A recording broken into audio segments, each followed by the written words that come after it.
Hi, Johnny. This is Bob Baker at Surety Mutual Insurance Limited. Over there in dear old Boston, Mass? Yeah, that's right. How are you, Bake? It's been a long time. Yeah, I know. What's on your mind? And I hope it's something that'll earn me a nice fat commission. Well, as a matter of fact, there's a chance you just might clean up on this one. Oh? You ever hear of the Ivy Emerald? Nope. Well, you should have. Happens to be one of the biggest chunks of that green stuff that was ever polished and put in a setting. Bake, the only green stuff I'm interested in. Yeah, I know. The folding kind. That's right. Now tell me, what's happened to this Ivy Emerald? What's your guess? And listen, Johnny. Yeah. Unless you can find out who stole it and get it back for us, and before it can be chopped up into little ones, I hope. How much? The insurance on it, I mean. $625,000. Wahoo. Yeah. You want to come over here and talk about it? I'm on the way.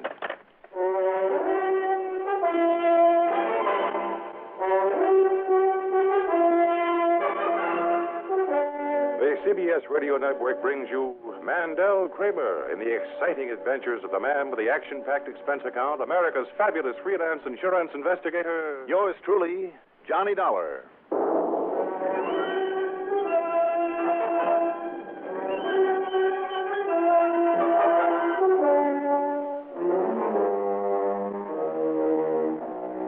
Expense account submitted by Special Investigator Johnny Dollar to Surety Mutual Insurance Limited, Boston office.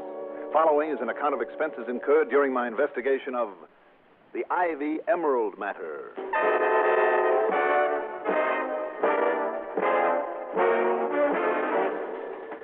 Expense account item 1 is $6 cab fare to Bradley Field. Item 2, $10.90 plane fare. After landing at Logan International, item 3 is $2.25 for a taxi into Bob Baker's office on Boylston Street. Sit down, Johnny. I'll tell you what I know. Okay, Bake, go ahead. Well, first of all, I'm surprised you weren't familiar with that Ivy Emerald. It was all over the magazine, picture magazine, a couple of years ago. You know, when some big Middle Eastern potentate tried to pry it loose from our client. What's the name of the client, Bake? Mrs. Oscar B. Sterlingwaite. Emily Sterlingwaite, a rich old widow lady. Mm-hmm. And why the name Ivy Emerald? Because of the mounting. It's a brooch of solid gold in the shape of a Boston ivy. I see. Old Emily has a collection, mostly of diamonds worth literally millions. Only the emerald was taken, however. Taken from where, Bake? A wall safe in her home, where she put it last night after wearing it to some charity ball. Mm-hmm. Was it a nitro job? No. It was opened in the usual, proper fashion, by means of a dial. And her diamond collection was also in that safe? No, only paste copies of some of the diamond stuff for casual wear. Ordinarily, she keeps her important jewelry in a bank vault. But having worn this piece the night before... I see. In other words, whoever took it either knew beforehand the diamonds were only paste, or simply recognized them as such, and that's the reason he didn't bother with them. Right. Well, the chances are then he's an expert. Right. Who else knows the combination of the safe? Well, she's the only one. You sure of that? Well, she swears to it. If she were to die without telling it to somebody else, the only way to get in would be to blast. Apparently somebody has. So she isn't the only one who knows the combination. Oh, yeah, I see what you mean. But she's absolutely certain she's never told it to anyone.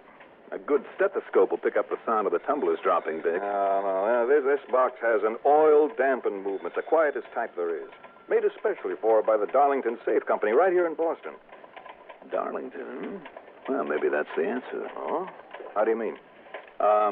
Let me have her address, will you, Bake? Oh, sure. But what did you mean about maybe that's the answer?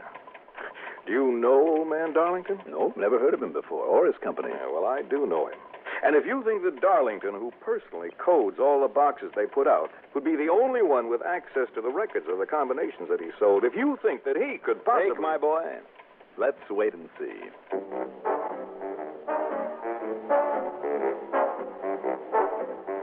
Item 4 is the usual $50 deposit on a rental car. And a few minutes later, I was in the Beacon Hill section of town, a block or so north of Commonwealth Avenue. Mrs. Emily Sterlingwaite's home was one of the fine, old, beautifully kept mansions that dot that exclusive, expensive residential area. The front door was opened for me by a uniformed butler. Since Bob had phoned to her that I'd be along, she was waiting for me in the mahogany-paneled library. Because it's in here that I have the wall safe, Mr. Dollar, cleverly hidden behind a movable panel. May I see it, Mrs. Stillingwaite? Of course you may. It's right over here. Do you see I pressed against the molding here and here, and the panel slides away, and here is the safe. Oh, that is well hidden. Mr. Darlington himself supervised the installation of it a long time ago when he and I were quite young, and he was calling on me. Oh? But then, of course, I married Oscar. I see. Yes, Harry Darlington, dear boy, was one of my most faithful admirers. Now, the size of the dial here on the safe. Well, that's because of my eyes. You have very attractive eyes, Mrs. Stillingwaite. Well, thank you, Mr. Dollar. You're very sweet. They've always been one of my better points, even as a young girl. The only trouble is I don't see very well. I never have. And that's why Harry, bless his understanding heart, made the dial so large for me. I don't usually tell that to people, though. I'll never mention it to a soul. Oh, thank you. Now, who else knows about the safe in here? Since Oscar died, no one but myself and, of course, Hendricks. Hendricks? The butler. The butler? But good heavens, Mr. Dollar, you couldn't suspect him. Couldn't I? Well, you saw him. Yes, and I must admit that he doesn't look the type. What's more, he's been with me ever since I was, for nearly 40 years. Does he know the combination of it? No one does but me. Well, yet somehow, somebody... Mrs. Stillingwaite. Yes? Have any servants left you recently? Only a chauffeur. Oh, when? Oh, about a month ago. That was Arnold. Arnold Bixby, I believe. Why? Well, this may be shooting in the dark, but do you by any chance have a picture of him? Why, yes, I do have. The one that little Evelyn, my niece, took with the camera I gave her for Christmas. It should be right here in, this. Here it is. Good. Here, Mr. Dollar. Evelyn was quite taken with him, and he was such a very nice young... Oh. What is it, Mr. Dollar? I wonder. Yes? I don't recall that name. Arnold Bixby? Of course, it may have been a phony. A phony? But I'm sure I've run across this man somewhere in the course of one of my investigations. Oh, no, really. But he was so nice. And, Mr. Dollar... Yes? How could he possibly have learned the combination of the safe? Would you like me to show you, Mrs. Stillingwaite? Would you like me to open it for you? You? You think you can? I think I can. But how? Harry Darlington absolutely guaranteed that no safe cracker could do it by listening to the combination or anything like that. No doubt he did, Mrs. Stillingwaite. Now, look. Yes? I'm going to leave the room. While I'm out, with those big double doors closed behind me, you open the safe. Will you do that, please? Very well, if you like. All right, then. I'll leave you alone. But if the combination can't be heard, even with delicate instruments... As soon as I've closed this door, you go ahead. Now.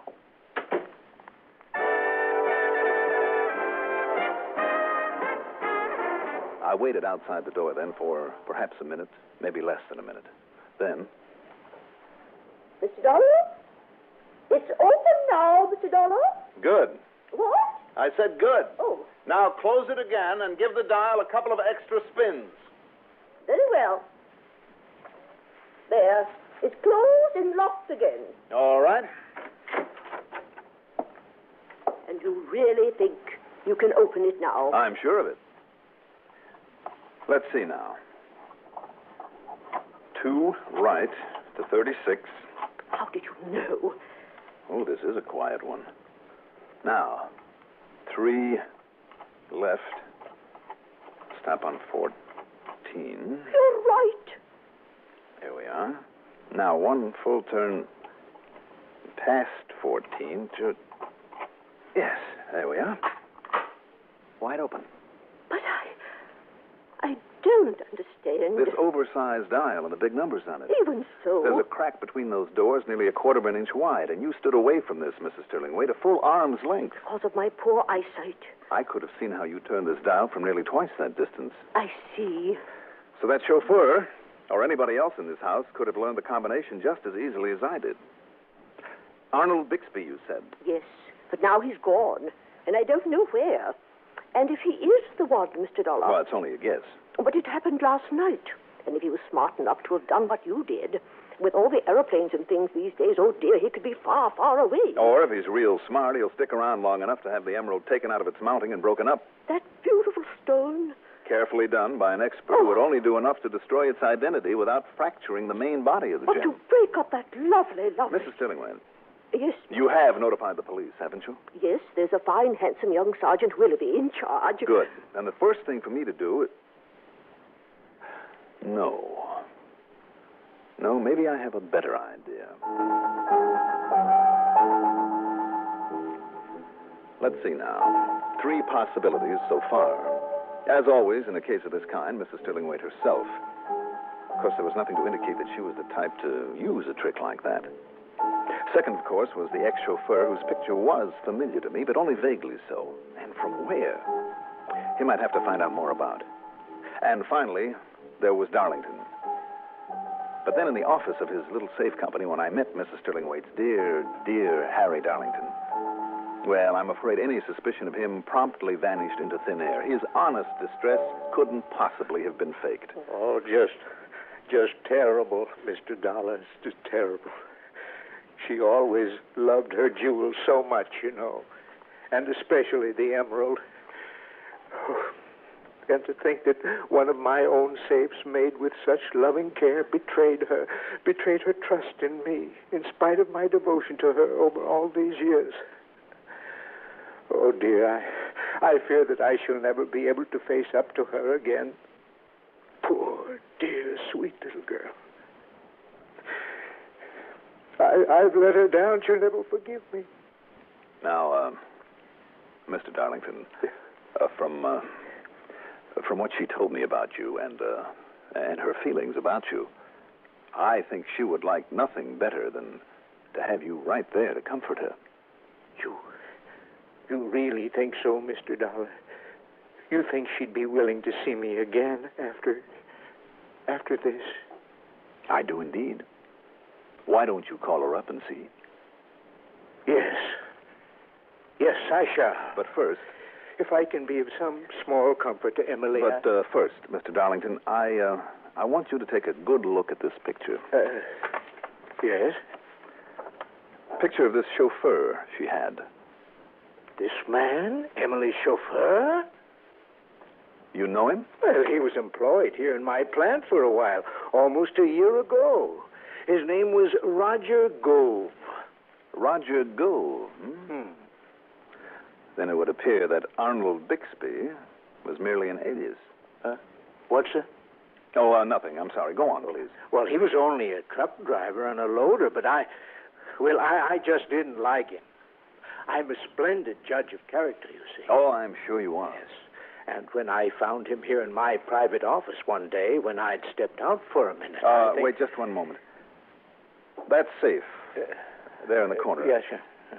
Is that by any chance where you keep a record of combinations of other safes that you have built over the years? Yeah. Yes, it is. Well, then that's where he got it. But he could only have been in here a minute or so. For a man who knew what he was after, that could have been long enough. Thank you, Mr. Darlington. Thank you very much. But wait. Yes? The safe was locked when he was in here. You sure of that? I'm quite sure. Only quite sure. So maybe that's the way he found out. Maybe it was the same way I did. At any rate, I think he's our man. Well, now, Mr. Dollar... I'll see you later. As for what happened next, the way things just kind of fell into place, well, you can call it coincidence if you like, but it wasn't. No, it was simply a matter of knowing which way to turn. In this case, it was to an old friend, an ex-convict, an ex-crook who knows more about the ways, the methods, the denizens of the underworld than anybody I've ever run across, simply because he was a part of that underworld at one time. Item 5, 10 cents for a phone call to Smokey Sullivan.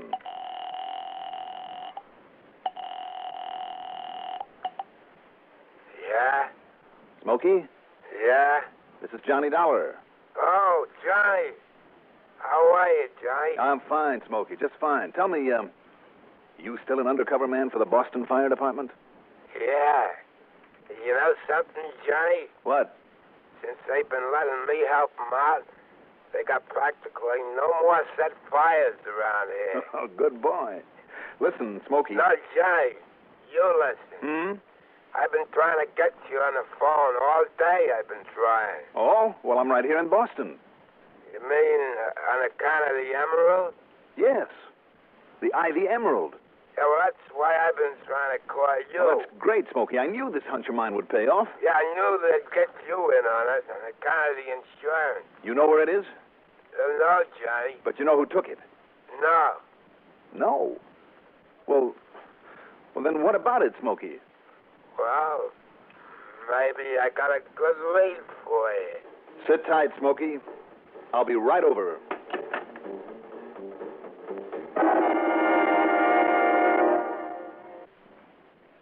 Newport filter cigarette, Newport menthol cigarette. You know, sometimes late at night when business gets slack here in the diner and I'm listening to the radio, I think to myself, Heine, suppose that Newport dame should walk in right now, sit down at the counter and say, Heine, from now on I want you to smoke Newport filter cigarettes. You know they have the soothing coolness of menthol, a hint of mint and wonderful rich tobacco. It's that exclusive, pleasant smoking combination that makes Newport more refreshing to begin with, more refreshing all the way. Will you do this for me, Heine? Lady, I'd say, take the place.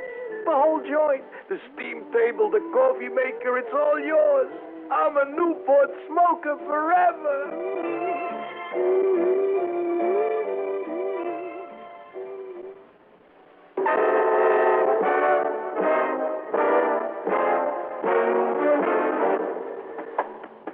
Okay now, Smokey. You think you have a lead on the Ivy Emerald? Yeah. Well? Well, Johnny, about 5 blocks from here, there's a man who lives that used to be a fence back in Chicago. Uh-huh. Yeah, his name is Bildo. Fritz Bildo. He handled hot jewelry, hmm? Yeah, and he was also a diamond cutter, also. A gem cutter, hmm? Yeah. And has he been fencing stuff around here? No, Johnny, I don't know where he lives, John. Probably just waiting for a killing on something like this emerald. Yeah, all I know is he sits in a little shop in the back of his place making cheap jewels for the neighborhood kids. Just keeping his hand in, maybe, huh, Smokey? Yeah. Now, wait a minute. Look here, Smokey. Is this the man? Oh, no, Johnny. You don't know who that is? Who is it, Smokey? It's Manny Breed. Breed? Don't you know? And Manny's the best jewel heist this side of the state client. Then it's no wonder he'd go for the Ivy Emerald. And of course, it all ties up his job with the safe company under one name, his acting as chauffeur to Mr. Sterling Wade under another, and with this Bildo here to break it up for him. Sure. You think Manny took it, Johnny? Well, don't you, Smokey? Where is he? I didn't even know he was here. All right, then. Our job is to find him. Tell me, what do you know about this gem cutter, this Bildo? Oh, well, you see, it was on account of the pile of trash around Bildo's place that I started watching him. Pile of trash? Yeah, the way I seen it piled up before when somebody's maybe figuring to have an accidental fire to collect the insurance. Oh, yeah. Go on. Well, when I found out who it was, Fritz Bildo. Yes? Go on. So last night, I phoned my contact on the Arson squad. That's Tommy Winkler. Oh, sure. I know Lieutenant Winkler. I know him very well. Go ahead, Smokey. So I told Tommy Winkler to better check up on Bildo. All right, so you told Lieutenant Winkler. What about the emerald? Oh, yeah. Yeah. Yeah, well, about 3 a.m. this morning, I took another look at Bildo's place, and the car he had a light on. And there he was, in his shop at the back. Yeah? But when he seen me looking in the window, he kind of quick shoved something in the corner. The emerald? And he quick turned off the light. Smokey. And he pulled down the shade so I and nobody else could see it Smokey, again. what did you see? Was it the emerald? No, Johnny. Well, what was it then? It was just a big gold setting, like a brooch, like a leaf, an ivy leaf. That ties it then, Smokey. Manny Breed took the stone to him to break it up. And if Bildo still has it there, come on, Smokey, let's go. Yeah.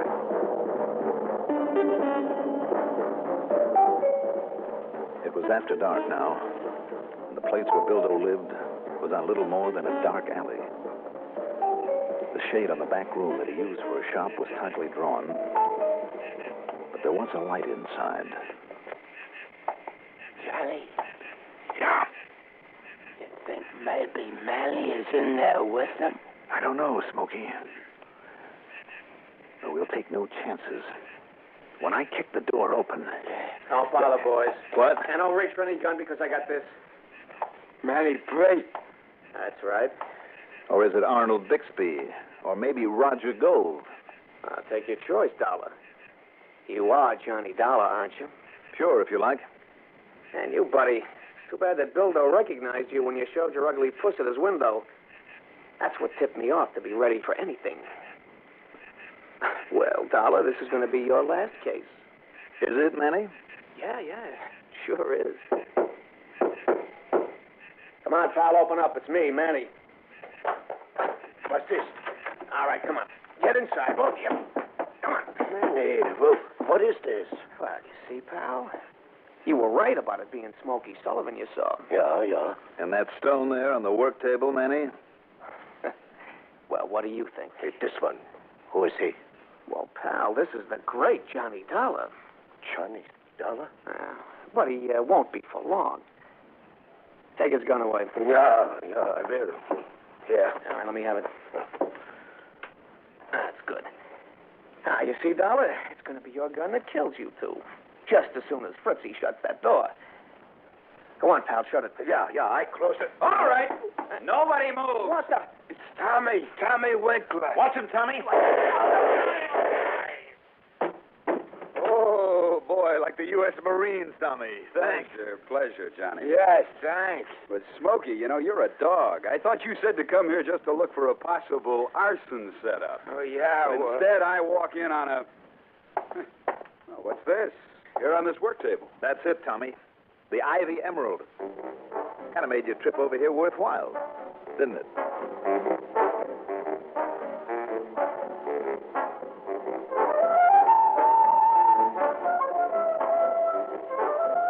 So, the Emerald's back. And all's right with the world. Just one thing, though. My commission on this one is to be split 3 ways. A third to Smokey, and a third for Tommy Winkler. As for the expense account, well, if you pay that commission promptly, you can forget it. Yours truly, Johnny Dollar.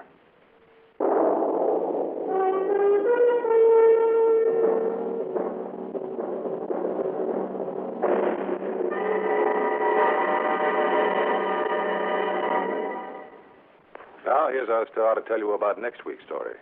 Next week, proof the hard way of how wrong one can sometimes be. Join us, won't you? Yours truly, Johnny Dollar.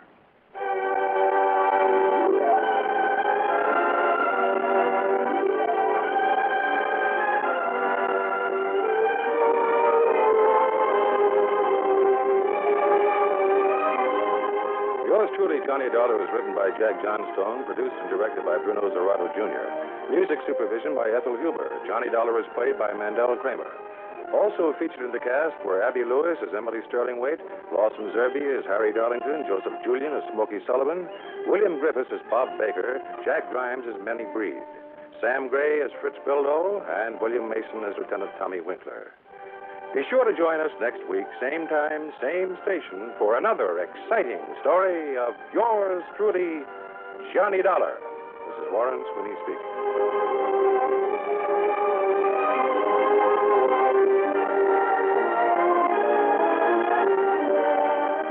Songs are sweeter and swingier on the Richard Hayes Show, weeknights on the CBS Radio Network. And on WDNC AM. Johnny Dollar. Dollar, this is Adolph Dorfman at Amalgamated Life Association. Oh, yes, Mr. Dorfman. Where the devil have you been? I've been trying to get you for days. Well, I've been out of town, sir, in Las Vegas on a special assignment. Never mind. Just get yourself over to this office, Dollar, and right away. Well, now, Mr. Just what do you think you're up to, anyway? This is absurd. This is ridiculous. If you say it is, I'm sure it must be. Of course it is. Do you mind telling me what you mean by it? The Cletus Martin case. What did you think I was talking about? I wasn't quite sure. But don't tell me you have solved it and just haven't bothered reporting to me. No, Mr. Dorfman, I have not solved it as yet, but I think I'm on the right track. You think? You think, don't you know? No, because there is one possible clue to be checked out before I can be certain. Yes? Certain of what? That it actually is a clue to that murder. What? Do you mean to say you've been wasting valuable time and a lot of company money on just theories about that killing? That you haven't really accomplished a thing? Mr. Dorfman. Oh, that's ridiculous. And what about this expense account you've sent in and the fact it's marked incomplete, no total given? Does that mean I'm to expect another one? Yes, it does, Mr. Dorfman. Maybe more than one by the time I'm through. Oh, that's ridiculous. Whatever gave you the idea we'd pay you before the case is closed? Why do you expect us to pay you now? I don't. Then why send in these itemized expenses? Because you yourself demanded I send in my expense account on Friday of each week, whether complete or not. Now look here. Some of these items you've listed, these charges you've run up. When it's all over, all wrapped up, I'll be glad to explain every one of them to you. Not a bit of it, Dollar. You get yourself on over here and start explaining them now. Why, I've been trying to reach you for days. As I tried to tell you, Mr. Dorfman, If you have anything to tell me, you can say it to my face, not waste my time on this telephone. Well, you coming over here? I certainly am.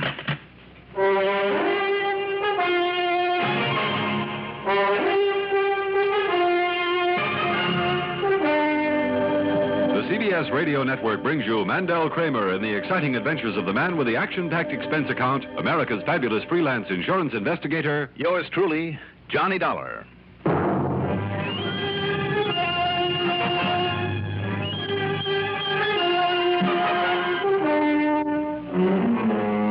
Expense account submitted by Special Investigator Johnny Dollar to Amalgamated Life Associates, Home Office, Hartford, Connecticut. Following is an account of expenses incurred during my investigation of the Wayward Gun matter.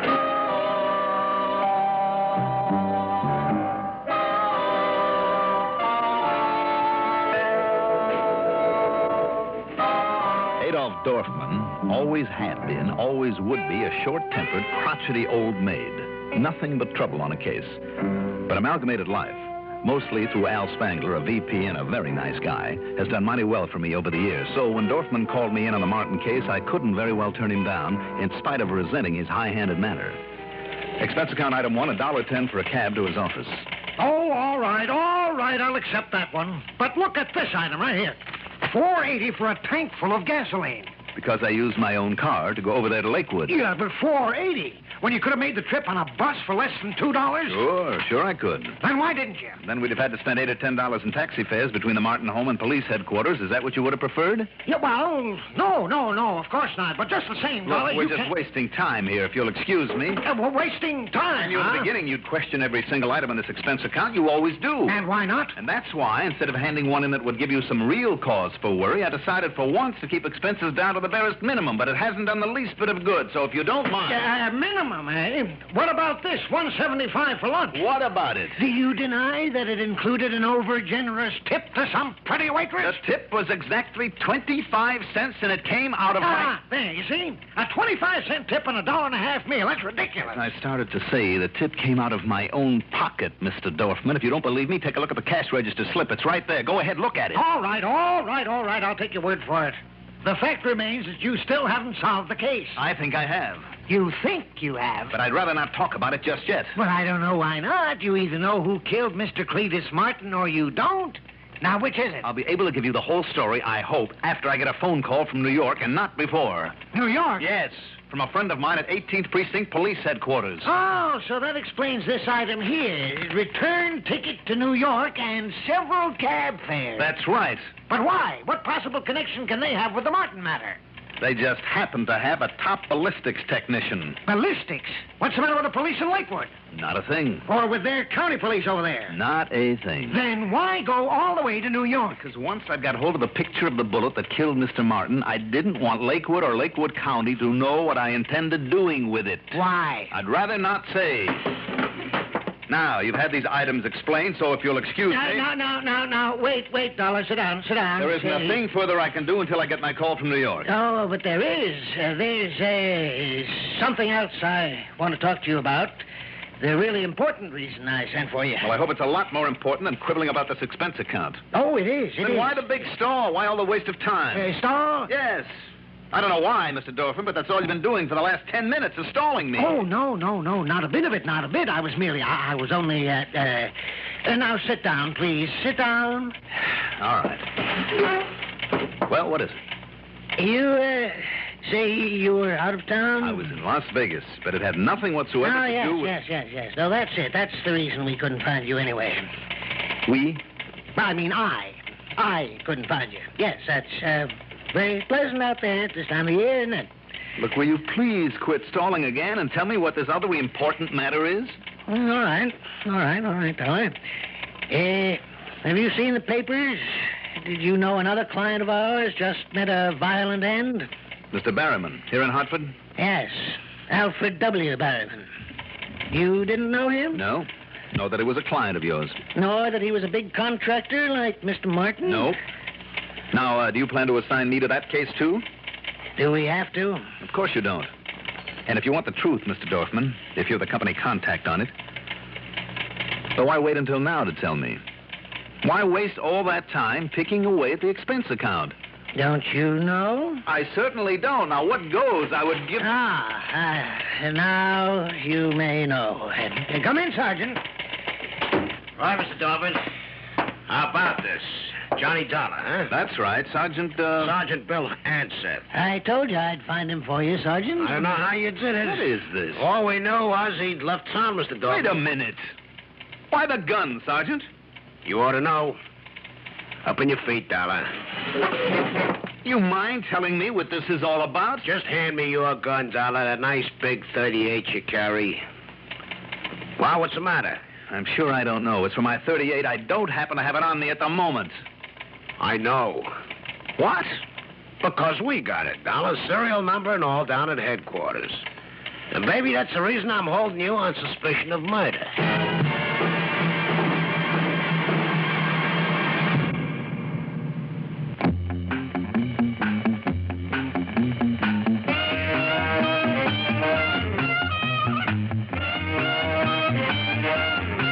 Pardon me, mister. She said... Do you have a match? The old gag. Sure, I said. Do you have a cigarette? She had one. Newport filter cigarettes. We lit up. Some smoke.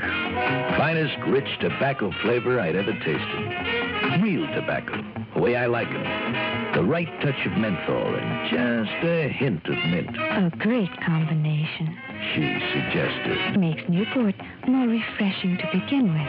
More refreshing all the way. She wasn't kidding. Been smoking them ever since. Newport filter cigarettes.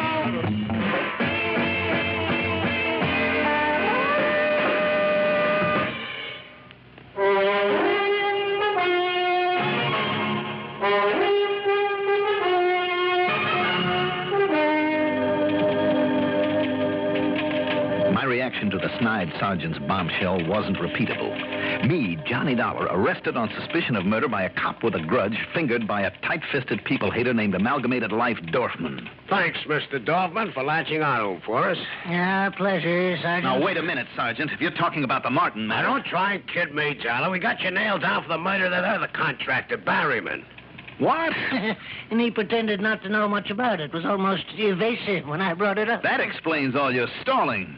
Waiting for this man to get here. I think I did very well. Oh, you were great. Next week, he's still in. Now, look, Sergeant... No time for talk, Dollar. On to headquarters now, on account of you happen to be under arrest. I am. Quite so. In which case, I'm entitled to one phone call, am I not? Sure, if you want to call a mouthpiece, you're entitled. You mind if I use your phone, Mr. Dorfman? No, not at all, not at all. Thank you so much. Provided, of course, you pay for the call. Don't bank on it. I beg your pardon? Don't be surprised if you end up paying for it. Through the nose. My call was to Lieutenant Randy Singer, 18th Precinct, New York Police Department. No, he still had no word for me, but he promised to call the minute he did, so I told him where to try if I wasn't at my apartment. Okay, now, Dollar, you ready? Look, are you sure this isn't some kind of a gag? Are you kidding? Because if it is, it's a pretty bad one. Sergeant, don't you know who I am? I mean, what my job is? Yeah, Dollar. I know all about you. What a great guy you are. Thanks. And nobody wasn't any more surprised than me. But Lieutenant Bartley don't go off half-cocked, and you know it. Bartley? So when he says to bring you in, well, baby, in you go. He sent you after me, Harry Bartley? Lieutenant Bartley. Now, come on.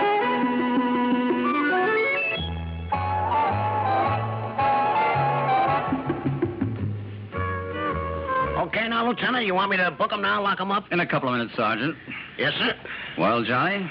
I'll say this for you, Harry. Yeah? When you pull a boner, you really do. Wasn't that one of the gentlemen of the press outside there? Yep, no doubt he's on the phone to his paper right now. Harry, this is ridiculous. Is it? You know me better than to think I could have killed this Barrowman, is it? When your own gun was found beside the body, when a bullet from it killed him... Just let me handle this, Sergeant. Yes, sir. All right. Look at the facts, Johnny. You've been on the Martin case up in Lakewood, haven't you? That's right. But you've been stalling on it. But there is reason for that. You even left town, went to Vegas, presumably on another investigation. It was on another investigation. Would you like some verification? No, I'll take your word for it. Thanks a lot. But you found no real clue to the Martin murder, did you? Have you forgotten the micro photo of the bullet that you got for me? No, but you didn't tell me why, Johnny. Why'd you want that? Because maybe it was his gun did that killing, Sergeant. So he figured on changing the barrel. So the markings wouldn't look like that bullet. Okay, Sergeant. Yes, sir, yes. Let me go on, Johnny. Please do. Then Barrowman got killed here in Hartford. And he's also a contractor bidding on that redevelopment project there in Lakewood County. Is there a tie-up, Johnny? Are you kidding, Lieutenant? Sergeant. Don't you say there's some other contractor wants that business and hires Dollar to knock him off. Well, Johnny? Harry, if you'll get rid of Big Mouth here for a couple of minutes. Hey, now, just a minute, baby. Okay, Sergeant. I'll call you when I want you. But didn't you hear when he just called me? Yes, I heard. Just close the door quietly. Go on. Yes, sir. All right now, Harry. I've held out on things, but for good reason. Don't you know about the rotten political situation up there in Lakewood? Well, I've heard some things. Well, then you know the contracting job on that redevelopment project is going to be one big, juicy plum for somebody. I know. And who gets it depends, unfortunately, on one man. On one politician whose own brother just happens to be in the contracting business. Do you know the man I mean? This Mr. Politics I'm talking about? Yes, I'm afraid I do. And he's powerful enough to make things pretty rough for you or me or anybody else who might cross him. Are you saying that he might have killed Martin? Exactly. Killed off one of his brother's competition. And the same for Barrowman's death? Yes. And for the same reason. Because there is no doubt that Mr. Barrowman or Mr. Martin could have underbid Mr. Dirty Politics' brother if they stayed alive. So with that in mind, I call him on this politician. On what excuse, Johnny? Just to suggest some possible changes in his insurance. He fell for it and he let me in. And Harry, there in his study on the wall, he had quite a collection of guns. Most of them flintlocks, very old and very well cared for. Flintlocks? But I also spotted one half hidden behind some books on a shelf that was a dead ringer for the gun I always carry. Same make, same model, same caliber and finish. Oh? So by the simple device of dropping a lighted cigarette into his wastebasket, starting a little fire, well, while he was throwing it outside, I switched guns on him. Why, Johnny? So that I could have his checked against the microphoto you gave me of the bullet that killed Mr. Martin. Checked there in Lakewood? Oh, no. Why not? Because if my hunch was wrong, Harry, and if it got around, that man could make more trouble, could hurt more people than you or I ever dreamed of. And his first target would be the Lakewood police who made the checkup. You can be thankful that you don't have that kind of politics to contend with. I am. But if you're right, if his gun matches that bullet? Then he's through, Harry. The big construction job will be handed out legitimately. And more important, Lakewood and Lakewood County will be clean for the first time in years. And you'll have your killer. Yes, if this story of your switching guns is true. If it's true? Yeah. Harry, you've got to be kidding. Don't you see now why I've had to go this thing alone? If it was his gun that killed Martin. If not, the story about your gun, why it was used for the Barrowman killing, is going to sound pretty fishy. What do you mean? Johnny, we know only one thing. It was your gun that killed Alfred Barrowman. And I've told you why. Yeah, but what if the tests show your gun also killed Martin? Harry, that's impossible. When Martin died, I had my gun in my own possession. That's exactly what I mean. Now, wait a minute. Sergeant, answer. Harry, will you wait a minute? Yeah, Lieutenant. You can lock him up now. What? Yes, sir. It'll be a pleasure. Only first I better book him, hadn't I? Oh, just leave that to me. Harry, you're out of your ever-loving mind. Am I? Come along, Dollar. Hey, shut up.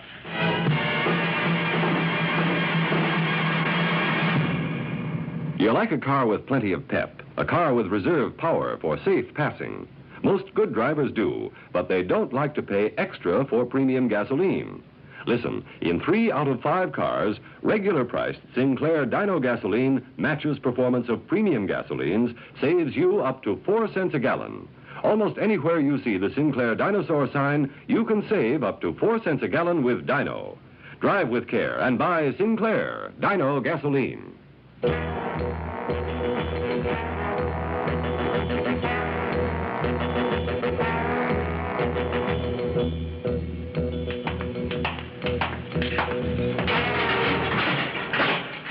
Okay, Lieutenant. Thanks, Hanley. I'll call you. Yes, sir.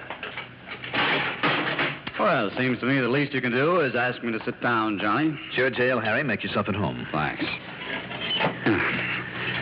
Cigarette? No, thanks. I have one. Now, what goes, Harry? Well, don't you believe what I told you last night? Seen the morning paper? Yes, and I'm sure you went out of your way to have it brought into me. That's right. And the cigarettes and extra coffee and the reporters who called on you. Did you tell them anything? You know darn well I didn't. Yeah, I thought you'd clam up, huh? Harry, don't you see what you've done to me, to my reputation in this town? You think so? I'll never live down this boo-boo of yours. And worst of all, you're letting a killer run around loose. I am? Wasn't it your idea to try to pin the Martin murder on him, too, as a clincher? Of course it was, but... Look, Harry, will you listen to me? Sure, if you think it'll do you any good. Now, I'm expecting a call. A very important one. Yeah? From where? From whom? Well, you wouldn't like it if I told you, because I didn't contact you instead. But I had to stay away from this territory to prevent even the remotest possibility of a leak. But if you'll let me out long enough to take that call when it comes in, and I told him to try to reach me here... Don't you mean if it comes in? No, I mean when. It'll be a ballistics report on the gun. His gun. As compared to the photo of that bullet that killed Martin. But what if they don't tell you what you've hoped for? Harry, don't you see there is still a matter of my gun? I know. Well, don't you believe what I told you about it, about the switch? Lieutenant, got an urgent one for you, real urgent, up in your office. Okay, Hanley, thanks. Harry, listen to me. You've got to let me out of here to get that call. We'll see. Behave yourself, Johnny.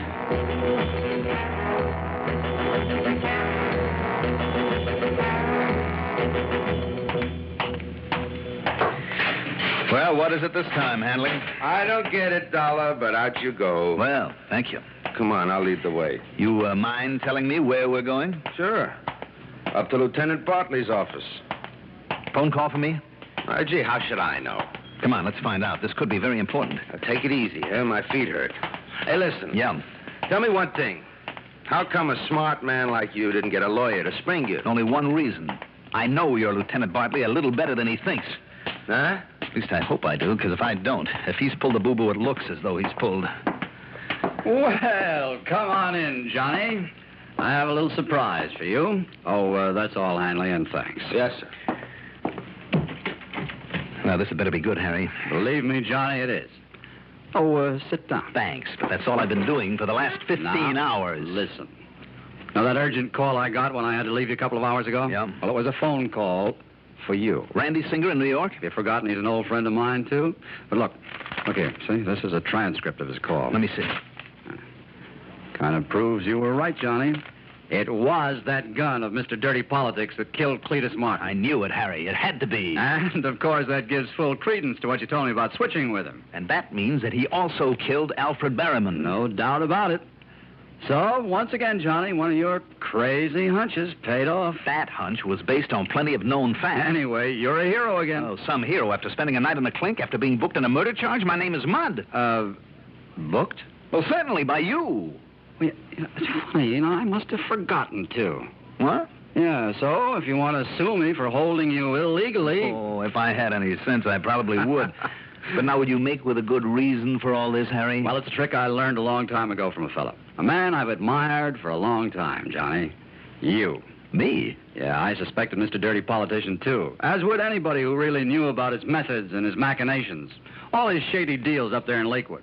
So, stealing a page from your book, I decided that the best way to throw him off, make him careless, keep him around here feeling smug, was to broadcast that we had absolute proof of your guilt. Uh-huh. And don't you see, with not only the papers, but even the boys here on the force believing it, well, he couldn't possibly smell a rat. As a result, instead of running away, well, we picked him up right here in Hartford. Well, that's all very fine for you, Harry. And when I faced him with a report on his gun that killed Martin, and then told him about the switch with your gun that he then used on Barrowman, well, believe it or not, Johnny, and so help me, you could have knocked me over with a feather. I was that surprised. Yeah? Johnny, this smart, clever old crook got so rattled, so completely confused, he broke down and made a full confession. Congratulations, Harry. You have made a real hero of yourself. Of myself? But I just wonder how long it's going to take me to live down that phony newspaper story. But you have, Johnny, you have. I have, huh? Sure. And just wait till you see that afternoon edition. Giving you full credit for the whole stunt. Oh? That's right, Johnny. The only hero on this case is you. Well, now, wait a minute. I mean, after all, Harry, you're the one who wrapped it all up. Oh, yeah? But where would I be if you hadn't laid all the groundwork? If I hadn't got the idea for this little trick from some of those cases of yours? Absolutely nowhere. No, Johnny, it's yours. All yours.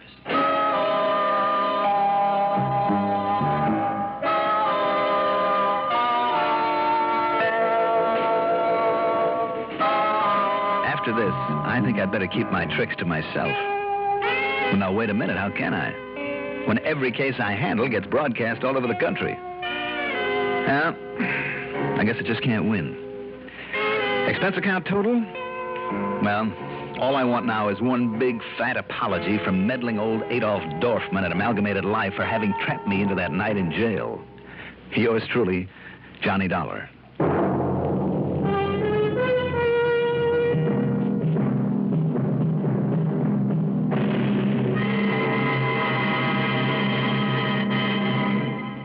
Now, here is our star to tell you about next week's story. Next week, San Francisco, and a ship. A most unusual ship. Join us, won't you? Yours truly, Johnny Dollar.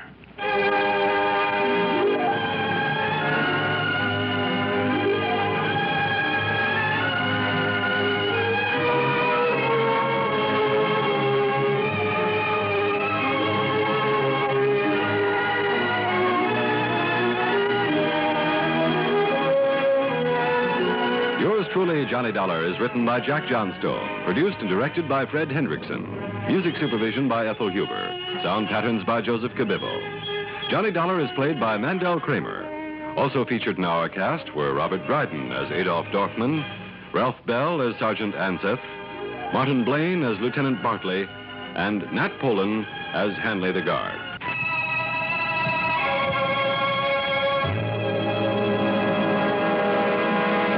Mid pleasures and palaces, though we may roam, be it ever so humble, there's no place like home. My name is Trudy Peebles. I'm your welcome wagon hostess in Albany. How well we realize there's no place like home.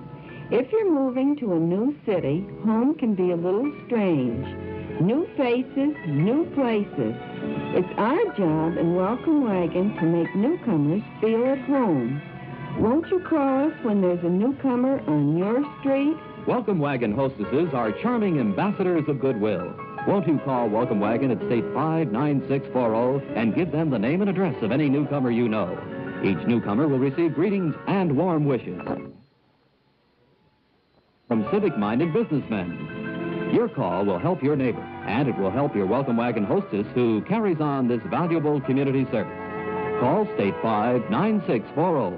That's State 59640 for Welcome Wagon.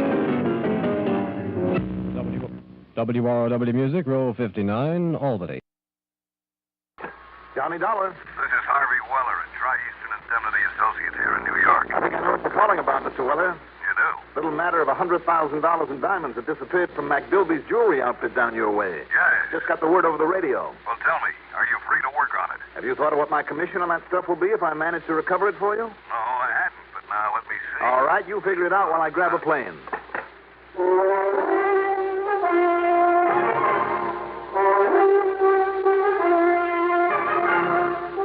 The CBS CBS Radio Network brings you Mandel Kramer and the exciting adventures of the man with the action-packed expense account. America's fabulous freelance insurance investigator, yours truly, Johnny Dollar.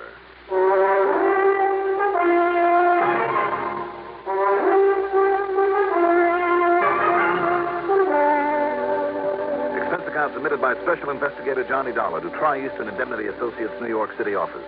Following is an account of expenses incurred during my investigation of the hot chocolates matter. Expense account item 1, 1645, taxi to Bradley Field in a plane to New York's Idlewild. Item 2, 520 for a cab to McDilby's House of Jewels on Madison near 57th. A sign on the door said closed, so I walked in and joined a sad-faced mob of clerks and cops. Now, just a minute, mister. Didn't you see that sign? Johnny! Hi, Randy.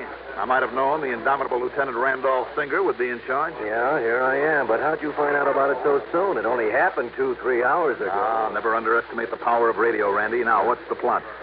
Well, Johnny... Here it is, Lieutenant Singer. Huh? Oh, right, Mr. McDilby. Thanks.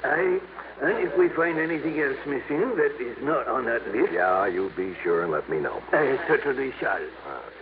Here, meet Johnny Dollar. He's a special investigator. Mr. Dollar, I am very glad to see you, sir. How are you? Yeah, Johnny's a special investigator for the insurance company. Yes. I know all about him. Lieutenant, Mr. Dollar, you can count on me as a great admirer of both you personally and the fine work that you do. Well, I thank you, Mr. McDilby. Now, perhaps we'll be able to get to the bottom of this. Now, if that's supposed to mean you didn't expect us to get to the bottom of it, McDilby... You heard the man, Randy. No, of course not, Lieutenant. But I am glad that Mr. Dollar is here to work with you. Oh, sure. He'll be a lot of help. If you don't get in my way. If I don't... Now, at about how much do you figure the total loss, Mr. McDilby? Fush, I'm afraid it's close to $104,218.51 approximately. Approximately? Yeah, that's what it comes to on this list. Tell me, were there any witnesses to the robbery? Have you had any word on poor Mr. McDuggan, Lieutenant? Yeah, I checked with Bellevue Hospital just before Johnny got here. And? Well, they doubt very much if the old man will pull through. Terrible. My heart is filled with grief to hear that. Who is McDuggan, Randy? The old night watchman. Whoever did this job came in just before opening time, tore him up with a .38, and then just helped himself. Aye, to approximately $104,200. Yes, you told me. Aye. How did he get in, Randy? I mean, after all, if there was a night watchman on duty. Aye, and a good one. McDuggan was not only a personal friend, but an old and very, very faithful employee. Well, there was no sign of tools on the doors or windows, Johnny, and the burglar alarm was still on, so either he somehow got hold of a key or McDuggan let him in. Somebody that McDuggan knew, then. Possibility, all right. But now it looks like you'll never be able to tell us. Terrible. Now, who came in here and found out what had happened? You, Mr. McDilby? No, sir. It was Miss Tavish, my chief clerk, who always opens up the store. Would you like to have a word with her? Later, maybe. These people here, are they all your employees? Yes, sir. Only one that's missing is Daniel Fairling, cleaning boy. Oh? Oh, don't worry, Johnny. I've already ordered a rundown on all of them and put out an APB on young Fairling. Well, you're improving, Randy. Well, thanks, pal. Now, does anybody beside you know the combination of the safe, Mr. McDilby? No, sir. But the safe wasn't touched. Do you mean that you left over $100,000 worth of stuff lying around out here in the showroom? Ordinarily, no, sir. But we closed up so late last night after a special sale we were having. And was McDuggan on the job? McDuggan's in Bellevue, hmm? Right, but now listen, Johnny. I'll see you later.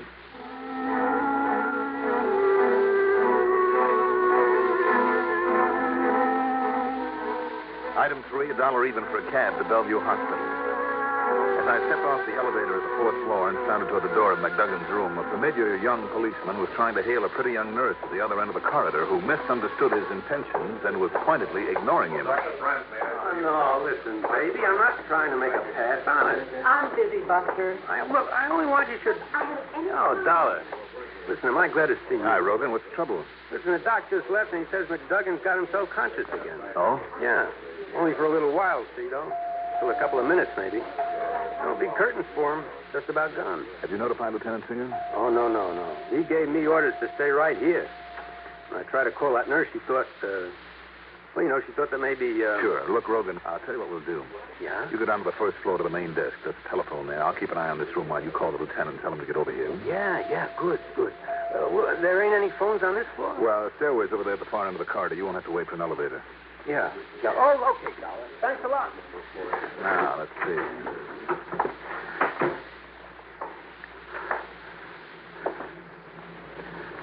Mr. McDuggan? Mr. McDuggan, can you hear me? Ask. Yes? Ask somebody something? Who? Ask. Fairling. Fairling?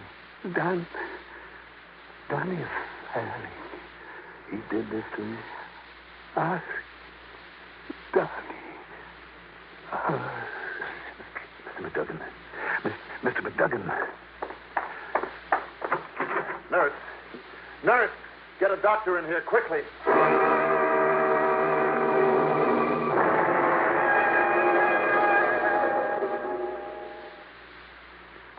This ever happened to you?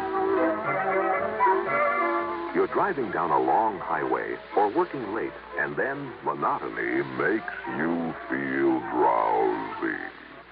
Perk up with No-Dose. No-Dose keeps you alert with the same safe refresher found in coffee. Yet No-Dose is faster, handier, more reliable. Absolutely not habit-forming. The safe way to stay alert without harmful sounding. No-Dose.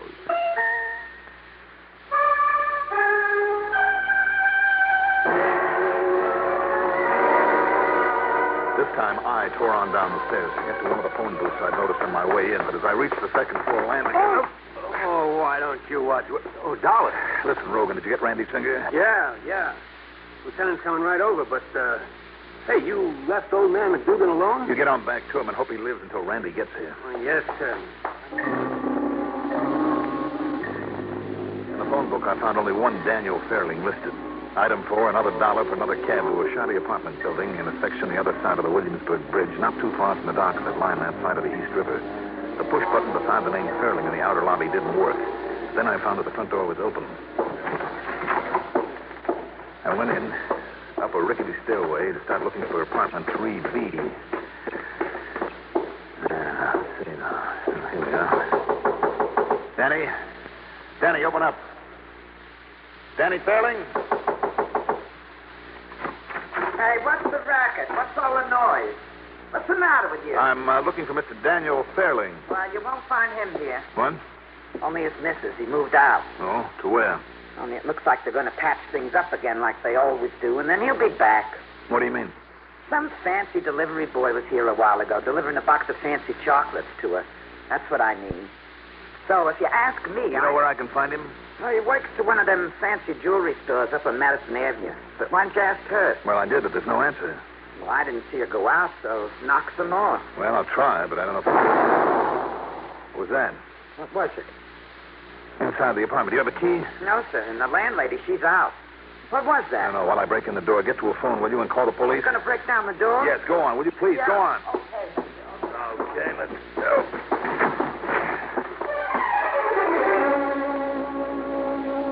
It wasn't pretty. The bomb had been inside the box of candy. It had gone off, and the Fairling woman had opened it, plastering walls, ceiling, and floor with bits of chocolate. As for Mrs. Fairling, young or old, beautiful or homely, nobody can tell now. Okay.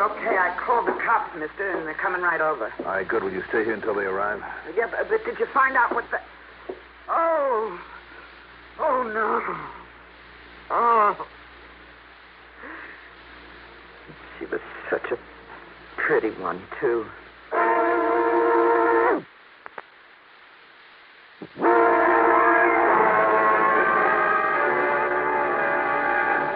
Item 5, 10 cents for a phone call to Lieutenant Singer's office at the 18th Precinct. Yeah, Johnny, I got there. But just in time to watch old McDuggan die, and without saying a word. So, what about you? You have any luck when you saw him? He was able to say only one thing to me, Randy. Yeah? What was it? The name of that cleaning man that McDilby mentioned to us this morning. The one that's missing? Danny Fairling? Uh-huh. But all he said about him was... Well, then we're in luck.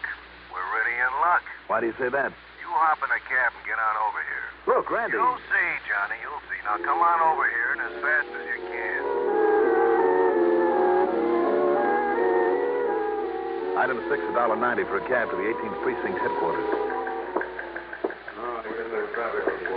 Well, I've always told you we don't waste any time around here, Johnny.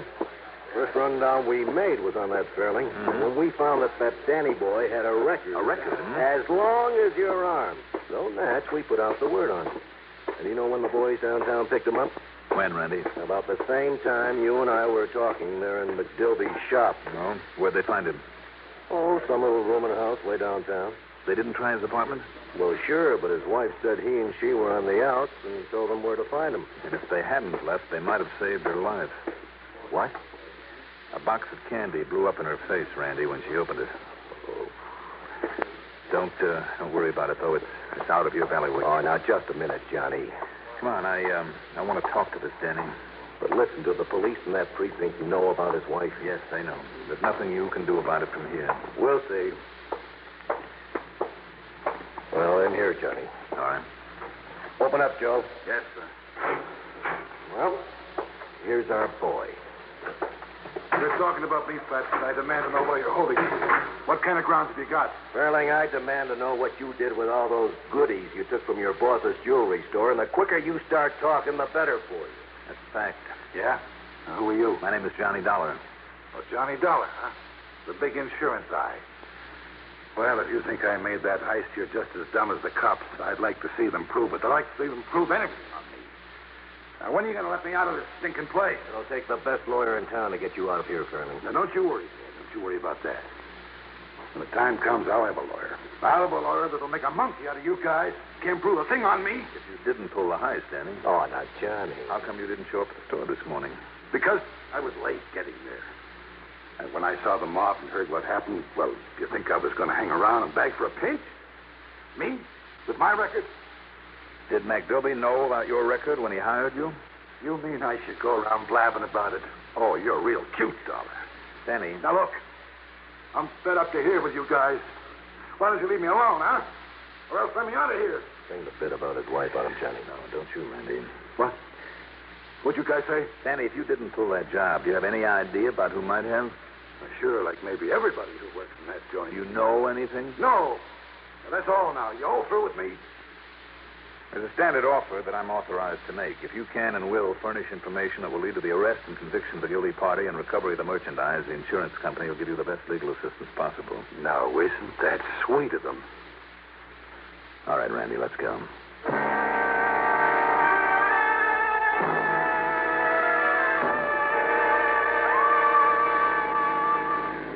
So, that's the picture, Randy. Okay, Johnny, but the boys from that precinct are going to want to be asking him a lot of questions about it. Well, just don't let them know that you have him yet. Not until I have time to check this a little bit more. Yeah? Why?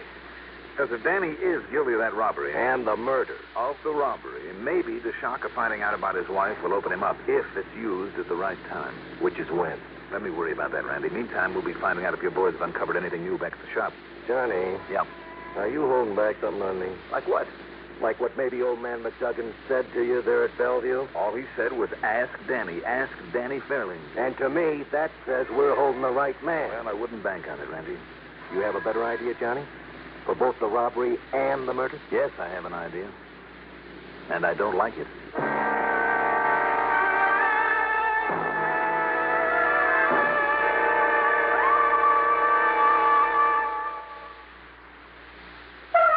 Treat your taste kindly with Kent. Treat your taste kindly with Kent. Treat your taste kindly with Kent. Smoke Kent, the micronite filter cigarette. Yes, people who want to get away from harsh, rough-tasting cigarettes know that the one to switch to is Kent. And there's a very good reason why. Kent, with the micronite filter, refines away harsh flavor, refines away rough taste for the mildest taste of all. Yes, that's your reward for smoking Kent, the cigarette that made the filter famous. So when you want to get away from harsh, rough-tasting cigarettes, remember, the finer the filter, the milder the taste. And you decide to treat your taste kindly with Kent. Treat your taste kindly with with Kent Smoke Camper, the micronite filter cigarette.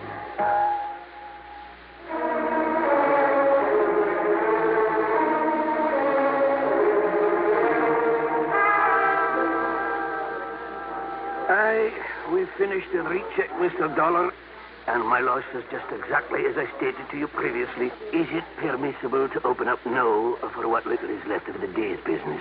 Well, I don't see why not. Let's wait a little, Randy. A couple of things I'd like to check on. Oh, now, Johnny, you know that my boys have covered everything. Do you have any notions, Mr. Dollar? Yeah, we sure have. That cleaning boy of yours, Danny Fairling. Young Danny?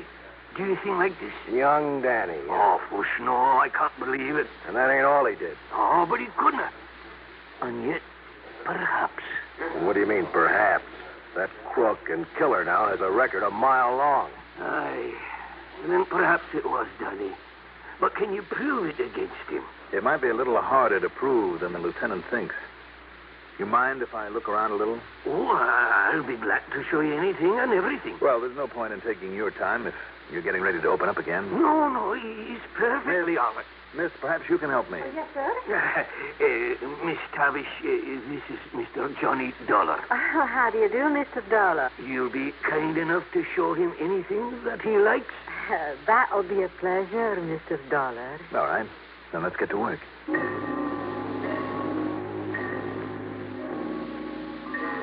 I was sure that Randy's men had done a good job, but I had to follow through on this idea that was bugging me. And that meant looking for something. Anything to back it up. And then I found it. In a small cleaning closet in the back. How did this box of chocolates get in here? Oh, well, you know, chocolates were young Danny's weakness, Mr. Dollar. They were? He simply loves to nibble on chocolate candies all day long. I see. And so whenever he'd do an errand or a special favor for one of us, we'd buy him a box of them. Those French ones are his favorite. The sort he couldn't really afford. Any address on this box? Yeah. All right, Miss Tavish. Thank you very much. You're very welcome. You've been more help than you may realize. Well, find out anything, Johnny? Plenty. I'll see you later. Where you going? To a candy shop over on Fifth Avenue. Candy shop? Mm-hmm. Then, with your permission, Randy, I want to see Danny Fairling again. Well, sure. Alone.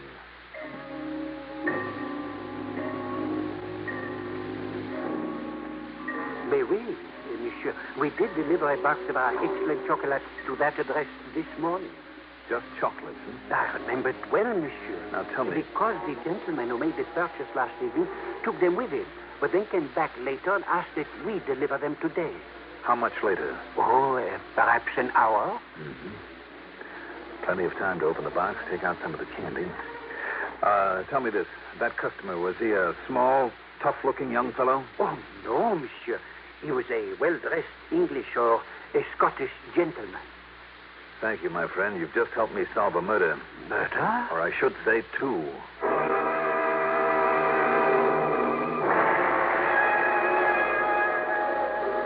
Okay, Danny. You can say you don't know all you like. But I'm convinced that McDilby himself killed McDuggan and pulled that robbery. Oh, you are, huh? Yes, I thought of that as a possibility the minute I learned the place hadn't been broken into, that it had to be somebody McDuggan knew and knew well and let in there. And just how are you going to prove that? I'm also sure that you were part of the plan. Nah, you're not. That instead of getting there late, you got to that shop early this morning.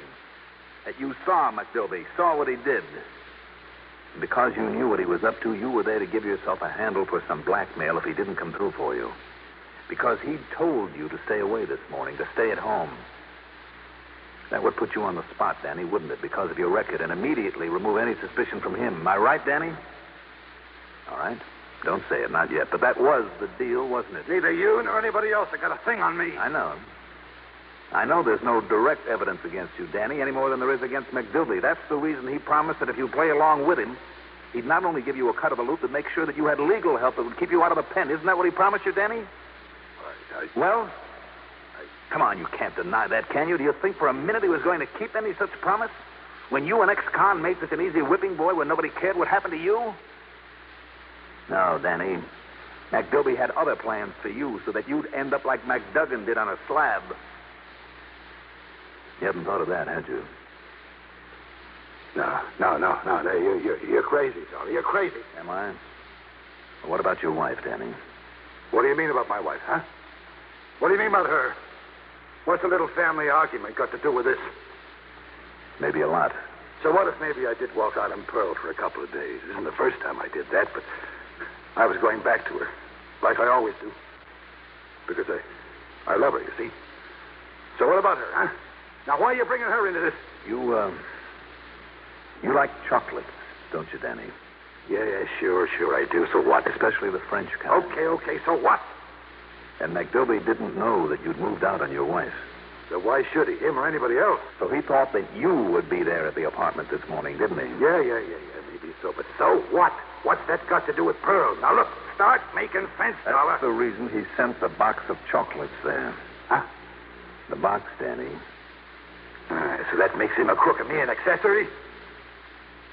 Danny, the box had a bomb in it. What? A bomb? Yes. It killed her. Pearl.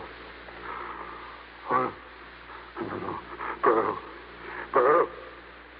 Sorry, Danny. You listen to me. If the law doesn't kill him for it, Dollar, I will.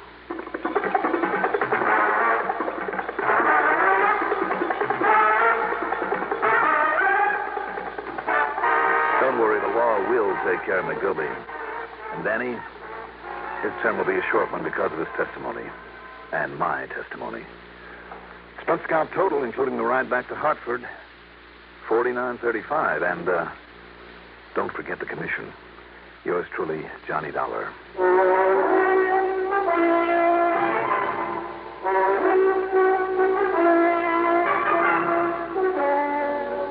Now, here's our star to tell you about next week's story. Next week, high adventure in the colorful, romantic gold rush country that can also be very deadly. Join us, won't you? Yours truly, Johnny Dollar. Do you like a car with plenty of pep? A car with reserve power for safe passing? Most good drivers do. But they don't like to pay extra for premium gasoline. Listen, in 3 out of 5 cars, regular priced Sinclair Dino gasoline matches performance of premium gasolines, saves you up to 4 cents a gallon. Almost anywhere you see the Sinclair Dinosaur sign, you can save up to 4 cents a gallon with Dino. Drive with care and buy Sinclair Dino gasoline.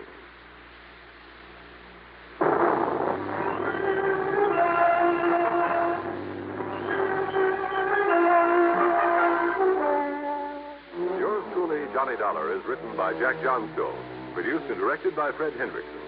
Johnny Dollar is played by Mandel Kramer. Also featured in our cast were Jackson Beck, Sam Gray, Gil Mack, Bill Lipton, Guy Rep, Betty Gard, Ivor Francis, and Vicky Bola. Music supervision by Eugene Syme. Sound patterns by Walter Otto. Technical supervision, Mike Shostak. Be sure to join us next week, same time, same station, for another exciting story of yours truly, Johnny Dollar. Art Hanna speaking. Keep in instant touch with world events through this Net Alert station of the CBS Radio Network. Johnny Dollar. Miss Dollar, this is Lawrence Penworthy Thurston, sir. Thurston? Yes, sir. I am the local representative for the State Unity Life Insurance Company down here. Down where, Mr. Thurston? Casey, South Carolina, sir. Casey, that's somewhere near Columbia, the state capital, isn't it? Yes, sir. It's practically a part of it. And while you're down here, you all must be sure to visit our fine old state house and some of the other fine old historical places we have and are mighty proud of. While I'm down there? You can come right away, I hope, sir. Well, I don't see any reason why not. Good. What seems to be the trouble, Mr. Thurston? Well, I'm afraid, sir, that one of our most important clients, at least wise from the standpoint of all the insurance that she carries with us. Yeah? Well, it looks to me as though somebody might be wanting to kill this fine lady. To collect the insurance, hmm? Well, sir, now, I didn't say that, but if you all are free, I'd suggest you come on down here and kind of look the situation over. Mr. Thurston, I think you're right.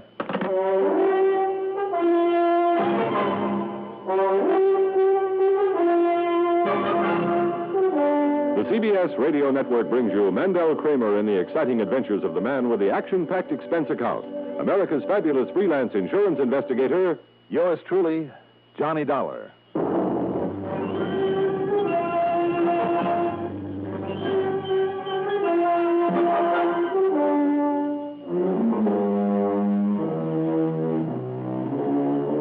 Expense account submitted by Special Investigator Johnny Dollar to the State Unity Life Insurance Company office in Casey, South Carolina. Following is an account of expenses incurred during my investigation of the all-wet matter.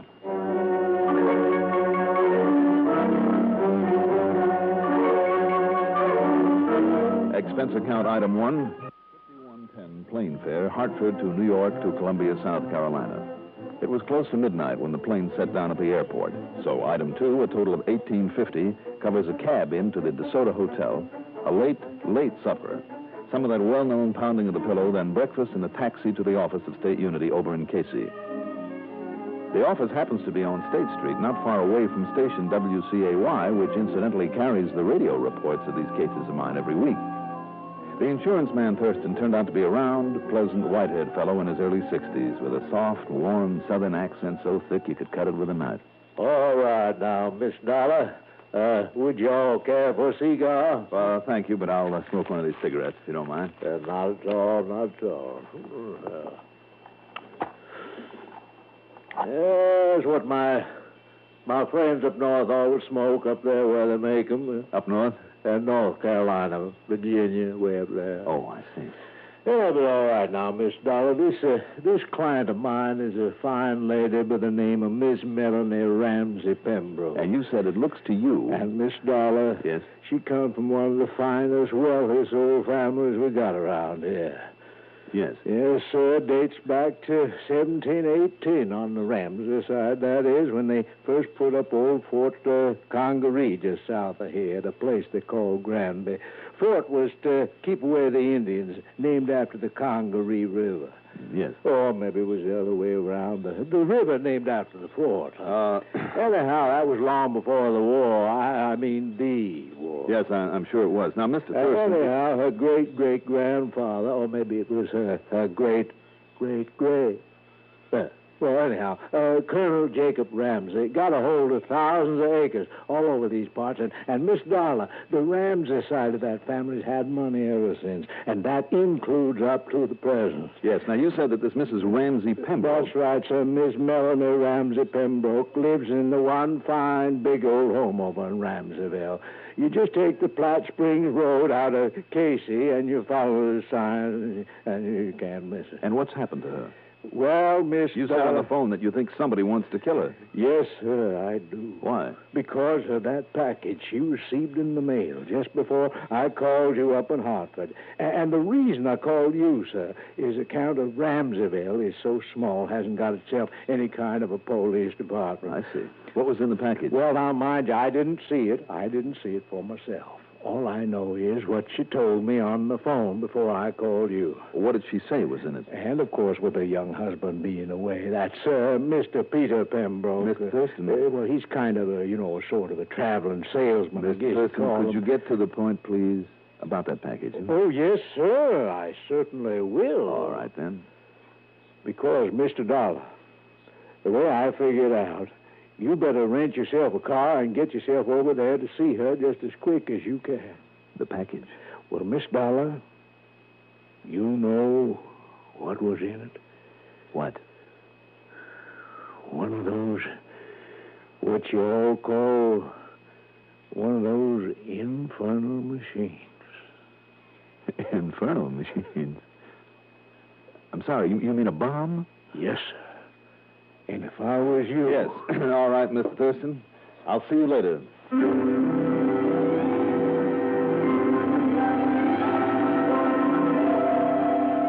I spent item 3, $50 for a deposit on a rental car. Fortunately, finding Ramseyville was just as easy as Thurston had said. Also, as he told me, there wasn't much to the place except the Ramsey, now the Pembroke, home. I was met at the door by Mrs. Melanie Ramsey Pembroke herself. She was in her late 40s and still very beautiful. Or perhaps handsome is a better word. Or put it this way, in that fine, dignified, well-kept old home, she fit perfectly. Please do sit down now, Mr. Dollar. And let me tell you about this terrible thing that's happened. This horrible, infernal machine. Yes, ma'am. Thank you. My husband is away, you see. He spends a great deal of his time out selling things. I believe you call it on the road. What does he sell, Mrs. Pembroke? Some kind of tools, I think they are, for big companies. Machine tools? Yes, that's what he calls them. He's really not very good at it. But, Mr. Dollar, I've insisted he do something with his time, and that's it. Mrs. Pembroke, before we go any further, I want to ask you a question, and I hope it won't embarrass you. Yes? How old is your husband? Peter's 11 years younger than I am. I see. And, like yourself, rather wealthy? No, I'm afraid things were rather difficult for Pete until we got married.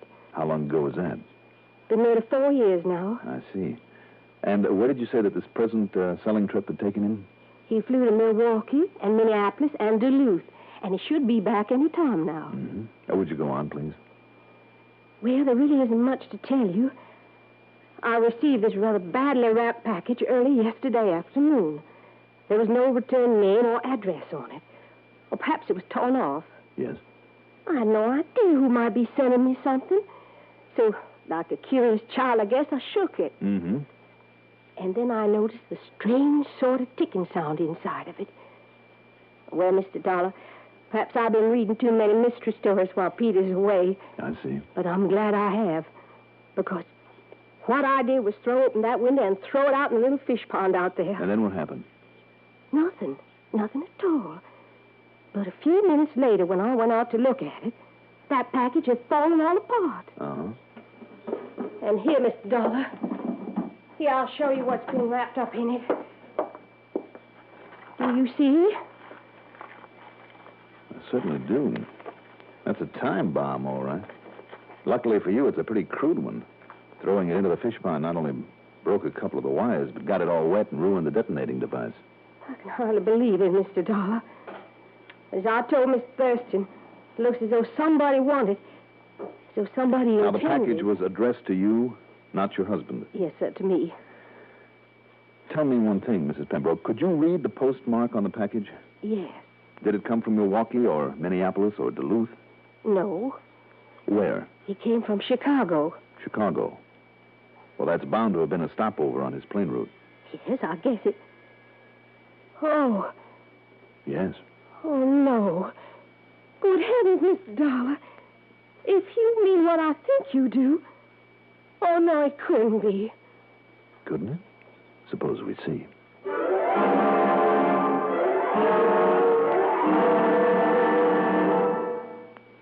News is no respecter of broadcasting schedules. News doesn't obediently wait until it's convenient for a newscaster to talk about it. Here at the CBS Radio Network, CBS News now makes use of an innovational system called Net Alert. By the simple pressing of a button in New York Central Control, the new Net Alert system instantly cues every CBS radio station across the country that an important bulletin is coming up.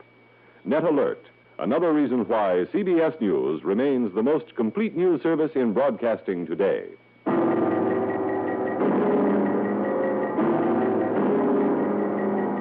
Any fingerprints on the crude little time bomb had been too badly smudged by her handling of it to be of any use.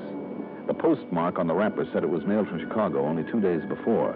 But when I checked the hotel Mrs. Pembroke said he used in Duluth, I learned that he'd been there for the past 4 days and had just left to come back home. Did someone else then mail a package from Chicago for him? Maybe. But she still wouldn't believe... My own husband would send me this murderous thing? Well, it is a possibility, isn't it? No. You don't know him. He's so kind and gentle. He has such a good heart, and... I mean, he's so good-hearted. Is there a difference? Well, you know he has some trouble with his heart. But it's nothing serious. Yes, well, also I'm afraid it's beside the point. But you mustn't think that Peter did this. You mustn't. I resent this terrible thing that you're thinking. I'm sorry. If you can find out who sent me this bomb and why, very well, that's your job.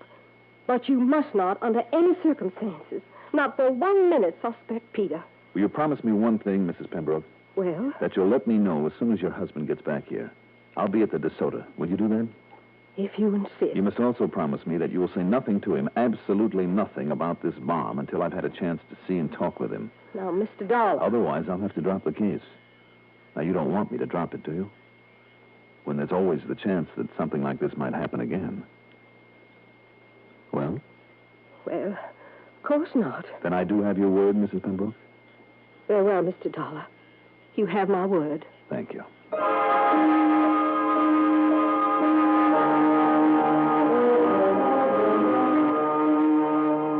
Item 4, 10 cents for a phone call to the desk at the hotel where I'd registered, and I left instructions about forwarding any phone calls that I might receive. Then I drove over to station WCAY. After swapping the usual amenities with the station manager and program director, I talked with young Bill Barrett of the News Bureau, kind of feeling my way gently so not to arouse any suspicion. Surely you aren't here just on a sightseeing trip, Johnny. Why not? Don't you think I'm entitled to some time off to kind of roam around and look at this country of ours as much as anybody else? Oh, don't kid me now, Johnny. What did you come down here for? Oh, I told you, Bill.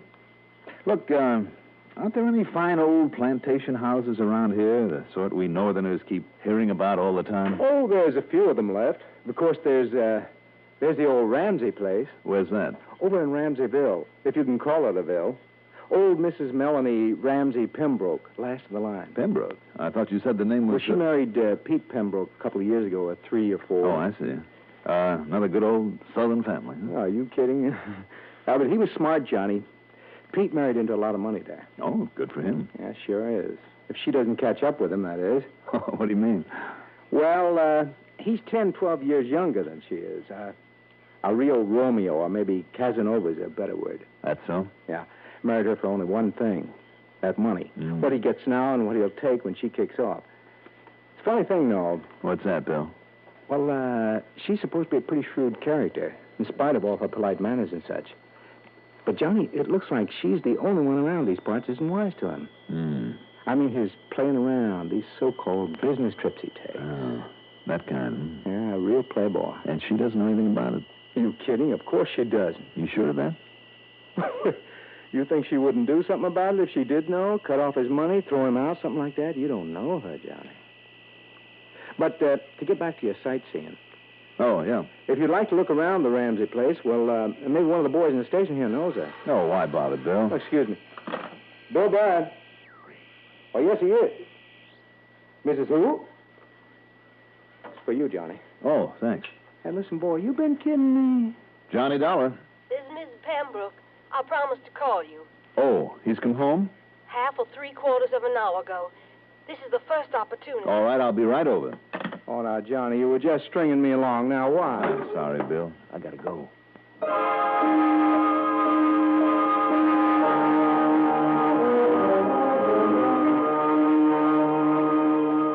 He looks so worn out and tired from his trip, Mr. Dollar.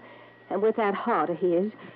Well, he said he was just going to soak away his fatigue in a nice warm tub. I see. And that's where he is now, Mrs. Pembroke? Yes. When he's tired, he likes nothing better than to lie there in that tub and read or listen to the radio and relax and... What's the matter? Well, it's just that he's been up there so long now, almost an hour. Well, if he was all tuckered out... You think it's good for him? All that hot water and for so long? Oh, I don't know why not. Well, I don't. I'm going to just make sure that he's all right. I'll go along if you don't mind.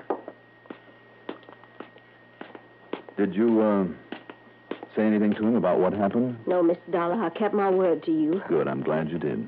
I still know you're entirely wrong, though. I'm sure of it. Right in here now. All right. Peter? Peter? Peter? It's locked. Peter? Peter! Would you mind just standing aside, Mrs. Pembroke? What? Oh, why did you ever? Oh, no. Peter! Peter! I'm afraid so, Mrs. Pembroke. He's dead.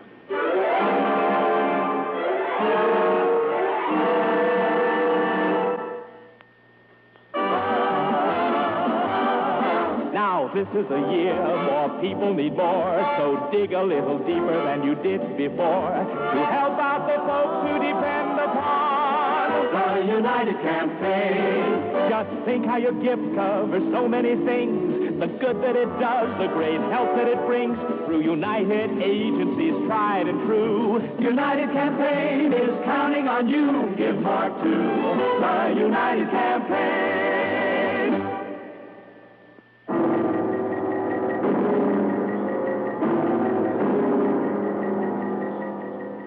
The ancient family medico, Dr. Eustace Culpepper, lived only a half-mile away, and he was there in minutes. There's no question of it, Mr. Dollar. His heart attack came on to him while he was laying there in the tub, reading or listening to the radio, the way he often did. I see.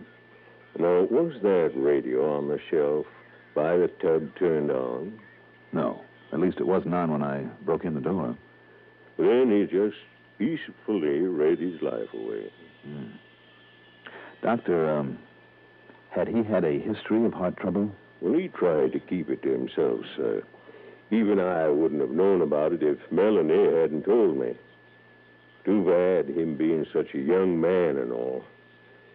Well, now I better look in and make sure she's resting properly after that little bit of sedative I gave her.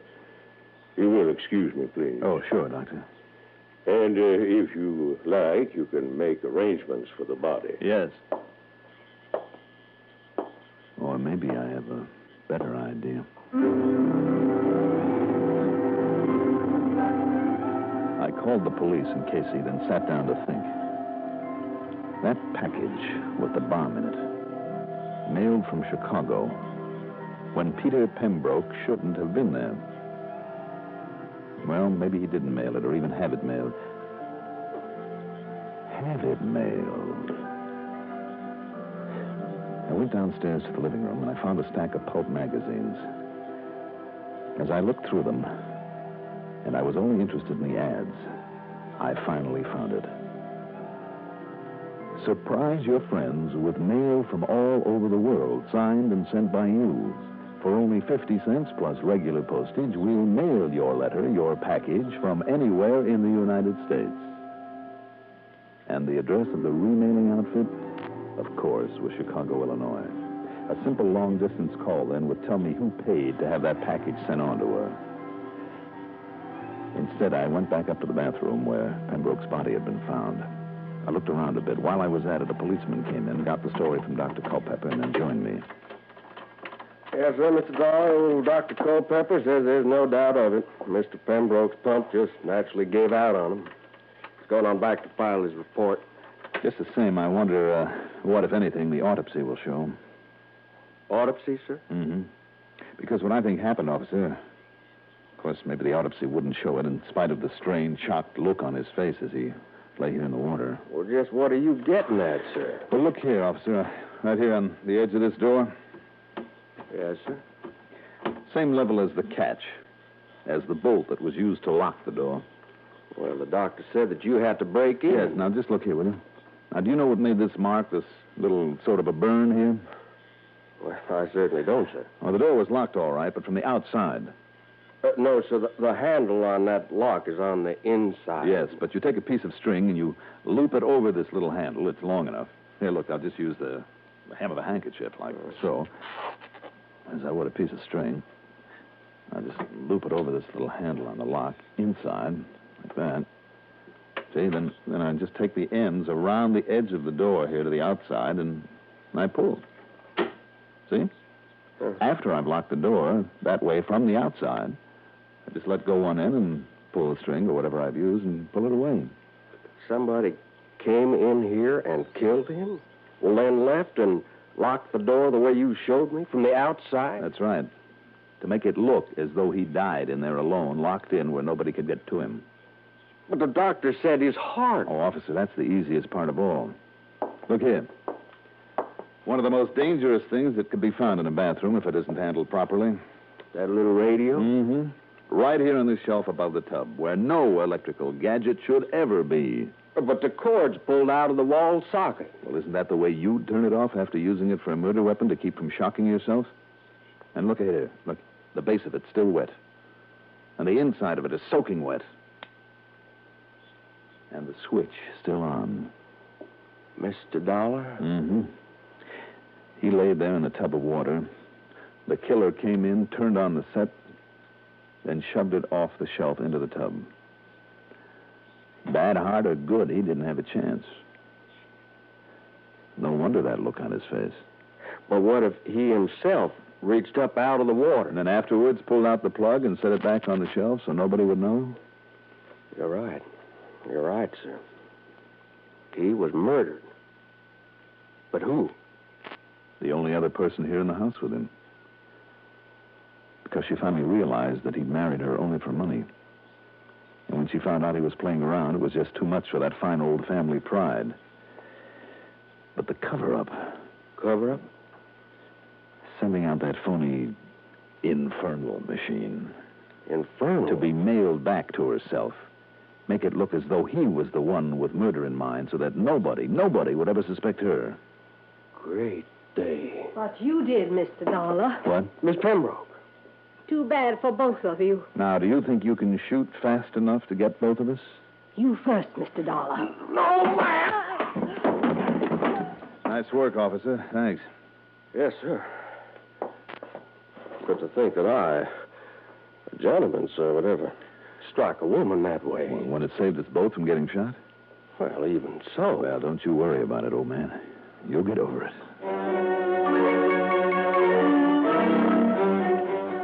So, from here on in, it's up to the courts.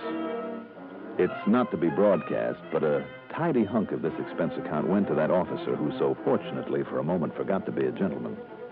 You'll notice I haven't given his name. Expense account total, including hotel bill, incidentals, and the trip home, call it $300 even. Yours truly, Johnny Dollar.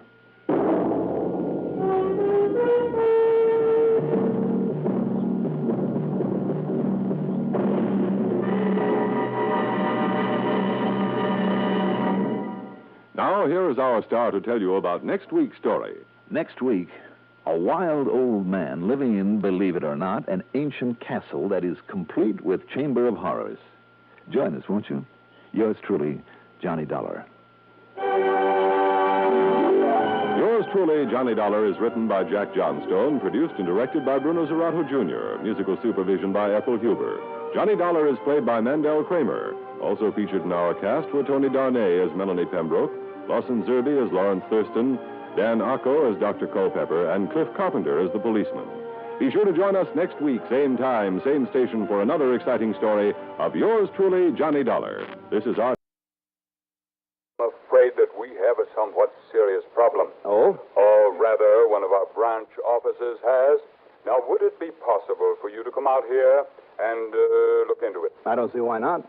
What sort of a problem, Mr. Hawkins? Well, you see, we've had a series of fires, Mr. Dollar, out in Simi Valley. Mm-hmm. That is north of here and just beyond the San Fernando Valley. Yes, and you think maybe some firebugs at work? Oh, I do, sir. I definitely do.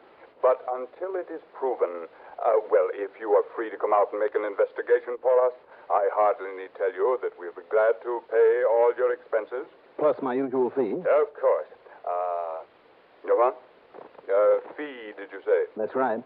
Well, now, just... Now, don't worry about it, Mr. Hawkins. We can decide on the amount of it after we see how much there is for me to do out there. No, but in order to justify a fee, Mr. Dollar... And just how much of my time it'll take. Now, hold on here, young man. Needless to say, if it turns out I'm able to save your company any actual money, I'll expect my usual commission. Now, look here, sir. Yes. Mr. Dollar... Yes?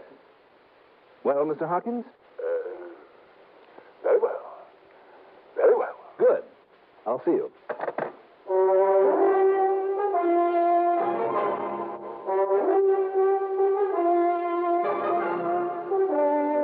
The CBS Radio Network brings you Mandel Kramer in the exciting adventures of the man with the action-packed expense account. America's fabulous freelance insurance investigator. Yours truly, Johnny Dollar.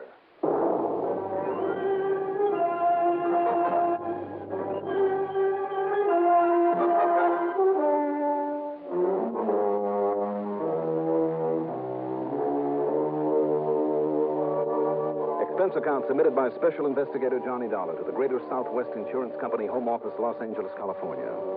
Following is an account of expenses incurred during my investigation of the do-it-yourself matter.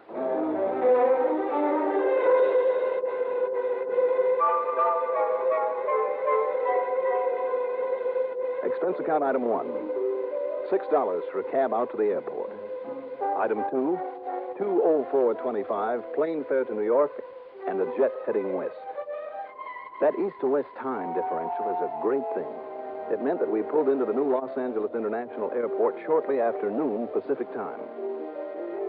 Item 3, $6.80 for the long cab ride into the big new Lozier building just east of Beverly Hills on Wilshire Boulevard, where Royal J. Harkins keeps an eagle eye on the affairs of Greater Southwest Insurance. Now, let us get this understood right now, Mr. Dollar, insofar as any fee is concerned. Now, you just stop worrying, Mr. Harkins. Did I ever hit you with a bill too big on any of the other jobs I've done for you? Well, no. Not that I haven't tried. I beg your pardon. Now, tell me, what's this all about? A lot of fires, you said. Yes. Around the San Fernando Valley. Now, out beyond that, in what is known as the Simi Valley. Tell me, do you remember hearing or reading about the terrible Bel Air and Topanga Canyon fires last fall? Last November? Oh, sure. According to our eastern papers, it was one of the worst disasters that ever hit Los Angeles County. It certainly was. Over 450 homes were destroyed. Many of them in the fashionable Bel Air section were in the $100,000 to $200,000 class. So I understand. Now, many of those homes were owned by wealthy, prominent movie stars and producers and directors, mansions. And you had a lot of them insured. Oh, yes, we certainly did. In other words, Mr. Dollar. In other words, your company has had to shell out plenty of money. Yes, Mr. Dollar. It has cost us millions, literally millions. Now, what has that got to do with your troubles out in the Simi Valley? Dollar, the best way for us to recoup some of our losses, I decided, was to simply sell more insurance. More and more insurance. And if you know anything about the tremendous amount of real estate development that's going on out in the Simi Valley, now do you? Well, I understand that all the orange groves and farmland... Orange ranches, Mr. Dollar. Oh, sorry, yes. Yes, with the hundreds of new homes out there, it's opened up a whole new territory for us. Well, I would think so, and for every other insurance company. Yes. So the first thing I did was establish an almost completely autonomous branch office in the community of Moore Park. That's out there in the valley? Yes, just north of Thousand Oaks. I see. How autonomous do you mean? I mean full power to immediately settle all claims. At least all except those that might be questionable for one reason or another. They, of course, are referred back here to the main office, to me. Well, isn't that rather unusual, Mr. Harkins? Well, now, that's one of the best ways a relatively small company like ours can compete with the big ones by close personal service and the settling of all claims fairly and immediately. I guess you have a point there. No question of it. And, by the way, a young man simply walked in one day, took our course, passed with flying colors. His name is Harry Walterson and Dulles. He has sold as many policies in the past 3 months as I ever sold in 3 years. Well, real go-getter. Yes, he certainly is. Now, as a result, the premiums have been rolling in, but now, recently. Yes, let's get to those fires you mentioned. Oh, yes. When you figure 9 fires in less than 6 weeks, plus the personal property losses that went with them, ruinous. At least it gives your young friend Walterson a pretty terrific argument for selling more insurance out there. Yes, of course it does. And under my urging, he's fully capitalizing on it. Every time there's a fire, he's able to sell 10, 15, 20 new policies with no trouble at all. But the premiums on them don't begin to make up for those losses. Now, tell me, have the police found anything to indicate arson? Oh, we have reason to be mighty proud of our police and fire departments out here, Mr. Dollar. But they simply cannot keep up with this burgeoning population growth. There simply aren't enough of them, not enough men or facilities. And to answer your question directly, no, they haven't actually found any concrete evidence of arson. Nor has Walterson, although he suspected it once or twice. I see. And if you know that valley area, do you? Well, with its brush-covered hills and plains, canyons, covered with mesquite, sumac, manzanita, chaparral, all of it tinder dry because of our lack of rainfall. New homes, you said? Oh, yes? Are they homes that people are satisfied with after they've moved in and lived there for a while? Oh, you're thinking perhaps the homeowners themselves have set these fires? Well, it's just a possibility, and it has been done before, you know. But a whole series of them. Well, who else stands to gain? And don't forget this, sir. Yes. An idea like that, if it's gotten away with, can spread pretty quickly. You ask the torch squad in any big city. And if that's the case with these fires... Dollar, you've got to find out. And if it is, put a stop to them before they ruin us.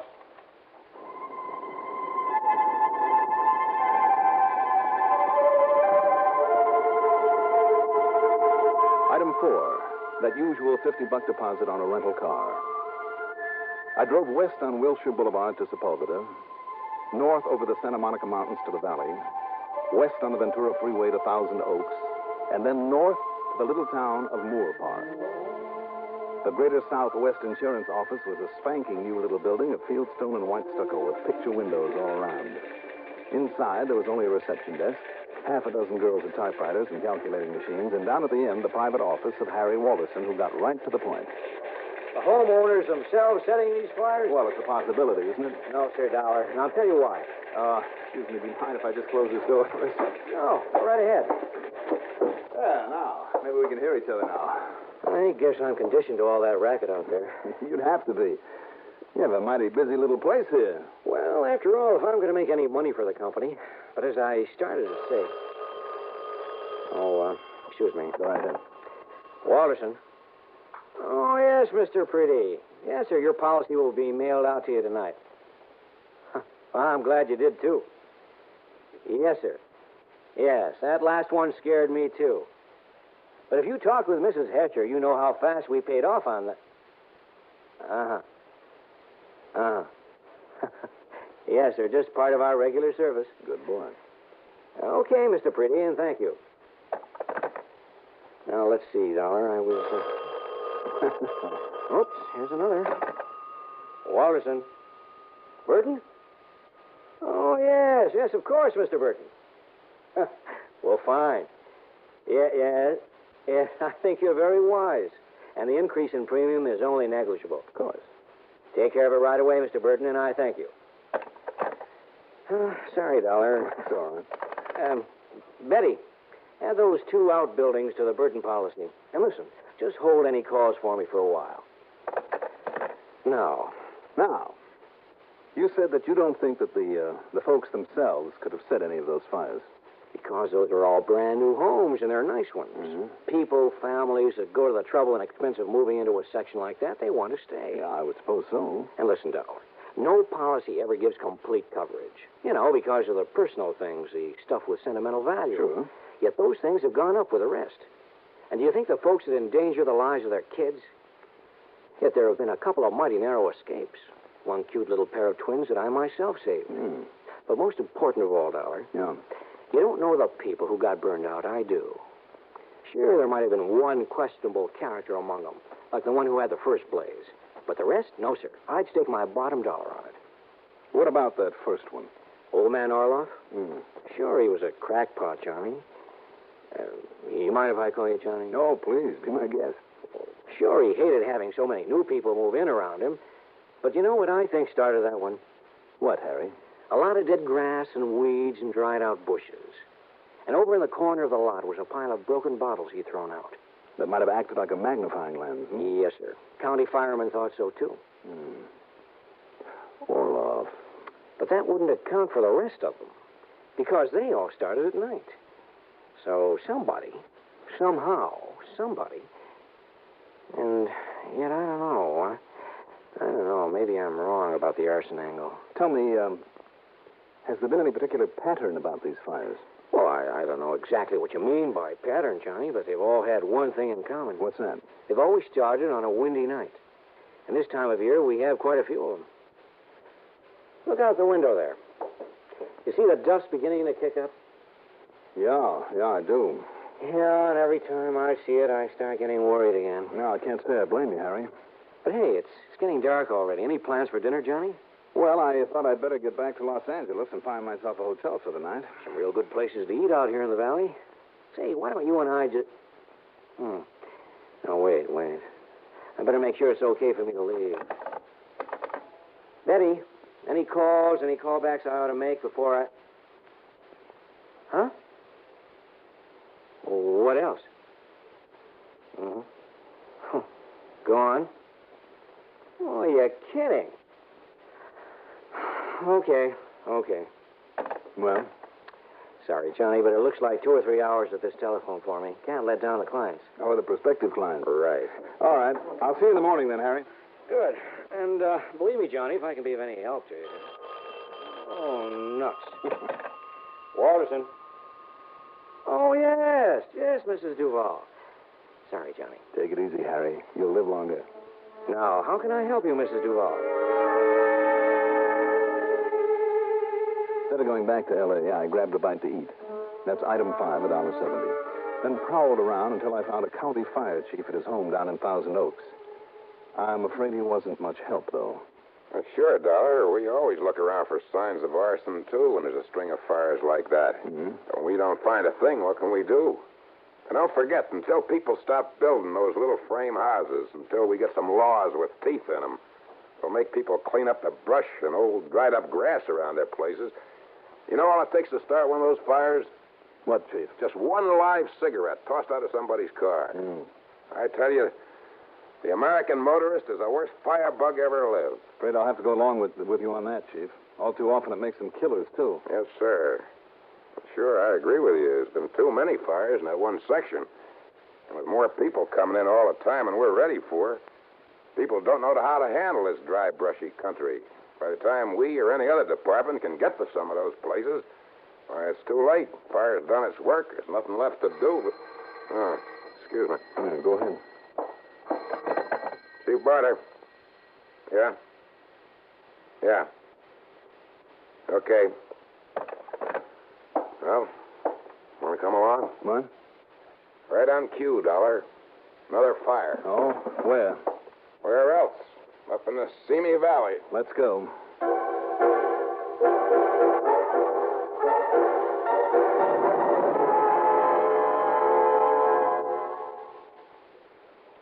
Most of us have problems, business and financial worries, family troubles, or personal difficulties. They can build up strains and tensions that, if improperly controlled, can develop into mental illness, America's #1 health problem. There are many effective ways of treating mental illness, but the most effective method is to prevent it before it starts. Write for the free booklet, How to Deal with Mental Problems. The address is Box 3000, New York 1, New York.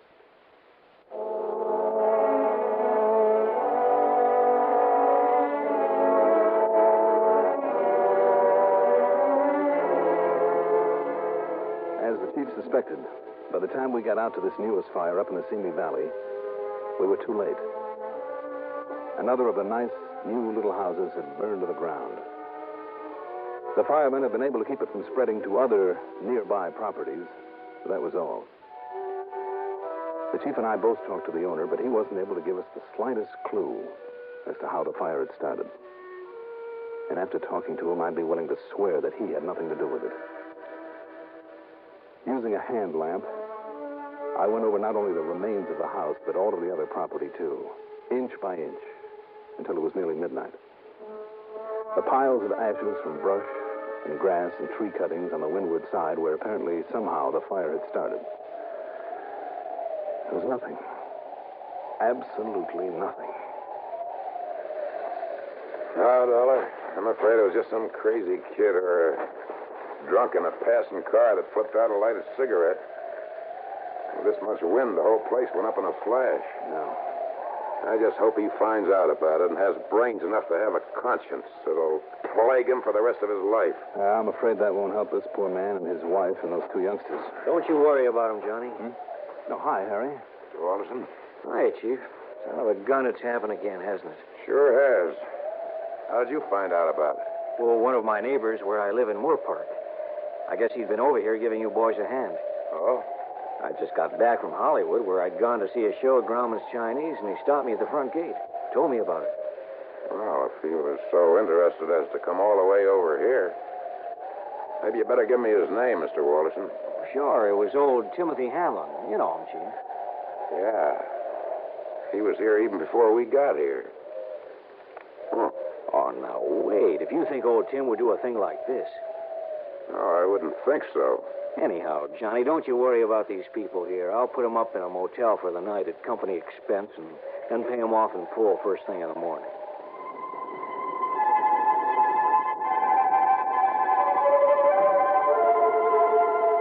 Item 6, $10 for a comfortable motel on Ventura Boulevard. After a late breakfast the next morning, I drove back to Harry's office and watched him pay off the unfortunate but grateful people who'd lost their home. Then I watched him accept application after application from people who now, after this latest fire, suddenly decided they'd better have insurance or add to what they already had. The people streamed in and out of there in droves. Finally, at about 1:30 p.m., Harry closed the door of his private office long enough for a quick sandwich. Yeah, it's pretty awful that you have to be scared into buying insurance this way, Johnny.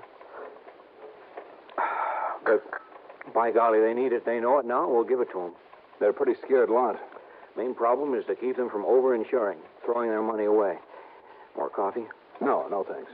But I check pretty carefully before issuing the actual policies, you know. Hey, you and the chief find out anything? Well, it doesn't look so. Well, I sure hope you do.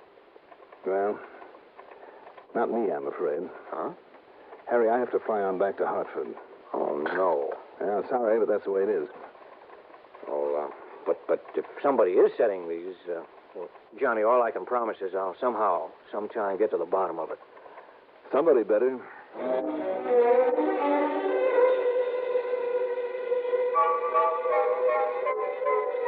Item 7, $314, covers a lot of things. First of all, a weekly rate for me at the motel. Then a phone call to Pat Fuller at Universal Adjustment Bureau back in Hartford, a sort of clearinghouse for information on claims made to companies throughout the whole country. Then a while later, when he called me back... Well, yes, Johnny, your guess was right. Greater Southwest is the only company that's had to pay on fire losses out there in the Simi Valley lately, and 9 or 10 of them in a row. Okay, Pat. Thanks. But what do you think it means, Johnny? Well, what I think, Pat... Yeah? I don't like. I'll see you.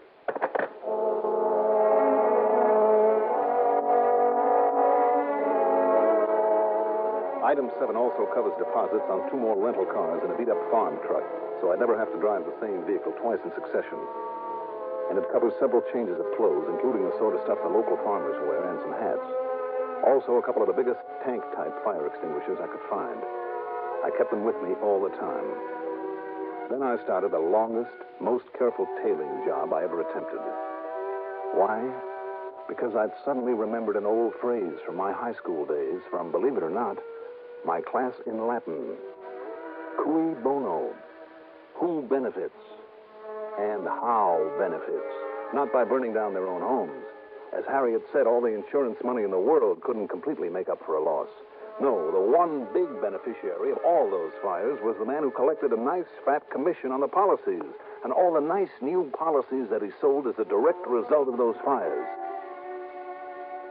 I followed Harry Wallison 24 hours a day, even slept in one of my rental cars parked out near his home. And then finally, one moonlit, windy night, and thank the good Lord for that moon, when he slipped out, got into his car, and headed up into Simi Valley, I, with my lights off, was only a few hundred yards behind him. When he stopped, got out, and walked quietly over to a new little home with a lot of dried-out shrubbery at one side, I knew I'd guessed right. Oops.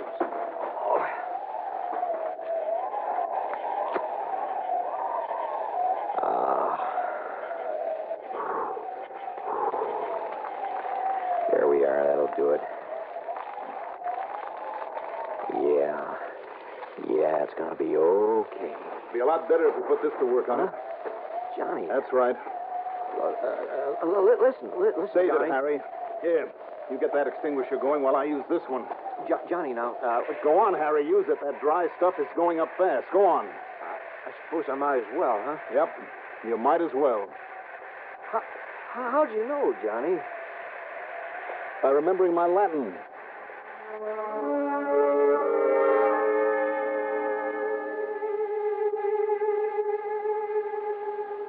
He didn't have a leg to stand on. He knew it. And he confessed to the whole dirty, rotten business. For my money, they can lock him up for life, because if there's one thing I can't take, it's a crooked insurance man. I'm glad they're few and far between. Expense account total, including car mileage and the trip back to Hartford, $833.70. Yours truly, Johnny Dollar.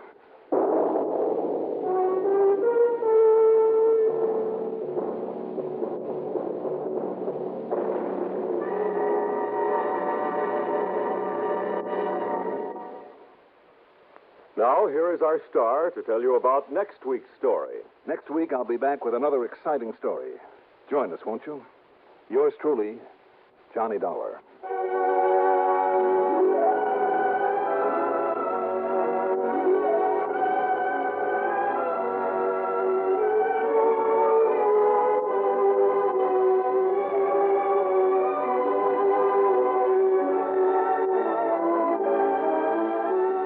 Yours truly, Johnny Dollar, is written by Jack Johnstone, produced and directed by Bruno Zerato, Jr., music supervision by Ethel Huber. Johnny Dollar is played by Mandel Kramer. Also featured in our cast were Herb Duncan as Harry Walterson, Raymond Edward Johnson as Royal J. Harkins, Joseph Julian as the fire chief, and John Thomas as Pat Fuller. Be sure to join us next week, same time, same station, for another exciting story of yours truly, Johnny Dollar. This is Bill Gillian speaking.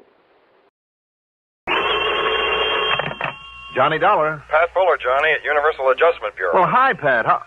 Pat Fuller, did you say? That's right. Well, how come? What? Well, Pat McCracken's always been my contact over there at your place, 5 or 6 years now. Haven't you heard? Pat's retired. Retired? Yeah. At his age? Well, he's only about, let me see, 50 on the nose. Been here since he was 25. So now he's off and gone with a real nice pension from the company. Son of a gun. Well, I always did know I was in the wrong end of this business. You want a job as a company man? Come on over. Who knows? Maybe you can live long enough to earn a nice soft pension, too.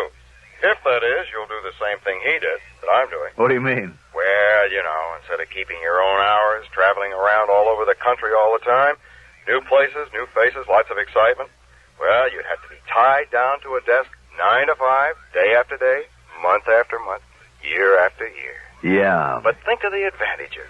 You'd have Christmas off and New Year's and the 4th of July. Well, now, let's, And all sorts of free life and health insurance and other benefits. A couple of weeks off with pay every Let's forget year. it, Pat. I think I'll stay freelance and free. Whatever you say, Johnny. Anyhow, with McCracken gone, I've taken over. Well, what's on your mind? And I hope it's something that'll get me really away for a change. Don't ask for it. Before this thing's over, you may find yourself having to cover the whole country, from stem to stern. Oh, it sounds intriguing. What is this thing? One of the oldest and simplest rackets that ever hit the insurance business. But one of the hardest to catch up with. Tell me all. Why don't you come on over here? I will. All right, I'm on my way.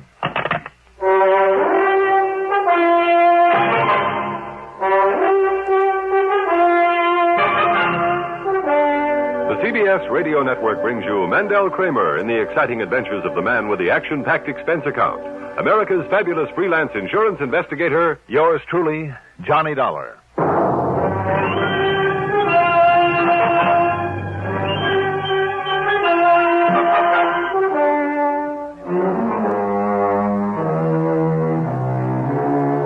Expense account submitted by Special Investigator Johnny Dollar to the Universal Adjustment Bureau, Home Office, Hartford, Connecticut. Following is an account of expenses incurred during my investigation of the be or not to be matter.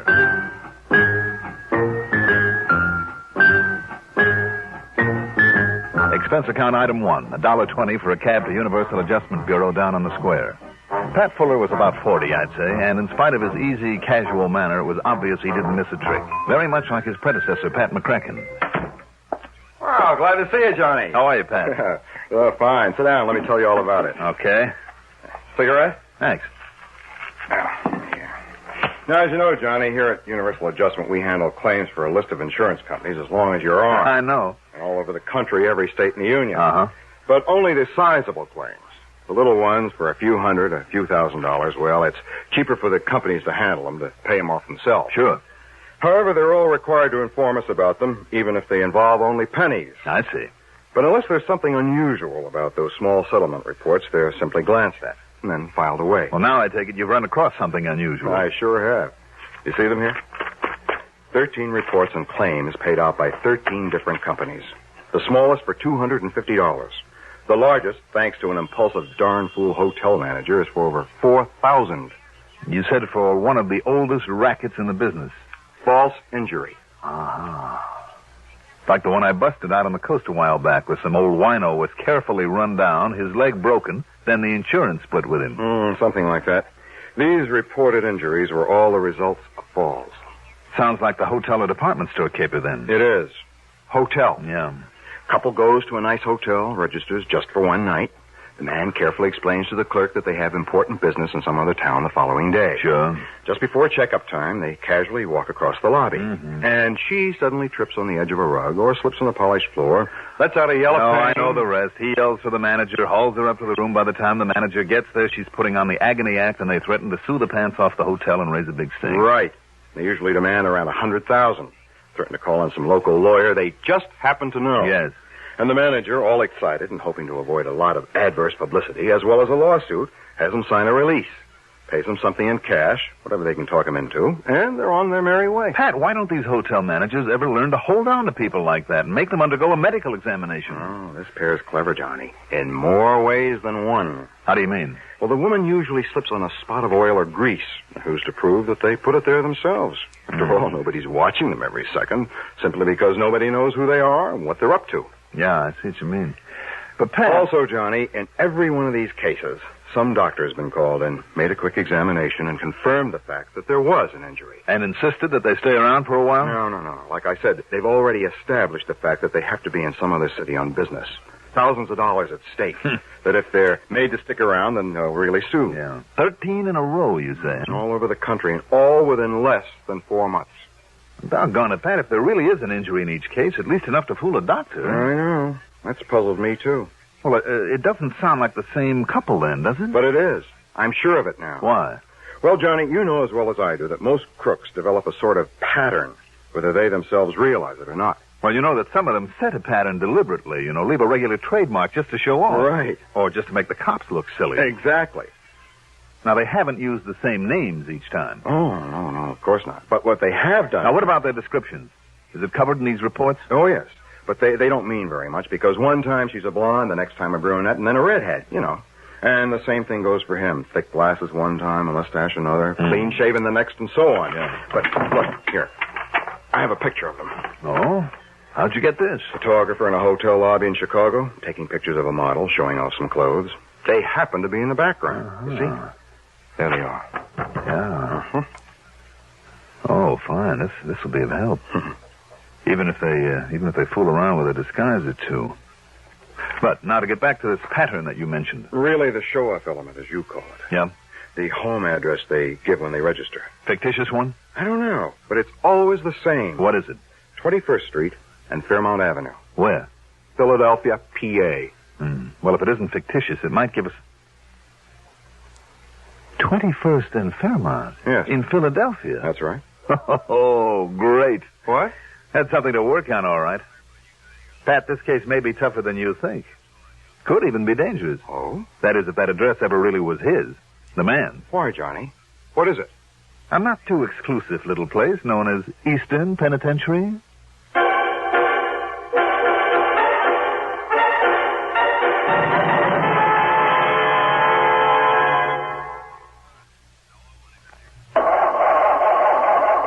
For cars left out at night or in unheated garages. Don't ask for trouble. Ask for DuPont Xerox Antifreeze. Wintertime is trouble time for many of us who leave our cars out at night or in unheated garages. So don't ask for trouble.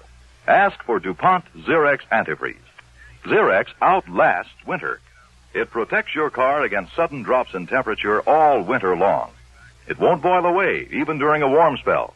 And Xerox has an exclusive rust inhibitor, MR8, that protects all engine metals, including aluminum, against rust and corrosion.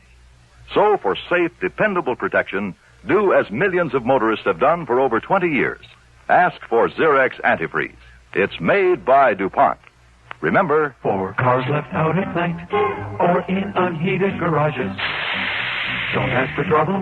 Ask for DuPont Xerox antifreeze.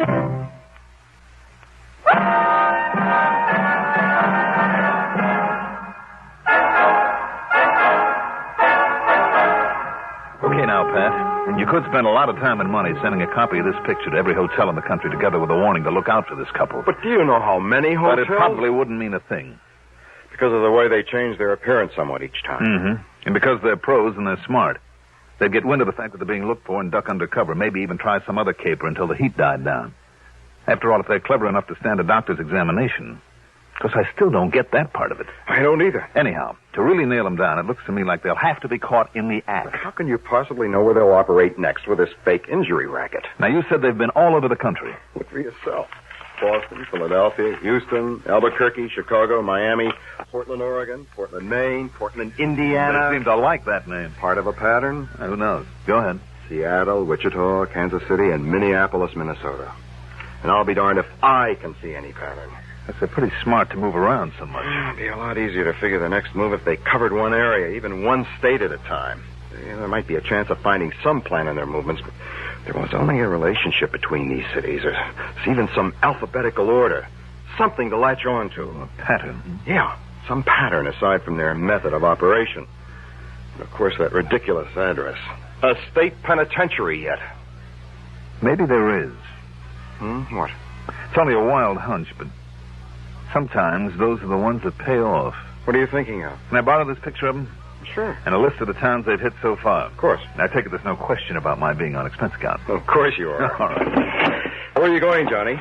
What are you going to do? You think they'd like to see me in the state pen?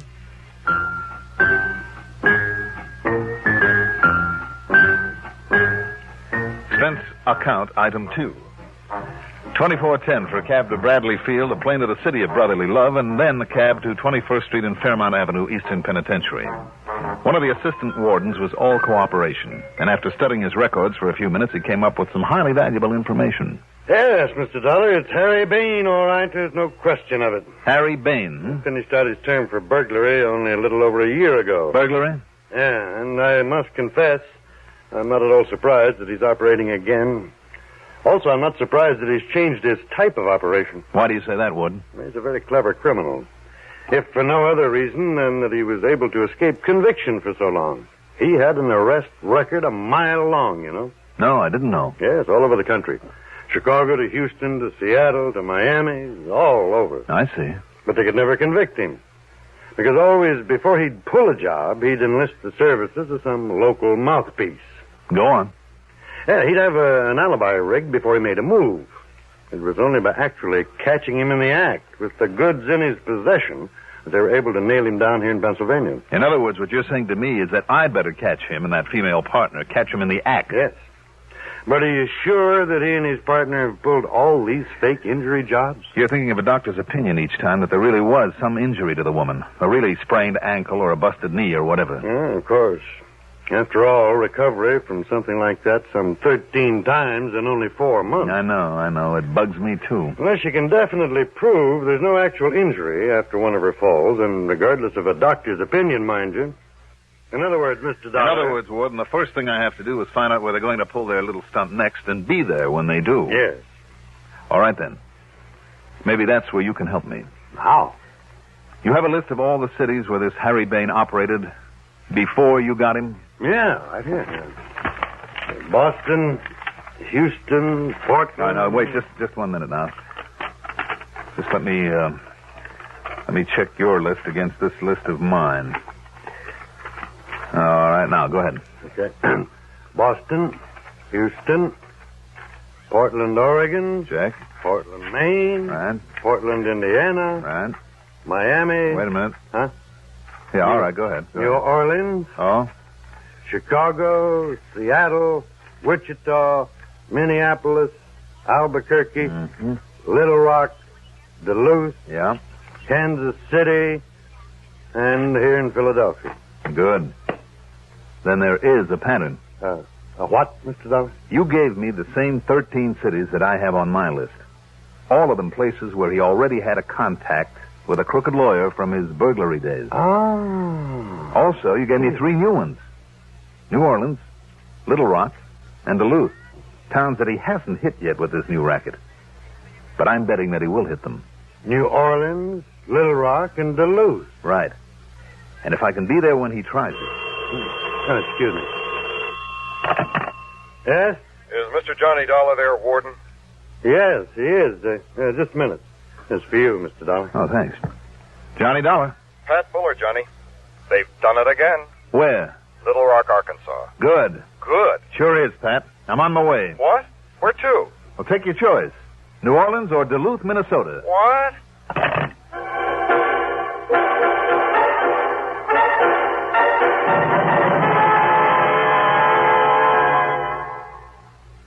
The most effective aid to needy families abroad is given each year through the religious organizations of America. They are so efficient that a single dollar will send more than 300 pounds of food to feed hungry mouths in lands overseas. But our religious groups go much further. Besides food, they send clothing, medicine, and bedding. They help support hospitals and clinics and develop self-help projects. Keep faith with those in need abroad. Give through your faith.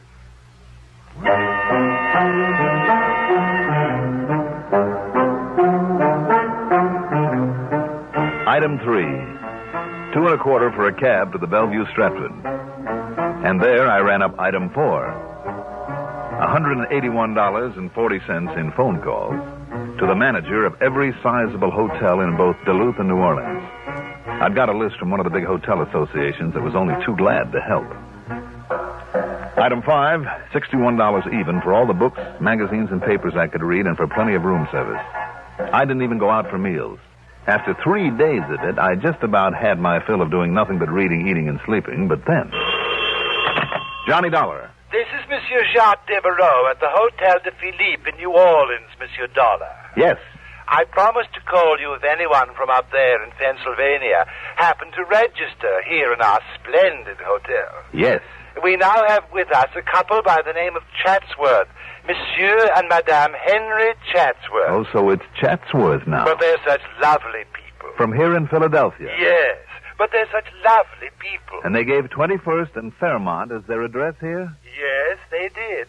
But they're such lovely people, Monsieur Dollar. Now, listen. I just refuse to believe they're those horrid rascals that you telephoned Now, about. you just hang on to them. I'll grab the first plane I can. Hang on to them? What? But they're only staying overnight. I know. Monsieur Chatsworth has to go north on business tomorrow. That's what he thinks. Item 6, $4 for a cab. Item 7, $81.45 plane fare. But the only flight I could get didn't leave until the wee small hours of the morning, so it wasn't until after breakfast that we finally pulled into New Orleans. Item 8, another $4 for a cab to the Hotel de Philippe. And there, the prissy little manager suddenly became a real problem. And I tell you, Monsieur Dollar, that I simply refuse to believe that nice Monsieur and Madame Chatsworth are those horrible cooking men.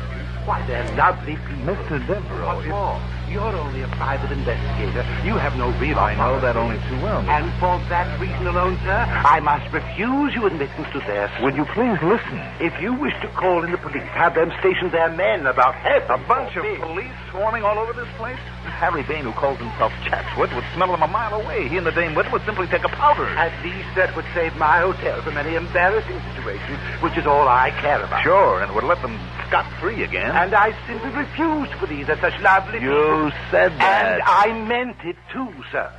Now, if that's all, Monsieur Dollar... All right, Mr. Devereaux. You almost make me wish they would knock you over. I have told you... You simply refuse to believe. Yes.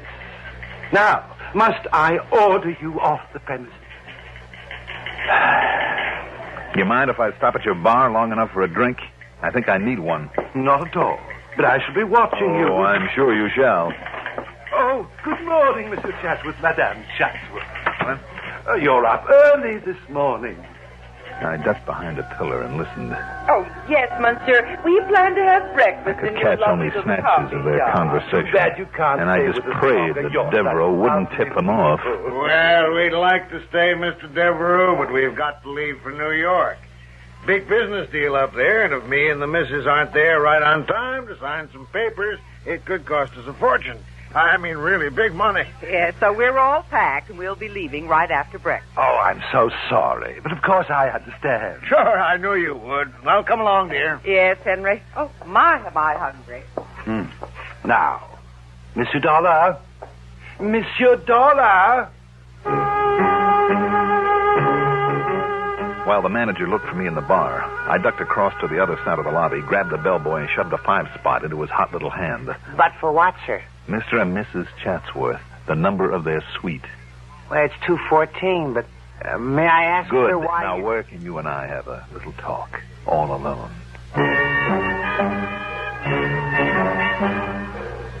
But even a 10-spot wouldn't persuade him to part with his uniform for the rest of the morning, so I'm afraid I had to use other tactics.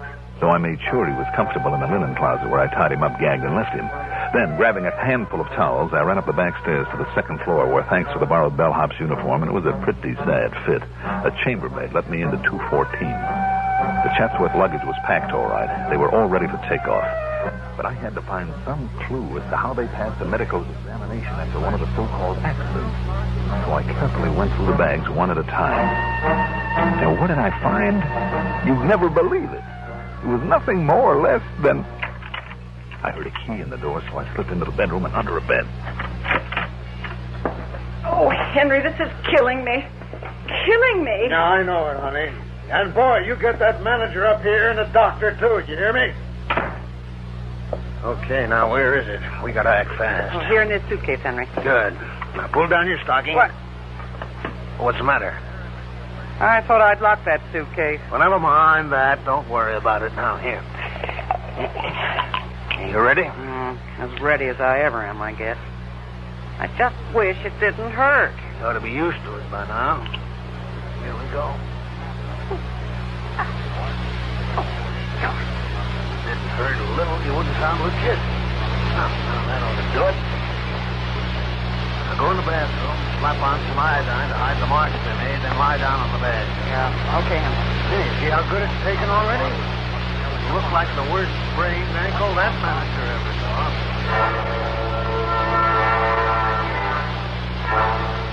Clever. It was sheer genius. And when the manager brought a doctor in, they put on a mask and should have won an Oscar. Just one look by that doctor, and he was completely sober. So when he suggested to Dane, alias Chatsworth, that she'd stay around for a hospital here. Why, you old fool, didn't you hear what I said?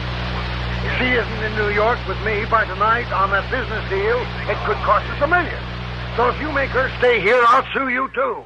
The way I'm going to sue this hotel for that slippery floor down there in the lobby. Please, Mr. Chatsworth, not so loud. You know what's good for you, Sawbones? You'll give her something to ease the pain so we can catch our plane. Then you'll get out of here.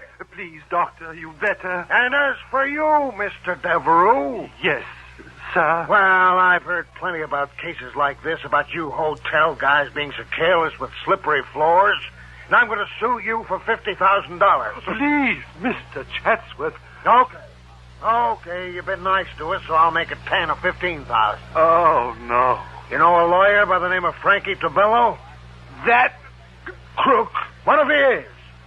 All I care is he gets me 10 grand for this. Mr. Chatsworth. Yeah? Perhaps the injury isn't as bad as it looks. And if we pay the doctor's bill and, say, $200 or $300... What? You out of your mind? But I don't want a lawsuit or the publicity. And I'm only trying to $1,000, perhaps, in cash, immediately. Now, listen. I've got you over a barrel and you know it. So you're going to pay for this, and plenty. Now make me a decent offer. And the price they settled on? $2,000. Cash, immediately. But as Devereaux, the poor excited sucker, was about to go downstairs and get it, I crawled out from my uncomfortable spot under the bed. And you know something? Henry Bain and the woman gave up without a struggle when they found out who I was and what I was doing there. And the manager, when I pulled the little glass jar out of their suitcase and showed him how they made their phony accident look so real. Real enough to fool a doctor. Oh, believe it or not, the shock was so much for him he almost fainted. So, that was that. And the expense account total comes to $471. Wait a minute, I forgot to tell you about the trick. Their little trick for making that ankle swell up and look like the worst sprain on record. You see, that jar, the one that Bain had opened and then clapped against her ankle, contained exactly 3 nasty little yellow jackets. Bees. Yes. Clever. Yours truly, Johnny Dollar.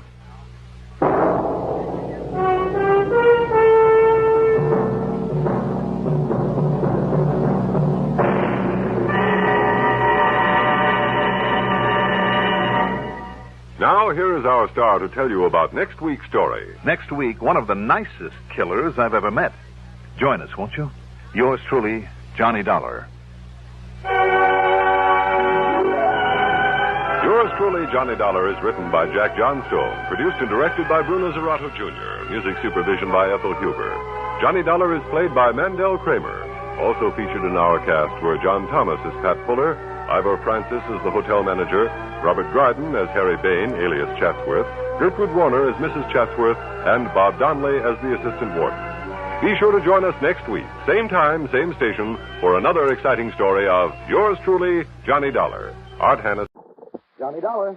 Freddie Friedkin, Johnny, over here at Mono Guarantee Insurance. Freddie, how are you? Oh, same as always. Listen, why don't you do me a favor? If I can. Ever hear of an old dame by the name of Mrs. Ambrose Wingford Van Turkle? Ambrose, what? Van Turkle. No, I'm happy to say I haven't. Yeah, I guess you have a point there. Nancy's an old fuzz budget. Lives over on South Tyrone, 1227.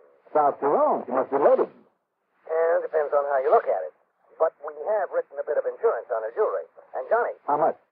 Just under a cool $1 million. And Johnny. You're kidding.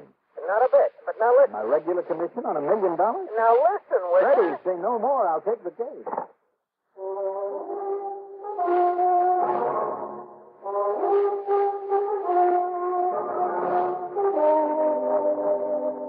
The CBS Radio Network brings you Mandel Kramer in the exciting adventures of the man with the action-packed expense account. America's fabulous freelance insurance investigator, yours truly, Johnny Dollar.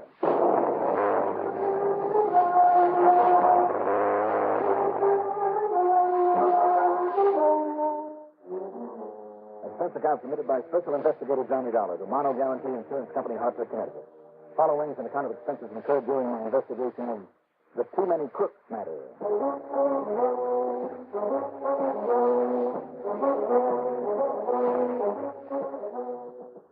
You know, they say that too many cooks spoil the broth.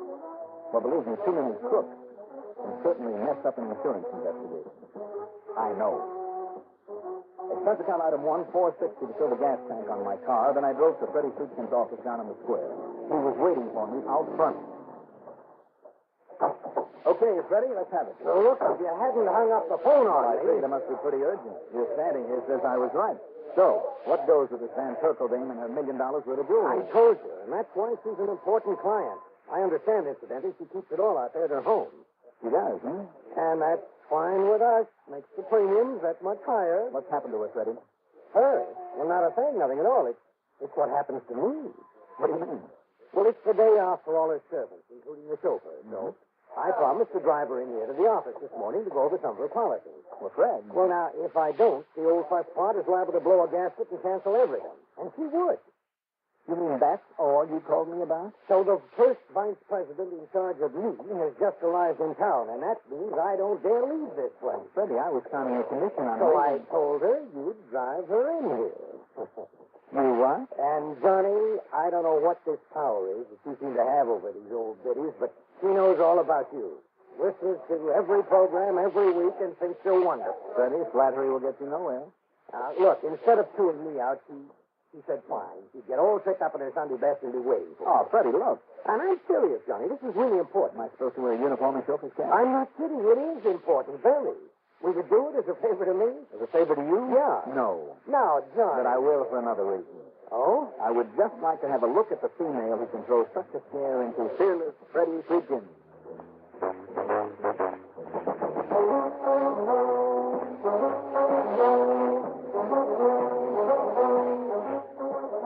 I drove to the CCU residential section on South Tyrone Avenue. Number 1227 was one of those huge, once very fashionable brownstone affairs surrounded with broad lawns, formal gardens, and plenty of stately elms.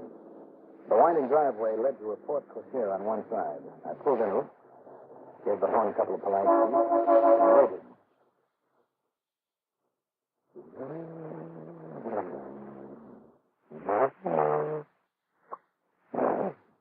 Looks like a ladyship really does one service.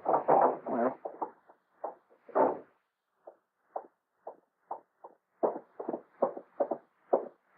there's something that's still using these things.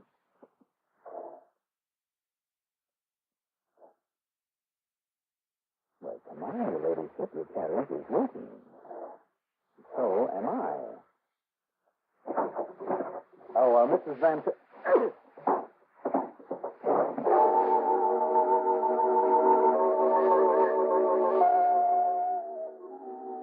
When I finally saw the light again, the birds out there in the trees were singing merrily. But to my aching head, it sounded like they were screaming.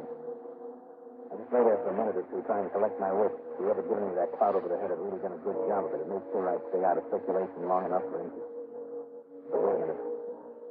I'd had just one glimpse of him in a brief second when I'd opened that door. Willie McPeak. That's what it was. Willie McPeak, slugger and second story man with a record as long as your arm. With old Mrs. Van Turkle alone in this big house. I managed painfully to get back on my feet. Mrs. Van Turkle? Mrs. Van Turkle!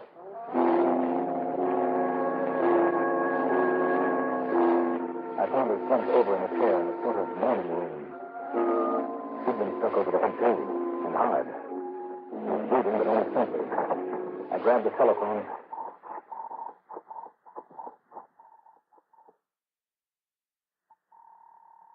Murder, come on. Dr. Bracey here? Oh, Doctor, listen. Yes? This is Johnny Dollar. I'm over here at Mrs. Van Turkle's place.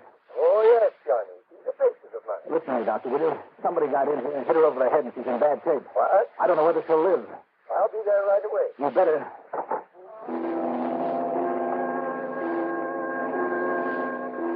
Another call, this time to headquarters from Sergeant Harry Benning. He promised to send somebody pronto. Then, after throwing Afghan into Mrs. Van Turkle, I looked around. Finally, I found it in the library. The oil painting pushed aside. In back of it, the wall safe. Broken open and very empty. On the floor, a single ring that apparently had been dislodged from the setting. I dropped it in my pocket and made another phone call.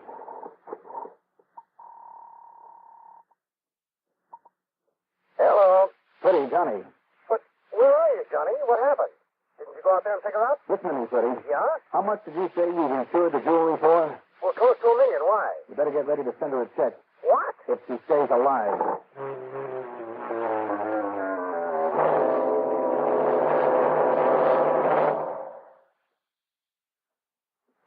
This ever happened to you? You're driving down a long highway or working late, and then monotony makes you feel drowsy. Perk up with No-Dose. No-Dose keeps you alert with the same safe refresher found in coffee. Yet No-Dose is faster, handier, more reliable. Absolutely not habit-forming. The safe way to stay alert without harmful stimulants. No-Dose.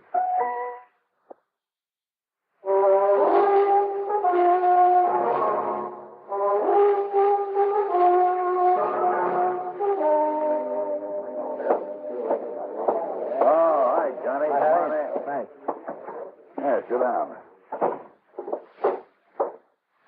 Thanks for the tip on old Van Turkle. I sent Mullins over there right away. Well, good. I left as soon as the doctor got there. Yeah, I talked with the doctor on the phone and sent an ambulance out. Mm-hmm.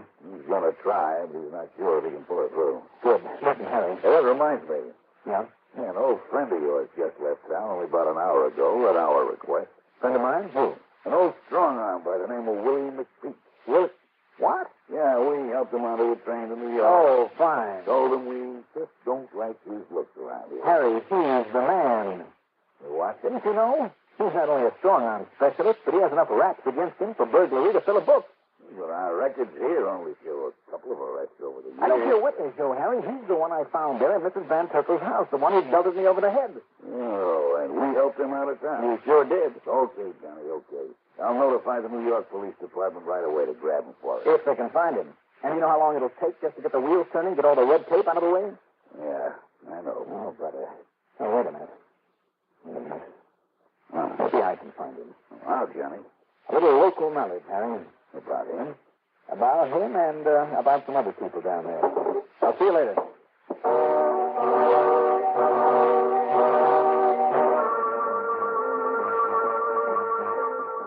Item 2, 1045, plane fare to New York. And I was lucky. A flight took off just a few minutes after I got to Bradley Field. Item 3, in the big city, $4 even for a cab into 18th Precinct headquarters. Before even talking to my old pal, Lieutenant Manning Singer, I appropriated a phone in the office next days and made 5 calls to men who were always ready to dig up a little information from me for a price. Then I walked into Randy's office. Okay. Now, what's it all about, Johnny? You can make all those calls to in there. Randy, if I told you, you'd probably round them all up and toss them in the jug. Oh, feelings, huh? Right. And they're a lot more valuable to me on the loose. Well, sure you haven't better tell me who they are so we can, sort of protect them for you, huh? Departments can always use some extra talk as king, you know, Johnny. Randy, I'd rather not. Okay, but stop tapping that diamond or whatever it is on the top of my desk, will you? Want to scratch the glass? This diamond is what I came here about. Well, Johnny, you sure couldn't have picked a better day than this to come down here and test you. Why, what's that? Well, everything. Pencils on our necks again. There's a lot of phony dough that's circulating around. Oh? Places so darn good it takes an expert to tell the bad 10s and 20s from the good ones. How does it mean? Yes and no. I mean, when you say rings, you're pretty up to those boys around here, Johnny. I mean, we've got a feel at almost all of them. Almost. Well, of course, the federal boys are beating their brains out, too, but what's happening is this. Yeah? Every time we knock over a print shop that's been making the stuff, we get there too late. How do you mean? Well, the plates are gone. Been sold to someone else. And not just to another printer, Johnny. That we could crack down real easy. I think, I hope, but to some intermediary, some brain who plants them with another printer just long enough to get out a nipple and then pass them on to somebody else. Well, maybe you better shut down every print shop in town, Randy. Oh, sure.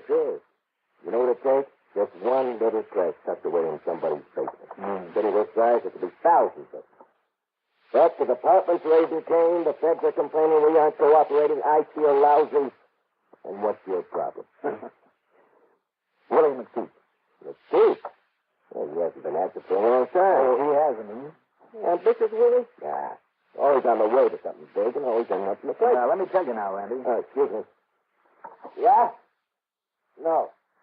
We tried peddling goofballs for a while, Johnny. 2 years up the river. Tried just making another turn. Tried half a dozen rackets. Always fell on his face. The only thing he could seem to get away with was a burglary and safe job. Well, he can't this time, so listen. Now, look, Johnny, I'd like to help you, really. When you stop tapping that thing... Nearly $1 million worth of jewels. I don't care if it's... Down here? No, up in Hartford, but I need your help. Well, Johnny, until we get official tips from the boys up there, you know how it is. A little deal between you and me has to be official all of a sudden? Oh, no, of course not. But will you stop scratching that diamond on the glass? Okay, huh? Randy. Well, wait. Yeah? This? Yeah. To you, Johnny. Oh? $20. Party. Oh, yes, Barney. Yes, party too. This number you give me headquarters. Oh, don't worry about that. That's where I am. Go ahead. You wouldn't pull one on me, Johnny. Nah, Spotty, you know me better than that. Yeah, I guess I do. You got something for me? Say, couple of C-notes, Johnny? Let's say 100, Spotty. If it gets me anywhere, then it's two. Okay. Just a couple of minutes ago with a briefcase on him. Yeah. 718 East 49th. I got it. He pokes the buzzer for number 2A, and then he goes in. 2A, huh? Okay. Now, what does that mean? You know anybody lives over on East 49th Street, Randy? Did I? I'll let you know. Now, wait, Johnny. I thought you wanted some help. I may not need it now. Oh, no? Well, now, wait a minute. Maybe you...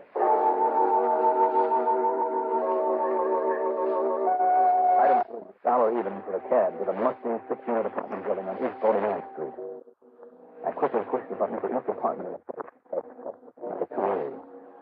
They all must have been out here. The tenants had gone out because nobody pushed open the lock on the front door for me. So I flipped the lock. Then I quietly went inside and up the stairs to the door of 2A.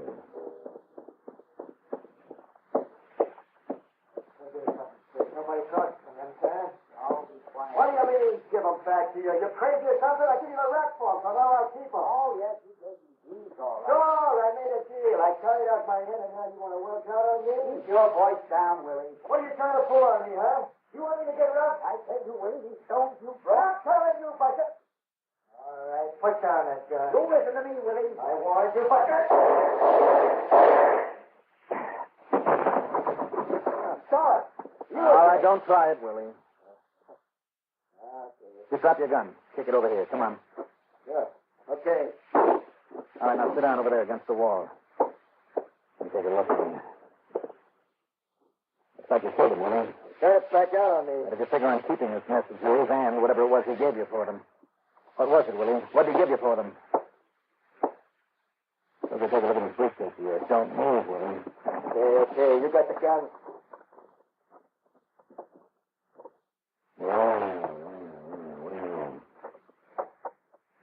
About as pretty a set of proclamation coins and flowers as I've ever seen.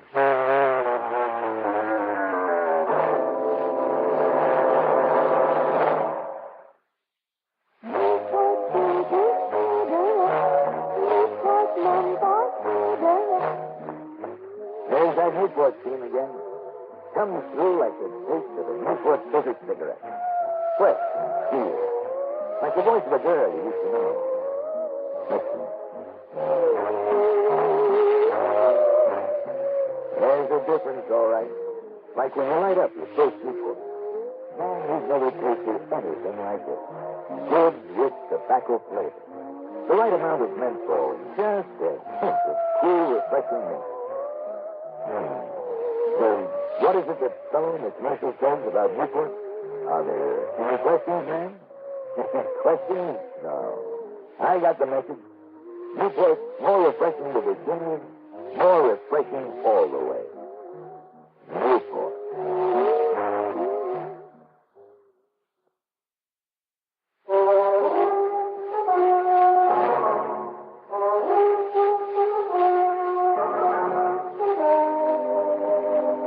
Randy, this is Johnny again. Johnny, where are you calling from? 718 East 49th. Well, listen, I just... Apartment 2A. There's a guy living over there we've been looking at for years. There was, Randy. Name of Horace Petersley. A passer of hot jewelry, that sort of stuff, you know? Only we never have been able to... Hey, what'd you say? What? That's right, he's dead. Okay, I'll be right over. No, Randy. What do you mean? Send somebody else. Well, now listen, Johnny, if you knocked him off, I mean, even... Somebody else killed him, Randy. The punk I have sitting here at the other end of my gun. Who?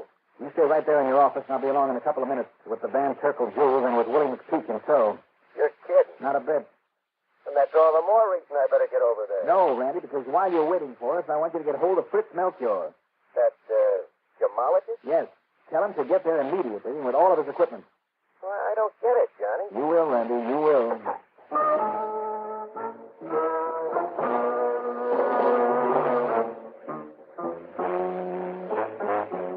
Item 4, another $1 for another cab. Luckily, by the time we got to headquarters, Melchior, the gemologist, was there and waiting. I handed him the Van Terkel jewels and told him to set up his equipment on Randy's desk and get to work.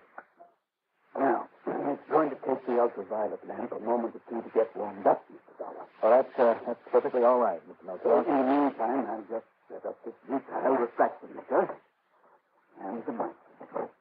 Just take your time. But why can't we just book Willie and lock him up, Johnny? Conroy's going to get tired sitting there holding a gun on him. Randy? Yeah, it's time for me.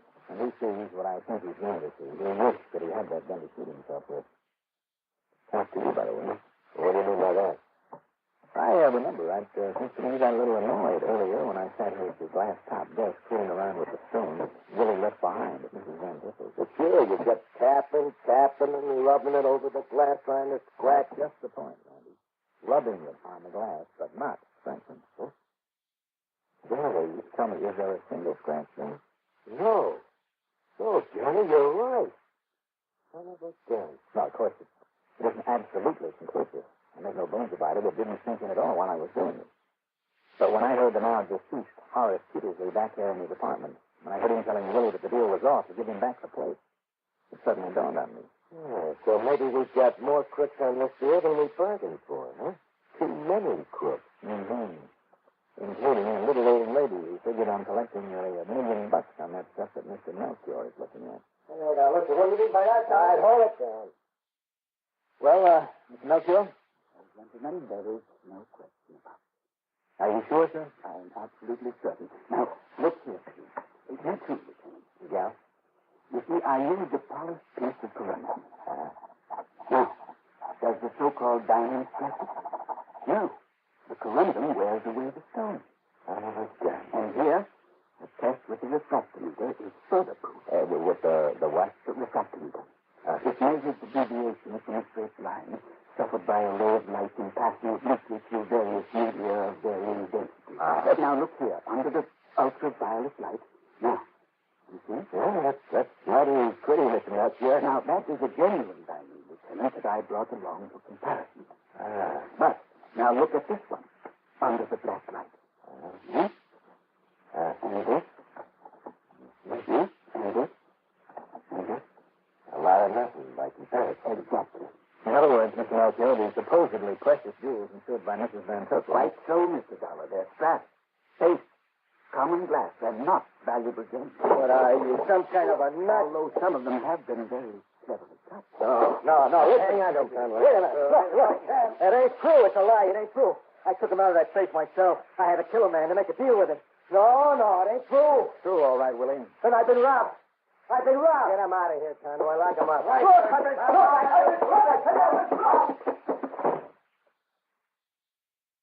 Well, Johnny, much as I hate to admit it, you've kind of done yourself a good day's work. Well, of course, Willie Hector did. Oh, sure. He got hold of those counterfeit plates for you, Randy, didn't he? And he took care of that Peterson character for you, too. So, Randy, why don't you be a nice guy and see that he doesn't get more than a couple of lifetimes.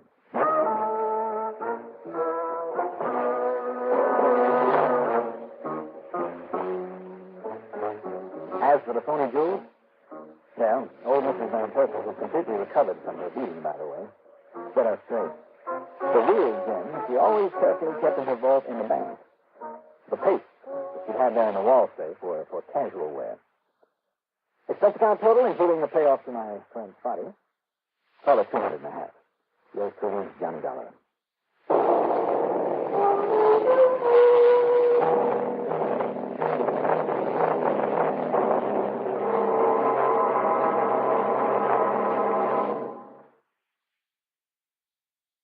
When you get premium gasoline performance at regular gasoline price, find out what so many other car owners have found. In 3 out of 5 cars, regular price Sinclair Dyno gasoline matches performance of premium gasoline. Saves you up to 4 cents a gallon. Almost anywhere you see the Sinclair sign, you can save up to 4 cents a gallon with Dyno and still get premium performance and mileage. Drive with care and buy Sinclair Dyno gasoline.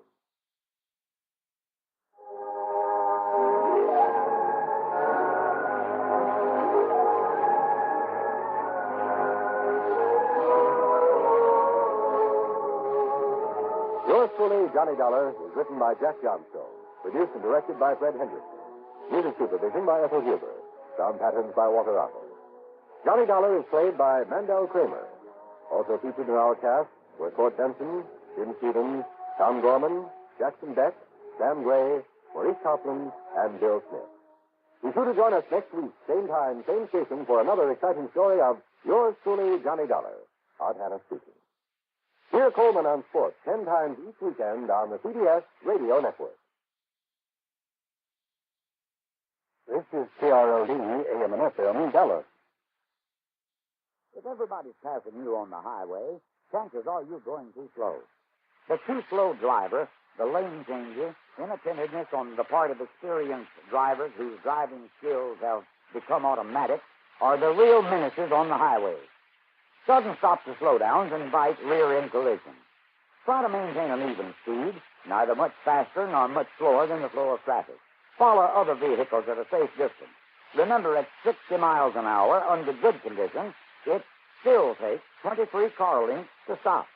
Friends, this is Kelly Maddox, Executive Secretary of the Citizens Traffic Commission, asking you to take stock of your driving habits. Don't be a slowpoke driver, and don't be a speed demon. Drive at a speed that is safe and prudent. Safe and prudent not only for you, but for others that are driving on the same street or highway. Driving too slow can be just as dangerous as driving... Johnny Dollar. Johnny, this is Phil Easterday. Easterday? That's right. Out in San Diego. Right, with Mono Guarantee Insurance. Well, sure. How are you, Phil? It's been a long time. I'm fine, yes, I know it has. How'd you like to take a little run out here, Johnny? Sunny Southern California? Why not? Okay. Now, according to this plane schedule I'm looking at, if you can get a move on, you can just about make connections on one of the jets coming out this way. Good. I'll pick you up at the airport. See you, Johnny. Hey, wait a minute, Phil. Yes? Give me something to worry about along the way. What's your problem? Burglary. Oh? Or rather, a whole series of them. I see. Yep, all directed at the same man. Or rather, man and wife. Whole series of them, hmm? Right. What's been taken? The same thing every time, Johnny. That's so what? Hold your hat. I'm holding. Just exactly nothing. All right, I'll grab... What was that? You heard me. Well, I asked you what had been stolen. Yes, that's and you right. said exactly nothing. Right. That doesn't make sense. I know. But now you'll have to hurry to make your plane. Goodbye. Phil, just a minute. I'll be here and waiting for you.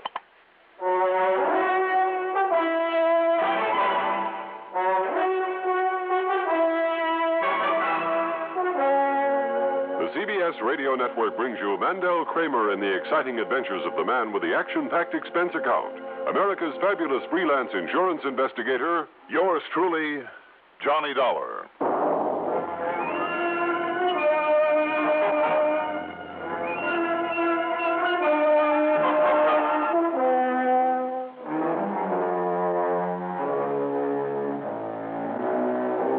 Expense account submitted by Special Investigator Johnny Dollar to the Mono Guarantee Insurance Company office in San Diego, California. Following is an account of expenses incurred during my investigation of the double-barreled matter.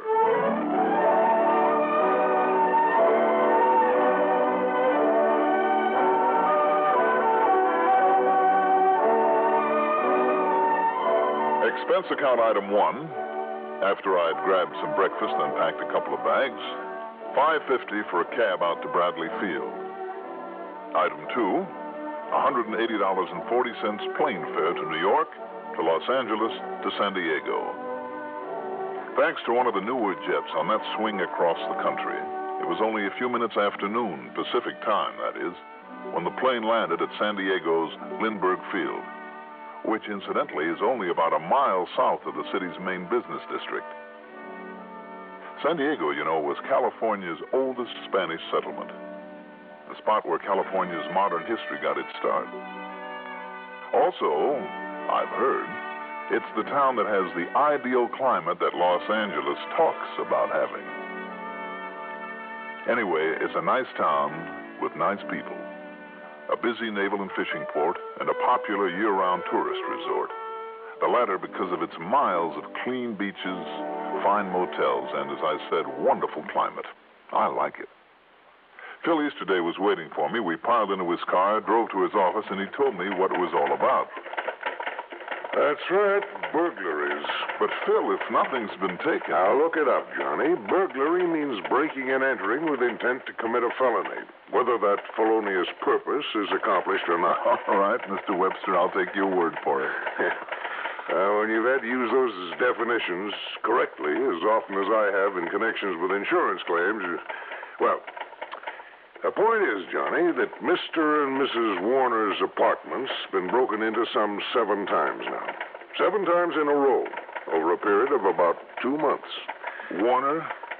Yeah, Charles Hastings Warner and his wife, Trudy. He's, well, now to come to think of it, I don't know what he is, what he does for a living. But if the size of his insurance policies means anything, he does all right. His straight life alone has a face value of nearly $1 million. That could be, I suppose, that he simply retired out here. He came out originally from Chicago, I think. I see. Phil, what do the police think about these burglaries? Well, that's just it, Johnny. They were never reported to the police. Why not? How did you find out about them? My wife plays bridge a couple of times a week. One of the group is Trudy Warner. Trudy told her, she told me, so I called up Mrs. Warner and got the story. All right, now answer the first part of my question. What, about the police? Mm-hmm. Well, she said that as long as nothing's been missing, her husband Charlie said there was no point in bothering them. But it kind of has Trudy worried, never knowing whether it's going to happen again or when they might clean out the place. Now, if you ask me, Johnny, I think it looks kind of peculiar. That's the understatement of the week. Right. And I think we ought to do something about it. 7 times in a row, you said. That's right. And absolutely nothing taken. Absolutely nothing. Oh, that is peculiar, Phil. Very. Well, that's why I called you up as soon as I heard about it. You know, one of these days, they'll find whatever it is they're looking for, and we'll find ourselves faced with a hefty claim. I wonder. What do you mean by that? I just wonder, that's all. Want to give me their address? Sure. And you might call and tell them I'm on my way out. Right. No. What? On second thought, just give me their address. Oh. Yeah.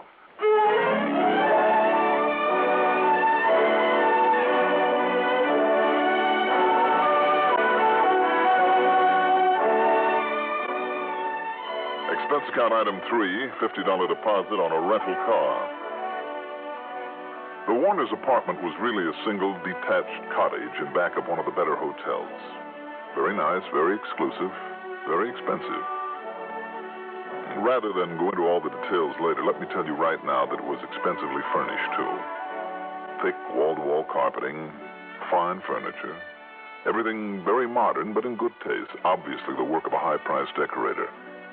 As for Mrs. Trudy Warner, well, she was 25 or 26, tall, statuesque and blonde, with just enough makeup to enhance her natural beauty. She had a rather distinguished look, a quiet sort of dignity in her bearing. She wore a housecoat of fine oriental silk, long jeweled earrings with enough diamonds to choke a horse, but also in good taste. A couple of bracelets and the gold band of her watch were set in gems, and I'm sure that the huge stone in one of her well-chosen rings was a genuine ruby. At first glance, this all meant wealth, social status, a blue blood. But when in response to my knock, she opened the door and then opened her mouth. Yeah? Mrs. Warner? Yeah, that's me. Who are you, huh? My name is Dollar. Johnny Dollar. Yeah, I ever seen you around anywheres before? I doubt it. Well, then, listen, Is Mr. Warner at home? No, he ain't. He's gone away for a couple of days. But no fooling around, Buster, so you better get back on your bicycle and scram. Goodbye. Just a minute. Hey, now, Mr. get Warner? your foot out of this door. You want I should scream for help or something? No, that won't be necessary. Believe me, I'm here because I represent your husband's insurance company. Oh, you do, huh? Well, can you prove it? Well, here, let me show you my credentials. Oh, okay. I'll take your word for it. Well, what do you want to see him about, huh? Well, about those burglaries you've been having. Oh, about those people busting in here, going through all our stuff all the time, hmm? That's right. Boy, am I glad to see you, Johnny. How'd you find out about it?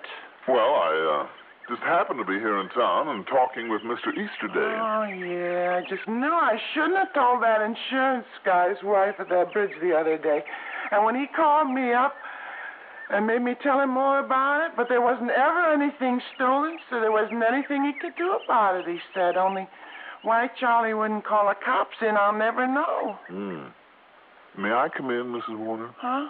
Oh, yeah, sure, come in. Thank you. But if Charlie finds out, I mean, he's not even wanting to bother the cops, well, maybe he won't like this. I don't know why not. I'm glad you're going to do something about it, because I asked you, Johnny, what if I was to come in from shopping or something? I mean, like in broad daylight. Like when Charlie was away like this, and maybe find somebody's busted in and was still here and pulled a gun on me or something. Sit down, huh? Thanks. These burglaries have all occurred while your husband was away? No, it's always right after he's come home again. We've been out somewheres at night together. We do a lot of night clubbing and stuff, and even sometimes go up to L.A. Mm-hmm. And they always go through everything with a fine-tooth comb, even pulling up the rugs and taking the beds apart, but they never steal nothing. I don't get it. Well, I also don't like it neither. No, I can't say I blame you. And your husband? Charlie? Well, all he says is it's probably just some crazy hophead or something, or a psychopath? Yeah, that's it. And as long as he don't take anything, we should worry. Only I don't like it. But that's his only explanation, though, for nothing being taken. Well, that's his only one. Gee, I don't know how he can take it so cool and casual, but that's the way he is, Johnny. Just real cool and casual about everything. You could fire a gun under him. He wouldn't even blink his eyelash. Anybody ever tried that, firing a gun under him? A nice, sweet guy like Charlie? Of course not. You want a drink, Charlie? Johnny. That's all right. No, thank you. Tell me, what's your husband do for a living, Mrs. Warner? Only it's Trudy, Johnny. No use being formal, huh? All right, Trudy. Only that's no invitation like you should get fresh or anything. You remember that? Oh, indeed I will. I remember that. You sure you don't want a little drink? No, I really don't. Thanks very much. Well, if you don't mind, I'm going to have another one. Oh, you go ahead. If you pardon me, please. You just help yourself. You started to tell me about your husband's business. Oh, he hasn't got any business, Johnny. At least not since I met him out here in Dago and married him. I see. Do you know what he did before? Well, why should I care, huh? As long as he keeps the money coming in and treats me good like he does. You sure, Johnny? Just to keep me company. No, I'm sure. If he has money coming in, where's it come from, Trudy? So I'll give you the same answer he always gives me when I asked him. Well? Didn't you never hear of the stock market? That's what he says. Oh, I see. Where did you say he is now? I didn't. But he's gone hunting like he always does. Always? Well, almost every week lately. Oh? Where, do you know? Oh, sure, I know. It's down near El Centro. You know where that is? Somewhere down near the border, I believe. Yeah, down there in all that farm country in the Imperial Valley. Oh, yes, I understand there's a lot of dove shooting down there in the Imperial Valley. Yeah, doves or pigeons or whatever they are, only he always calls them pigeons. Oh, yeah? Little tiny things, a lot of feathers, you only get a mouthful out of them. I always get stuck. I have to cook them for him, but he's always so nice to me, so why not? Sure. I'm a good cook, too, Johnny. You wouldn't believe it, but I am. Oh, I bet you are. Tell me, do you know where he stays down there? Well, sure. I always call him up on the phone every night while he's gone. It's the Bluebird Motor Court. It's a real swell place. I've seen it myself a couple of times when him and me was on our honeymoon. When did he leave? Early this morning. That means he won't be back until the day after tomorrow. Only what are you going to do about this burglar and bit, Johnny? Gee, I'm not sure yet, Trudy. Well, whatever it is, I sure hope you do. Only don't let on to Charlie I said anything about it, will you, honey? Well, if you won't, I won't. Oh, well, don't you worry about that. Listen, not even a short one, Johnny? Just to keep me company? Well, all right. Just a short one.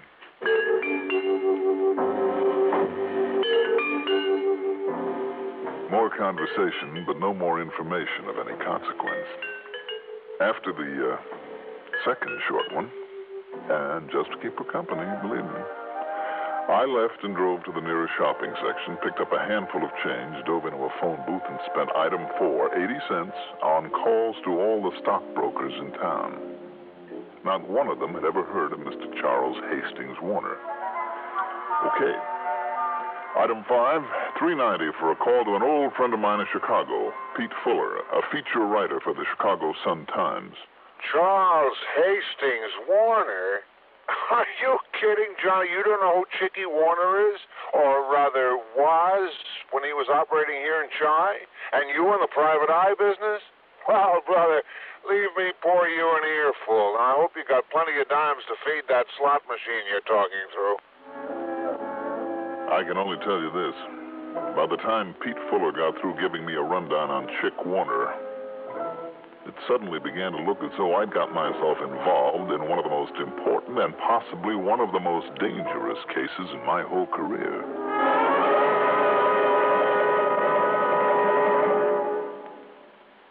If you ever suffer a touch of arthritis or rheumatism and you've never tried Mentholatum Deep Heating Rub, you can't know how good its deep heating action can make you feel. As you massage it into painful areas, you feel its deep heating action. You know relief is on its way. Mentholatum Deep Heating Rub is an extra strong combination of active ingredients for safe, temporary relief of minor arthritic rheumatic pain. Use greaseless, stainless Mentholatum Deep Heating Rub often.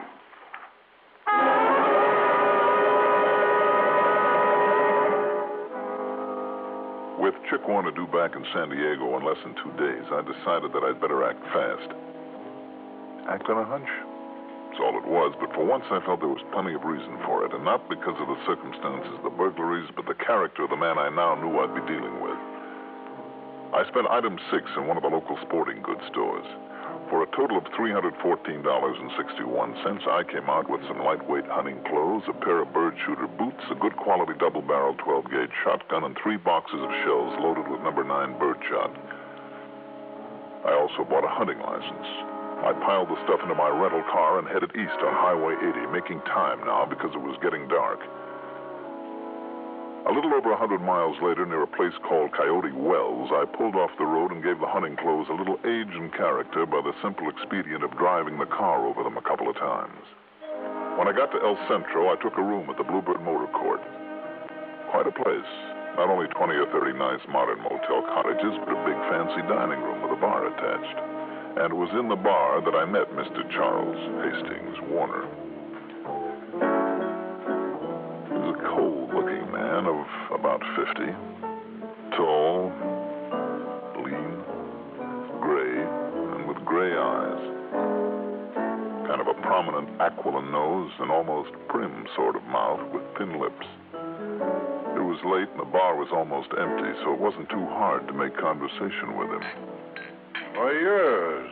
Matter of fact, I am here to do some pigeon shooting. How'd you know? Oh, I didn't, Mr. Warner, is it? Yeah.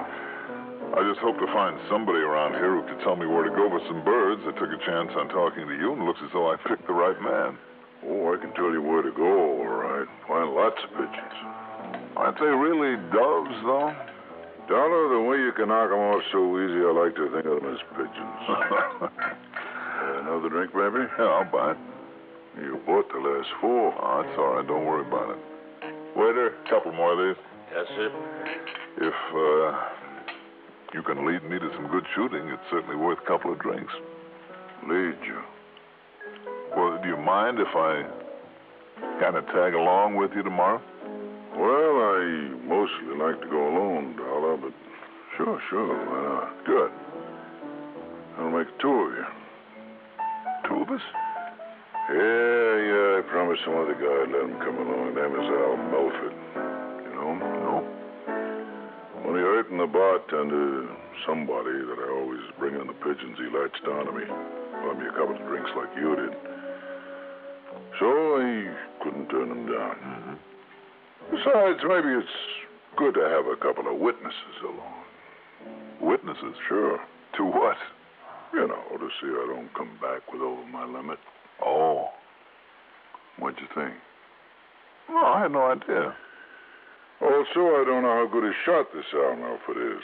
Just met him today, so you can be along to make sure you don't blow my head off by mistake. You're not serious. Dollar, a man has a gun on him.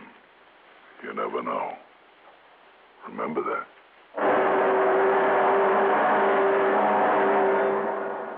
Early the next morning, far too early for my money, was long before sunrise. The three of us, Chick Warner, Al Milford, and I, set out in Warner's car. We headed south across the flat desert and farmland, to and through Calexico. Within spitting distance of the border, we turned right and then hit a narrow, dusty road that wound around so much I wondered a couple of times if we weren't getting a little too close to Mexico. Al Milford, by the way, put me on guard. 35 or so, there was a kind of shiftiness about him that I didn't like. I began to wonder if I'd walked myself into a trap of some kind. Finally, Chick stopped and deployed us around a vast, heavy cover of what I believe they called deer brush. Oh, there must have been several acres of it, and mesquite and sage that was higher than my head. Al went to the north end, I to the west, and Warner to the south, and we waited. Sure enough, as soon as the sun came up, as Warner had promised, the birds started rising. For the next 10 or 15 minutes or so, I had more action than I'd ever dreamed possible in bird shooting. But I noticed two things. Chick Warner's shooting was only one blast at a time. And more important, after the first big flurry, there wasn't a sound from Al's gun. I worked my way slowly, cautiously toward the spot where Chick Warner supposedly had his stand. What I came on stopped me in my tracks. Al Milford, lying prone, his shotgun aimed toward the spot where Warner should have been, and beside him in reach, a .38 revolver. As I sneaked up on him, he suddenly, quietly swung around, and I found myself staring into the barrel of that gun. Just take it easy, don't Yeah. Before you do anything silly, just take a look at these. My credentials. Catch. Credentials? I know who you are, but you don't know who I am, so you better look. You think I'll argue with you as long as... Oh. Yeah. Narcotics squad. That's right. Now listen. Put down your gun and listen before he gets back here. Sure. He's been quiet quite a while now, so I think he's made his haul. What? Don't you see, we know how he gets the stuff across the border. Stuff? White stuff, heroin, pure, uncut heroin. I figured as much from his record in Chicago. Sure. Now he picks it up on these so-called hunting trips. From a contact just across the border. Yeah, and he always has company, a witness who would swear he just came out here shooting, sometimes one of our men. But none of them has ever found the stuff on him. Then those raids in his apartment, yours. I didn't say that, Johnny.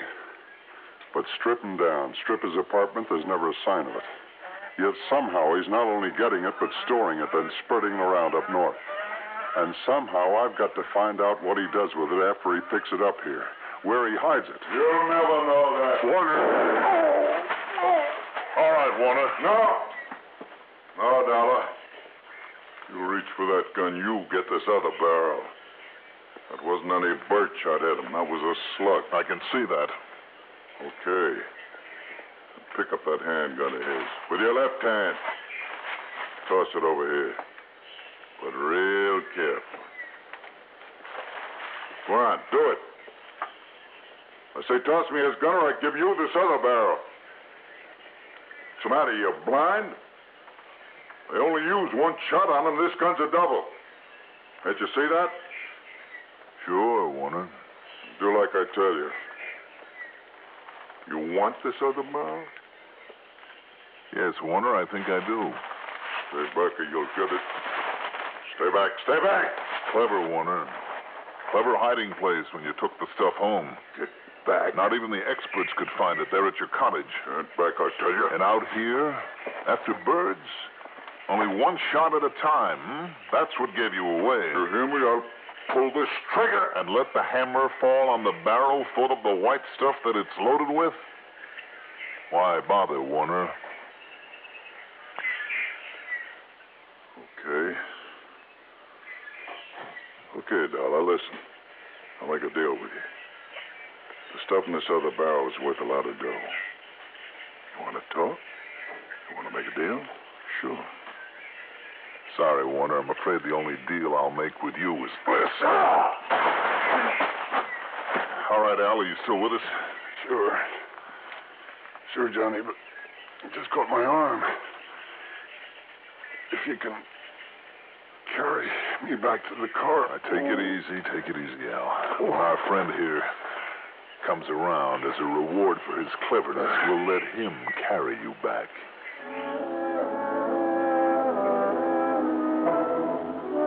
That one shotgun barrel loaded with heroin?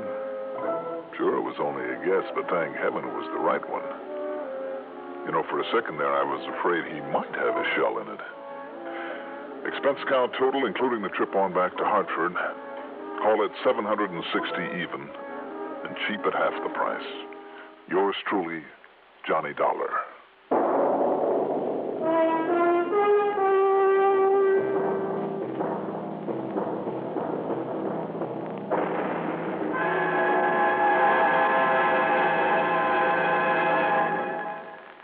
Now, here is our star to tell you about next week's story. Next week, one of the rottenest rackets in the world, but a story with a real twist at the end. Join us, won't you? Yours truly, Johnny Dollar.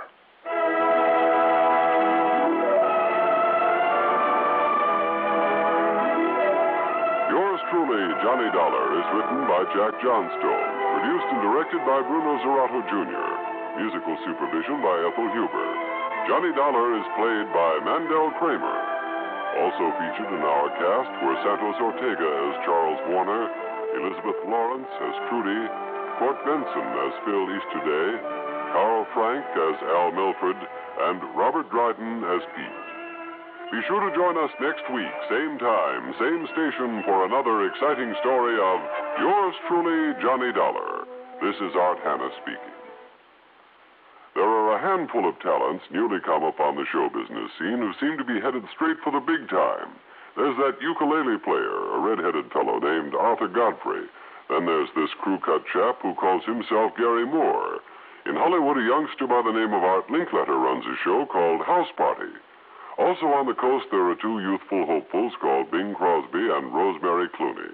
They're all here to entertain you on the CBS radio network each Monday through Friday. Let's run down the lineup again. Arthur Godfrey Time, Art Linkletter's House Party, the Gary Moore Radio Show, and the Bing Crosby Rosemary Clooney Show. Weekdays, you'll find them all right here. Crosby and Clooney every weekday on the CBS Radio Network. This is Kelly Maddox, Executive Secretary of the Citizens Traffic Commission, with another safe driving tip. As a motorist, do you give the proper signals for turns and stops? Always before you slow down, turn, change lanes, or stop, make sure that other motorists know in advance what you plan to do. Use either hand or mechanized turn signals. As a precautionary measure, use both. Give signals distinctly by extending your arm well out of the car window. Your hand pointing to the ground means slow or stop. Your hand extended straight out means a left turn, and your hand pointing upward means a right turn. If you use mechanical signals, check them often to make sure that they are functioning okay. And check your brake or stop lights, and if bulbs are burned out, replace them immediately. The Citizens Traffic Commission reminds you that the best way to tell a good driver from a bad one is to watch if the proper signals are given. Be safe. Signal your intentions at all. Johnny Dollar. Hi, Johnny. This is Earl Foreman. Earl. You know, Tri-State Life and Casualty. Sure, in dear old Los Angeles, California. No. I should say West Los Angeles. No, sir. Only I thought you'd given up the insurance business to retire out there in the Golden West. No more, If you were going to Johnny. do nothing but laze around in that California sunshine, maybe play a little golf. Hey, wait a minute. I hear you throw in a no somewhere along the line there? You sure did. No to what? California. Huh? I mean that Mike, my darling wife, and I are back home in Florida again. No kidding. No kidding. Right back back here in Sarasota. I'll be darned. When'd that happen? A couple of months ago. And by way of keeping out of mischief, I've taken over the tri-state office again. Oh, I get it. You're back to your old habit of putting in a pitch for me to get on down there and do some fishing with you. Maybe, among other things. Other things like what? Like insurance investigation. What else? How's your musical ear? Well, I think I can tell the difference between a fiddle and a bass drum, if that's any help. It may be, Johnny. It may be. What's up, Earl? As long as the company will pay your expenses, why don't you come on down here and see? Okay. Why not?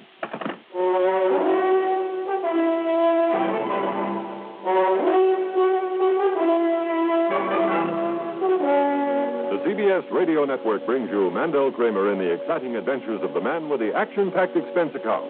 America's fabulous freelance insurance investigator, yours truly, Johnny Dollar.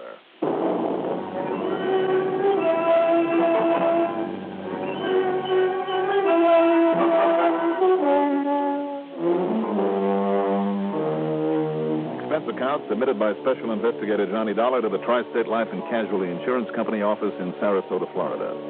Following is an account of expenses incurred during my investigation of the fiddle faddle matter. Expense account item 1, 7940 taxi out to Bradley Field and a plane heading south. The flight was quick and easy, and by early afternoon I was in the office at 1306 Main Street that Earl shares with another old friend of mine, Don Boomhauer, a prominent real estate operator.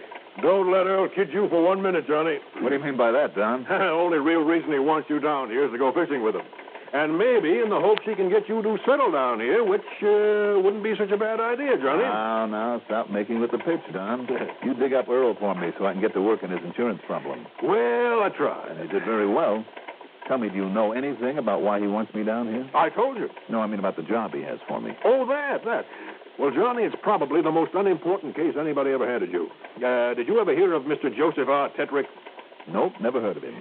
Real big in oil and steel and copper a while back. Came down here to retire. Built himself a big house at the north end of St. Armand's Key, really on Lido Shores. And?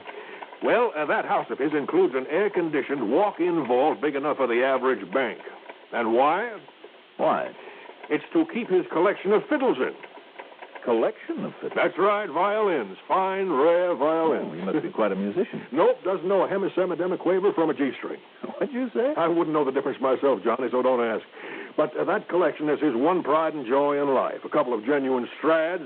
You heard of a Stradivarius, haven't you? And everybody? Plus one called an Amati and a Paganini or a Pagliacci or whatever it is, and a Guianarius. And oh, boy, that collection must be worth hundreds of thousands, Johnny. Well, what's happened?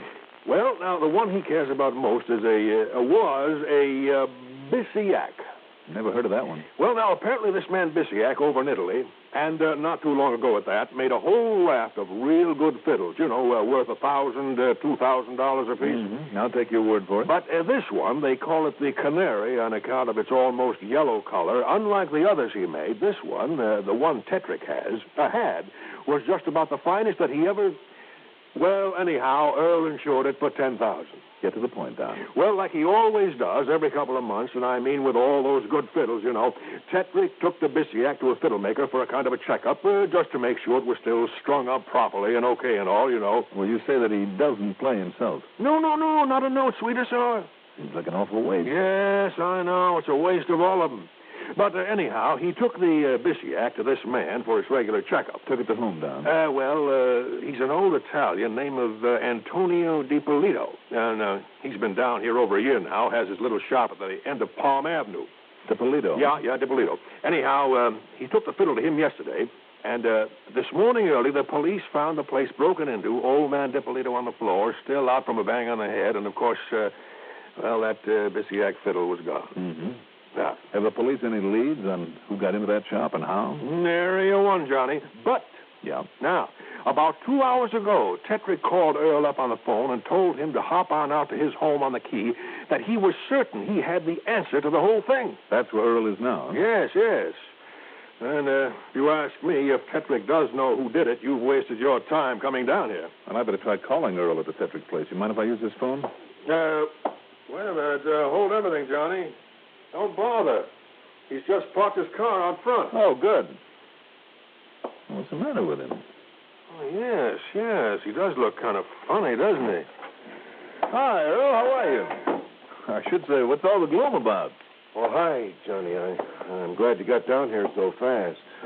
Tell me, Earl, did old man Tetrick really know who took his fiddle and how and why, like he said he did on the phone? I guess he must have done. Must have? Yes, Johnny. By the time I got out there to his place, Tetrick was dead. No, murdered.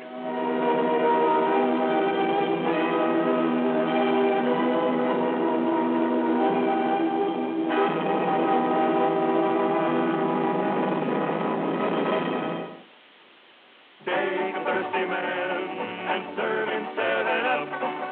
When he wants a fresh, clean taste, just serve him 7-Up. Noon or night, 7-Up is right. A quick, refreshing lift, we're thirsty now. But we won't be thirsty long. 7-Up. And a thirsty man can tell you outside eating takes on extra pleasure when you serve 7-Up. It can be hot dogs on the grill, hamburgers on the broiler, or charcoal cooking that's really extra fancy. 7-Up just plain makes them all taste better. That's because 7-Up sharpens up your taste buds. Trout fresh from a stream, backyard barbecue, picnic at the beach. 7-Up is the greatest outdoor eating companion you can take along. So pure and wholesome, everyone can enjoy it, regardless of age.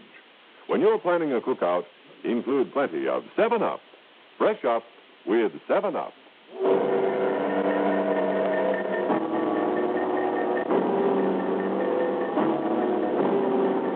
By the time Earl Pullman got back to his office to tell us about the murder of Joseph Tetrick, the Sarasota police had arrived there and a full-scale investigation was underway. Results so far, nothing. Apparently someone Tetrick knew had gone to see him. There were no signs of the house having been broken into. He'd let them in himself and got slugged to death with just one blow with a heavy crystal ashtray. But the police had found no fingerprints, no clues of any kind, not yet. So if you want to go on over there and talk with the police, well, it might be a good idea, Johnny. Yeah, I suppose so. Don, Earl, either of you have an extra car I can use for a while? Oh, sure, Johnny, sure. Here, take these keys. It's the light tan job out in the back there. Thanks, Don. Oh, better still, I'll drive you over there, Johnny. No, Earl. To where I'm going, I think I'd rather go alone.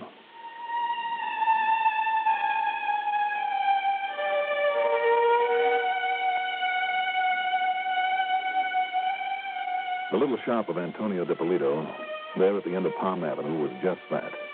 Little and dirty and thoroughly cluttered with the tools of his trade. In the dusty fly-specked window, he had half a dozen or so dark brown, cheap violins in a stack of fiber cases. Inside, on a couple of shelves serving as a counter, was the usual stock of strings, rosin, mutes, and so on. Mr. DiPolito sat behind his workbench, a bandage around his head, concentrating on a refinishing job on the fiddle in his lap. Now, let me say again that I'm no expert, but it did strike me that he was doing a rather good job with the varnish that he so carefully, painstakingly applied. He's a kid. He's a crazy kid.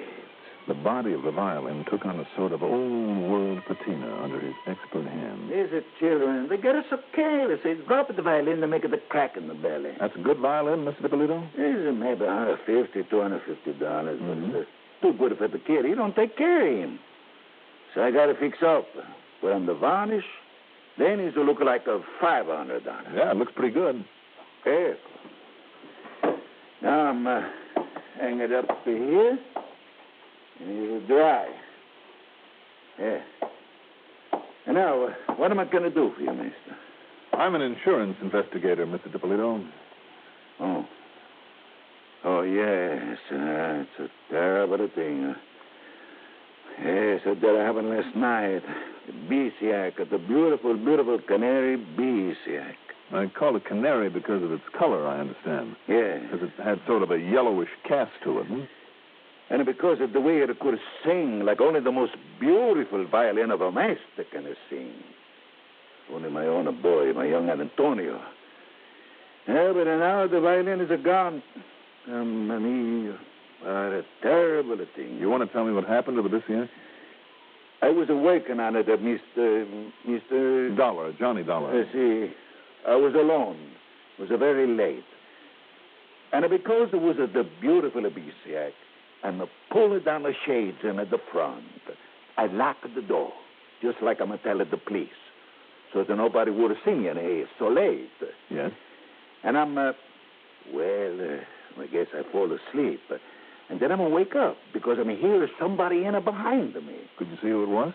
By the time I'm turning my head, he's a hit to me, and a hit to me. I want to know. Only is a daylight. And I'm going to see the police when he's a bang-bang on the front door, so I'm going to let him in. Well, the door was still locked then? Yes. And he'd come up behind you? Yes.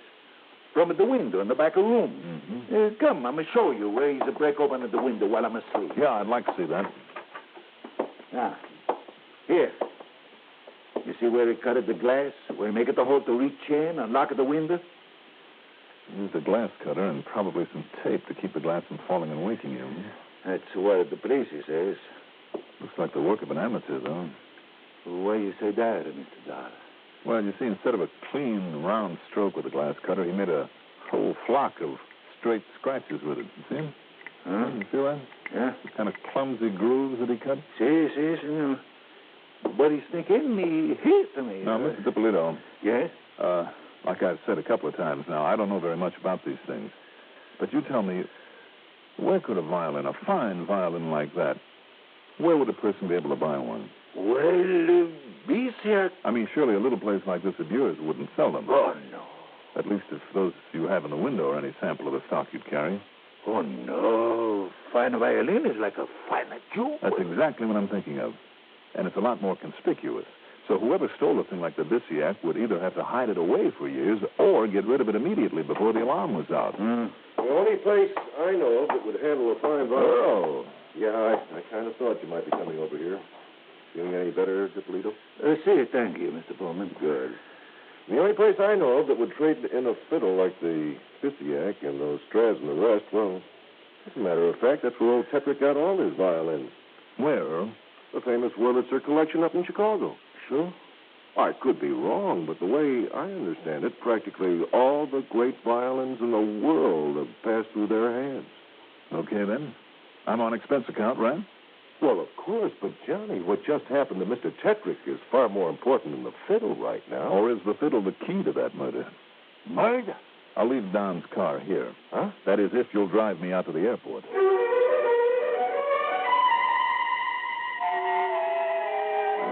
Item 2 is $79.05, plane fare to Chicago. I had a late dinner and spent the night at the Blackstone Hotel. That's item 3. Call it $15 even. In the morning, within 5 minutes of the time they opened for business, I was talking with one of the experts at the Wurlitzer collection. Well, of course, Mr. Dollar will immediately notify every one of our branches, too, New York, Los Angeles, and so on, to be on watch for that Bisiak. Good. And, of course, we'll let you know right away if it shows up. Beyond that, however, I don't know what we can do. Well, I'm afraid I don't either. Terrible shame if it's got into the wrong hands. Only a true artist could do justice to that violin, but then, of course, no such artist would dare to use it. Why you say that? Well, because it's now known to be stolen, too easily identified because of its unique, almost yellow color. Oh, I see. Poor Emil will be heartbroken when he learns of this. Emil? Emil Victor, who once owned it, played it in concerts all over the world before he brought it to us, and we sold it to Mr. Tetrick. Tell me, why did this Emil Victor ever sell it? Well, you didn't know? Tragic accident to his hands that also left him blind? Oh, I'm sorry. No, I didn't know. Matter of fact, I'm afraid that I never even heard of Mr. Emil. Wait a minute. Yeah? That name, of course. Emil? No. Oh, son of a gun, I knew that name had rung a bell. Oh, who's Mr. Dollar? How stupid can I be? I'm afraid I don't. Listen, Emil Victor played that Bisiak for years. Oh, 15 or 20 at least. All right, then blind or not, he'd recognize it immediately if he heard it. But I thought you just said Emil's was not the name that rang a bell, so to speak. Don't you worry about that. Just tell me where I can find this Emil Victor and get me a list of concert bookings anywhere in this country. Concert bookings? Now, I don't understand. You will when I recover that Bisiak.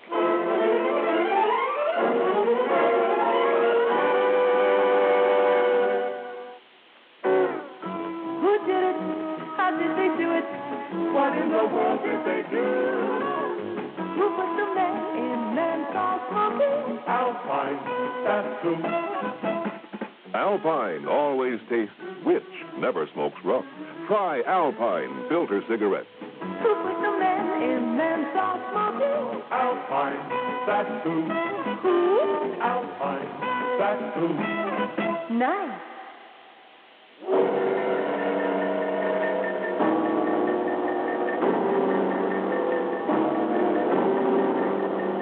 Item 4 is 420 for a couple of phone calls to Earl Pullman. Yes, the man I was now looking for had been in Sarasota on a brief stopover before resuming a concert tour. Okay, now with the help of the concert schedule, I knew where he was going to play next. That very night, as a matter of fact. Item 5, $1.90 for a cab to the flat where the once famous violinist, poor, blind, old Emil Victor lived. I told him about my suspicions, of what I planned to do with his help. But I cannot believe it, Mr. Dollar, that a fine young musician could, and that his own father, and perhaps he didn't know what he was saying. Because of that bang in the head? Who really knows how hard he was hit? Maybe that wallop on the head was faked. But if he was unconscious the rest of the night... Well, that's what he says. Who can prove otherwise? Look, he distinctly told me the shades were down so that no one could see him working on the Bisiac. I see. Yet later he told me that when he came to, he could see the cop, could see him outside knocking on the door. Mr. Now, one of those statements is false. But I really deserve a kick in the pants because of those scratches, because I didn't get wise to them right then and there. Scratches, Mr. Dollar? Yes, from a glass cutter on the window in the back of the shop to make it look like that was the way somebody had got in there. But don't you see, I could feel them. I could feel the grooves there with my fingernail on the inside of that window. But that only proves... And another thing. Now, I don't know how much the old man knows about fixing fiddles. But when it comes to refinishing them, he is great. That much I saw for myself. Refinish, recolor, call it whatever you like. But my biggest boner was in failing to pick up the cue when he was talking about the Bisiac. What do you mean? He said, if only my own boy, my young Antonio... Don't you see what he was trying to get across? Was if only his own boy could play a fiddle like that. He tried to plant the idea that the boy never would. But, Mr. Dollar... Let's go, Mr. Victor. But don't you see, if it was as you suspect, if the boy, if young Antonio does have it, if his father did change the color... That's exactly what I'm betting on. But then who could prove it's the Canary Bisiac? Are you kidding? You. Me? Come on. We got to get to a plane to that concert in El Paso tonight. Item 6, $172.50. Taxi to the airport, then plane fares for the two of us to Fort Worth and a hop westward to El Paso. There, thanks to a captain of police, our tickets for the symphony concert cost us nothing because, yes, the soloist for the evening was young Antonio de Polito. I'll say this for him. The short, dark, intense-looking kid could really play beautifully on the rather reddish-brown-colored violin that he used.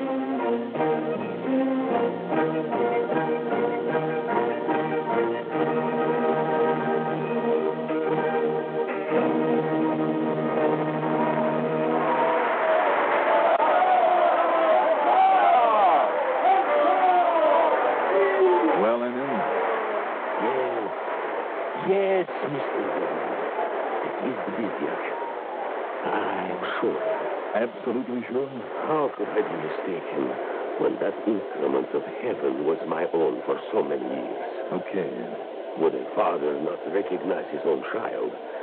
And I tell you, the Bisiac was far closer to me than a child could ever be. It was a part of me, as much as my own hands and mind and spirit are a part of me.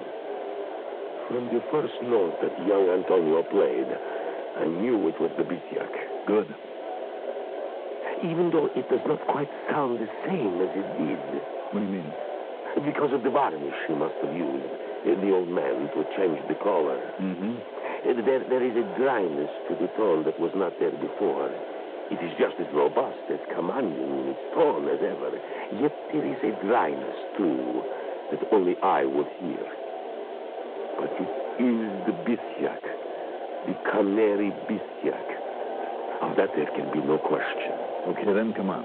We'll pick up the police and wait for him in his dressing room.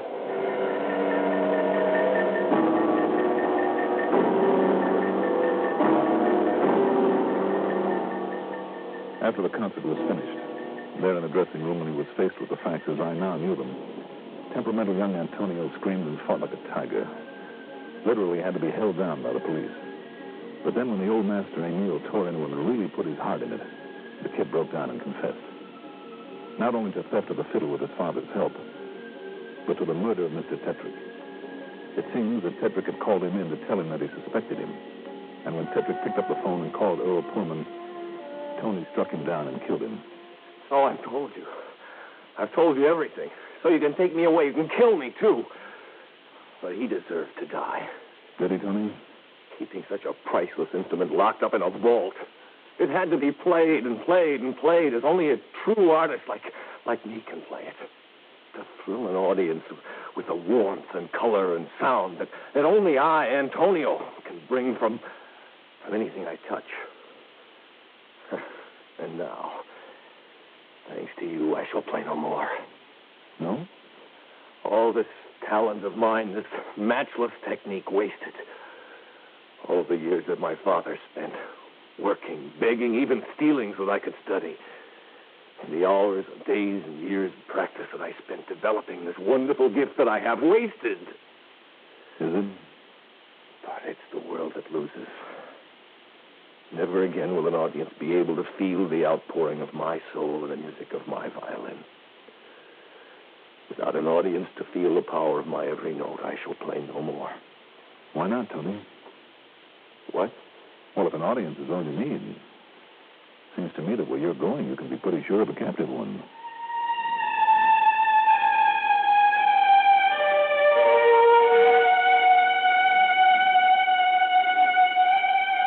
So, from here on out, it's up to the courts.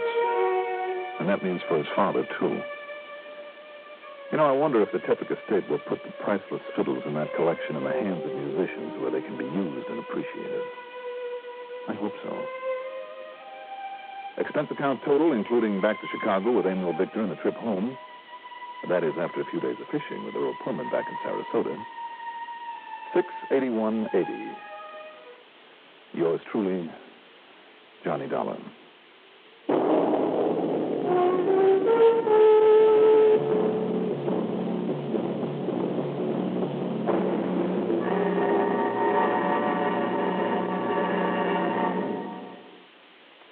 If you ever suffer a touch of arthritis or rheumatism and you've never tried Mentholatum Deep Heating Rub, you can't know how good its deep heating action can make you feel. As you massage it into painful areas, you feel its deep heating action. You know relief is on its way. Mentholatum Deep Heating Rub is an extra strong combination of active ingredients for safe, temporary relief of minor arthritic rheumatic pain. Use greaseless, stainless Mentholatum Deep Heating Rub often. Now, here's our star to tell you about next week's story. Next week, the old-fashioned murder matter. As if there was anything new-fashioned about it. Join us, won't you? Yours truly, Johnny Dollar.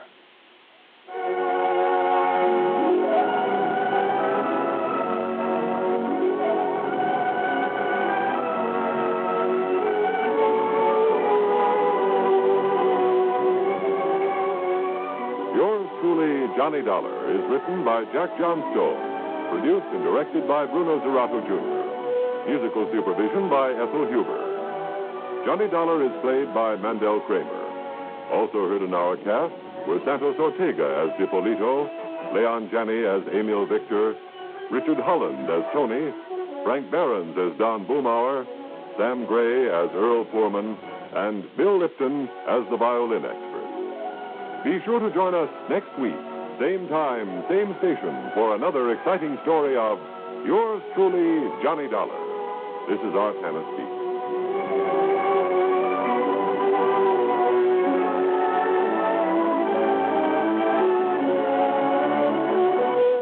First word in speed, the last for accuracy, expanded CBS News on the CBS Radio Network.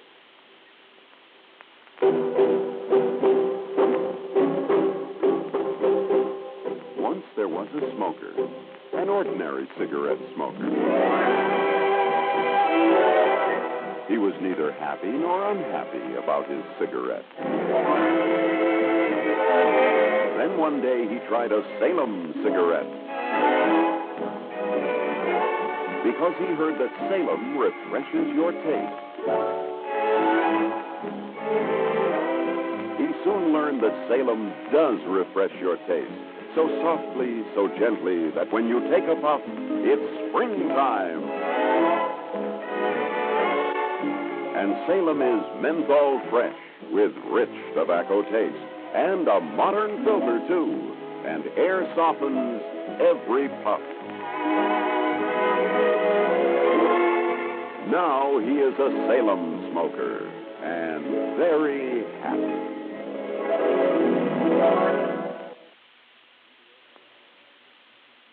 CBS Radio. Johnny Dollar. Reed here at Floyd's of England. Georgie, how are you? I beg your pardon? George Reed, Floyd's of England? Oh, no, Mr. Dollar. No, this is Geoffrey Reed. I'm George's younger brother. Oh, I didn't know he had one. Oh, yes, indeed. What's more, I've taken over here, in George's place, so to speak. Well, what's happened to him? Well, he's been reassigned to the Home Office back in London. Oh, I see. Yes, well-deserved promotion for him. He'll be in charge of all foreign business out of the Home Office, yes. That big bum. Eh? I beg your pardon? I mean, for running off without telling me, without giving me a chance to throw him a farewell party or something. Oh, well, you see, it was quite sudden. Well, it must have been. George and I got to be pretty good friends, you know, over the years. We worked a lot of cases together. Yes, so he informed me.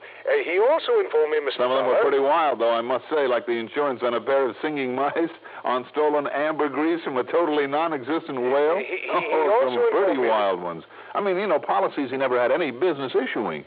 So he's going back to Old England, yes, he also informed me. Yes, just a few days ago.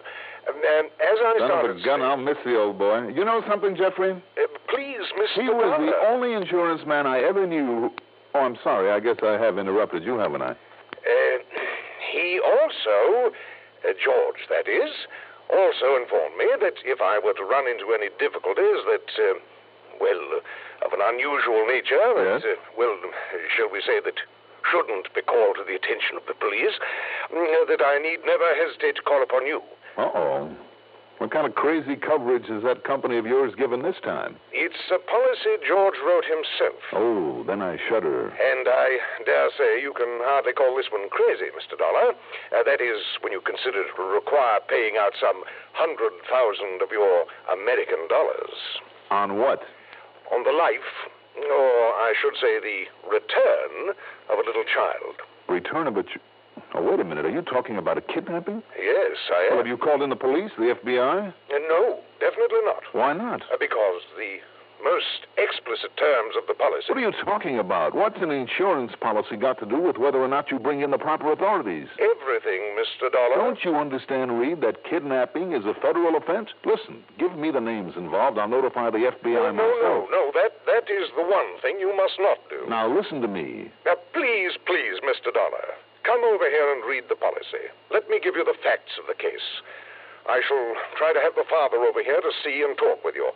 And I think you'll change your mind about calling in the FBI. Well, that I doubt very much.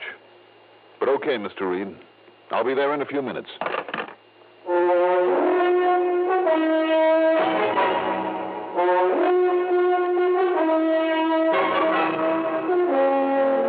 The CBS Radio Network brings you Mandel Kramer and the exciting adventures of the man with the action-packed expense account. America's fabulous freelance insurance investigator, yours truly, Johnny Dollar.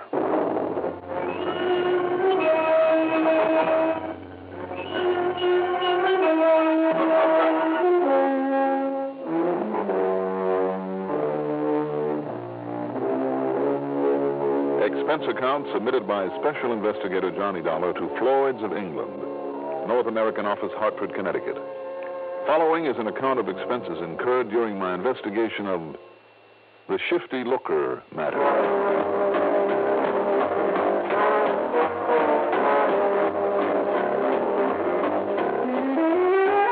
Expense account item 1, $4.30 for the inevitable tank full of gas.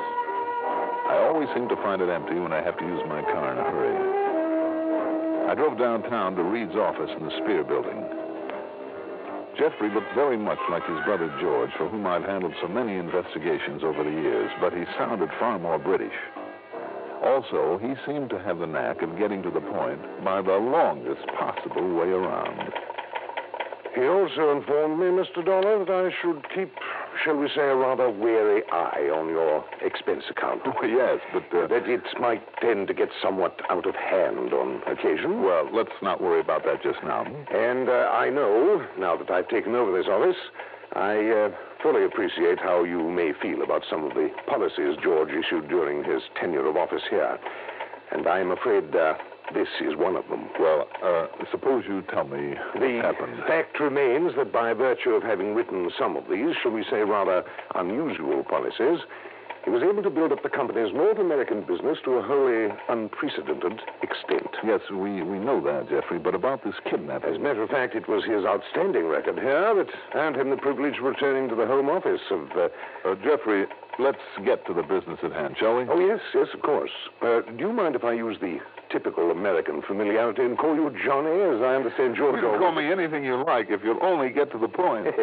Very well. And first, Johnny, I must insist that you read the terms of the policy covering the Looker child. Looker? Yes, just what it sounds like. Looker. Cynthia Looker, and her father's name is Stephen. Stephen Looker. Steve Looker. Why do you say it that way? I'm not sure, really. Somewhere in the back of my mind... Oh, forget it. Now, what happened? Well, Mr. Looker and his child have residence at the old Wakefield Towers. He's retired, I understand. At least according to the policy. Looker. I beg your pardon? No, nothing. Go on. Well, he called me just before I called you. That is, I called you after checking over this policy, as he insists I do. Yes, well? It seems that he spent last evening, up to the wee small hours, with some friends, leaving his daughter Cynthia alone in the apartment. How old is Cynthia? 7. Go on. When he returned early this morning, she was gone. Well, now, that doesn't necessarily mean that she was kidnapped. Oh, but I'm afraid it does, Johnny. Was there a ransom note? A ransom message, rather, on a tape recording device attached to his telephone, demanding $100,000. I see. By some coincidence, that is exactly the amount specified in the policy. Now, read it, please. He insured her specifically against kidnapping? It provides for immediate payment in cash, in unmarked bills of any amount up to and including $100,000 that may be demanded by the kidnappers. But look here, Jeff. It also states that under no circumstances are the press, the police, the FBI, or any other recognized law enforcement agency to be brought in until Mr. Looker has had ample opportunity to attempt payment of the ransom, and if possible, achieve return of the child. I told you it was unusual, Johnny. Unusual? It's highly illegal, too. Be that as it may, we are bound by its terms. Well, then why call me in? Well, fortunately, you are not one of the agencies of the law referred to. Why under the sun would George ever issue a policy like this? I told you, Johnny. Yes, you told me. When was it issued? Shortly after little Cynthia was born, which happened to be shortly after the Beeler kidnapping and the abduction and subsequent murder of the Hammerthwaite child. As you may remember, the Hammerthwaites refused to pay the ransom. Yes, I do remember them both. Well, can you blame Mr. Looker, then, for wanting such protection for Cynthia? When is the money supposed to be paid? Did he tell you that? Yes, tonight. Where and how? I don't know. Where is Looker now? On his way over here. To pick up the money? Yes, I have it all ready for him. But now, if he should find you here... Excuse me. Yes? Mr. Looker is here to see you, Mr. Reed. Well, just a moment, Sarah. Johnny. I work here. I'm the one who had to go out and pick up the cash. Oh, good. Very well, Sarah. Send him in, please. Yes, sir. Also, Jeff. Yes? I'm the one who's going to try to keep that cash from ever being paid out. the terms of that policy notwithstanding. Well, now, look, Johnny. Oh, come in, Mr. Looker. Come in.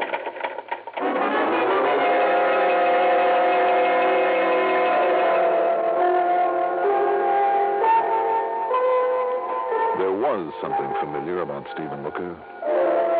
The more I watched him and listened to him, the more I was sure of it. When Jeffrey Reed introduced me as an associate, he protested that it was a breach of the confidence stipulated in the insurance policy. But of course, it was too late to do anything about it. He simply warned me that if I, or Jeff either for that matter, if we made any attempt to contact the authorities, he'd have our heads, and I think he meant just exactly that. Because I know about those dirty, rotten kidnappings. I've read all about them, so have you. And you know what happens if you don't do exactly what they say. Well, don't believe everything you read, Mr. Looker. It's easy for you to say, Mr. Dollar, is it? Yes. Because it isn't your kid, but I don't follow out their orders exactly in every way. They'll kill her. I know they will. Now, wait a minute. Wait, nothing. Cynthia's all I got in my life. She's the most wonderful kid alive, the sweetest, the prettiest, the most lovingest little. She's all I got, don't you understand? And neither you or anybody else is going to let them take her away from me. Mr. Looker, if you pay off once, don't you know that they'll try it again? Not on me, they won't. Because I and Cynthia will be far away. You think I'd stay in a place like this, a country like this, after that? Mr. Looker... No. No. Don't try. Argue with me. It won't do any good. Just give me the money. Let me pay him off and get her back.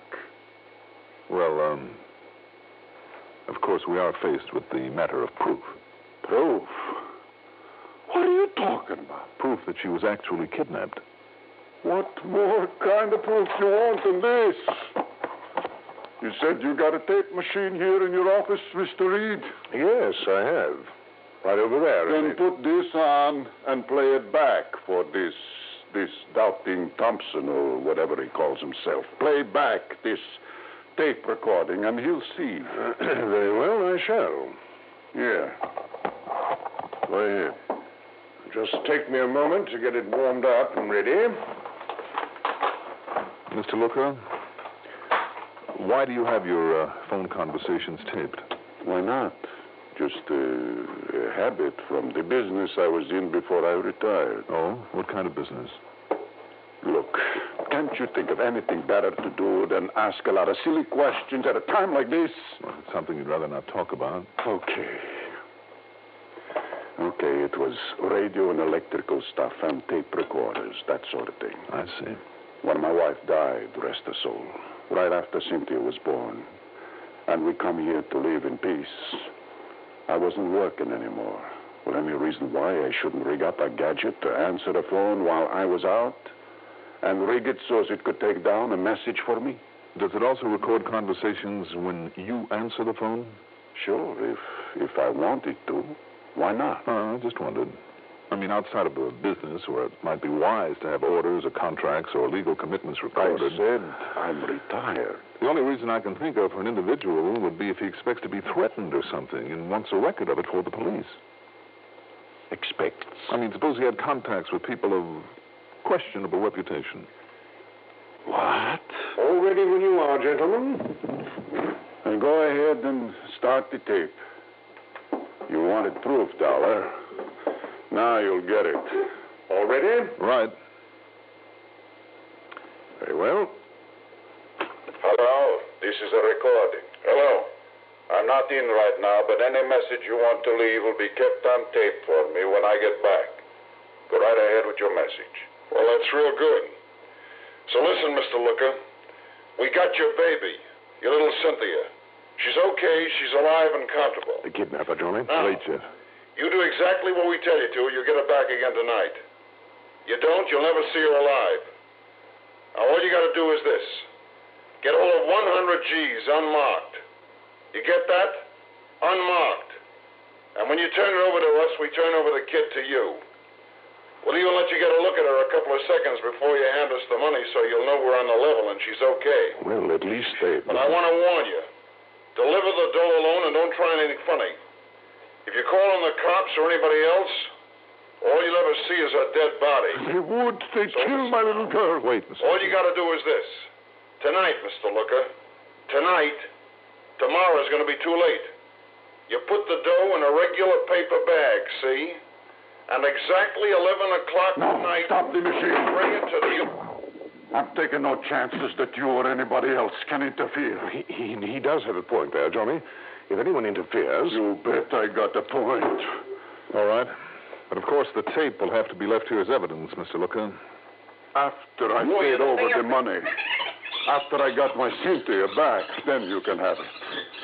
Then if you want somebody to try and chase down these dirty crooks, that's up to you. But not until I get my little girl back. Well, now, when you do get her back, since we're paying out all this money, you must let me know immediately. Don't you worry. The second I get her back to the apartment, I'll call you. I'll have her talk to you so you'll be sure. That's the Wakefield Tower. That's right. Good. They have a switchboard there. What's the difference? Well, as long as you make the call from there, from your own apartment, there'll be a record of it. Splendid. And that will suffice for the evidence we'll need before we call in the police. Okay. I'll do it just like you say. Now, give me the money, and the both of you better pray a little bit.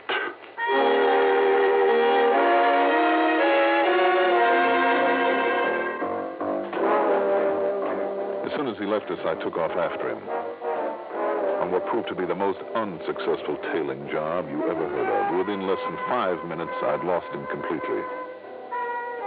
And why? Because he must have known it. He must have been afraid of what might happen to his daughter if somebody else tagged along with him. Or was it? Because it was just about then, a little bell in the back of my head suddenly rang out loud and clear. Steve Looker. Shifty Looker. To make sure, I passed up a couple of red lights to get to the public library before it closed. There in the old newspaper files, I found it. A story from September of 1954, Dateline Chicago. When they rounded up the old Maroney mob and took him to trial, only one man got off without a prison term.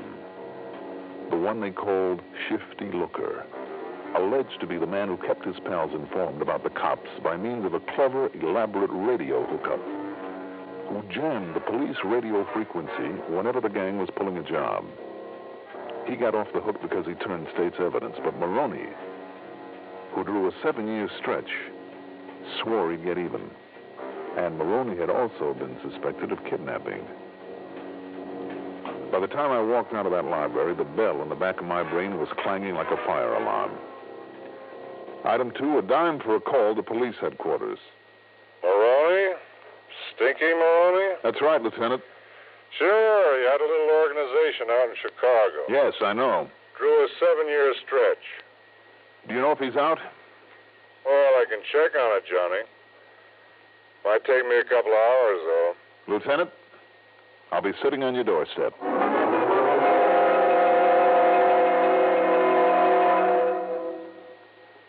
If you ever suffer a touch of arthritis or rheumatism and you've never tried Mentholatum Deep Heating Rub, you can't know how good its deep heating action can make you feel.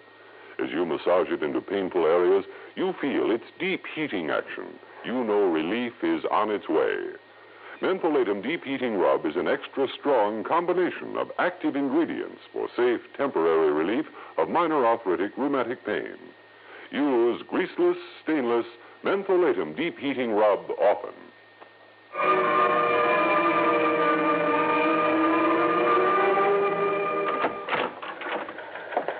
Well, Lieutenant?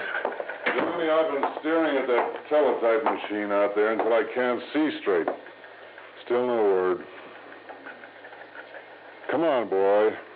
Sure you don't want to tell me what this is all about? Sorry, Lieutenant. Now, wait a minute.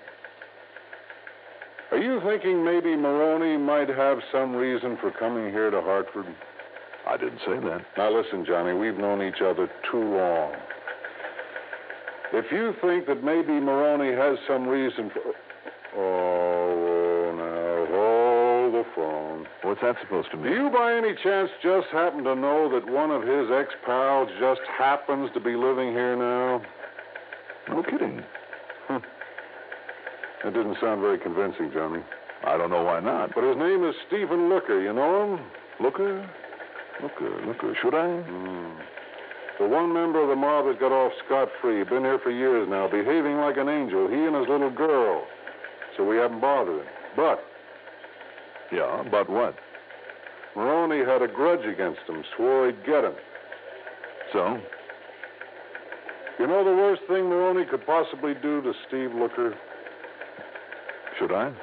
Well, if you really don't know him, I guess not. But I'll tell you, Johnny, the worst thing would be for him to harm that little girl. Money? No, Looker hasn't got much. But if one hair of his little girl's head is touched, listen, he's been a mother and a father and everything else to that pretty little kid. And like I say, he's kept his nose clean here in Hartford. So if Maroney is out...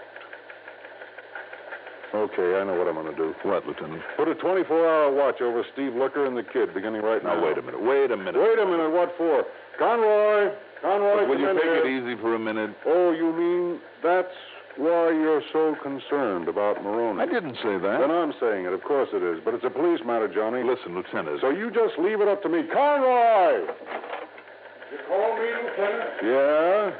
Come in here. Right, sir. Oh, and here's the telly you were waiting Oh, for. good. Let me see it. Oh. And, what do you want me for, Lieutenant? You, Conroy, not a thing. Not yet, that is. Not for a couple of weeks, so relax.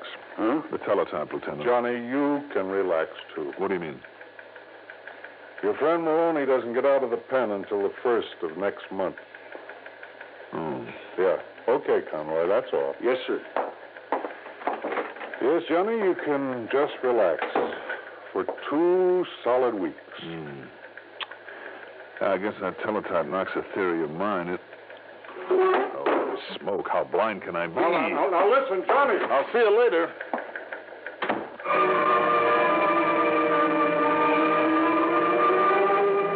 Blind is right. Was it Maroney's imminent release from prison that gave him the idea? Or was it something that he'd planned all along?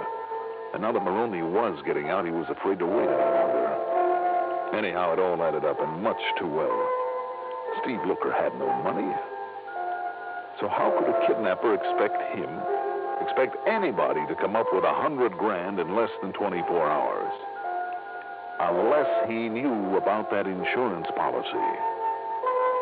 But that policy was a deep, dark secret. Yet by some coincidence, that ransom message demanded just exactly 100 G's. Coincidence? And his defensive attitude when he found me there in Jeffrey's office. Of course. He must have known who and what I am. As for his crack that after this was over, he and the youngster would be far, far away. Oh, you bet they would, with $100,000 in his kick. I didn't know where he'd hidden his child, away from his apartment for the day. I didn't care. I didn't know whose voice he'd used on the tape recording. I didn't care about that either. But to carry it off without creating suspicion, he would have to make that phone call to Jeff after 11 o'clock from his own apartment so that it would be on record. It also meant that he wouldn't dare pick up Cynthia and take her there until after 11. I tore on over to the Wakefield Towers, took the elevator up to his floor, and then... Yes? Who is it? Special delivery, Mr. Looker. Okay. What do you want, Dollar? Just to look at those handbags you're so busy packing. Wait a minute, Dollar. I told you, I and the kid are going to get away from here as soon as I get her back. I'm sure you would, too, with the 100,000, if you could. Now, just let's have a look at these bags, huh? You're crazy, Dollar. That 100,000 is to pay off the ransom. Is it, Shifty? 50. And what's it doing so carefully stashed away? Oh, I see. Yeah, you see, Dollar. This thing has a silencer on it. You think I didn't know who you are this afternoon? What you were doing there? Think I wouldn't be ready and waiting for you? And you still thought you could get away with this? You bet I do. First, I give you one nice slug between the eyes. Right? Just drop it, Shifty. Cops. That's right, cops. Lots of them. Gonna drop it, Shifty? Oh, sure. I will. Okay, boys, take him out to the car. Hey, come on. And carefully. Well, what brought you here, Lieutenant? Oh, you didn't spot the tail I put on you when you left headquarters. Oh, no, I guess I didn't. Oh, you're slipping, Johnny. Yeah, but I'm glad you did. Thanks. Pleasure.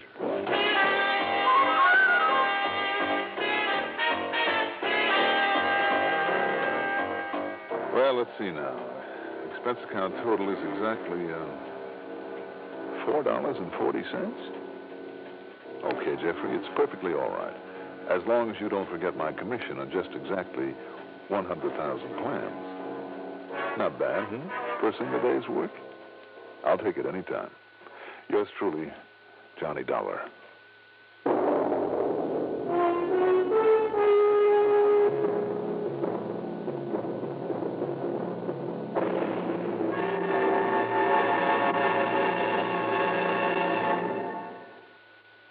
Now, here is our star to tell you about next week's story.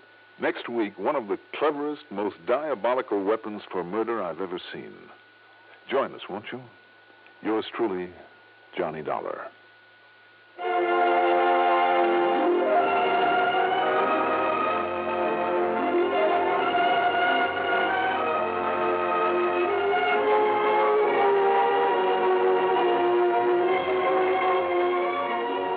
Yours truly, Johnny Dollar, is written by Jack Johnstone. Produced and directed by Bruno Zerato, Jr. Music supervision by Ethel Huber. Johnny Dollar is played by Mandel Kramer. Also featured in our cast were Court Benson as Reed, Roger DeKoven as Steve Looker, Carl Frank as the police lieutenant, Ellen Manson as the voice on the tape, Guy Repp as Conroy, and Barbara Cassar as Sarah. Be sure to join us next week, same time, same station, for another exciting story of yours truly, Johnny Dollar. This is Art Hannon.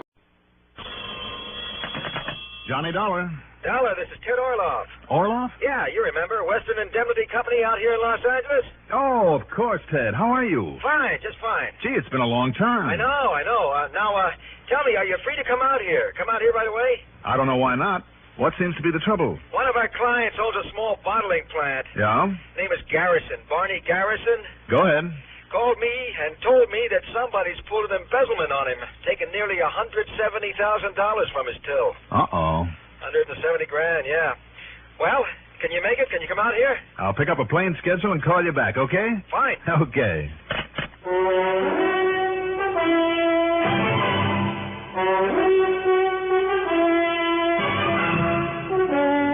The CBS Radio Network brings you Mandel Kramer in the exciting adventures of the man with the action-packed expense account, America's fabulous freelance insurance investigator, yours truly, Johnny Dollar.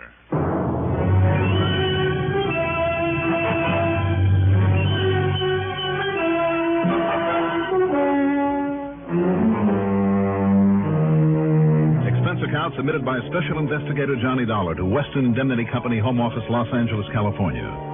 Following is an account of expenses incurred during my investigation of the Shadow of a Doubt matter.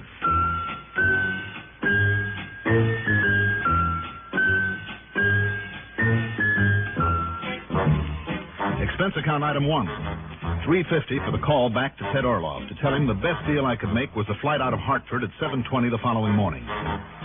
Item 2, $185.70 for the plane ticket. When I got to L.A. a few minutes after noon Pacific time, Ted was waiting for me. I piled my luggage into the back of his car and we took off. Now, Mr. Bernard Livermore Garrison, Barney Garrison. Own some kind of a bottling plant. That's right, soft drinks. You know, root beer, sarsaparilla, lime, orange, the works. And just now, today, as a matter of fact... Watch it! Okay, it's okay. But why didn't she signal that turn? Crazy Southern California driver. We were going pretty fast, Ted. Been out here 7 years now. 7 years, Johnny, but I can't get used to it. These natives all drive around like an accident, just going somewhere to happen. Yes, they do. But like I started to say... Yeah, Ted. Somehow, somewhere, Barney Garrison raised himself a lot of money. And he set up this plant. Who is Ralph Betterly? He's vice president, and yikes. Crazy California. What's the matter with that guy? Hey, Ted, Seriously, hadn't you better slow down a little? Now, stop worrying, Johnny. We're About Ralph Betterly. vice president and business manager, I guess you'd call him, handles the bookkeeping department, that kind of stuff. It's almost a sort of partnership, Johnny. Kind of a partnership. So why those two would ever get together, I'll never know. Why do you say that? Well, about as opposite as any two people could ever be. Ralph is a quiet, little, ingrown old man. He isn't really old, probably not more than 2 or 3 years older than Barney. But he looks and acts it. Quiet, meek, responsible citizen. Mm-hmm. He and his wife have a nice little home on Pandora Avenue in Westwood. And Barney Garrison? Big, well-fed, back-slapping, hail fellow, well-met sort of a guy. Talks to anybody and everybody. A real salesman. He's a bachelor, has a big eye for the gals, and really lives it up. Gets along with anybody, drives an expensive car, has a showy home in Bel Air, has just bought one in Palm Springs, entertains like mad, and... well, you know the type. I think I do. Just the opposite of Ralph Betterly, just the opposite. Well, opposites always attract, they say. Yeah, I guess they... Hey, what's the matter with you? You crazy or something? Did you see that stop sign?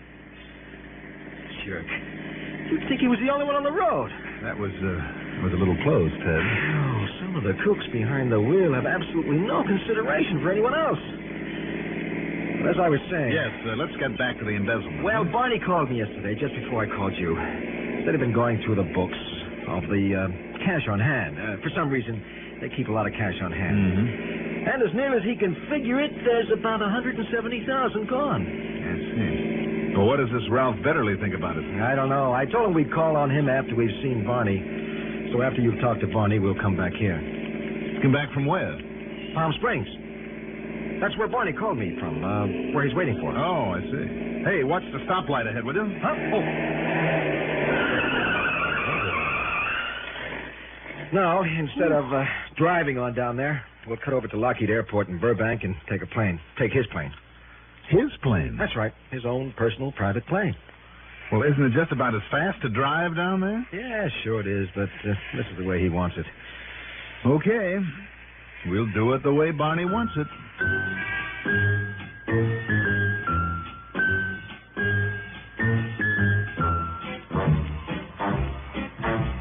Once at the airport, we hopped aboard Garrison's twin-engine Beach. The pilot took off, and in almost less time than it takes to tell about it, we set down at the Palm Springs airport. He promised to meet us here, but I don't see any sign of him. Not a sign. What time is it, Johnny? I have exactly 20 minutes after 5? Sure.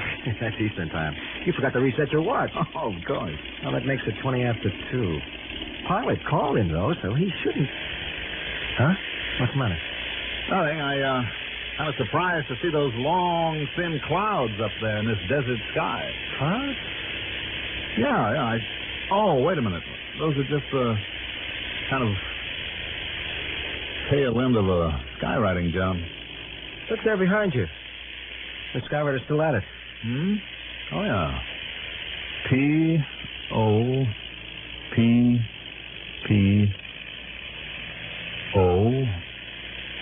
Papo? When he's finished, that'll spell Papola. What? Well, that's a fine way to decorate an otherwise clean, clear blue sky. Don't knock it. Why not? That's Garrison's brand new product. Oh. And like I say, today's the first announcement of it. But now we're in the Sam Hill... Oh, here he is. Oh, beat me to it. I'm sorry I have to wait. How are you, Ted boy? Fine, Barney, just fine. And you must be Johnny Dollar. That's right. How are you, Johnny? Welcome to Palm Springs. Thanks. Just wait till you see the new joint I have down here. Now, listen, Ted, I'm afraid you brought him down for nothing. Why do you say that, Barney? Well, I used the old noodle. I did some thinking about who might have embezzled the 170 G's. And the more I thought, the more sure I got about who did it. Who? And I'm willing to bet that if you face up to him and tell him that I'm on to him, he'll break right down and admit it. Who, Barney? That so-called partner of mine, Ralph Betterly.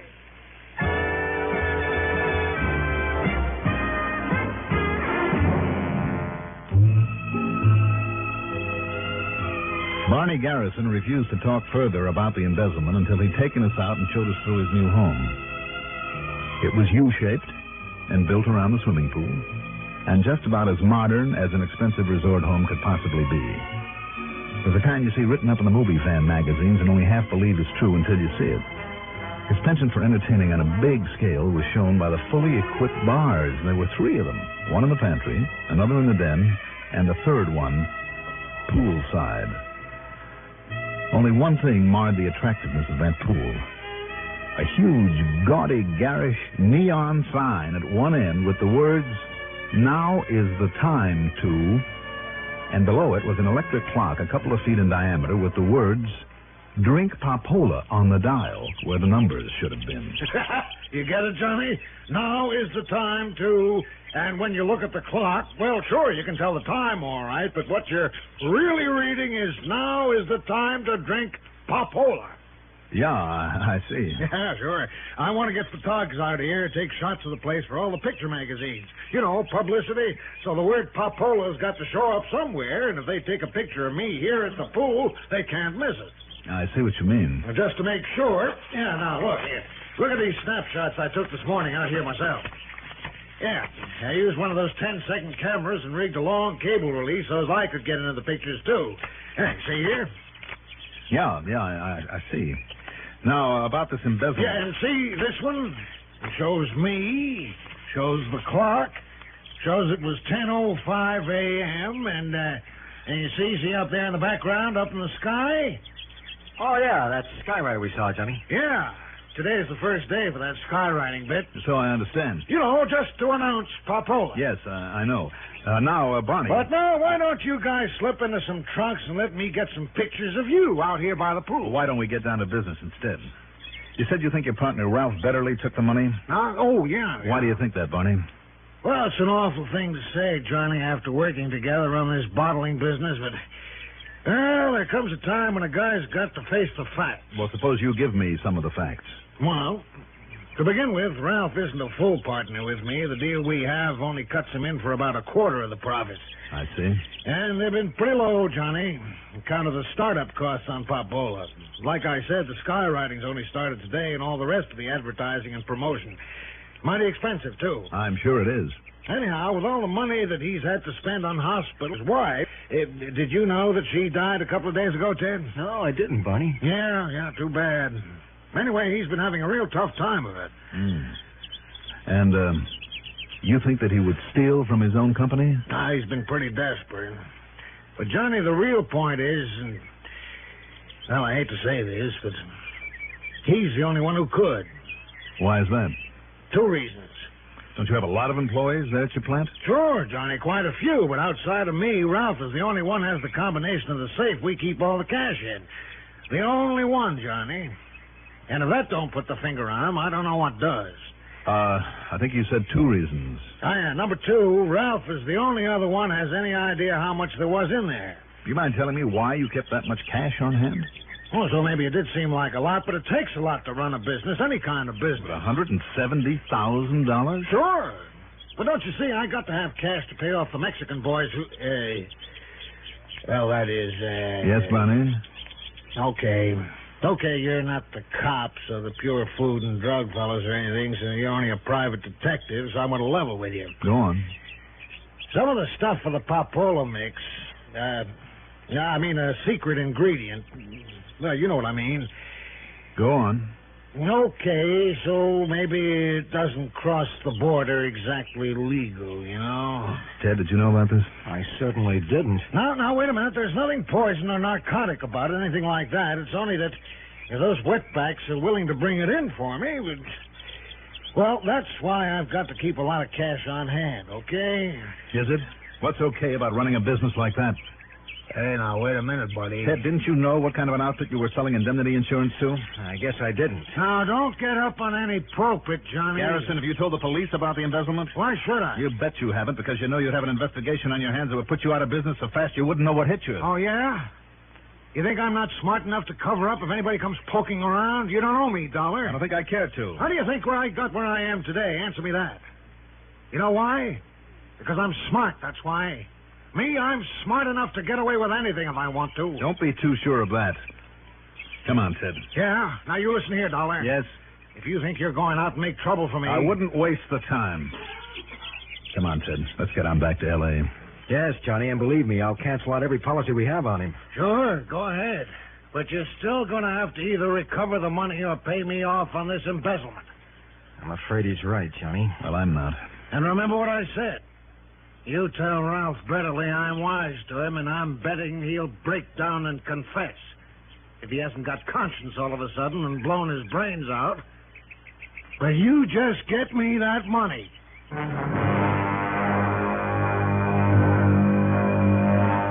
Item 3 is $50 deposit on a rental car to get us back to Los Angeles, and just as quickly as possible. Because I was really worried now, and I don't mean over that $170,000. About what then, Johnny? You have Ralph Betterly's address, Ted? Sure. Like I told you, he lives in the westward section on Pandora Avenue. That's out beyond Beverly Hills. Yeah, I know. But look, until we get there... Yeah? You better do a little praying, Ted. Praying? That's right. That this hunch of mine is all wrong.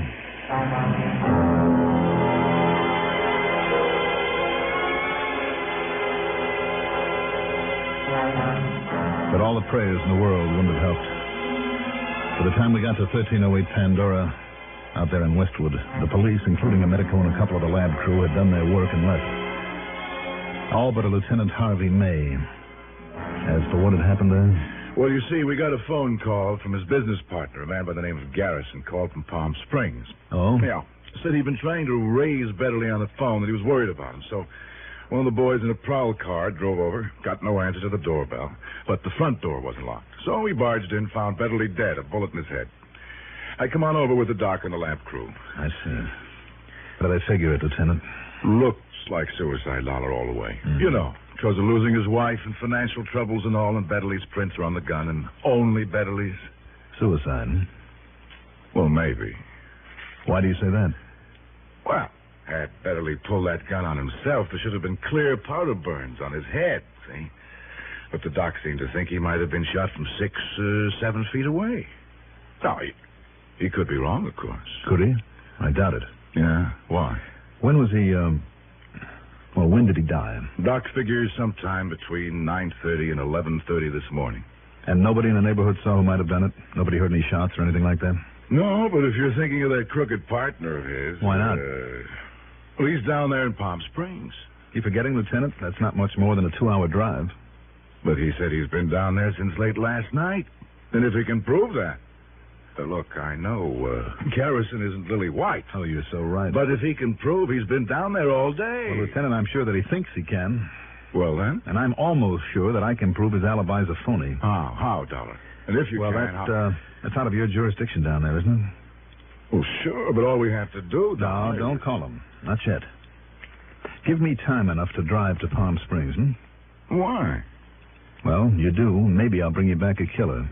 Maybe. But if you tip him off by having the police bust in on him, you can bet your bottom dollar that Barney Garrison will think of some way to worm out of this murder. You seem pretty sure it was murder. I'm sure. And that Garrison did it, huh? I'm sure of that, too. Well? Okay, Donna, go ahead. But I better hear from you in a hurry. Don't worry, Lieutenant. You will. Thanks.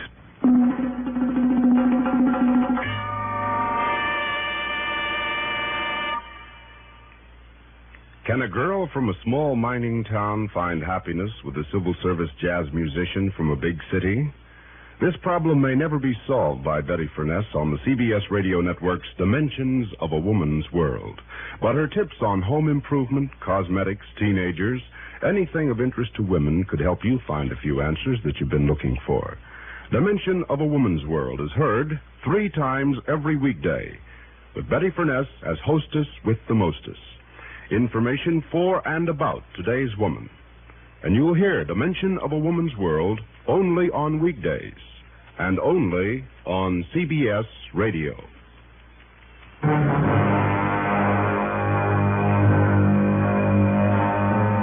This trip I made alone. After all, why stick out Ted Orloff's neck, too, especially when I wasn't as sure of myself as I'd made the lieutenant think. But too many things added up. If what Ted had told me about Betterly was true, he was hardly the man to pull an embezzlement. But Garrison, if he thought he could get away with it, sure. And with a home in Bel Air, another in Palm Springs, he could certainly use the money. Then there were some other things, like his call to the police to say that he was worried about not being able to reach Betterly by phone. Really worried about him? Or just to make sure the body would be discovered and a time of death set by a lab crew? And as the lieutenant said, to take away any suspicion from himself. Time of death. That was the key of the whole thing. Garrison's alibi. And that's what got me suspicious. The fact that I'd be called on to back up his alibi.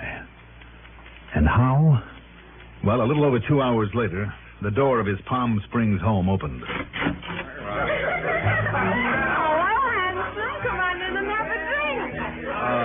Well, not right now. Come on in, Dollar. Join the party. A little housewarming I'm throwing. Hello, Barney. I thought you went away mad this afternoon. A little noisy in here, isn't it? I decided I'd better come back. Yeah, attaboy. Incidentally... Yeah?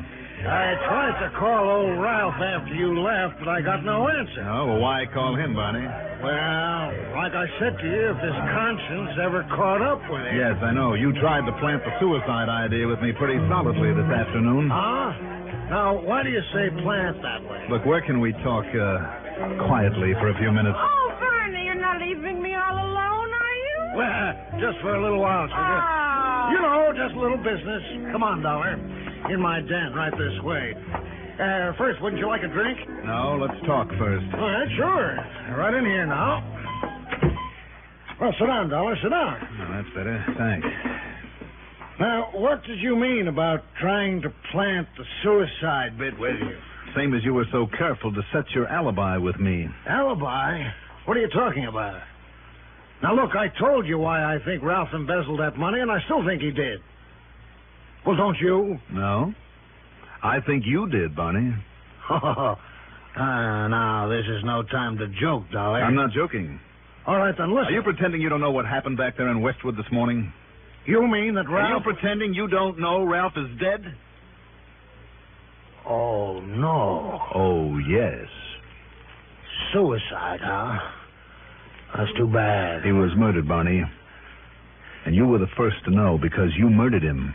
Now, wait a minute. Look here, Dollar. Well? Now, listen. You know that isn't true. Because you know that I was right here in Palm Springs when it happened. Then you know when it happened. Well, you said this morning, didn't you? Yeah, I guess I did. Yeah, and I was right here. And I can prove it. Can you? Well, didn't I prove it to you this afternoon? Did you? Okay, when was he killed? Then you admit it wasn't suicide. Well, I don't admit anything because I haven't got anything to admit. I asked a question. When did he die? The medico said between 9:30 and 11 a.m. Hey, see? Well, I was right here at exactly 10:05 a.m. And you know it, and I know it, and I can prove it. So can you. How? By that picture I showed you. That's exactly what I want to see again. All right, then here. I got it right here in this desk here. Yeah. Now, look. You want to argue with this? You see the clock there in back of me? 10:05, it says. And that can be caught. Sure, and I could have taken that picture some other time, like last week, maybe. Except for just exactly one little thing, Dollar. Well, go on. Look. Look at it. I'm looking. You see, up there in the sky, in the background, you see that skywriting? Popola, that's what it says. And the whole population of Palm Springs Bible, that skywriting didn't start until today. Today, do you get it? All right. So you killed him, then tore on out here to reset that clock, take the picture, and have your alibi all ready by the time we arrived. You're crazy. Perfect alibi, Barney, except for exactly one little thing, as you put it. I say you're crazy. Now, you look at the picture. Your swimming pool runs north and south, doesn't it? So what? You face the south, into the camera. That's right. So what? So the morning sun coming from the east would have cast your shadow to the west. Over here. Instead, what little shadow there is east of you from the early afternoon sun, because you reset the clock and took this picture just before we arrived. I see. Yes. Okay, Dollar. Now, look, you see this? And it's loaded, baby. Complete with silencer, hmm? That's right. So, Dollar...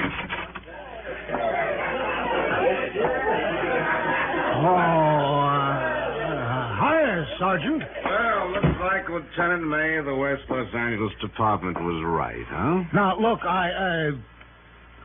just let me explain this, huh? Why bother, Barney?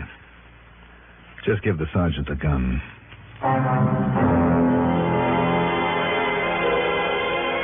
again, it's up to the courts.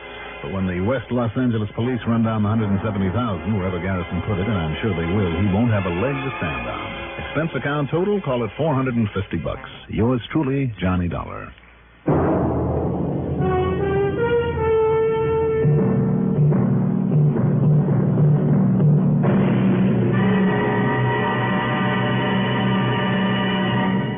Now, here is our star to tell you about next week's story. Next week, like a lot of other people, I open the trout season, but in a way I don't suggest you try. Believe me. Join us, won't you? Yours truly, Johnny Dollar. Yours truly, Johnny Dollar, is written by Jack Johnstone, produced and directed by Bruno Zerato, Jr., music supervision by Ethel Huber. Johnny Dollar is played by Mandel Kramer. Also featured in our cast were Bob Dryden as Barney Garrison, Bernard Grant as Lieutenant Harvey May, James Stevens as Ted Orloff, Eugene Francis as the police sergeant, and Jocelyn Summers as the girl at the party. Be sure to join us next week, same time, same station, for another exciting story of yours truly, Johnny Dollar. This is Pat Cannell speaking. Sportsorama with Red Barber premieres April 6th, putting Major League Baseball in the Sportsorama spotlight with straight-from-the-shoulder talk about our national pastime. April 6th, the first Sportsorama program with Red Barber on the CBS Radio Network. Do you know a new family just moving to your neighborhood?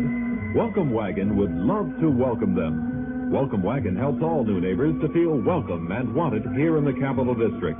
Each gracious Welcome Wagon hostess brings baskets of gifts from Tri-City merchants. She brings greetings from the community to these newcomers, answers questions everyone wants to know about the Tri-City. You can make sure your new neighbors benefit from Welcome Wagon service. Just call State 59640 and give the Welcome Wagon hostess the name and address of your new neighbors. She'll call on them and present them with a basket of gifts from civic-minded businessmen. You'll be helping your neighbor and your Welcome Wagon hostess who carries on this valuable community service. In the Albany-Troy-Schenectady metropolitan area, call State 59640. That's State 59640 for Welcome Wagon. WROW Albany, fair and cool tonight, gradually diminishing winds, the low 25 to 30. Monday, continued fair and mild, high in the low 50s. Present 45. Johnny Dollar. Mr. Dollar, this is Herbert Lynn, State Unity Life, Denver, Colorado. Mr. Lynn? I wonder if you're free to come out here and see me right away. Well, now, let me see. I hope so. What's more, I can promise you a handsome fee, in addition to your expense account, of course, whether my fears are justified or not. Fears of what, Mr. Lynn? What seems to be the trouble? A murder, Mr. Dollar. Oh? That has not yet been committed. I see, but you think will be, hmm? I must confess that I alone anticipated, or at least an attempt at it. I hope that you can somehow forestall any such attempt. Well, I can certainly try. Fine. I'll grab the first plane.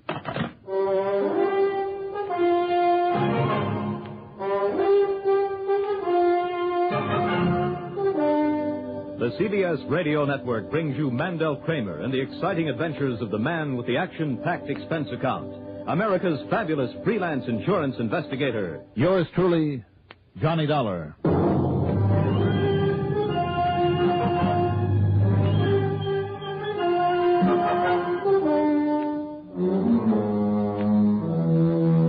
Expense account submitted by Special Investigator Johnny Dollar to the State Unity Life Insurance Company, Denver, Colorado office. Following is an account of expenses incurred during my investigation of the old-fashioned murder matter.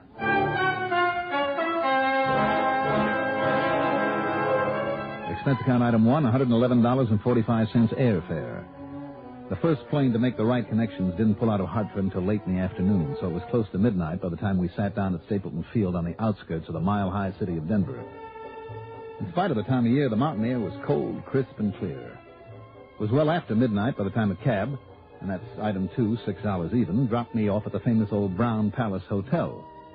I got myself a comfortable room and hit the sack. Then first thing in the morning, I dropped in on Mr. Herbert Lynn at the State Unity office in one of the big new buildings in Mile High Center. I suggest you rent a car, Mr. Dollar, because this client of ours lives in Green Mountain Falls. That's a small settlement down just west of Colorado Springs, Manitou Springs, that section. Oh, I know the place well, Mr. Lynn. Oh, do you? Mm-hmm. Back in the summer of 58. I spent a couple of weeks fishing out of the Lucky Four Ranch with my old pal, Ray Schmizny. Ray, what did you say? Schmizny. Believe it or not, that name's a lot easier to say than to spell. I'm sure it is. Now, this client's name is Howard Hartzell. Yes? He's 73 years old, Mr. Dollar, and at one time was quite wealthy, which explains his insurance policy for nearly $250,000. And you think somebody wants to murder him? Yes, I could almost say I'm certain of it. Who, Mr. Lynn, and why? One or all three of his beneficiaries, or at least two of them. Want to tell me who they are? Well, to begin with, Clara Johnson, a niece, school teacher in Colorado Springs, 45, I'd say, and about as mean, selfish, and grasping an old maid as I've ever seen. Mm-hmm. When she found out about her uncle's insurance policy, she immediately wanted to know why she wasn't made the sole beneficiary. Mr. Hartzell had quite a time with her. What does Clara teach? High school chemistry. Then there's another niece, Bonnie. She's young, smart, good-looking, married to a plumber by the name of Harry Briggs, also lives in Colorado Springs. They have no children and manage to make a living of sorts. Now, you have the addresses of these people? Yes, right here. I've listed them on a slip of paper for you. Here you are. Good, thank you. And finally, as you see, there's Tony Johnson, a nephew. In Manitou Springs, it says here. Yes. Tony inherited quite a bit of money from his own family. Went through it in less than a year. You know, big parties, expensive cars and girls and so on. And he's now working as a bartender in some cheap saloon there in Manitou Springs. Lazy, no-good wastrel, Dollar. In other words, if something does happen in your book, he'll be number one suspect. Yes, and I pride myself in having a sort of instinct in such matters. Which of the two girls, the nieces, would you put next? Well, if there were any reason to suspect anyone else, I should say Clara. I'm sure that when you see Bonnie and talk to her, you'll realize that she couldn't even think in terms of murder. What's that? Oh, excuse the chuckle. I suppose if all the stuff you read in detective stories means anything, then Bonnie is the one I should suspect. Didn't you hear me, sir? If only because she apparently is above suspicion. You'll see for yourself. But suspect of what? Has there been any actual attempt to murder Mr. Hartzell? Twice, Mr. Hartzell was narrowly missed by a car that bore down on him as he was crossing the highway in front of his place. Mr. Lynn, you're talking about Route 24 that cuts through Ute Pass there at Green Mountain Falls? I am. Good grief, as I remember the traffic on that main highway. Howard Hartzell is absolutely certain that each time the car tried to run down, and it was the same car each time. Well... Then, early one morning, a small caliber bullet plunged through the window of his living room, missed him by only a couple of feet. Might be a careless hunter. Then there was a mysterious fire at his home, in the middle of the night, Dollar. If a passing motorist hadn't seen it... Even so. And Mr. Hartzell was confined to his bed at the time. Well, he wouldn't have stood a chance. Incidentally, there's another thing. What's that, sir? His health recently. After all, I believe you did say he was 73. But up until recently, as healthy a specimen as you could... Why, if I'm in as good shape when I reach that age as he is, or rather was... What's been the trouble? I tell you, Dollar, that whatever's ailed him has been too all-fired mysterious. Hasn't he had a doctor? That's another thing. That ancient family doctor of his, Dr. Easterday. What about him? Well, if you ask me, his name ought to be Yesterday. He should have quit practice 20 years ago. But he's the only one that Hartzell will have. Matter of fact, Doc Easterday is living there with him now, to protect Hartzell, he says. Oh? Yes, and I suppose I must give the old pill pusher credit for that anyway. How do you mean? Well, I'm not the only one who feels that Hartzell's life is in danger, that those things that have happened weren't accidental. Now, that fire didn't come from any greasy rags. Is that what the fire department said? Yes, but I don't believe it. Tell me, is Mr. Hartzell sick right now? Well, right now he's on the mend from this last attack of, well, whatever it is. Liver ailment, says old Easterday. I think he was poisoned. Have these nieces and the nephew been to see him recently? Not since the doc moved in there, believe me. And that's been a couple of months now. He's allowed them absolutely no contact whatever with his uncle. Well, if they've had no contact with him, how could they poison him? That's what you've got to find out, Dollar. And find out which one and bring him to justice. Him, you say? Of course. It has to be that no-account nephew, Tony. But just because there's no reason to suspect her, I suppose you'll go to work on Bonnie. Mr. Lynn, I think you're making a couple of mountains or two out of a molehill. Oh, you do? But as long as I'm here, I'll look in on these folks you've mentioned. Now remember one thing, Dollar. If I'm right, and I'm sure I am... Well? Whoever would plan the murder of the uncle would be only too glad to get you out of the way.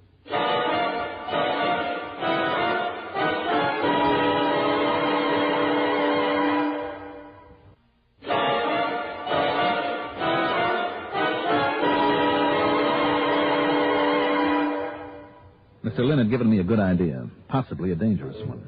It was simply to make no bones about who I was, why I'd come out here, why I wanted to see and talk with them. The nieces and nephew, I mean. Then, if one of them did try to make a fast move, get me out of the picture, I'd be on guard. It was a pretty sure way of knowing who was up to something. Item 3, $1.95 worth of phone calls to tell the relatives and the old man that I was on my way to... Item 4, $50 deposit on a rental car. I'd like to have stopped off at the U.S. Mint there in Denver, one of the largest in the country, to see if they were handing out any free samples, but instead I headed south on 87 past the big new Air Force Academy into Colorado Springs. Clara Johnson, the older niece, lived in a tiny 3 or 4 room house badly in need of repair on a side street off Cascade Avenue. Fortunately, for pretty obvious reasons, the interview was a short one. That's ridiculous, that's all. Utterly ridiculous. Now, Miss Johnson... I mean that Uncle Howard, the old fool, should have included those other two in his will, in his insurance. Positively indecent. Well, tell me, does your uncle have much of an estate besides the insurance? No, not anymore. But do you know how much that insurance is? I have a pretty good idea. Nearly $250,000. And do you know what that would mean to me? To me, who's worked and struggled along all these years alone. I could give up this miserable teaching of those nasty, unappreciative brats at the high school. I could travel, go abroad, enjoy myself for a change, the way I deserve to after all these years. Now, don't you think that Tony and Bonnie... Oh, look at Bonnie. She has that young husband to take care of her, give her everything she wants, or at least most everything. And she's pretty. She has a nice figure, and do you think that Tony deserves anything? Miss Johnson. After the way he went through the fortune that his father left him. He does not. Well, nonetheless... Saloon keeper, that's what he is. And always getting into scrapes for those gangsters that hang around that dive where he works. It's disgusting. Miss Johnson. I'm the one who deserves that money. All of it. Clara. If only that old miser would die before it's too late, before I get too old. But he keeps on living just to spite me. Too bad you can't help him along then, isn't it? I don't wish I could, Mr. Dollar. Believe me, if I could find some way to... Oh, no, I didn't mean that. Didn't you? No, I shouldn't have said such a thing. Well, I'm afraid you did. Thanks very much, Miss Johnson. Now, wait. I didn't mean that the way it sounded. Bye.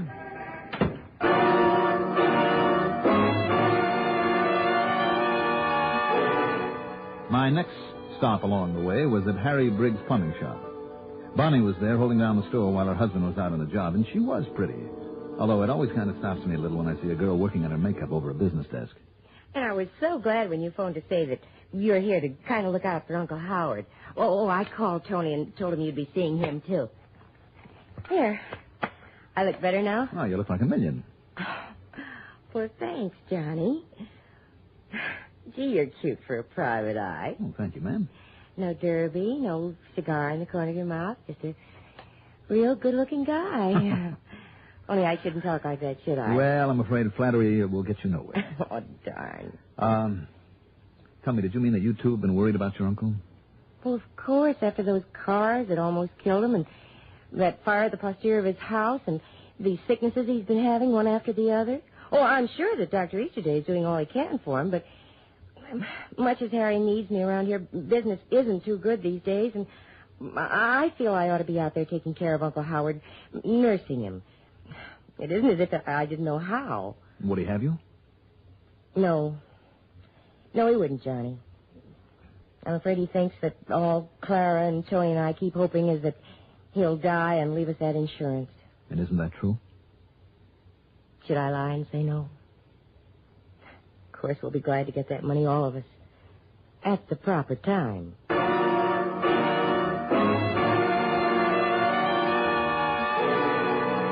Completely forthright and frank, and I must admit I was well impressed.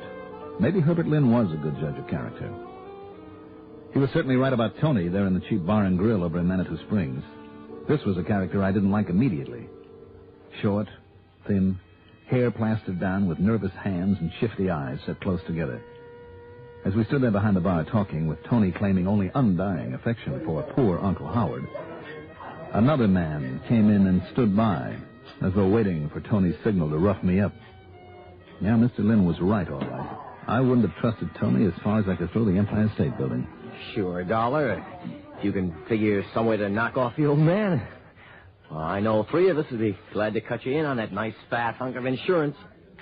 What good is he living out the rest of his days? Sick half the time. Maybe you'd like to help him along, huh? You think I wouldn't, wise guy, if I thought I could get away with it? Don't pull any boo-boos, Tony. Don't worry, buddy. I'm too smart. Or all talk. Hey, Tony, give me a drink. Hey, look, I got to get ready for the afternoon train, huh? Go ahead. Maybe I'll see you later. Sure. Any old time. The usual, Eddie?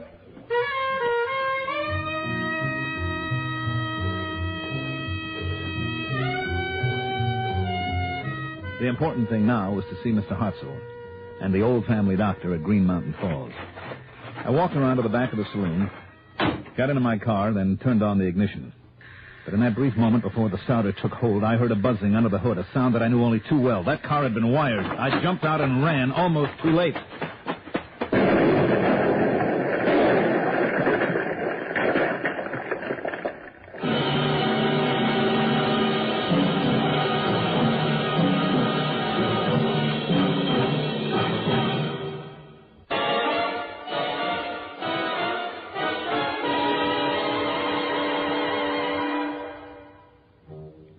By the time the smoke cleared away from the carefully set explosion, I was blocks away at another car rental agency. I knew that Tony would be even further away, if, that is, he was the one who planted the bomb. So item 6 is another $50 deposit on another rental job. I sped up to Green Mountain Falls, then, to keep the date I'd promised over the phone. In answer to my knock on the small 2-story home there on the side of a mountain. Mr. Dollar? That's right. Mr. Hartzell? No, I'm Dr. Estday, and thank heaven you've got here. Oh? Albeit I'm afraid you're too late. You mean something's happened to him? Howard Hartzell is dead. When? Just a few moments ago. Would you like to come in? Yes, I think I'd better. We can sit here in this combination living bedroom of mine, unless you wish to see him. But there's really no point in it. How did he die, Doctor? It was a severe case of toxic jaundice. Oh, jaundice? Yes, this hemolytic jaundice. A liver condition has been bothering him for quite some time. Just one moment, Doctor. Yes. Well, Mr. Dollar. In spite of your rather fancy medical terms, something has just rung a bell. I can't quite tie it down. You're sure that jaundice is what killed him? Mr. Dollar, after all, I've been practicing medicine some 50 years. Well, maybe that's good, and maybe it's bad. I beg your pardon. When I was out here before on a vacation, I had an infected finger. Well, I failed to see what... Now, the doctor who treated me was a young fellow by the name of, Ed Wilson. Where's your phone?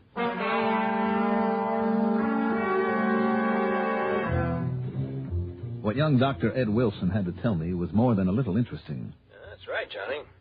If administered at repeated intervals, even minute quantities of arsenic compounds may produce a subacute type of poisoning. Go on, Ed. Well, the victim may develop a toxic degeneration of the liver. It may progress to an acute or subacute yellow atrophy that's accompanied by an intense toxic jaundice. I see. And that, in turn, can be followed by severe, even deadly gastroenteritis. And is that sort of poisoning something that might fool an old-time doctor who hasn't kept up with modern developments in medicine? Johnny, I wouldn't want to go so far as to... what is all this, anyway? Thanks, Ed. Thanks a lot. Do you mind telling me what that was all about, young man? Doctor, I want you to have an autopsy made immediately. But there was a physician in attendance at his death. I myself, it isn't necessary. Doctor, will you please order the autopsy? Well, very well, if you insist.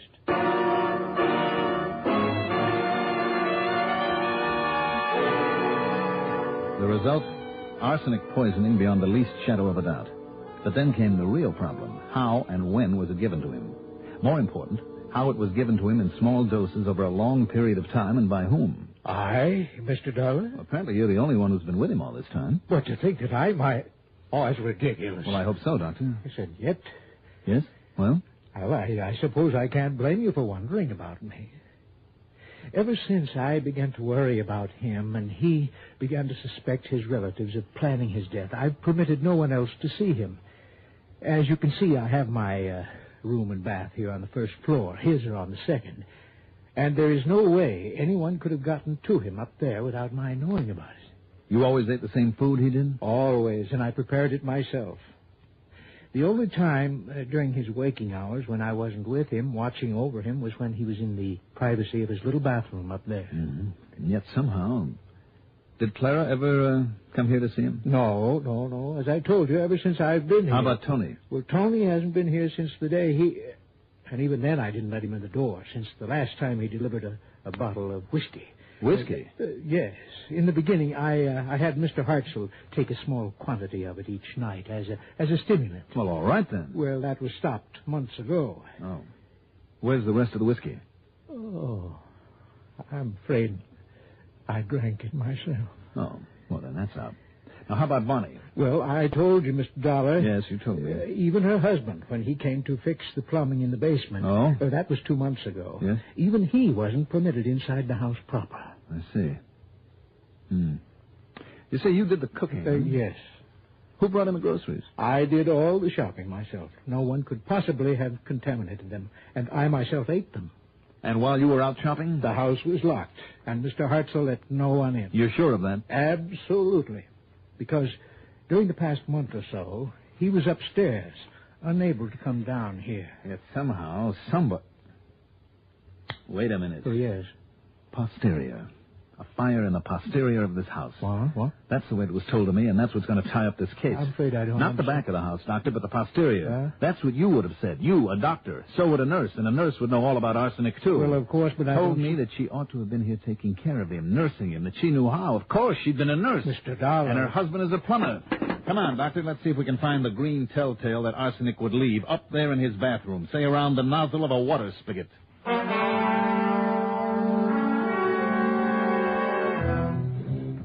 And that's exactly where we found it.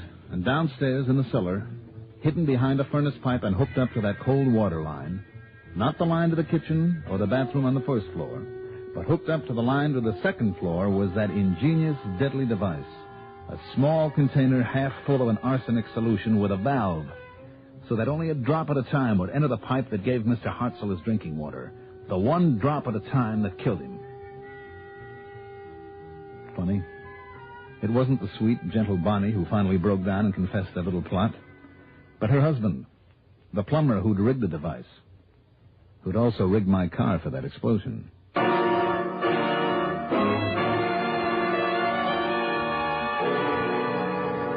So, once more, it's up to the courts. My only regret is that worthless Tony and selfish Clara will share that nice hunk of insurance.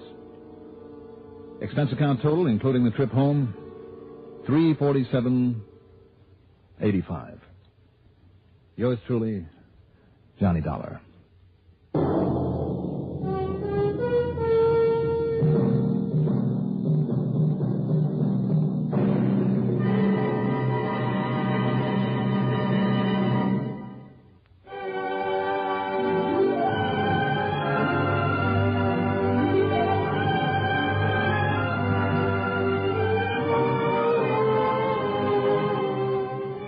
Truly, Johnny Dollar is written by Jack Johnstone, produced and directed by Bruno Zerato, Jr., musical supervision by Ethel Huber. Johnny Dollar is played by Mandel Kramer. Also heard in our cast were Leora Thatcher as Clara, Lawson Zerbe as Dr. Easterday, Patsy Campbell as Bonnie, John Seymour as Herbert Lynn, Richard Holland as Tony, and William Lipton as Dr. Ed Wilson. Be sure to join us next week, same time, same station, for another exciting story of yours truly, Johnny Dollar. This is Alan Burns speaking.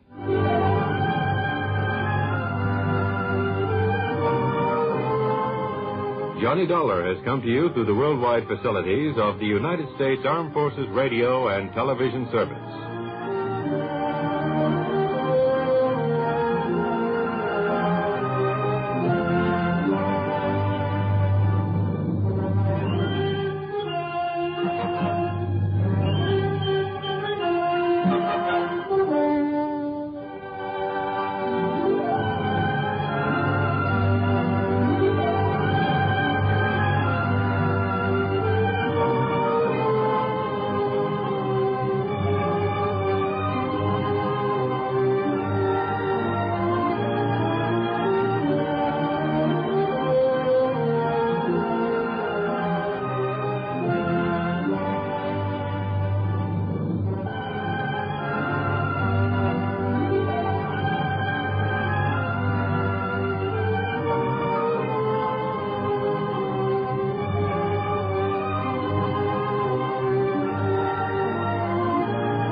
Johnny Dollar. Johnny, this is Don Regal at Worldwide Mutual. Oh, sure, Don. Out in Chicago. No, guess again.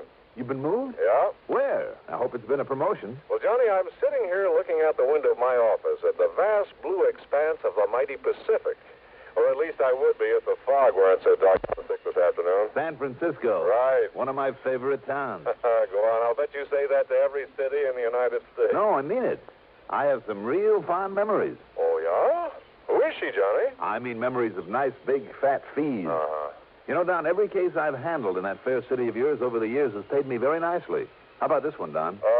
Let's wait and see, huh? What's the problem? Man missing. Anybody I might know? Well, I doubt it. His name is Harvey Lehman. And, Johnny, I find we have the gentleman insured to the tune of exactly $250,000. Wow. Yeah. Okay, Don. I'm on my way.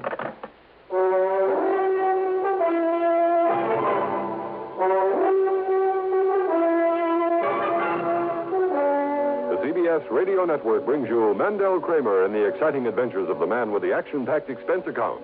America's fabulous freelance insurance investigator, yours truly, Johnny Dollar.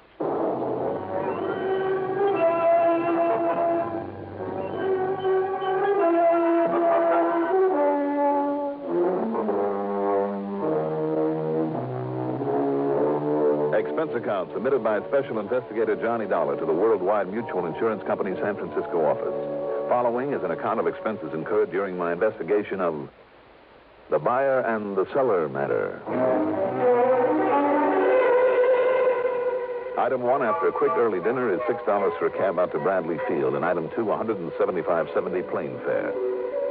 It was quite late by the time we sat down at San Francisco International Airport, so item 3 is another $6 for a taxi into the Huntington Hotel, high on famous Nob Hill, where from my window I could look out over Telegraph Hill and Chinatown, Fisherman's Wharf, the Embarcadero, and other familiar spots of this wonderful, colorful city.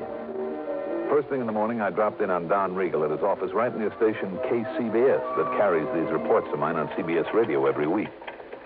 You know, come to think of it, the last time I was in San Francisco, a couple of them in at KCBS helped me solve an important arson case. Yeah, I remember that one, Johnny. Where are you staying this trip? Over at the Huntington, as usual. Well, I hope you didn't bother to unpack your bag. No, why? Well, you may have a little more traveling to do. What do you think I did to get out here? Had my way, I'd stick around and enjoy this town of yours for a little while. Well, no reason why you shouldn't. You can come back after you've cleared up this case for us. And believe me, I hope you can, Johnny. What's it all about, Don? Well, as I told you on the phone, the man's name is Harvey Lehman. As I also told you, he's disappeared. And if somebody's knocked him off, you'll have to pay a nice hunk of insurance. Yeah, exactly $250,000. But if that man ever had an enemy, I'm crazy as a bedbug. Well, I've always suspected that. Who's the beneficiary? His wife, Doris Lehman. They've been getting along all right? No, to be honest with you. Uh-oh, here we go again. Oh, now, wait a minute, Johnny. Don't start jumping to any fancy conclusions. Why not? That's a lot of money. Yeah, sure it is. But Harvey Lehman is only 48, 49. All right, so why wait around for him to grow old and die before collecting on him? No, Johnny. What I mean is that he has a good business going and will be worth a lot more over the years than any hunk of insurance is now. Even 250 G's? Even that. Even if it means putting up with him over the years? Well, any putting up with it, Johnny, I'd say is on his part. How do you mean? Well, Lehman's a real solid, hard-working citizen who's so completely straight and decent that, well, he's the sort that other folks often take advantage of, especially his wife. Yeah? Domineering. She's overpowering.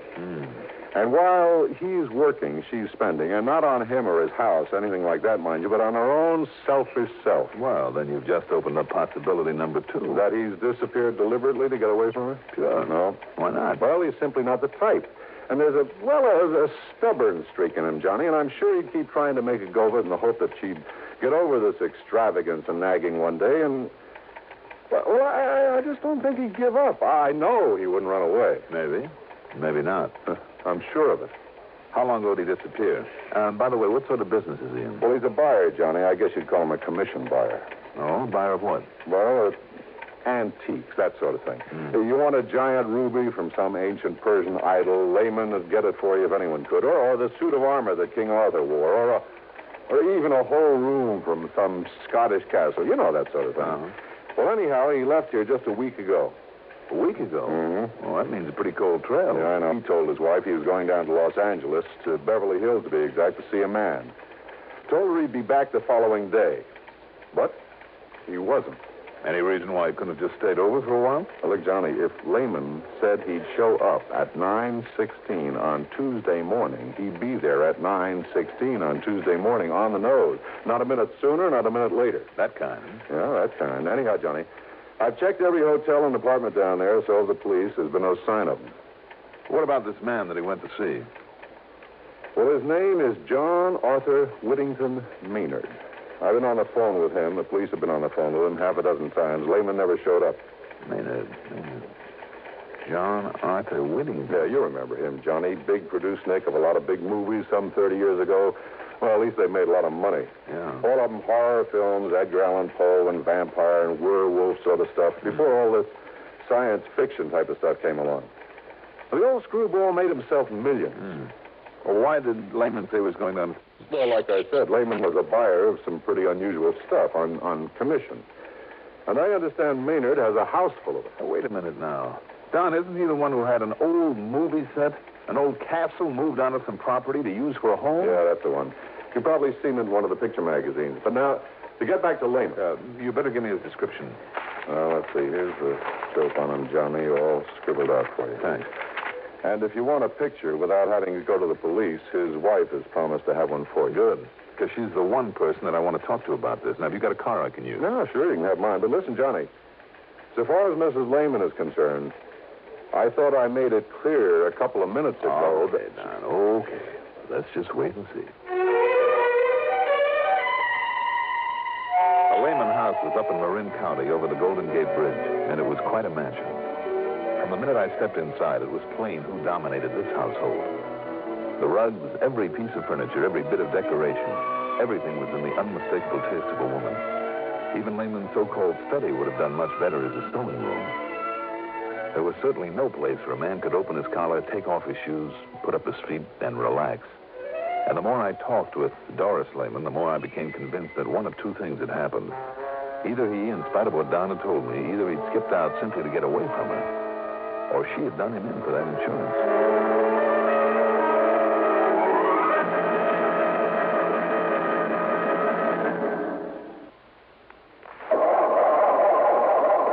Four cars left out at night, or in unheated garages. Don't ask for trouble, ask for DuPont, Xerox, antifreeze. Wintertime is trouble time for many of us who leave our cars out at night or in unheated garages. So don't ask for trouble. Ask for DuPont Xerox Antifreeze. Xerox outlasts winter. It protects your car against sudden drops in temperature all winter long. It won't boil away, even during a warm spell. And Xerox has an exclusive rust inhibitor, MR8, that protects all engine metals, including aluminum, against rust and corrosion. So, for safe, dependable protection, do as millions of motorists have done for over 20 years. Ask for Xerox Antifreeze. It's made by DuPont. Remember, Four cars left out at night, or in unheated garages. Don't ask for trouble, ask for DuPont, Xerox Antifreeze.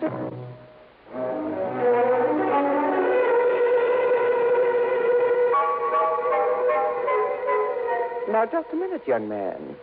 If you came out here to insult me... I'm sorry, Mrs. Lehman. You very well should be. But in my job, we have to consider all the possibilities. Ridiculous.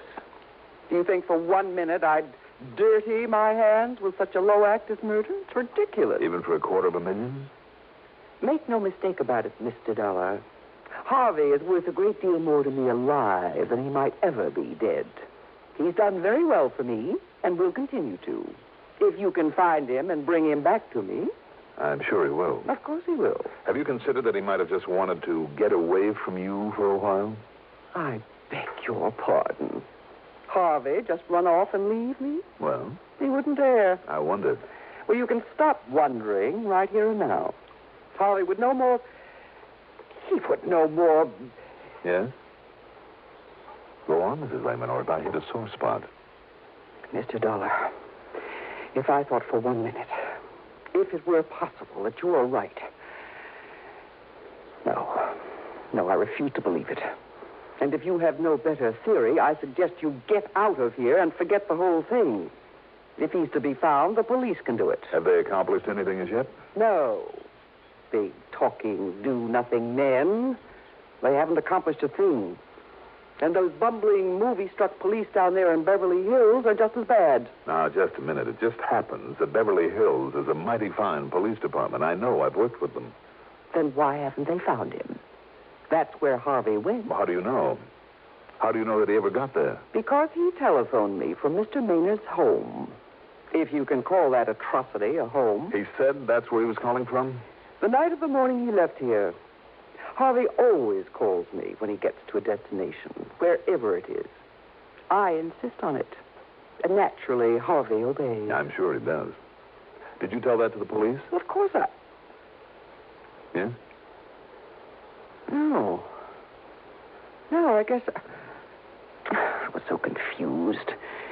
These stupid police annoy me so with their endless questions and insinuations. They're even worse than you are. Thank you very much. What? Don't you realize they're only trying to do a job for you? Well, then why don't they? Why don't they know that Harvey got there? Because you didn't tell them. Why did he go to see Mr. Maynard? To collect the money due for a lot of junk he bought for him. $10,000. Junk? Oh, chunks from some ancient Roman ruin. Artifacts out of the temple of some old pagan god. And a lot of other nonsense that castle is stuffed with. Maynard simply refused to pay. He told Harvey he should feel honored for having been able to contribute to the decoration of that silly place. And that if he didn't stop dunning him, he'd what, Mrs. Lehman? Oh, I don't know.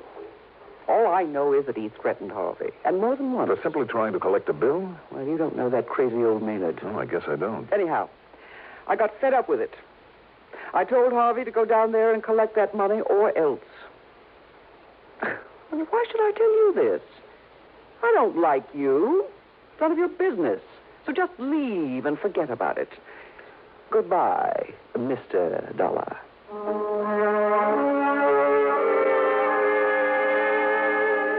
I was afraid if I lingered any longer, she'd literally throw me out. So I got the next bit of information, her telephone number, from the phone book in my room at the Huntington. Then I put through a call, not to her, but to an old pal of mine. Under the circumstances, it wouldn't be diplomatic to give his right name, so we'll just call him Brady. Sergeant Brady of the Beverly Hills Police Department. And 15 minutes later, he called me back. Johnny Dollar. Brady, Johnny. Yeah. Well, as you suggested, I snooped the phone company, and yes, there was a call to that Marin County number the same night Lehman should have arrived down here. All right, then, Brady. So maybe old Maynard called to see why he hadn't. He must have known Lehman was planning to come. I don't think so. I don't think Maynard would have called because I don't believe he did know Lehman was heading your way. Oh, you don't, huh? What's more, it was Lehman himself who made that call. No, wait a minute. You're sure of that? Yes. At least that's what I was told by... Yeah, Johnny? Well, maybe I'm not sure. Well, if you're thinking that maybe Lehman did get here and that maybe they had a fight or something, well, Johnny, we thought of that, too. You see, we know that wacky old Maynard pretty well. He's a real nut. And if you don't believe me, just dig up some of those old horror pictures he used to make. Wow. I know what you mean. Made a lot of the props for him, too, with his own little hands. Anyhow, just in case, some of the boys and I went through that joint of his from stem to stern. And? Nothing. Zero. No sign of Lehman or anybody else. We even tapped on walls and took measurements, looking for hidden rooms or secret panels, that sort of thing. Nothing. But you did suspect him. Did? Yeah. But only because that crazy old man, just to be dramatic, might try most anything just for kicks. Even murder? Murder. So what's a murder to him? I mean, after all those he put on film? But you know something? No? If that ham ever did kill somebody, why, Johnny, he'd be the first one to ask us over. He'd probably lead us right to where he'd hidden the stiff after fixing it so we wouldn't see it. Just to show off? Yeah, sure. That's why we went over the place so carefully. Even poked around in all the old suits of armor that he kept pointing out to us. Brady, how long are you going to be on duty? Well, I'm off in half an hour. But now listen, Johnny, if you think you have some idea... Well, I'm not sure, but maybe I'll run on down there. If so, I'll holler. Yeah, you do that.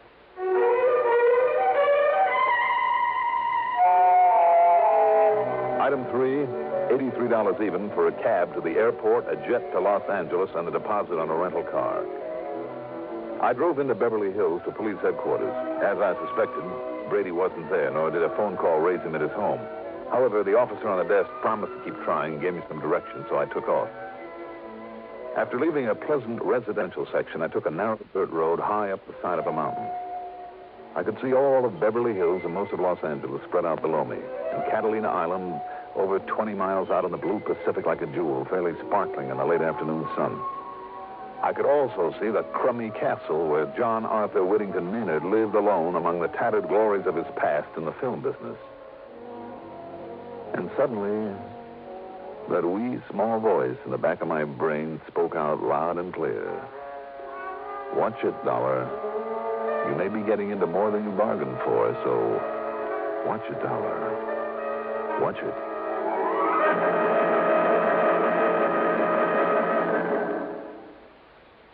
In thousands of communities throughout the nation, this is the time of year when we strive to help our less fortunate neighbors. Not that we don't try to help all year round. It's just that now many health, recreation, and welfare agencies band together in a common fundraising campaign. When you give just once to your United Fund or community chest, you help many people in your city, the sick, the needy, the aged, the serviceman, and veteran. So give the United Way, and please give generously.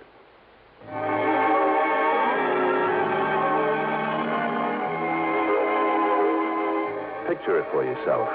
This castle, once a movie set, built up among the rocks and boulders at the top of a mountain. Complete with gray stone walls, battlements, a gallery between the towers, and believe it or not, even a moat with a heavy wooden drawbridge. I almost expected to see the bridge thumped down and a half a dozen fully armored knights come galloping out to challenge me with lances at the ready. Instead, as I drew up in front of it, the bridge was lowered slowly. There was something almost ominous about the creaking and clanking of its iron chains. And then standing there, the man. Or rather, the caricature of a man. He was short, heavy-set, and in a way almost grotesque. The ugly face, the eyes of a pig, the long, black, straggly hair and 3 or 4 day growth of beard, the heavy, beefy shoulders hunched forward. I thought of Quasimodo, the horrible hunchback of Notre Dame. Welcome, sir. Welcome to my castle. Oh, how do you do, Mr. Maynard, is it? That's right. Surely you heard of me. As a matter of fact... Come in. It's not often I have visitors. Someone to show my place to. So few people even know of my beautiful castle. My name is Dollar, Mr. Maynard. I'm an insurance investigator. Insurance? Not a salesman. I'll have none of it. Get out. Leave my place. No, I said I was an investigator, Mr. Maynard. I'm trying to find out what happened to a Mr. Harvey Lehman. Harvey? Oh, yes, of course. A very old and very dear friend of mine. Come. Let me show you some of the wonderful things he has brought me over the years. Well, I would like to ask... Magnificent suits of armor, regal pennants and banners, beautiful tapestries.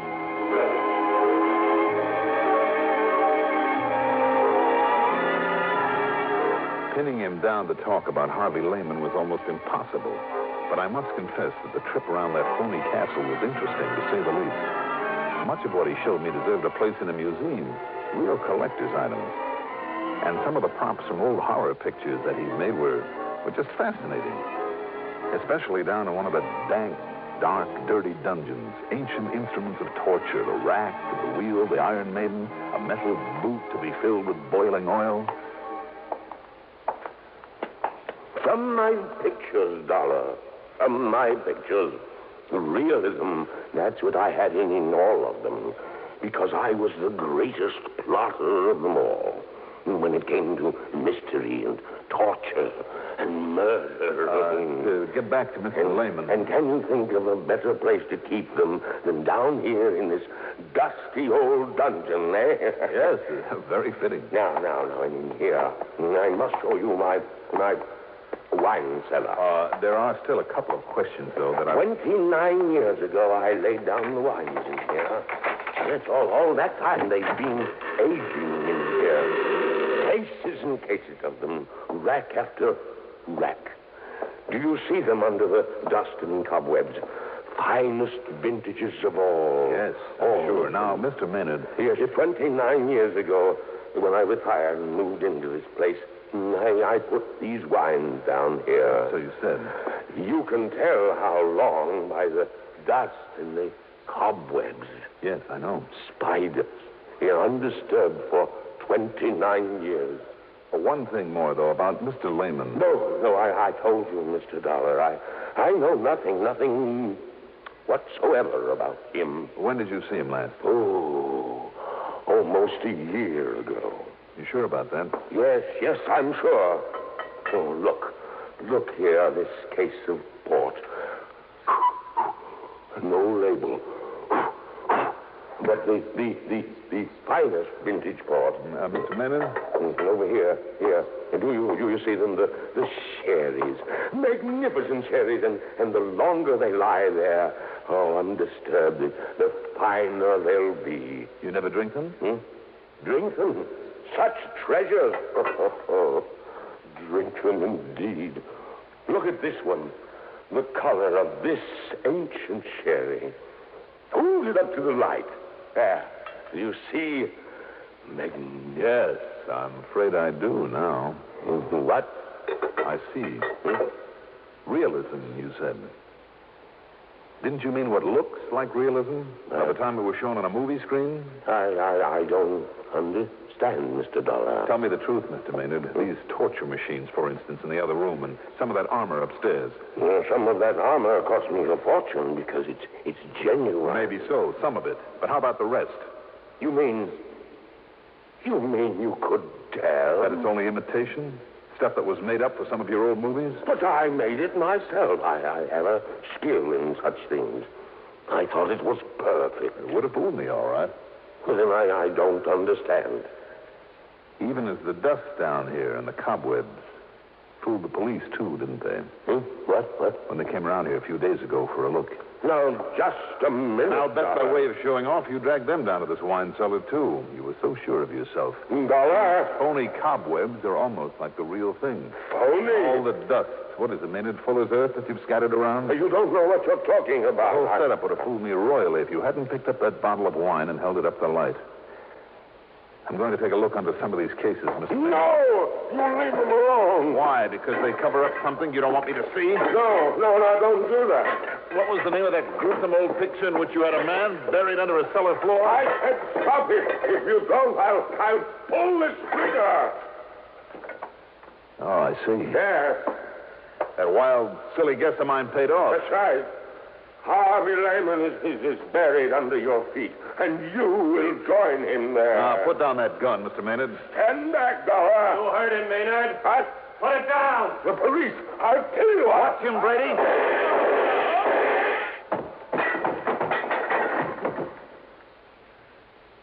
Thanks, Brady. Well, it was a pleasure, Johnny. I'm sure glad you left word for me at headquarters. Oh, believe me, so am I. And he certainly fooled us when the boys and I went through here a couple of days ago. But how did you ever guess? A bottle of wine when he held it up to the light. Well? He said it was fine old sherry, lying around down here for 29 years. So? Sherry? There should have been a sediment in that bottle this thick. Uh-huh. So the age and dust and cobwebs were a fake, huh? And he must have moved the bottles over this spot only recently. That's right. I just took a wild guess. You know the rest. Pretty smart, Johnny. Pretty smart. Needless to say, wild as the whole thing may seem, they found Lehman's body buried there in the cellar. Expense account total, including the trip back to Hartford by way of San Francisco to pick up my clothes, $477.30. Yours truly, Johnny Dollar.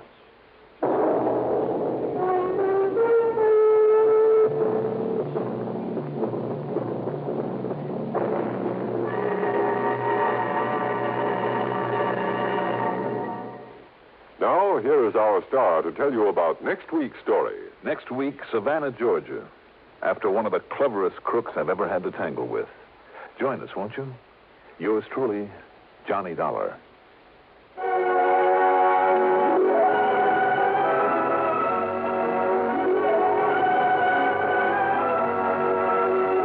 Yours truly, Johnny Dollar, is written by Jack Johnstone, produced and directed by Bruno Zerato Jr., music supervision by Ethel Huber. Johnny Dollar is played by Mandel Kramer. Also featured in our cast were Leon Janney as Maynard, Gertrude Warner as Doris Lehman, William Redfield as Brady, and Carl Frank as Don Riegel. Be sure to join us next week, same time, same station, for another exciting story of yours truly, Johnny Dollar. This is Art Hanna speaking. Don't just stand there. Enjoy the Gary Moore Show weekdays on the CBS Radio Network. Dollar, do you by any chance happen to remember a case you accidentally got yourself involved in just 4 weeks, 3 days, and 13 hours ago? What? In the course of which you saved a man's life? Well, if you're talking about that federal man, the fellow from the Bureau... Wait a minute.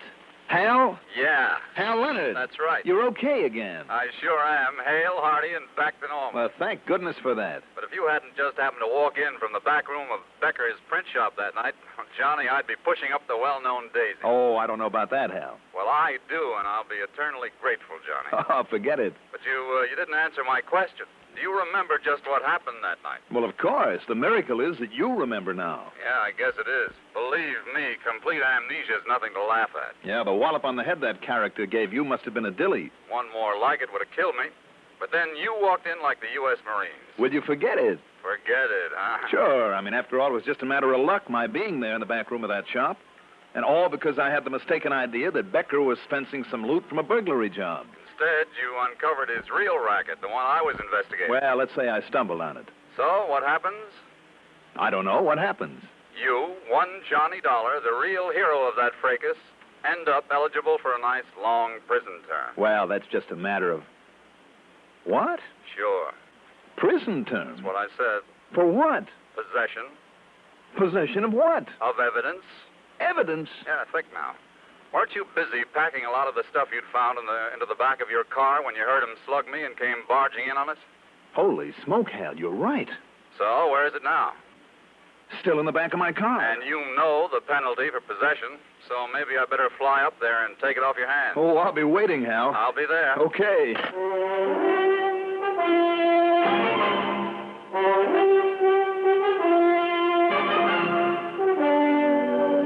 The CBS Radio Network brings you Mandel Kramer in the exciting adventures of the man with the action-packed expense account, America's fabulous freelance insurance investigator. Yours truly, Johnny Dollar.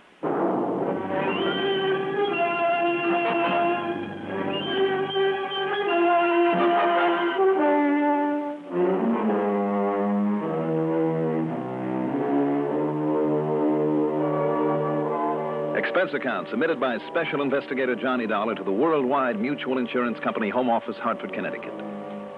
Following is an account of expenses incurred during my investigation of the Takes a Crook matter.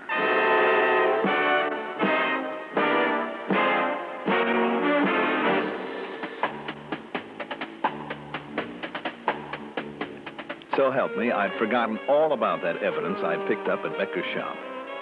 And of course the federal boys would want it, would need it to prosecute their case. The reason I'd forgotten it was because I hadn't used my car for some 4 weeks. All my investigations had been out of town. Well, it would only take Hal a couple of hours to get up from Washington. I could simply meet his plane and... Johnny Dollar. Les Walters, Johnny, over here at Worldwide Mutual. Oh, of course. How are you, Les? You want to take a run over here to see me? What about? Well, you ever hear of the Moray Madonna? The what? It's a painting, an oil painting, and a pretty famous one. Oh, sure. It was the Pièce de Resistance in that exhibition over at the Manhart Galleries. Yeah, that's the one. Painted by Marcel Moray and worth $200,000. Hal, why anybody would ever pay $200,000 for an impressionistic atrocity like that is something I will never understand. Well, the point is, friend, somebody did. We insured it to the hilt, and now it's gone. Uh-oh. Yeah. Can you get on it right away? Well, almost right away. What do you mean by that? Well, Les, I have to stick around for a while to meet one of Uncle Sam's boys coming up from Washington. Aha, they finally caught up with you. Happy days in the clink. You know something, Les? Yeah? For what I have in my possession, I could be locked up for life. You're like what, Johnny? Well, I don't think I'd better go into it. But as soon as he gets here and picks it up... Well, when'll that be? Well, according to a timetable, he should pull into the airport around 7:05 p.m. Well, now, look, I'm working late on this thing, so, well, in the meantime, why don't you come on over here and let me tell you what I know about this stolen painting? Good idea. Why not? Okay, good. I'm on my way. Well, looks like a busy evening ahead.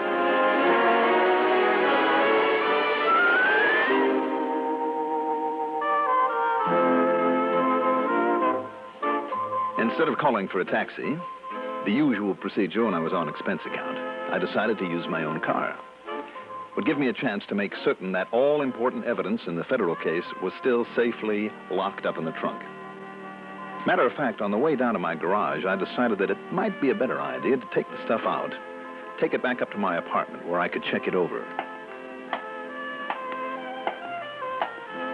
Now remember this. It was nearly 5 p.m. of a dark and cloudy day. My unlighted garage is at the back of the apartment building, but faces out toward the sidewalk in the street. And it has one of those quick lift doors on it. There wasn't much in the way of traffic or pedestrians. Here we are.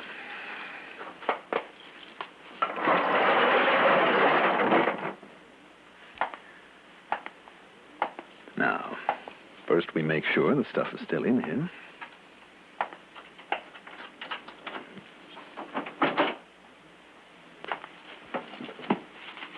Yep, sure is. Now, if I can just pile these stacks together, carry them upstairs in one load. There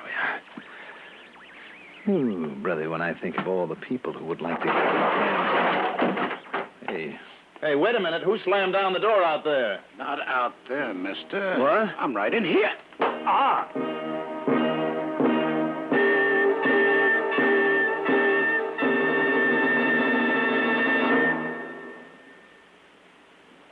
It's fun to get your adventure vicariously from programs like yours truly, Johnny Dollar. But you can have the real thing, adventure in far less dangerous form, by joining the Peace Corps. Helping the people of the new and underdeveloped nations of Africa, Asia, and Latin America is an immensely satisfying adventure. The Peace Corps needs qualified teachers, engineers in all fields, and farm experts. If you're interested in a fascinating life, write to Peace Corps, Washington 25, D.C.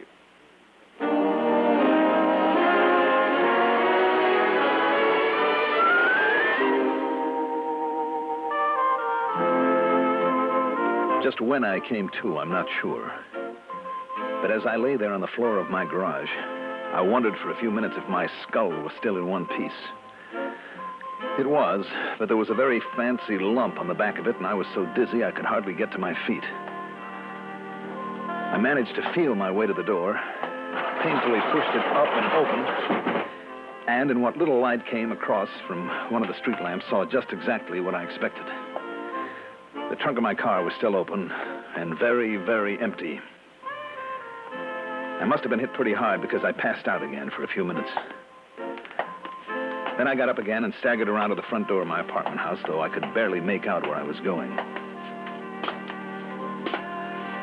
I half remembered stuffing something into the pocket of my jacket. Something I'd all the while had tightly clenched in my right hand.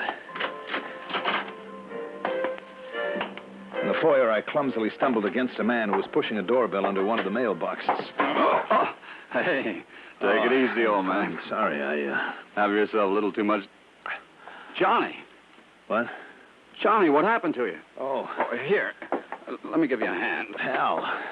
Yeah. Here now. Yeah, let it... Yeah. Say, it looks like somebody really worked you over. Listen. Now, you listen. Let's get you upstairs to your apartment and find out what this is all about.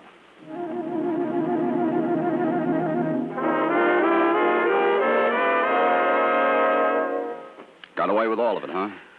Yeah, I'm afraid so. Oh. Now, just lie still and take it easy, will you? Oh, boy. Yeah, sure. You, want another little snort of this? Mm-hmm. Oh, no. All I want is just to lie here and sleep for about 3 weeks, that's all. You do that while I run this thing down. Now, Johnny, you're sure you didn't get a look at him? Huh? Oh, Hal, when he yanked the door down behind my back, inside the place was just dark as pitch. But you left the garage open. Yeah. And, wait a minute, somewhere in this pants pocket here. Yeah? I have the keys to the garage and the keys to my car in case you need it. Okay. Now, you get some sleep. I'll be back in time to get you some breakfast, if not before. Oh, thanks, Al. You are a good man.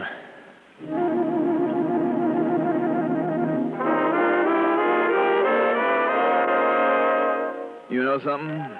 I think I might have slept for 3 weeks. If it hadn't been for the telephone there beside my bed. You know something else? That darn instrument gets me up and going like nothing else in the world. Johnny Dollar. Johnny, where under the sun have you been? Les. Yeah, that's right, Les Walters. I waited around my office until after 7 o'clock, then I left word with the watchman and came on home. When I still didn't hear from you by, let's see, that's after 10:30. What happened to you anyway? Oh, plenty, Les. I just couldn't make it. Well, I hope you can now. Sure. Well, look, to save time, instead of coming over here to my place, you go see Mr. Thaddeus Brittingham, the man the painting was stolen from. He can tell you more than I can. Let's see, he lives in apartment 7B at the Selfridge. The Selfridge? Yeah, you know, that fancy, big, new apartment building over on the other side of town. 7B? That's right, 7B. I'll phone him and tell him that you're coming. Yeah, Les, you do that.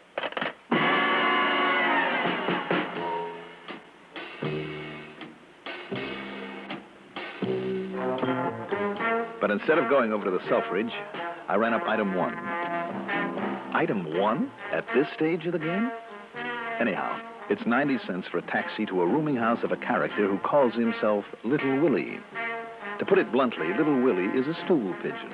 One of the few that even the police don't know about. And they know most of them. The reason I picked on him was because of his almost uncanny knowledge of art thieves and their activities. Oh, hiya, Johnny. Willie, I've got $50 I thought maybe you might find some use for. Only 100, Johnny? When I've been just sitting here waiting for you to pay me a visit? Oh, about what? That Moray Madonna. What else? And ain't it worth 100 if I can tell you where to look? All right, Willie. 100. You see, I know there was something up when I seen him sitting there day after day. Who, Willie? Sitting where? At that gallery. The gallery, But just looking wasn't enough, I guess. So that's when he took it. Took it home to copy it. Who, Willie? And him being one of the best copyers ever lived. Why, Johnny, he could almost fool the artist himself. But listen. Yeah? You better get on him pretty fast. He never made a copy unless he had a customer. And with the wad he'll get for a copy of that Madonna, well, he ain't going to stay around. He'll get out of the country. Willie. 150, did you say, Johnny? And that painting worth a couple of $100 grand? Okay. Okay. Old Charlie Starkey.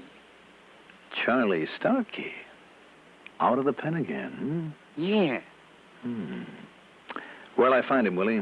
He's been renting a room at 324 South Crocus. Good. But if he's already finished his copy and made a sale... Willie, let me worry about that.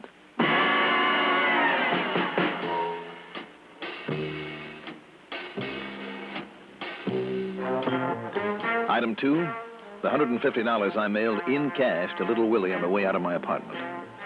I should have waited, because item 3 is $1.70 for a taxi over to another dingy little rooming house at 324 South Crocus. But I got there too late. Yep, old Charlie Starkey, his mission accomplished, had paid off his landlady, a character by the name of Sally Botts, and had taken a powder. Yeah, he's gone. Not more than a half hour ago. I see. Well, okay, Mrs. Botts. And I'll say this, mister. He sure left in a big hurry. Oh, I don't doubt it. Left all his paint pots and stuff and all his extra clothes behind. Oh, all sorts of stuff. Oh? Wait a minute. Yeah? Now what's the matter, mister? Don't you believe me? Mrs. Botts. Well, look. Looky here. Here's the money that he paid me off with. See? Okay, but the only thing I want to look at now is... Wait a minute. What? That money, let me see that. Just let me have that a minute. This money? Yeah, let me see it. What's the matter with it? You think maybe it's marked or something? Marked? You bet it is. And Mrs. Botts, you don't know how well. Hey! Come along. I want to look at his room.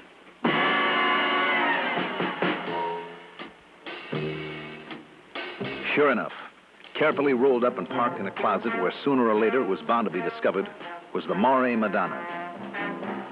Okay, part of my job was done. Item 4, another $1.70 for a cab back to my apartment where I stashed the painting away. And then, now, don't try to get ahead of me, ahead of this report, I mean, because it couldn't have been old Charlie Starkey who'd made the attack on me to get the stuff out of the back of my car. He wasn't the type. He wasn't strong enough to have laid me out that way. And the voice I'd heard certainly hadn't been his. But I suddenly remembered that when whoever it was slugged me the first time there in the dark garage, I'd made a grab for him and had torn away part of his clothing. And what I had clutched in my hot little fist was still in the pocket of my jacket. I took a look. It was a small piece of paper, a receipted bill issued to a Mr. Harvey Twiller, a name that didn't mean a thing.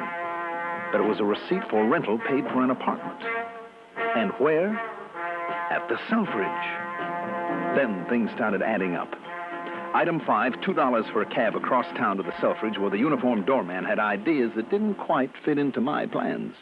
27B, Mr. Brittingham's apartment? No. Well, yes, of course, sir, because I know that he's expecting you. I know he is, but you see... But I can't let you go up to see Mr. Twiller, who hasn't told me that he's expecting you, unless I call him up and announce you. Now, look, take a look at my credentials.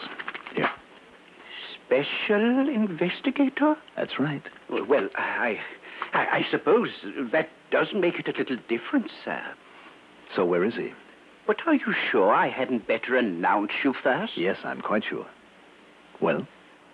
Very well, sir. He's in 5A. Okay.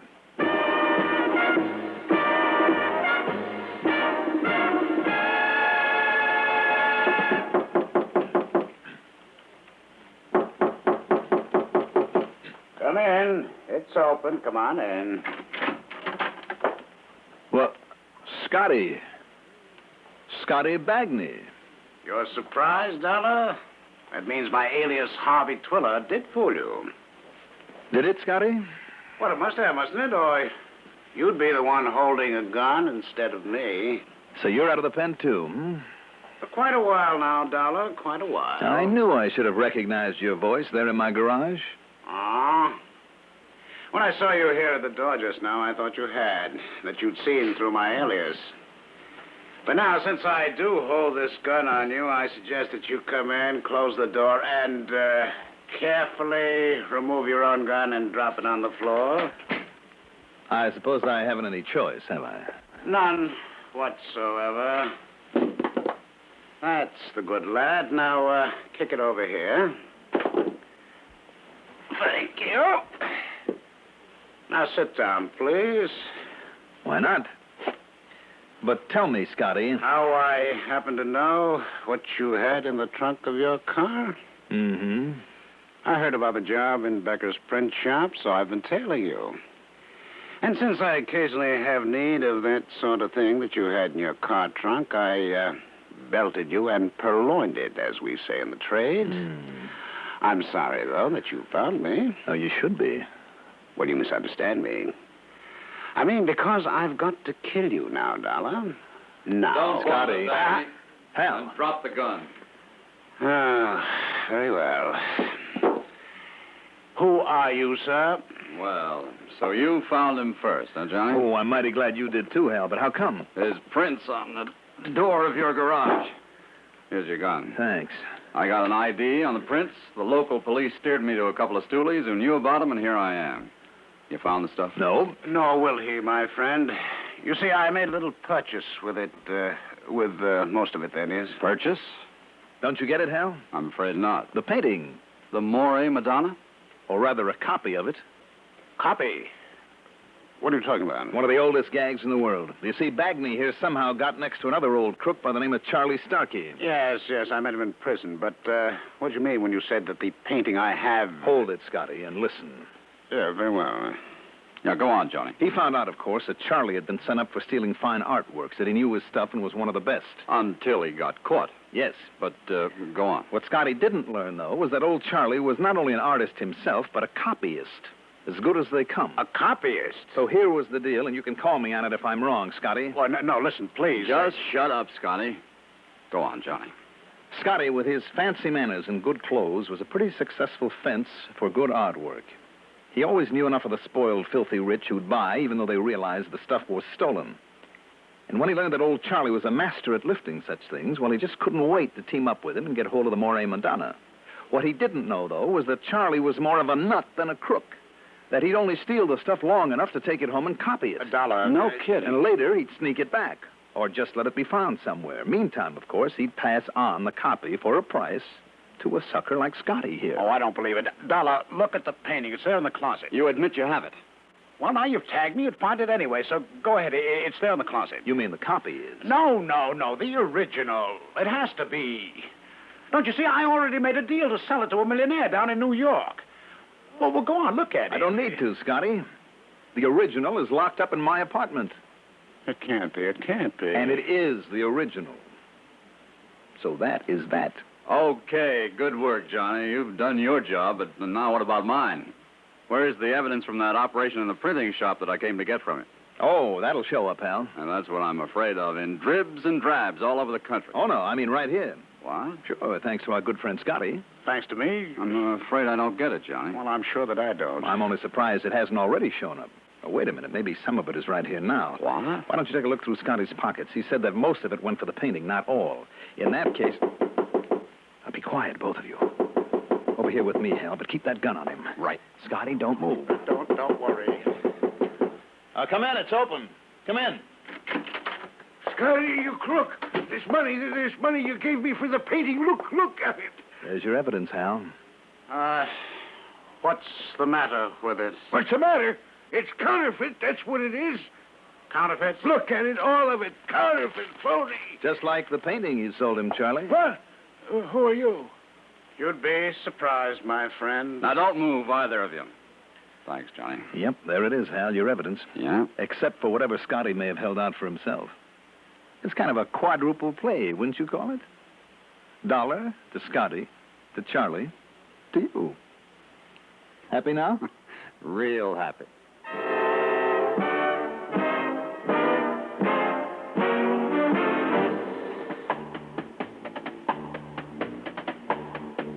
It's kind of a complicated mess, I know.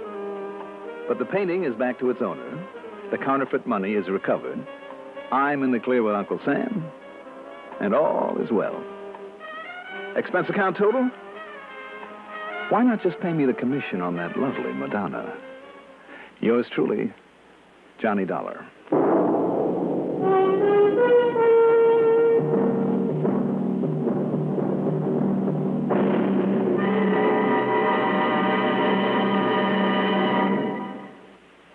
Now, here is our star to tell you about next week's story. Next week, a couple of sweet little old men. Real characters. Especially one of them. The killer. Join us, won't you? Yours truly, Johnny Dollar.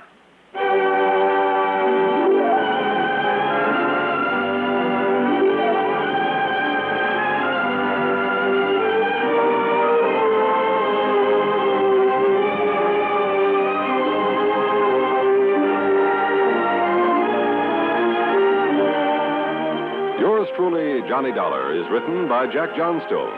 Produced and directed by Bruno Zerato, Jr. Music supervision by Ethel Huber. Johnny Dollar is played by Mandel Kramer. Also featured in our cast were Martin Blaine as Hal Leonard, Ralph Bell as Scotty Bagney, Jack Grimes as Les Walters, Leora Thatcher as Mrs. Botts, Bill Kramer as Little Willie, Guy Repp as the doorman, and Louis Van Ruten as Charlie Starkey. Be sure to join us next week, same time, same station, for another exciting story of yours truly, Johnny Dollar. This is Art Hanna speaking. Where songs are king, hear Richard Hayes sing weeknights on the CBS Radio Network. At the crossroads of the Empire State, this is WROW Music, Albany. Hello, I'm Beaven Horn, one of your welcome wagon hostesses in Colony. Johnny Dollar. I am thy father's spirit, What? doomed for a certain term to walk tonight, Well, good for you. and for the days confined to fasting fires, How about that? till the foul crimes done in my days of nature are burnt and purged away. Bravo, Mr. Shakespeare. Now, why don't you just relax and enjoy it? I wish I could, Johnny. This is Jack Price down here in Corpus Christi. I thought I recognized those pear-shaped tones. How are you, Jackson? Fair. Why the long-winded quote from Act 1 of Hamlet? Tell me, Johnny, do you believe in ghosts? Are you kidding? Not a bit. Because a lot of innocent people down here in Corpus are beginning to. You are kidding. No, sir. How come? Because of a so-called psychic medium who's moved in on us. A medium? Hmm? He's been holding seances, or whatever you call them, and making with the clairvoyance bit. He's a rare one, Johnny. Now, which is it, Jack? Huh? Rare, medium, or maybe well done? Well, the act he puts on is well done, all right. Well, what's your worry about him? He's costing us money. How? Come on down here, Johnny. I'll give you the story, and you can get to work on him, okay? All right, Jackson. Why not?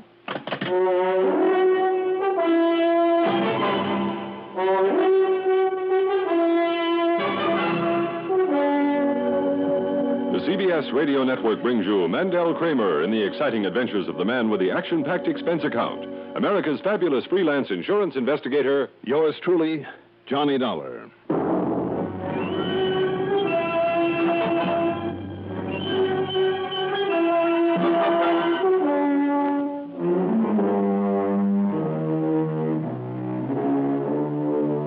Expense account submitted by Special Investigator Johnny Dollar to Tri-Western Life Insurance Company office in Corpus Christi, Texas. Following is an account of expenses incurred during my investigation of the medium rare matter.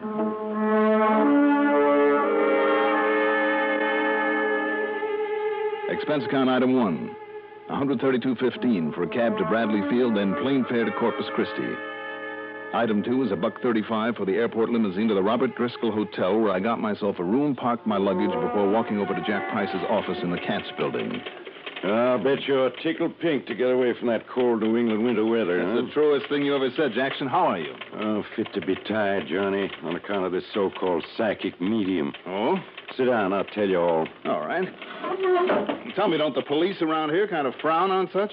This one is a phony, isn't he? Sure is. But somebody's got to prove it and put him out of business. Johnny, there are a lot of people who believe in spiritualism. But when a rank charlatan like this comes along... Well, let's face it, Jack, you find them all over. They ought to be locked up, but they're usually too smart. Now, let's have the story. Well, first off, he operates out beyond the city limits. That's why our Corpus Christi police are helpless. Yep. His name is Udi Vishnu.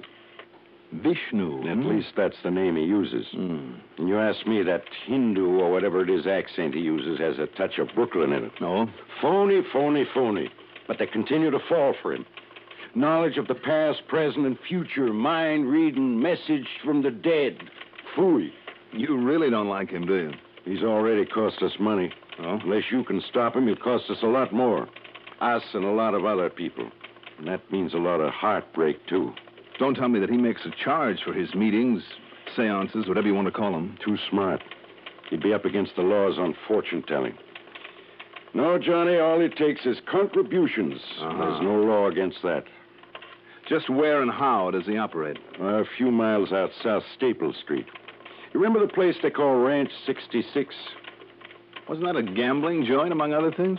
Well, they prefer to call it a roadhouse. Anyhow, on a side road ways beyond Ranch 66 is a little theater that's been empty for years. Mm-hmm. And now, all decked out in fresh paint, with a new facade, it's Udi Vishnu's Temple of the Living Truth. And, Johnny, every single night of the week, that place is packed with the poor suckers who think he's some kind of a new prophet.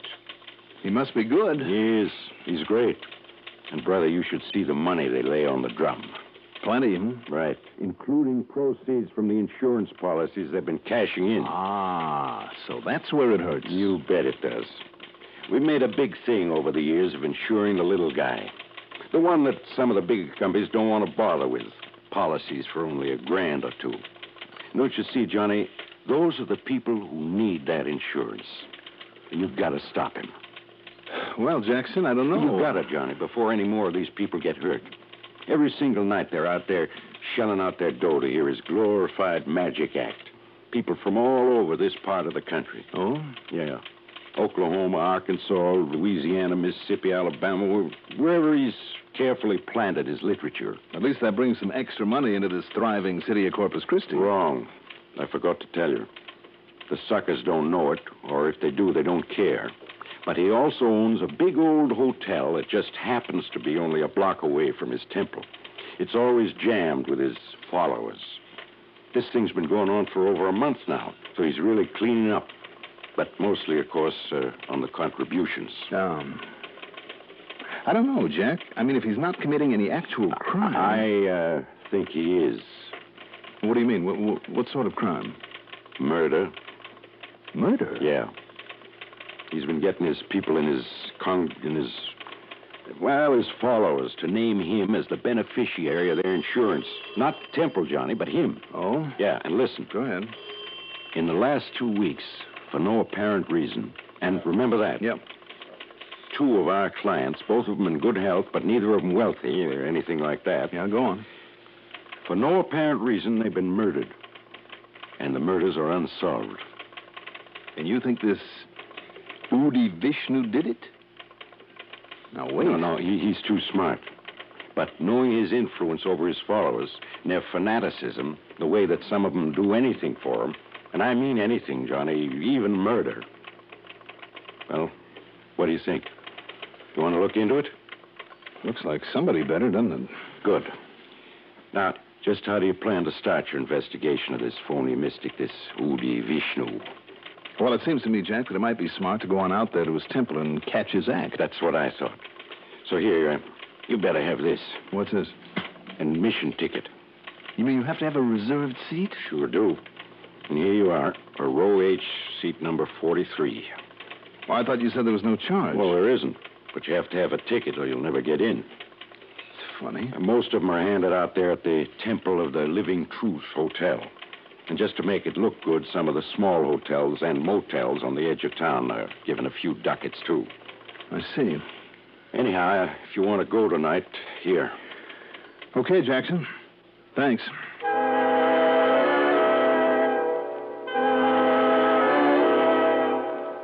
Item 3, $50 deposit on a rental car. By the time I'd got it and going back to the Robert Driscoll to freshen up, well, item 4 is $6.80 for a cocktail and a leisurely dinner. Then I drove out to the Temple of the Living Truth. Literally scores of people were standing around begging to be let in. But only those with tickets for reserved seats were admitted. And remember that. Reserved seats. The audience, or rather the auditorium, held something over 100 people.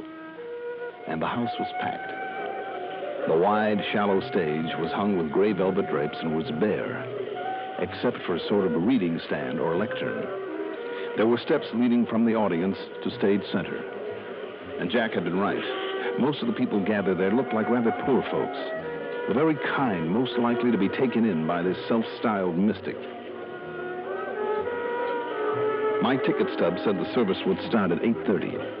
At exactly 8:27, the lights were slowly dimmed except for a blue spotlight that shone on the lectern and on the steps that led up to it. And from somewhere came the recorded music of an organ. Low, haunting, mysterioso. The crowd grew silent. They all leaned forward expectantly. And then at 8:30 on the nose, from one side of the stage into the spotlight, glided Udi Vishnu. I'll say this for him. He cut a mighty impressive figure. He was tall, with curly chestnut hair and a smart, short beard. Brown eyes that were set deep in their sockets, but that almost seemed to glow in the spotlight. His face rather pale and wan, like that of someone who has suffered. He wore a long gray robe bound in the middle by a cord that looked like gold. It reached to the tips of his gold-colored sandals. His hands were those of the artist, with long, slim fingers that barely gracefully curved as he gave the sign of a blessing.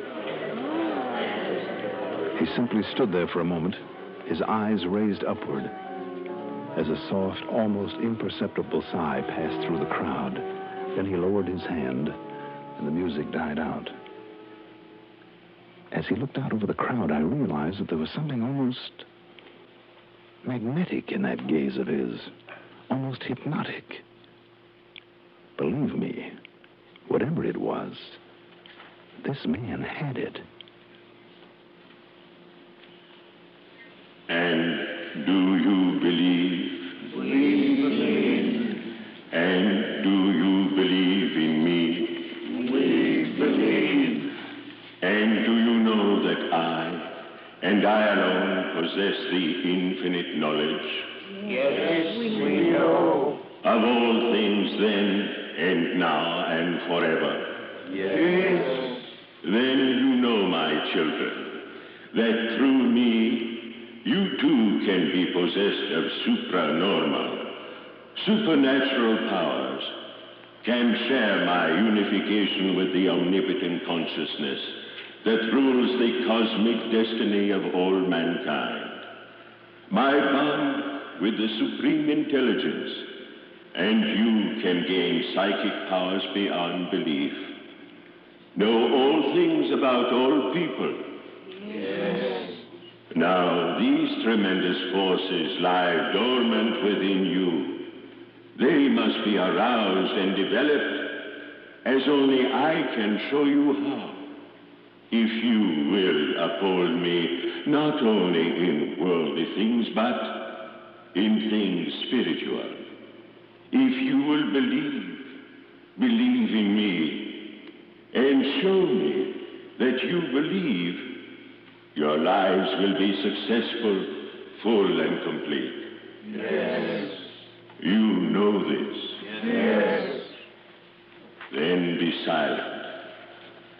As I close my eyes, as I concentrate on someone here I have never seen before, but who will be the first tonight to be relieved of all worldly cares, who is one of the elect to share with me the... Yes, I see now a number. The number H41. Oh, it's me. Really? That's my ticket. My seat number. Oh, I'm sorry, mister. But see, it's the number of my seat. Yes, I see, miss, but wait a minute. I mean... Patience, my child, that I may speak. Oh, I'm sorry. In the eye of my mind, there comes a vision now. A farm in Oklahoma, near the town of Yes, El Reno, yes. Oh. And a little girl, perhaps 10 years old. Her name is Martha. Oh, that's my name. Martha Winter. Yes. And with her, a little dog. The dog. The dog she was not supposed to have. She never told her mother. His name was Skipper. Skipper. I'd almost forgotten. Then Martha's school. And Miss Albright. My teacher. But how could he know? Yes, who alone helped Martha decide not to run away from home. It's true. And now, when she got the call to come here to see me, but she left the car, an old one. It's blue. He's right. He's right. 43U7418. Oh, that's the license number. But it's back in Oklahoma. Are you here, Martha? Yes. All you said is true. And do you believe? Yes. Do you all believe? Yes.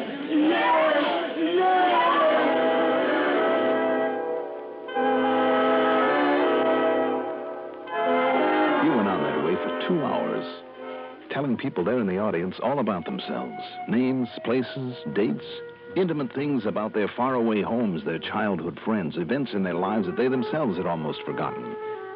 Believe me, it was impressive and very convincing. And when he promised eternal supernatural help for all those who would help him, well, brother, you should have seen the money pour into the collection baskets. After it was over, in the crowd outside, I talked with those people to find out how he had learned so much about them. But they'd only arrived that very day, that morning. And more important, not one of them had told anyone, not anyone, of the personal things that he had known. Who could blame them then for believing him, and for believing in him, and for going on back to their farms or whatever, convinced that thanks to him all their troubles were over and forever? And the next night there'd be another, a fresh mob there, to shell out their money for his phony promise of supernatural help. But how to stop him? You know the only way, of course. Do I, Jack? Sure. Somehow prove to those followers of his how he actually does get all that information about him. But it's pretty fantastic, isn't it? He's never seen them before, doesn't even have any way of knowing they're going to be there. Yeah, he's mighty convincing. And what he does is just plain impossible. But until you or I or somebody can duplicate his act and tell him it's all a phony. But how? Even Houdini or Thurston or Blackstone or any other magician would have to take a back seat to this punk. Wait a minute. Wait a minute, Jackson. Yeah? Reserved seats. Huh? And one of those names you mentioned, a magician. Years ago, when he set out to expose the phony mediums. What are you talking about? In all the big cities where he played. New York, Philadelphia, Chicago, all the big towns. But this one, this Udi Vishnu, plays to the country folks who couldn't have known about that magician's expose. Look, will you please tell me... Jackson, I think I can do it. Yeah? Get some tickets for tonight's performance and drag in all the state or county authorities, whoever has jurisdiction, all of them that you can. Also, somebody from one of the news services. What are you going to do, Johnny? See if I can prove once and for all that this big mystic is just one big mistake.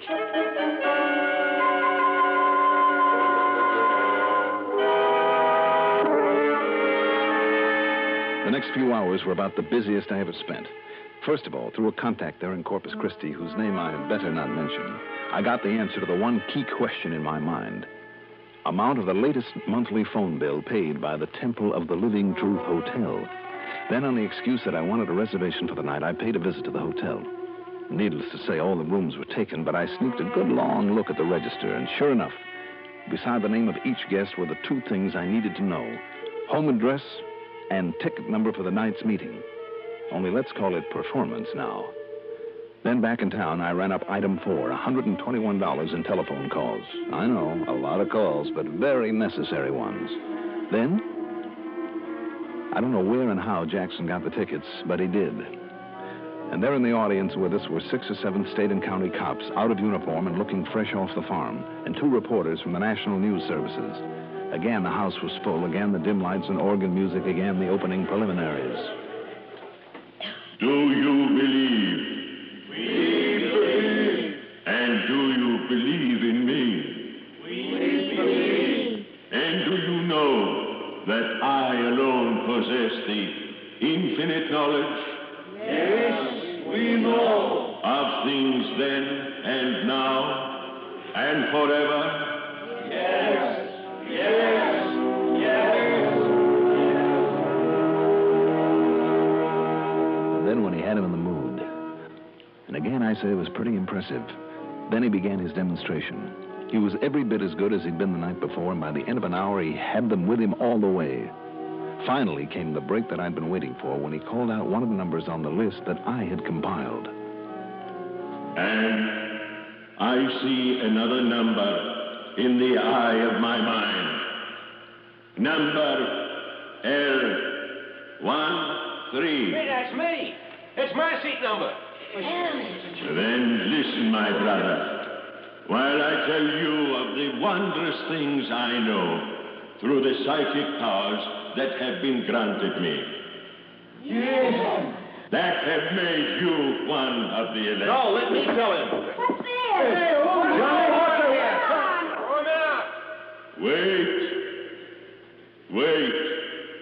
Be silent, my children. And who are you, my brother? I was here last night. Don't you see you've inspired in me the same powers that you have? The same powers? Listen to me.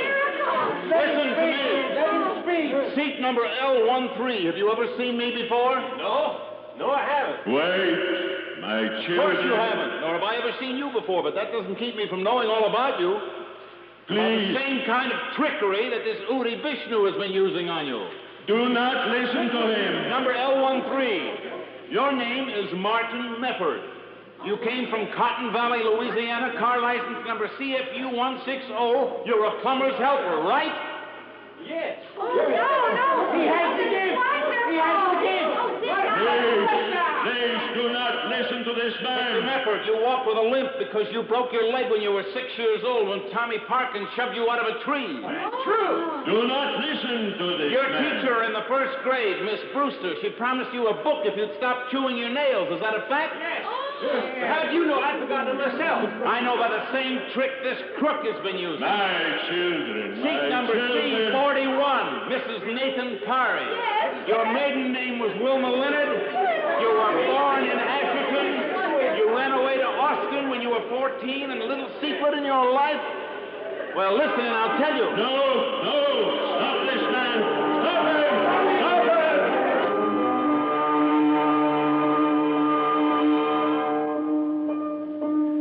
By the time I got through telling some of those people stuff that even Udi Vishnu hadn't found out about them, and some of it was pretty personal, they fairly tore the place apart. Then when Udi dragged a gun from under his robes to protect himself and pulled off a couple of shots, well, then the police moved in. As for the radio newspaper story that followed, well, believe me, Udi Vishnu, whose real name turned out to be Bernie Bildrick, won't try that caper again, even if he does get out of a pen. But you still haven't told me how you got all that dope on those people, and in only a matter of hours, Johnny. Same way he did, Jack. And some of it pretty intimate stuff, too, and stuff they couldn't have told you because they'd forgotten about it. What's more, you'd never seen them before. How, Johnny? Look, the tickets were free, but all the seats were numbered, reserved. Now, there had to be a reason, Jackson. That's what reminded me of the famous magician, the trick that he'd used up in New York. Yeah? He'd call the ticket agency at a hotel, find out the name and address of a guest who'd bought a ticket to his show. Well, down here, of course... All I had to do was look at the register, right there at the Temple of the Living Truth Hotel. Which will soon be out of business, I promise all you. Right. Having seat number, name, and home address, I got on the phone. That Mr. Martin Mefford from Cotton Valley, Louisiana. I called the police chief there and the mayor. On the information they gave me, I called his old school teacher, 2 cousins, a couple of boyhood pals, an old girlfriend. Jackson, by the time I got through, I knew more about him than he did about himself, and the same with the others. Well, I'll be darned. So, that's that. You certainly proved your point. Point? Big mystic? No. Big mistake. Whether they can pin the 2 murders on him that Jack told me about remains to be seen. That's up to the authorities and out of my hands now. Expense account total, $465.30. Yours truly, Johnny Dollar.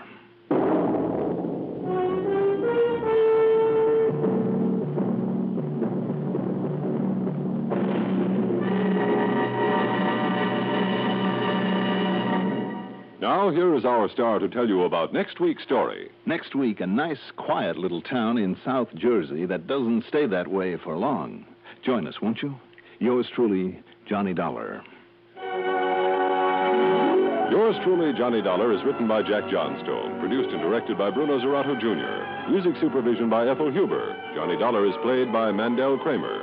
Featured in our cast were Maurice Tarplin as Jack Price, Dan Arco as Udi Vishnu, Evelyn Juster as the first woman, Bill Lipton as Martin Mefford, Tony Darnay as the second woman. Also heard in our cast were Guy Rep and Sam Raskin. Be sure to join us next week, same time, same station, for another exciting story of yours truly, Johnny Dollar. Art Hanna speaking. The #1 network for news, expanded CBS News on the CBS...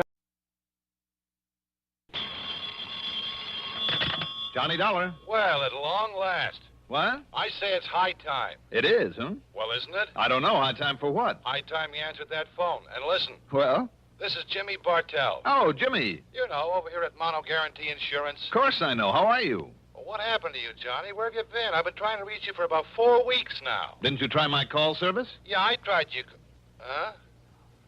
Oh, no, I guess I kind of forgot about that. Oh, well, if you had, you'd have found out that last week I was at Grand Canyon, the week before in Corpus Christi, the week before that in Knoxville, Tennessee, and before that up in Boston. Yeah, sure, gallivanting around the country while I've been sitting here up to my neck in trouble, beating my brains out, working my head off.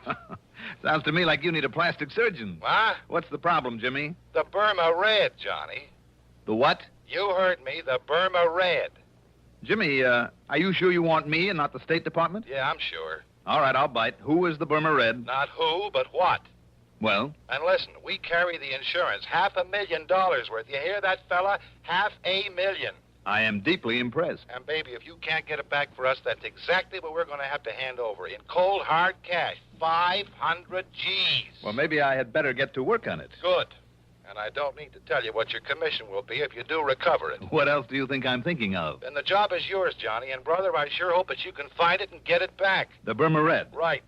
Just one thing, Jimmy, if you don't mind. Sure, Johnny. Before I start gallivanting around the country, as you put it, looking for this thing... Yeah? Don't you think that it might be nice if I have some slight idea, some inkling of what it is, this Burma Red? I told you.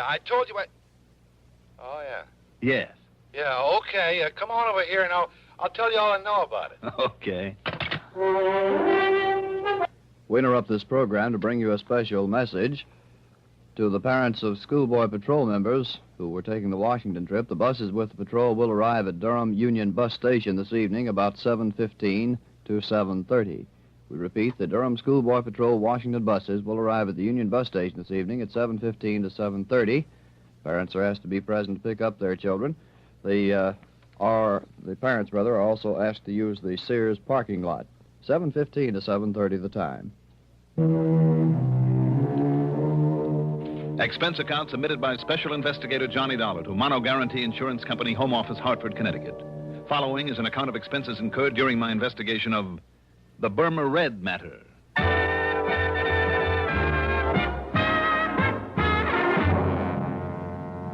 Expense account item 1. $1.20 for a cab from my apartment to Jimmy Bartell's office in the Spear Building down on the square. Jimmy's specialty, incidentally, is property insurance, especially where fine artwork is concerned. And in this case... Yeah, Johnny, 4 solid weeks I buzzed that phone of yours, and what I thought of you for not being there to answer it wouldn't be fit to print. All right, I'm here now, so stop bellyaching. But maybe you're too late, fella. He's already gotten into the country with it. The Burma Red? That's right, the Burma Red. Which is what? I told you, Johnny, it's...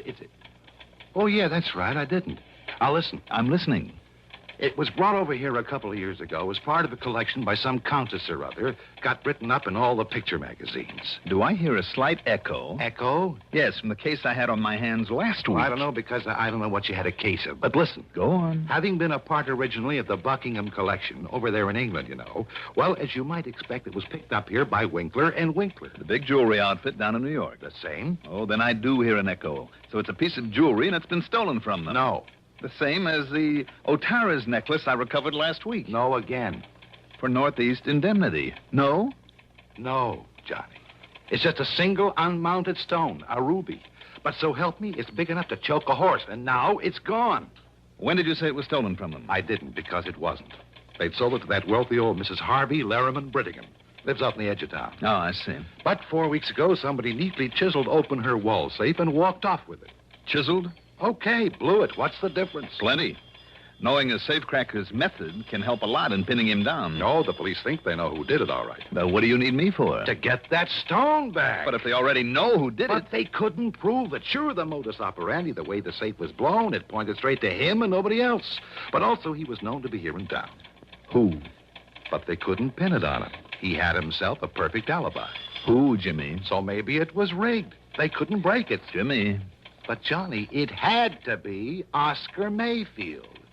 Mayfield? They held him as long as they could, went through everything he owns, checked out every contact he made while he was here in Hartford. And all that got him was nothing, and not very much of that. I'll say this. If Oscar Mayfield, the old master, made that heist... So what could they do but let him traipse merrily on back to New York, where he's been living lately? Look, Jimmy... But I figure, despite the police report and all the work they did, I figure that somehow Mayfield got away with that ruby. Jimmy, I'm inclined to think you may be right. I know Oscar Mayfield. He's clever. I've tangled with him before. And, come to think of it, he made a promise to me once. Mayfield? Made a promise? Mm-hmm. What was it, Johnny? That if I ever tried to interfere with him again... Yeah? Well? He'd see to it that I had a very nice funeral.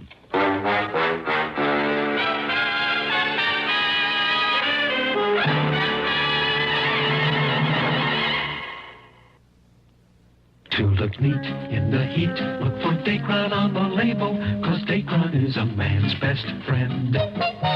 Right, men, Dacron is your best friend when it comes to staying wrinkle-free and neat all summer. Look for Dacron in lightweight suits, handsome slacks, good-looking sport coats, too. You'll stay well-pressed and well-dressed thanks to Dacron by DuPont. There's just no denying in the clothes he'll be buying, Dacron is a man's best friend.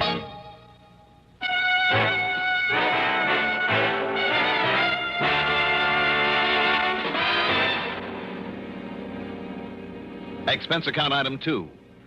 65 cents for a cab to police headquarters where, after some inquiries, I ended up talking with Sergeant Holly Holcomb. He wasn't very encouraging. Sure, Dollar. He was known to be in town.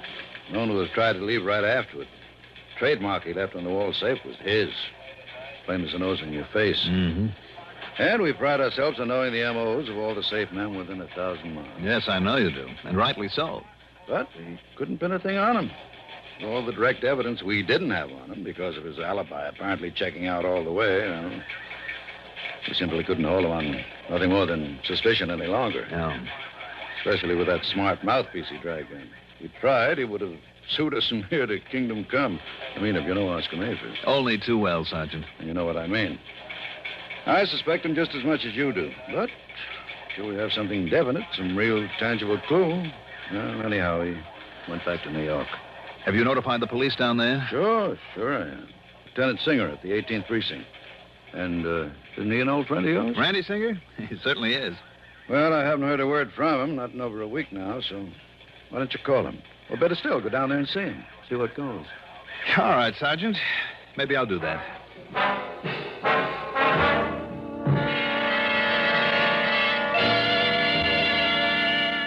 There was some more talk between us, and Sergeant Holcomb gave me every detail of the job.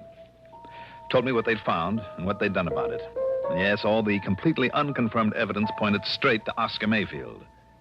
Unconfirmed and unconfirmable evidence because of the man's unshakable alibi. Item 3, 85 cents for a phone call to Lieutenant Randy Singer, 18th Precinct, New York Police Department. You mean to say you just now found out about that heist? That's right, Randy. I just found out. You see, Johnny, if you didn't spend so much time gallivanting all over the place, you might be of some use around here. You didn't get a promotion for all the gallivanting I did for you last week. Oh, darn it, I guess I should have worked that case myself. Well, how about this Mayfield? You've kept an eye on him? I've done everything but tap his phone line. And? Nothing, Johnny, absolutely nothing. You just didn't get on this one soon enough. I know what you mean. Unless he's changed these last couple of years. Oscar Mayfield is not one to hold on very long to whatever he's lifted. Right. And if he did snatch that stone, you can be sure he passed it on and collected for it long before this. And yet there's always the chance. So, in the case of a big hunk of rock like that, it means one of two things. The guy who bought it from him is either carting it out of the country and far away, or having it cut up into little ones that nobody will ever be able to identify. I guess Mayfield would have passed it along in one big fat hurry. I know we couldn't find it. Anywhere on or around him. We tried every trick. And I mean trick, Johnny. Until he started to yell at the DA, and the DA started yelling at us. Johnny, I understand. I've just heard this, mind you. Yeah? Well, I understand that one of my boys... Oh, well, he was off duty, of course, so it was completely unofficial, you understand? Yeah. Well, I heard he even went so far as to roll Mayfield one night in the alley back of a nightclub. What? Not a sign of that, Ruby. Randy, if the department ever catches up with these unofficial tricks of yours... Look, I told you, Johnny, I only heard that. But I know myself it isn't hidden anywhere in his apartment. Oh, you do? I do. Randy, didn't you and your clever little boys completely overlook the Otara's necklace that was hidden in the back of a camera just about a week ago? Oh, now that was different. So that I had to get lucky and find it for you? Okay. So you happen to guess right. For once. So maybe I better get on down your way and look around for myself. Tell me, where does Mayfield live? A hotel apartment over at 614 East 49th.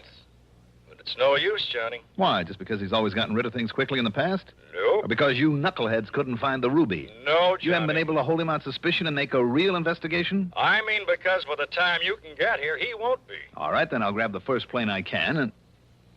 What was that? Your pal Mayfield has paid up his rent and he's moving out. He's got himself a reservation on a plane to Mexico City this afternoon. Uh-oh. And by the time you get to his place, he'll be gone. Randy. Yeah? Can't a genius like you come up with some excuse to hold him there for me? Oh, flattery will get you nowhere, Johnny. The answer's no. I've run out of tricks. Anything else I might try would only get me into hot water. No, wait, Randy. Yeah? Maybe I know a little trick to hold him over. Well, don't expect any official help from me or the department if you do come down it. What kind of a trick, Johnny? What's the difference? Now, look, if you're thinking you're doing something illegal... Oh, Randy, how you that would talk. only get us in order to clamp down on you. Don't worry about it. I'll be in touch.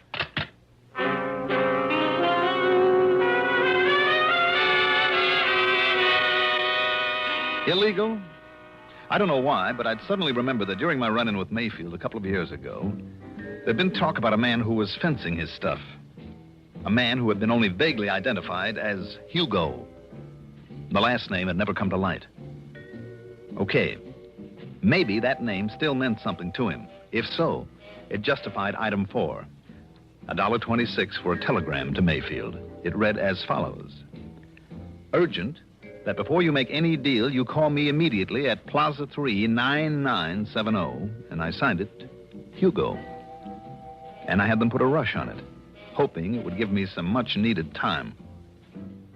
Item 5, $6 for a cab to Bradley Field. Item 6, $10.12 for a plane to New York.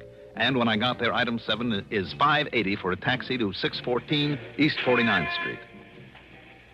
It was a smart, good-looking apartment hotel, which is more than I can say for the stuffy uniformed doorman. Mr. Mayfield, did you say? That's right. Mr. Oscar Mayfield.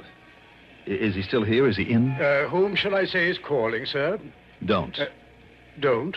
Just give me his apartment number. Your name, please? Now, don't worry about it. I'm sorry, but I must have your name, sir. It's Dollar. Now, what's the apartment number?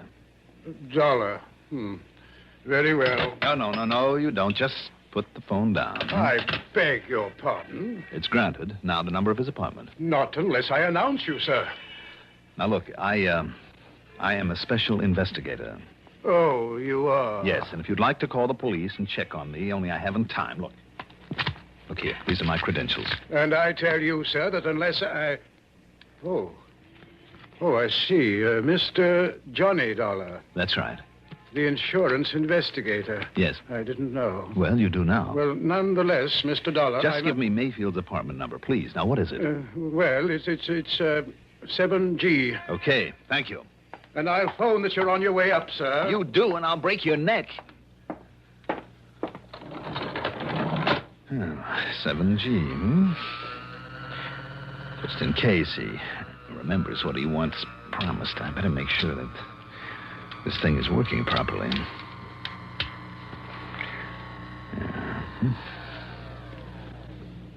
Here we are. Now, let's see. Oh, yes, 7A. 7... Oh, there. 7E, 7F, and 7G. Well, Mr. Mayfield, I hope you are still here. Mr. Mayfield? Mayfield? Doggone it, if he's already flown the coop. He left it wide open. Mr. Mayfield?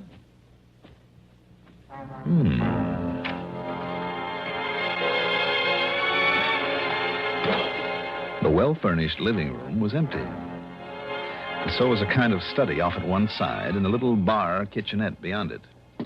As for the bedroom in the back, well, as I started through the door, I caught sight of a couple of handbags in front of a chest of drawers.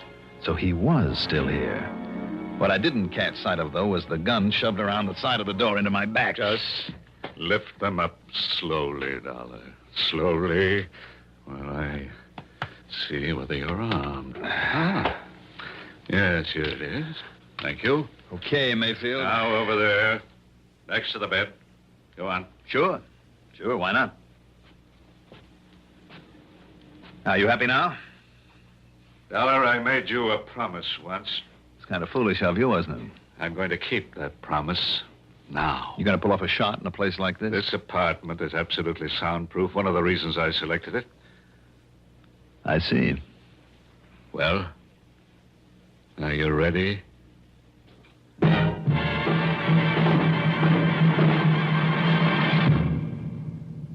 Have you tried the mild, kind taste of Kent? You should, because You'll feel better about smoking with the taste of Kent. Kent with the micronite filter refines away harsh flavor, refines away hot taste.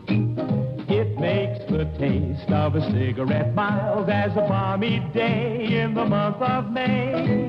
Kent is the best for the flavor you like. Kent is the best for the flavor you like. yes, Kent is the best for a mild, kind taste. Smoke a carton of Kent without switching. Discover the kind taste of Kent's blend of the world's finest quality tobaccos. Then try your old brand. What a difference in taste. Kent with the micronite, Kent with the micronite, Kent with the micronite filter refines away harsh flavor, refines away hot taste. You'll enjoy the mild, kind taste of Kent with the micronite filter.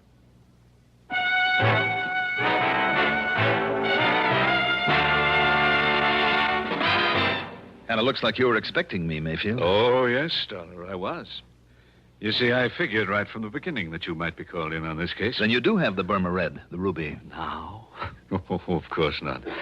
You should know that I wouldn't hold on to a thing like that. Let's say it's been successfully disposed of. And why do you hang around here? Because I'm waiting for... Yes? I was waiting for you. To settle my old score with you. When I received that silly telegram, I was certain that you would be here. No? You mean I pulled a boo-boo? Your old pal Hugo is dead? I mean that ridiculous number you gave me to call. It's too bad. I thought it was a pretty good idea to keep you trying it until I could get here. Oh, I'll confess it did make me change my reservation to a later plane. But after all, when I got nothing but a busy signal 8 times in a row, I naturally called the operator. And she told you? Yes, that it's a number used for testing. That a busy signal is all it ever gets. Obviously a trick, then. Worthy of you. So I waited for you. And when the doorman, following my explicit instructions, called me, told me you'd arrived, Oh, but I'm wasting time. What's more, I'm expecting someone else. So, Dollar, this is it. Expecting me, maybe? What? Randy. Just drop it right there, Mayfield. Gently, now. All right, now dollars again. Now sit over there in that chair next to the window. All right, anything you say, Lieutenant. Oh, Randy, you're like the U.S. Marines. Here, you better keep this gun of his. You know, I'm just glad you got careless and left that front door open out there. I thought I heard a door close just before you made your dramatic entrance. But how come, Randy? What do you mean, how come? Well, from what you said on the phone... So what? I'm off duty. Any reason I shouldn't just kind of drop around for a visit? Oh, I'm glad you did. You know something, Johnny? What? So am I. Now, I'll probably hate myself in the morning for saying this, but you know, I've waited a long time for a chance to return some of the favors you've done me over the years. That I've done you? Well, Mayfield? I'm afraid your so-called visit is completely pointless, Lieutenant. You must know very well that you won't find the ruby around here or anything to even remotely connect me with it. Do I need to, after the little party I walked in on? Yeah, that's right. Huh? You can stop smiling now. Oh, very well. Very well, if you insist on booking me for an alleged attack on Johnny Dollar with a, quote, deadly weapon, unquote. Let us go down to your station house and have done with it. This Grand Central Station? Shall we? Shall we go, Lieutenant? You just stay in that chair, Mayfield, while I... No, Randy. While I answer the door. Okay, but leave this one open so I can hear. Right. Yes? Yeesh, what a fancy layout this is. Who are you? You Oscar Mayfield. Well, who did you expect to find here? Santa Claus? Yeah, well, no. Look, Mr. Mayfield, you mind putting down a gun, huh? Not till I'm sure you're okay. Come inside. Yeah, sure. All right, now, what's your name? Yeah, Rosie Gilliam. Look, you can frisk me. I'm clean. And that package? Well, you know, it's from the boss. It's from Hugo. It's what you've been waiting for. Oh, it's from Hugo, huh? Yeah, sure, honestly. He said I should deliver it and get a receipt, then maybe you'd hand me a fin or a tenner. Oh, he did, huh? Yeah. Maybe I better make sure that it's, whatever he was supposed to send over to me. Well, you think I'd meddle with it, maybe do myself out of these delivery jobs he gives me and pays me so good? You're on the level? Yeah, honest, if you hit it. Well, this contains... And I think it does. By the way, where does Hugo hang out? Well, how should I know? All I know is he calls me now and then, meets me at some place, and gives me something I should deliver. I guess you're okay, then. Sit down there while I take a look at this. Yeah, sure. We'll just see now. You know, you're the first gent to ever open one of those deliveries in front of me. Am I? Yeah, you're the very first. Holy jumping, look at that loot. Where is he waiting to pick up the receipt, Rosie? Yeah, I don't know. He only hunts me up when he's ready. Look at all that dough. What kind of a receipt, Rosie? He said you'd know what kind. Oh, man, would you look at that? Would you look at it? All right, I'll write you one. Yeah, maybe I could have a 20 for bringing it. I'll give you a receipt to Mr. Hugo. Let's see, how is it now that he spells his last name? You don't know, Mr. Mayfield? Well, don't you know? I should know how to spell Hemperschlag. Hemperschlag. So that's it. Hey, now, wait a minute. Listen, you are Mayfield, ain't you? All right, Randy. Randy who? Lieutenant Singer of the police. Come in, Randy. The police? Oh, no, I've been took. Mr. Hugo will kill me. No, Rosie, I don't think he'll ever get the chance. Just take it easy, Rosie. Oh, no, listen, cop, I was... We'll give you all the protection you need after we sign you in at headquarters. Rosie, whatever your name is, you hair-brained idiot. Just take it easy, Mayfield, and sit down. You too, Rosie. Well, now, look at all this beautiful money. Randy, unless I'm awfully wrong, it's payment to Mayfield for the ruby. And if you can locate a Hugo with the unlikely name of Hemperschlag, or maybe you'll save us the trouble, Mayfield. After all, now that we have his name, and who knows, if you talk, maybe the judge won't throw the whole book at you. Well? Okay, Dollar. I know when I'm licked, I'll talk. Mr. Hugo Hemperschlag, believe it or not, turned out to be a gem setter for the famous jewelry house of Winkler & Winkler, where he couldn't help knowing about all the important stuff brought into this country, and with the know-how to break it up after he'd arranged to have it stolen. Expense account total, well, in view of the commission I'll get on this one, forget it. Yours truly, Johnny Dollar.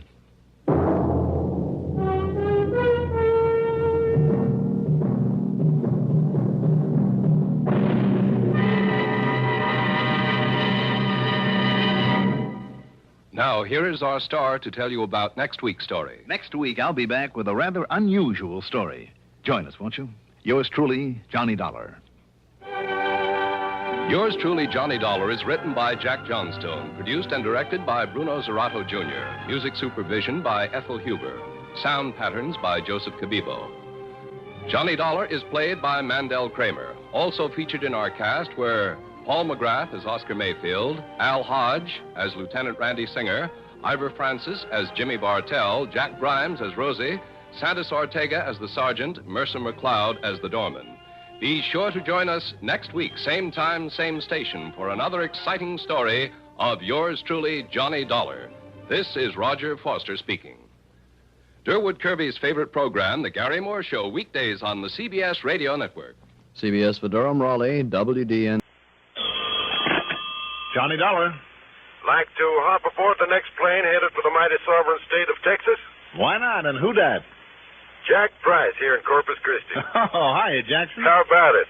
Well, you know I like that town of yours, Jack. I always have. But unless your company plans to pay the freight, forget it. I can't afford it. Now, you don't think for 1 minute I'd be inviting a character like you down here on just a social call? Why not? I'm a very sociable fella. Oh, sure. Especially when you're on expense account. Naturally. Or when your investigation saves us a lot of money and you can pick up a nice commission for it. Sure.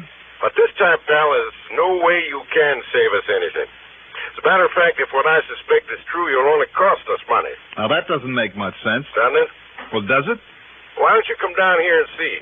On expense account? Yeah, on expense account. But no extras. Bare minimum expense account. Right. No chance of a commission.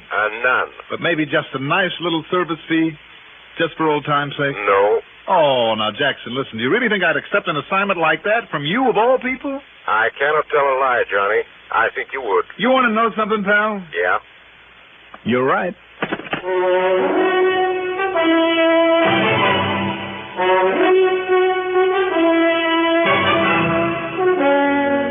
The CBS Radio Network brings you Mandel Kramer in the exciting adventures of the man with the action-packed expense account, America's fabulous freelance insurance investigator, yours truly, Johnny Dollar.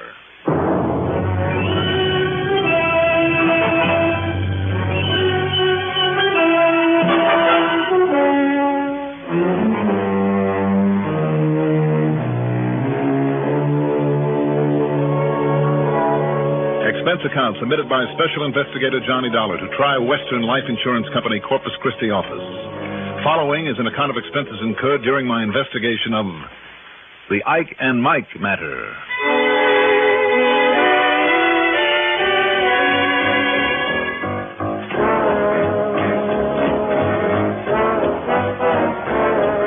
Expense account item 1, $5.65 for a taxi out to Bradley Field.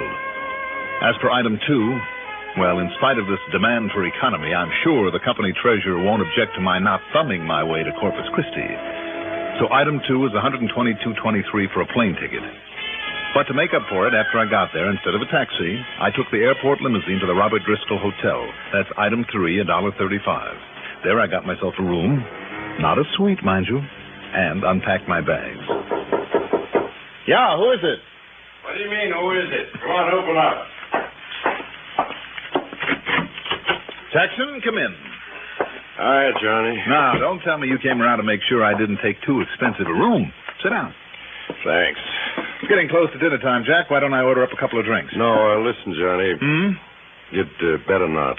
Oh, come on. Don't tell me you were that serious about holding down on the expenses. Well, I was and I wasn't, but something's happened since I talked to you on the phone. Oh? Like what? Well, what I mean is that's too late now. Too late for what? For you to do what I wanted you to do down here to see if you could do. What are you talking about? That is to say, look into this thing and see if I wasn't right about thinking maybe the best thing to do would be just to cancel the policy.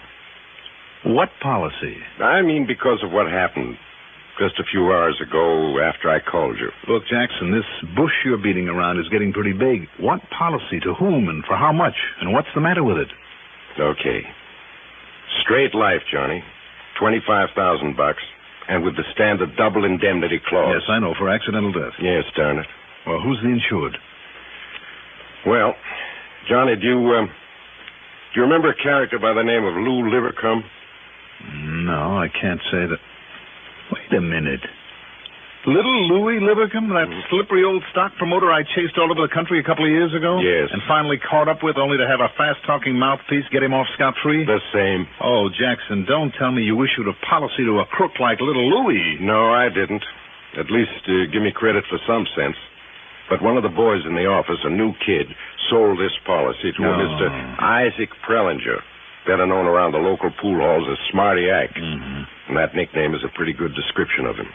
No visible means of support, just a smart, fast-talking bum recently in from San Antone. $25,000 policy, Yeah.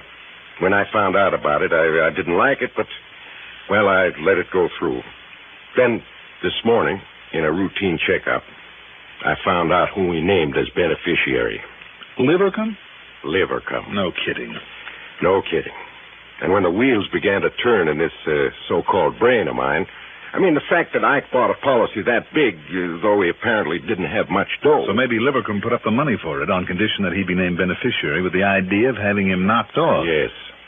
And it wouldn't be the first time a crook like Louie tried to caper like that. But until I could be sure it's the same Livercombe, and the address we have for him is out in Eugene, Oregon. Oregon? Yeah. Boy, then he did clear out of where he'd been working when I caught up with him. Well, anyhow, that's why I called you. I figured if it is the same Livercombe, if you could find some evidence that he was paying for Ike's policy and planning to pull a fast one on us... And on Ike Prellinger. You're right. Then I'd have sufficient reason to cancel out the policy. Okay, Jackson. Let me get some dinner and a good night's sleep. No, Johnny. And I'll run out there to Oregon. Did you say no? It's too late. The dumpy little shack over on West Maple Street where he lived alone. Yeah, what about it? Just a few hours ago. Burned to the ground. Oh? And Ike Prellinger was in it. Oh. Yeah. They're sure? Firemen, authorities, they're sure it was Prellinger's body they found there in the remains of the fire? No question of it, Johnny. Who identified it, Jack? I did. And I checked against the description on his policy. Oh, well, that's a pretty complete description. Oh, Tri-Western really goes overboard on that, Johnny. Not only a complete physical and medical history, but pictures, x-rays, the works. I know. And then just to make doubly sure, I had the lad who sold him the policy go over and take a look. So there's no question of it. The man who died in that fire was Ike Prellinger. So now we'll have to pay off to this Louis Livercombe. Like I said, Johnny, you got here too late. Maybe. What can you do about it now? What started the fire? You remember Pete Frawley? The arson squad? Yeah, one of the best. Yeah, I know. Pete says it was accidental and typical. Ike got himself drunk, fell on the bed with a lighted cigarette. First went the mattress, then everything else, including him. And Pete is sure of that? He's already made out and signed his report. Oh, he should know. He does. Well, I think I'll talk to him anyhow. Well, by all means. And I know what you're thinking. If this beneficiary is the same Louis Livercombe... There almost has to be something fishy. Jack, how about if I rent a car and then meet you over at your office? You want me to have Pete Frawley over there? No, I'll dig him up at headquarters. But first, I'd like a look at the policy involved on this one. Okay? Okay, Johnny. Anything you say.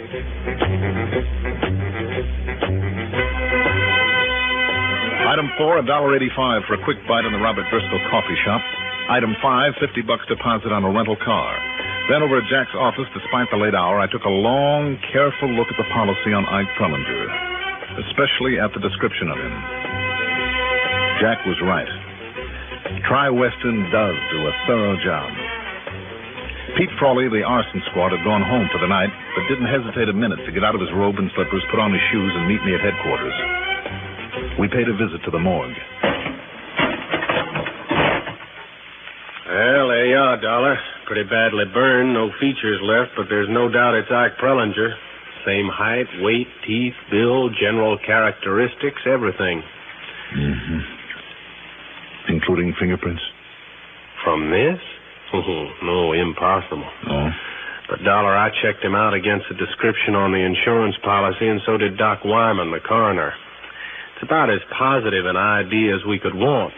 And that young fellow who sold him the policy was sure of it, too. Even he identified the finger ring and the watch. Mm-hmm. Even old Jerry Deeks was certain. Who's Jerry Deeks? He runs a pool parlor where Ike used to hang around. Well, you want me to fold down this sheet for a better look at him? No, don't bother. What about an autopsy, Pete? Now, you don't think I'd have made out my report before Doc Wyman did his autopsy. No, Dollar, this is Ike, all right, and there is no doubt about it. Jack Price tells me you said the fire was accidental. If you mean any signs of arson, the answer is no. There were none whatsoever. Only all the usual, typical signs of what actually happened. What do you mean, Pete? Well, a flock of empty whiskey bottles around. One of them that dropped out of his hand when he lay down on his bed, same as I've seen it 100 times. Mm-hmm. Oh, and I was even able to isolate the ashes from the cigarette he'd had in his hand that set off the mattress at the point the fire actually originated. Now, wait a minute, Pete. Yeah, what?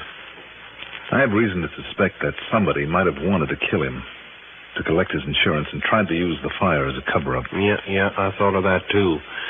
But Doc Wyman found absolutely no sign of injury nor any poison in his system. What's more, Dollar, he wasn't killed before the fire because there were signs of smoke in the lungs. And I mean plenty. Of course, Pete, Yeah? What is it, Dollar? Well, I mean, if somebody smothered him, with a pillow or something, that would leave no marks. Before the fire? Yeah. Well, did you miss my point? Then there wouldn't have been smoke in the lungs. Now, wait a minute. He would have passed out before he stopped breathing entirely, wouldn't he?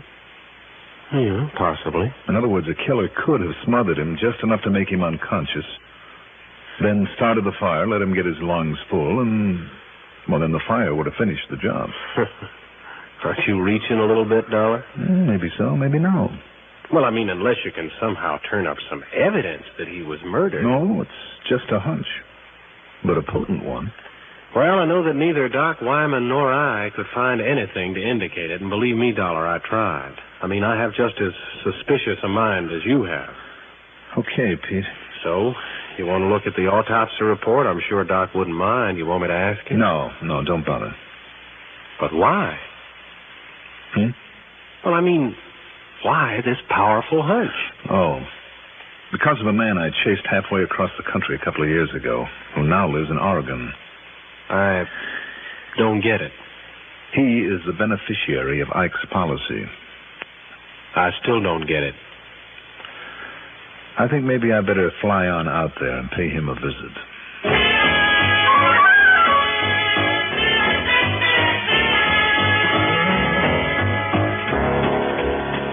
First, though, I drove around to Jerry Deek's pool room. Just why, I'm not sure now that I stop to think about it. But you know something? It was Jerry Deeks who convinced me beyond the shadow of a doubt that my hunch was right. 100%.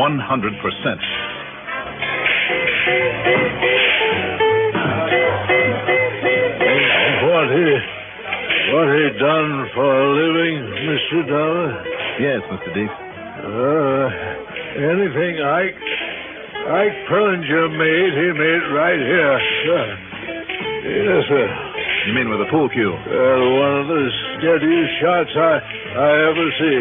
Most consistent, too. Yes, sir. In spite of the way he liked his liquor? Ike, liquor never would touch it. You sure of that? No, sir. Never touched it, sir, and I know.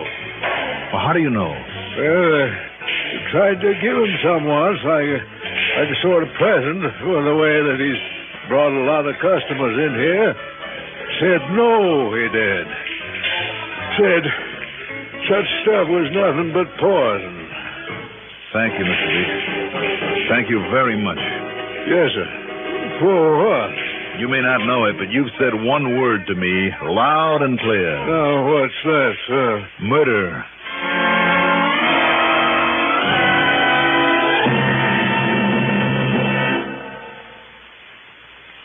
It's a welcome change sometimes to have neighbors drop in unexpectedly for a visit. Weekdays here on the CBS Radio Network, we have a group of friendly folks who like to drop in on you, cheer your day along, and never once get in the way. They're Arthur Godfrey, Art Linkletter, Gary Moore, Bing Crosby, and Rosemary Clooney.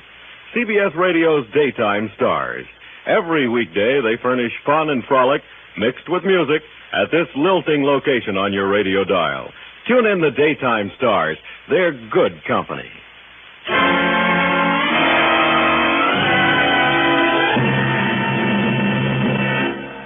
Although it was now quite late. Item 6 is 10 cents for a phone call to Jack Price at his home. What? You still out and circulating around? I sure am, Jackson. Why don't you get some sleep? Hey, what's up? As soon as I can, I'm heading out to Eugene, Oregon. To check up on that beneficiary? Yep, among other things. What do you mean, other things? In the first place, I'm sure now that we have a murder case on our hands. Ike was murdered, then? Oh, I didn't say that. What do you mean? Just got me a wild idea, Jackson. You remember that old saying, Ike and Mike, they look alike? Well, sure, but... Well, just what? give that a thought while you're driving over to your office to meet me.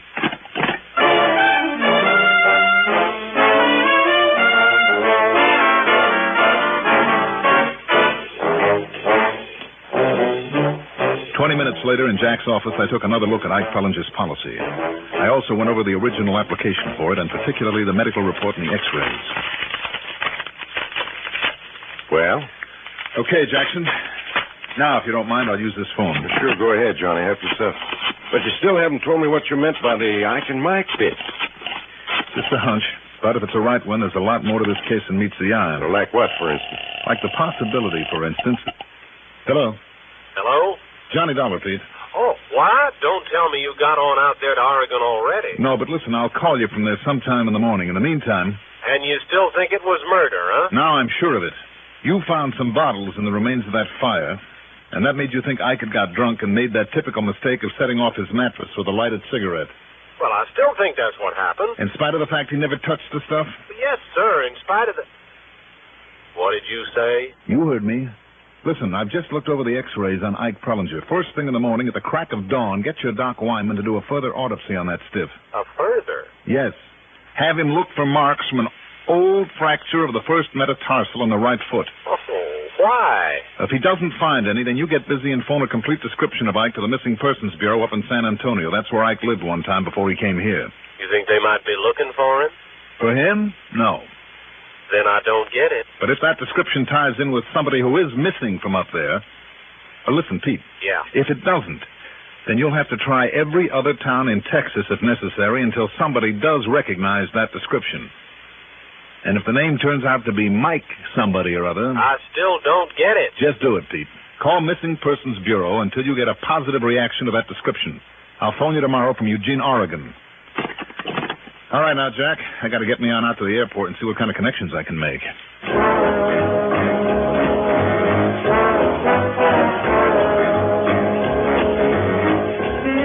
The connections I could make were anything but good.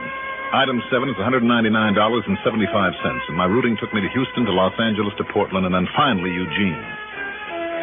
Because of the stopover at every point, it was well into the next morning by the time I got there. Item 8, $12.50 for a cab to Lou Livercomb's place off Deming Road, out beyond the Fern Ridge Reservoir. It was the kind of modest, well-kept sort of home you'd expect a retired country gentleman to live in, rather than a crook.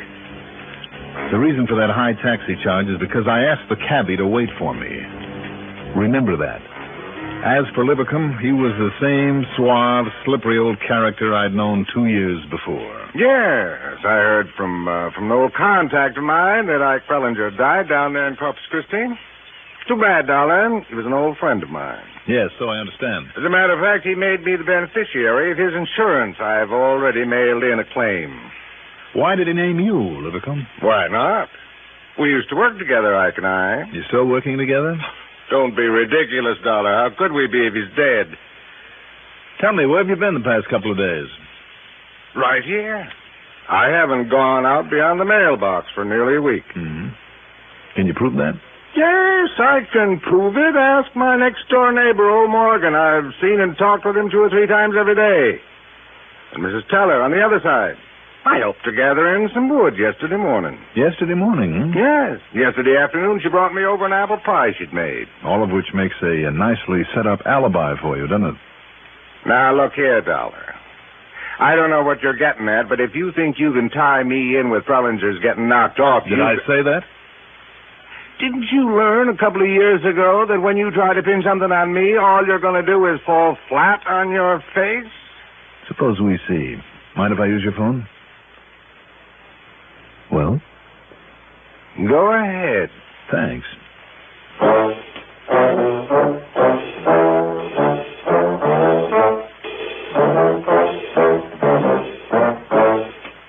The call was to Pete Frawley at police headquarters back in Corpus Christi. And the result of Dr. Wyman's further autopsy and Pete's call to San Antonio?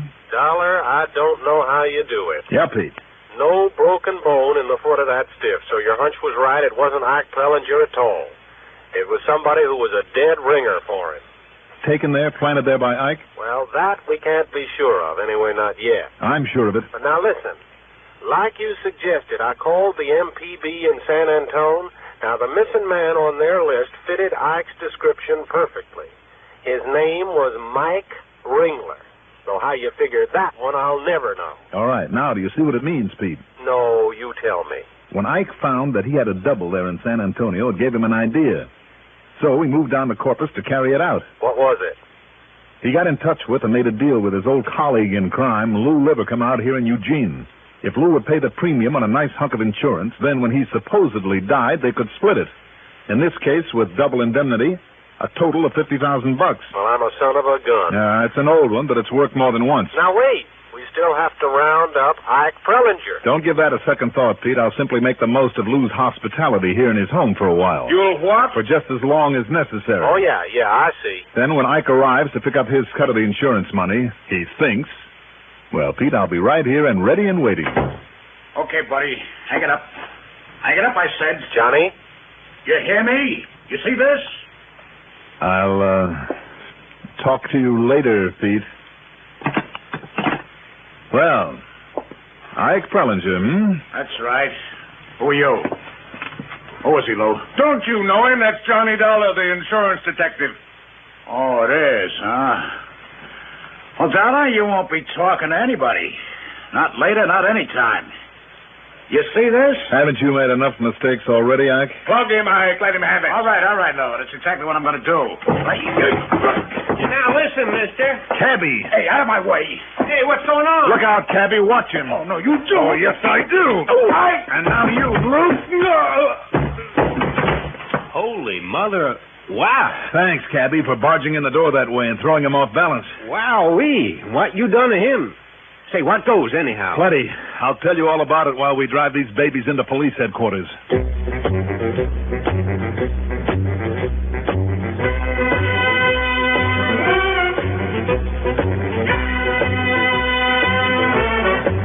Yep. It was good hunting. Not only because Ike will have to pay for the murder of Mike Ringler, but more important to me, because Lou Livercombe is finally ending up where he belongs, behind bars. Expense account total? Oh, why don't you figure it up, Jackson? And don't forget my commission on the insurance that won't have to be paid out. Yours truly, Johnny Dollar.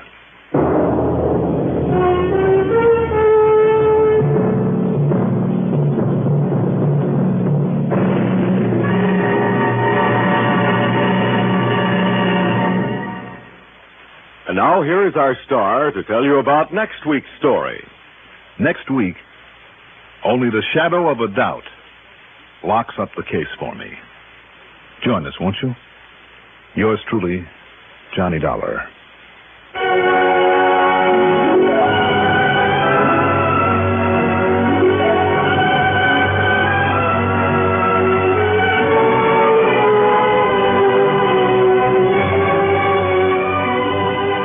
Yours truly, Johnny Dollar, is written by Jack Johnstone.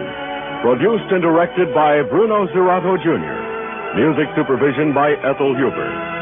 Johnny Dollar is played by Mandel Kramer. Also featured in our cast were William Redfield as Pete Frawley, Maurice Tarplin as Jack Price, Reynold Osborne as Louis Livercombe, Lawson Zerby as Deeks, Ralph Bell as Ike Pellinger, and Bill Lipton as the cab driver. Be sure to join us next week, same time, same station, for another exciting story of yours truly, Johnny Dollar. This is Bill Gillian speaking. If someone you know has had an accident or an operation, the chances are he was given blood or blood plasma to prevent shock or to replace lost blood. Or perhaps one of your children came down with the measles and was given a shot of gamma globulin. That required blood for its manufacture. Whenever emergency arises in accidents, operations, or disasters, blood is urgently needed. And there's no time to get it after the emergency arises. It must be there, always ready for immediate use. The agency that collects the blood for our military and civilian hospitals and keeps blood banks all over the country well stocked is the Red Cross. This is only one of the countless invaluable services performed by this wonderful organization. One of the ways in which you can help the Red Cross is by giving blood regularly. There are many other ways you can help, too, doing various kinds of other useful volunteer jobs. Right now, during Red Cross Month, join and serve and help the Red Cross stay on the job for you.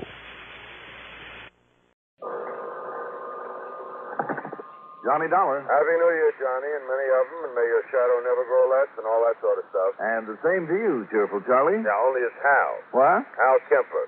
You know, Eastern Liability and Trust. Hal, how are you? What's a good word?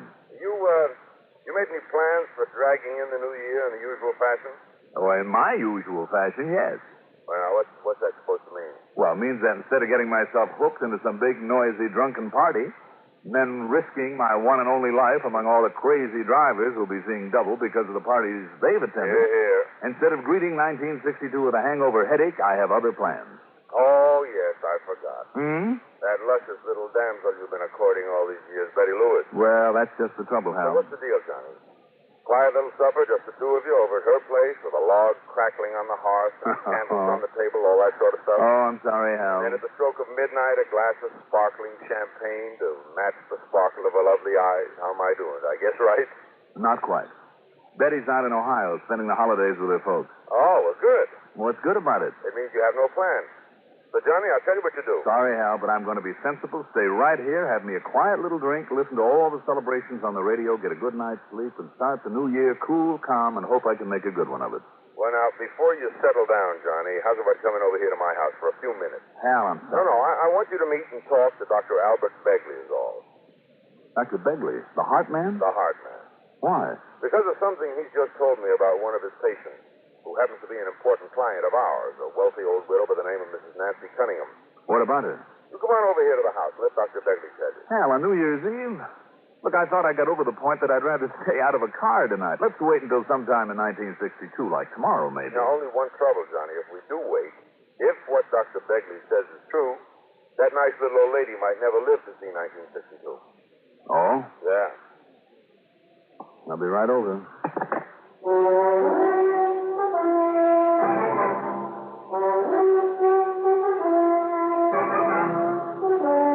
The CBS Radio Network brings you Mandel Kramer in the exciting adventures of the man with the action-packed expense account.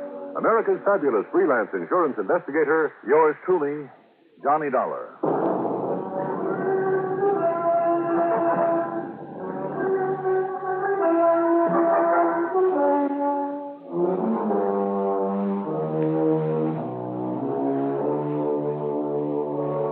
Expense account submitted by Special Investigator Johnny Dollar to Eastern Liability and Trust Insurance Company, Home Office, Hartford, Connecticut. Following is an account of expenses incurred during my investigation of the one-too-many matter.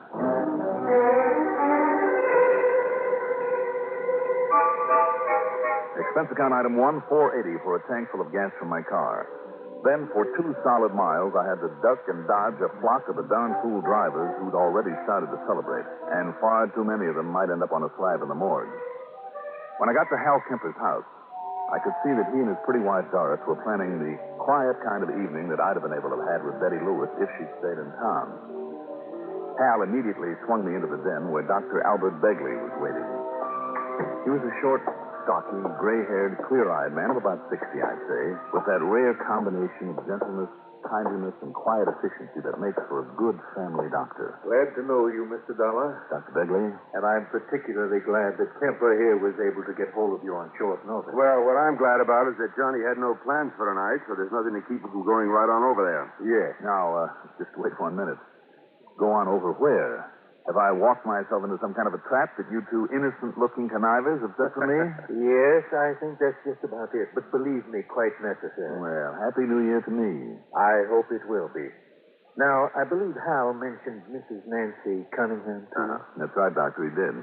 Well, after Mr. Cunningham died, leaving her fairly well provided for, by the way. So I understand. Well, considering her heart condition, she did what I think was a very sensible thing.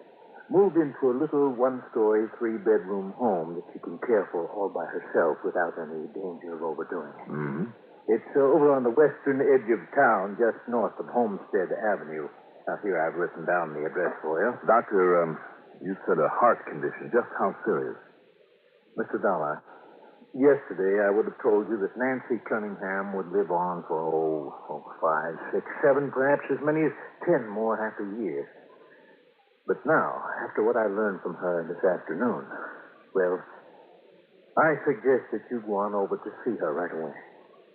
Well, may I ask why, sir? Well, because of 2 people who will arrive there sometime tonight.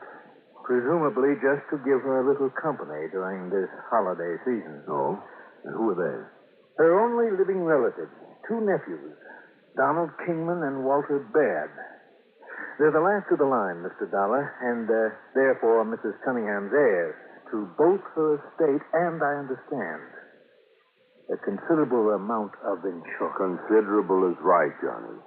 Now, I've telephoned Mrs. Cunningham that you're on your way, and she'll put you up there just as long as necessary. Well, how long is that supposed to be? As long as those 2 nephews are with her. After that, we'll see. Well, now, Dr. Begley, just 1 minute. Yes. Do you mind telling me just why you've taken it for granted that I'll go along with this? Not at all. You see, I am firmly convinced that one of those young men is going there for only one purpose. And what's that? To murder Mrs. Cunningham. Doctor? You really believe that one of her own nephews is going to see her just to murder Mrs. Cunningham? Mr. Dollar, I'm certain. And before it's too late, Johnny. What do you mean by that, Hal? I mean, she called me just a few days ago. She told me that she's done all she wants to for them. She's going to change her policy to name some charity as principal beneficiary. What charity? Well, it's just the trouble. I don't know. Probably some clinic or hospital or something. Anyhow, she said she'd talk it over with me sometime next week, but not before. So, meantime, the boys are still in. Well, the mere fact that they're going to spend New Year's Eve with her. Before she can change her policy, Mr. Dollar. Before they can be cut out of it, don't you see? The only time they ever went to see her before was when they needed money. But now, all of a sudden, they're being good-hearted Joes. Keep her company. Help her welcome in the new year, huh? Well, I don't believe it. I agree with the doc here that one of those guys is going to get her out of the way. while they can still benefit by it. You say one of them. And you said that too, Doctor. Well, which one, Walter Baird or Donald Kingman? Well, that's just it. Even though they've certainly never looked or act like the sort who could do such a thing, there's still the evidence, Mr. Donald. What evidence? Well, during Donald's last visit, while he was away from the house, a couple of gunshots crashed through the window, narrowly missing her. Oh? The police were able to trace those shots to Donald? No, it was Donald who called the police, made them investigate. And if that wasn't done just to take suspicion off himself. Now, just wait a minute, Hal. What did the police find out, Doctor? Nothing. They decided those shots were strays, fired by some careless youngster over in the woods. And they let it go at that. I see. Well, it could have happened that way. Yes, I know. But I also know that when he was just a little tyke, Donald was quite a rifle shot. Another thing, Mr. Dollar. That evening when he left, it was bitter cold, so the heat was on in the house. It was on low. She'd planned to leave it on overnight. But it suddenly went off completely. Well, now, Dr. Begley, Well, if I hadn't happened to drop by and discovered where a small cotter pin had jammed in the regulating mechanism, where it could have been placed by a human hand, Mr. Dollar, you remember that. Why, do you know that she could have frozen to death that night? Doctor, you know as well as I do that neither of those things can be called real evidence of an intent to kill her. I don't believe it. Mr. Dollar, I believe that one of those boys, possibly both of them, are planning to kill her. And now that she's planning to change her insurance, they haven't much time. Do they know that? Well, they must. But you're not sure. Does it make any difference? Don't you see, Mr. Dollar? They don't get her insurance until she's dead. That's the point, Johnny. And unless she dies before she can change the beneficiary.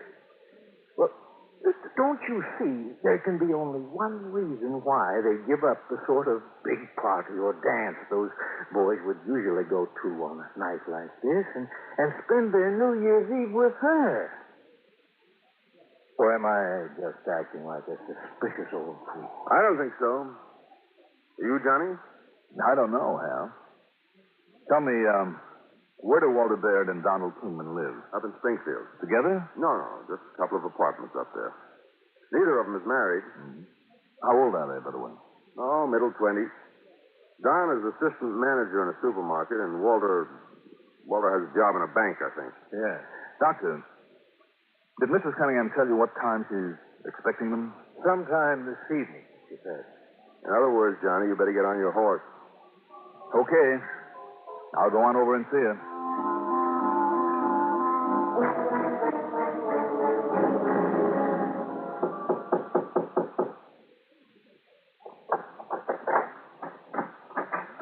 Yeah? Oh. Well, you must be either Donald Kingman or Walter Baird. Don Kingman. Are you Mr. Johnny Dollar? That's right. Well, Happy New Year, and come in, Mr. Dollar. Thank you. Old Doc Begley phoned out and answered just a little while ago and said you'd be here. Oh? And I say good, the more the merrier. Come on to meet my cousin, Walter Baird. Walter, this is Mr. Johnny Dollar, and you know who he is. I certainly do. Well, Walter. That's right, Mr. Dollar. Happy New Year. You too. Who is it, boy? Mr. Johnny Dollar, Aunt Nancy. Oh, good. Please excuse me, Mr. Dollar, but I'm still dressing for our little party. Oh, surely, Mrs. Cunningham. I didn't realize how late it was. Well, at my age, it takes a bit longer to get ready than it used to. Well, that's perfectly all right. I'll be with you in just a few minutes. Well, sit down, Mr. Dollar. Make yourself comfortable. Sure. Well, my goodness.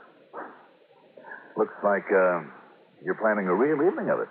And with no pain. I picked up all this food and plates, silverware, glasses, even the tablecloth and napkins from one of those catering places on the way in. Mm-hmm. Even that portable bar. See it over there in the corner? Mm-hmm.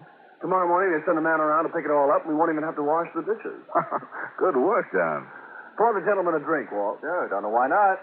And while you're at it, pour me one, too, and one for yourself. The glasses are all set out. Better said than done. What'll it be, Mr. Dollar? Oh, scotch and soda will be fine, but a light one, huh? Right you are. Should have picked up a white over here. Oh, I wonder why Aunt Nancy never told us that she knows you, Mr. Dollar. She's been keeping things from us. Oh, has she? Well, it's about the only thing she has kept from us, I'll say that. Well, what do you mean, Walter? I'll tell you what he means, and I mean it, too. It finally got through these thick skulls of ours that it's high time we started making up for all that Aunt Nancy's done for us over the years. Oh? Yes, sir. My folks died when I was only a kid, and then later Walter's parents were killed in a smash-up. Well, if it hadn't been for Aunt Nancy, I don't know what we would have done. Here we are. Happy days. And many of them. Go. The point is, we finally came to our senses, and this little celebration tonight, well, it's only going to be the beginning. Amen. Yeah, I'm afraid that repayment of our debt to her is long overdue, and that... Hold the phone. What's the matter? 9 p.m. already. On the nose. Why? Walter, did you put the champagne on ice? No, I thought...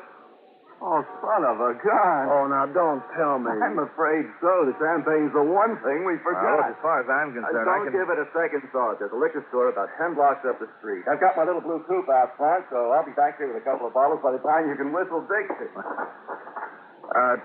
Tell me, Mr. Dollar, how long have you known Aunt Nancy? Mind if I ask you a couple of questions first, Don? Not a bit. Like me to sweeten that up for you first? No, thanks. This is fine. Well, I think I'll add a little scotch to mine. Walter makes them pretty pale. But, go ahead with the questions. Yeah.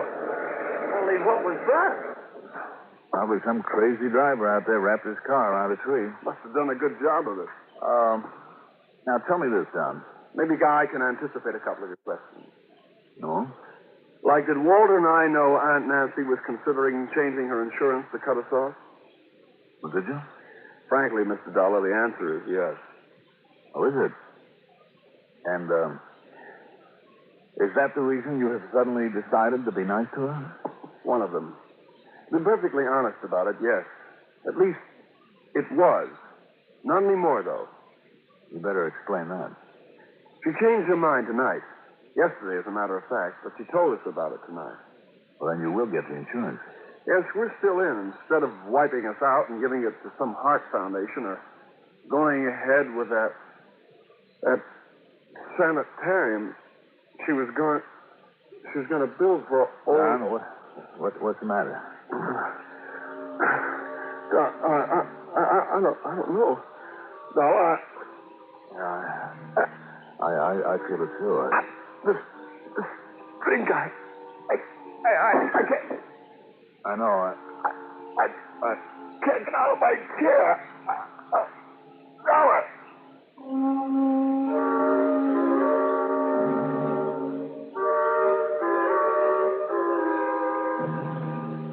All of a sudden, the world turned completely black.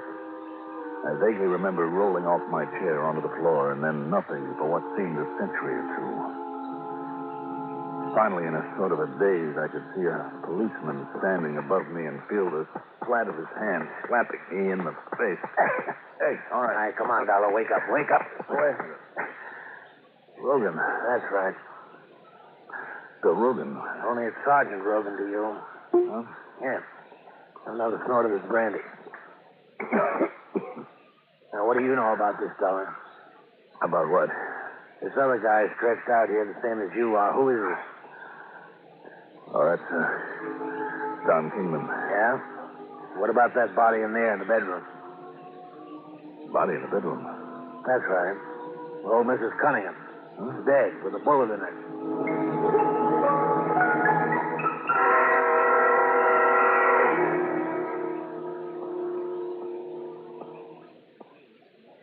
Special memo to football fans.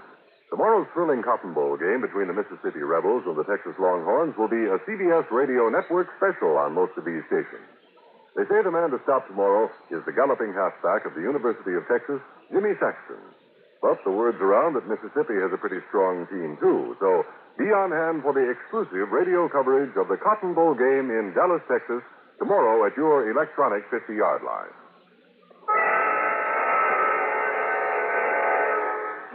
Rogan, you said that Mrs. Cunningham has been murdered? A 22 bullet right in the head. Good Lord. One of the other boys was up the street looking into a car crash. He heard the shot, radioed for me to get over here, and I busted my way in, and, well, what do you know about it? All I know is that Don and I were sitting here having a drink. First Don collapsed, and then it hit me. That was it, Rogan, a drink. I'll say it was. You see the sediment here in the bottom of your glass? Huh? No. Don't touch it. We don't touch anything until the lab crew gets in. All right. And there's more of that sediment in his glass sitting there on the table besides where he keeled over. You see this little envelope I found on the shelf under the bar? Phenorphine. Yeah. Looks like your and his drink were loaded with it. I couldn't even rouse him. Even this full glass over here has some in it. That's Walter's. Walter's glass, and he didn't drink any. So that was it. Yeah? What was? Walter poured the drinks. Then, without touching his own, he left on an errand, or so he said. But instead, you mean, this Walter, whoever he is, came back here, killed the old lady? That his so-called errand was only to make himself an alibi, to make it look as though he wasn't here? All he had to do was show up at that liquor store. I thought that if anybody might try to kill her after all the big build-up I got, but I guess I was wrong. Yeah, look, will you start making sense? Rogan, it looks as though all you have to do is find Walter dead. Dead, huh? You got any idea where to find him? What time is it now? 10:40. Well, he can't have gone very far. Well, where'd you see... Now, hold it a minute.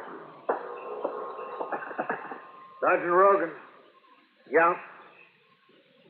Yeah? It was who? Okay. You sending a lab crew over here? Right.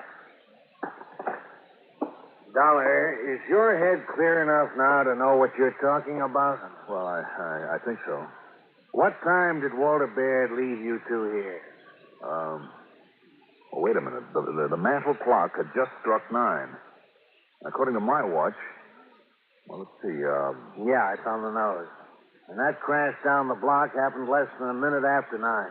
Some drunk smashed into a little blue coupe that was coming from this direction. The blue coupe? Yeah, the drunk is dead, and the other guy's in the hospital, but he'll get over it. And this other guy? Yeah, Walter Baird.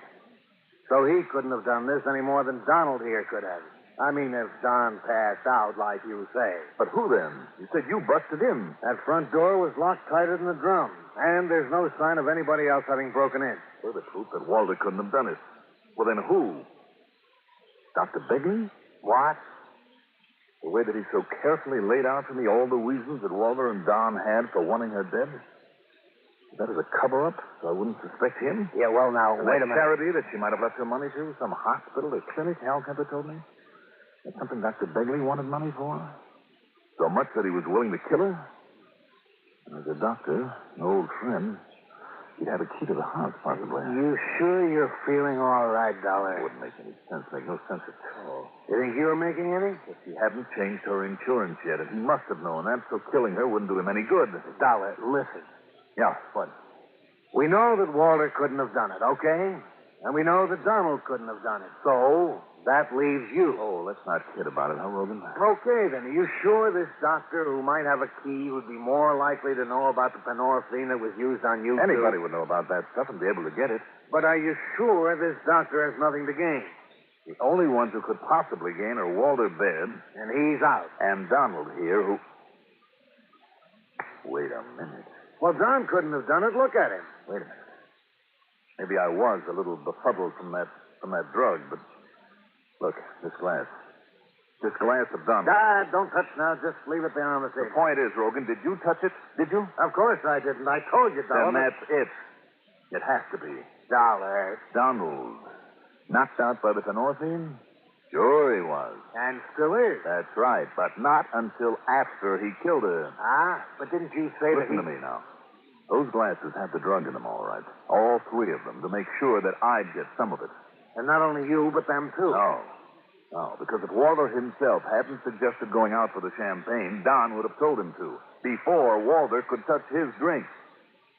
And that ducking out would make Walter the only suspect in the murder. Well, of course. The only thing that cleared Walter was the accident that Donald couldn't foresee. All right. Right after Walter left, Don took his drink over to the bar to make it stronger, he told me. Actually, it was to get rid of the drug in it and pour himself a fresh one. Yeah, well, now he came back here, took a couple of sips, and when he saw the stuff was beginning to hit me, he made like he was passing out. Then, when I fell on my face, he got up, killed her, came back in here, poured some of the drug into his drink again, and passed out legitimately. And with what he thought was a perfect alibi that I would have to back up for him. Dollar, that's a darn good theory. And maybe that's the way it happened. What do you mean, maybe? When he comes to, we'll face him with it, and if he can prove otherwise, I'll eat your shirt. But whatever gave you the idea? The glass of his, Rogan. The fact that it is now sitting there on the table. Huh? He put it there after he'd done the murder. After? Yes. After he actually took the drug that made him really pass out. I don't get it. All right, listen. When he faked it, earlier, when the stuff hit me, Donald dropped his glass. Oh? Yes. It rolled onto the floor. It was one of the last things that I saw and heard. Look, see there? It left a little stain right there on the floor. Hey, you're right. He dropped it to convince me that he was passing out. But now it's up on the table. And only he could have put it there, Rogan. Satisfied?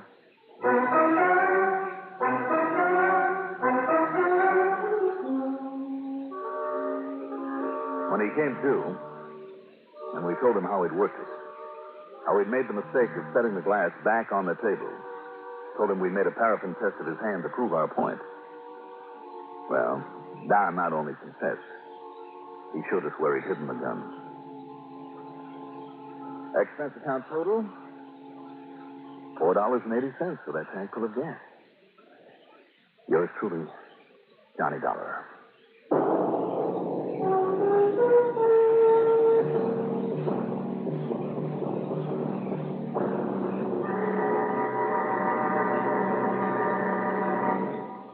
Now, here is our star to tell you about next week's story.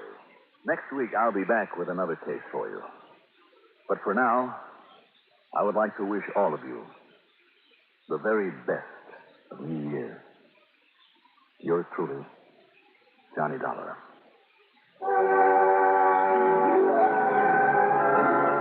Yours truly, Johnny Dollar, is written by Jack Johnstone, produced and directed by Bruno Zerato Jr., music supervision by Ethel Huber. Johnny Dollar is played by Mandel Kramer. Also featured in our cast were Lawson Zerby as Dr. Begley, Alan Manson as Donald Kingman, Nat Poland as Hal Kemper, Robert Dryden as Sergeant Rogan, Doug Parkhurst as Walter Baird, and Ethel Everett as Nancy Cunningham. Be sure to join us next week, same time, same station, for another exciting story of yours truly, Johnny Dollar. This is Art Hanson. Johnny Dollar. Hi there, Johnny. This is Jake. Jake Hessler, out here in Kingman, Arizona. Well, hi, Jake. How are you? And how's Worldwide Mutual doing these days? Me and Worldwide Mutual just fine. But it's one of my greater Southwest clients got me worried. Well, I wish you'd make up your mind which one of these insurance companies you're really working for, Jake. You want to know the truth, Johnny? Let's have it. Neither one of them, really. I'm trying so hard to retire and take it easy out here in God's country that I just don't. Why, do you know I myself haven't bothered to get out and sell a single policy in over 6 months now? No kidding. But as long as those two companies are willing to pay me good money just to head up an office for them and to trying to keep an eye on the boys they do have out selling for them, well, why not, huh? Why not? Only one trouble. What's that, Jake?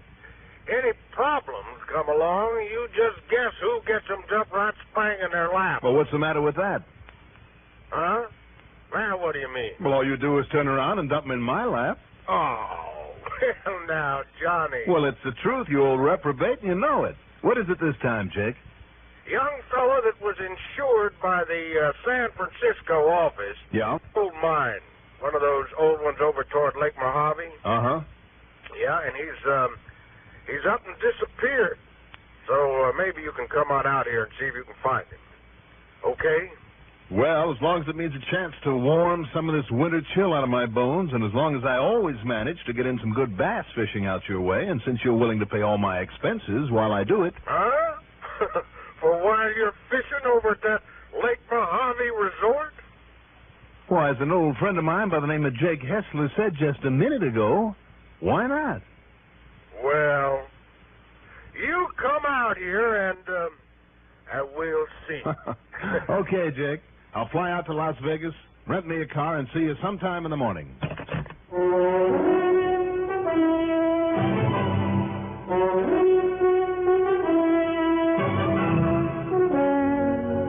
CBS Radio Network brings you Mandel Kramer, in the exciting adventures of the man with the action-packed expense account, America's fabulous freelance insurance investigator. Yours truly, Johnny Dollar.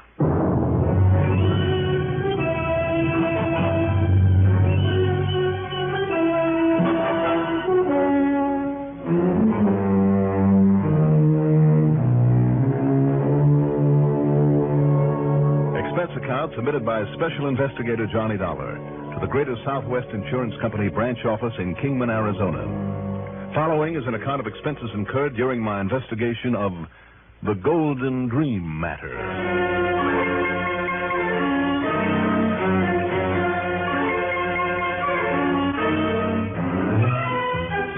Expense account item 1, $193.49 for a plane to New York, then a jet to Las Vegas. Item 2, $23 even. That covers a couple of taxi fares, dinner, a good night's sleep at the Hotel Sahara, then breakfast the next morning. Item 3 is $50 deposit on a rental car.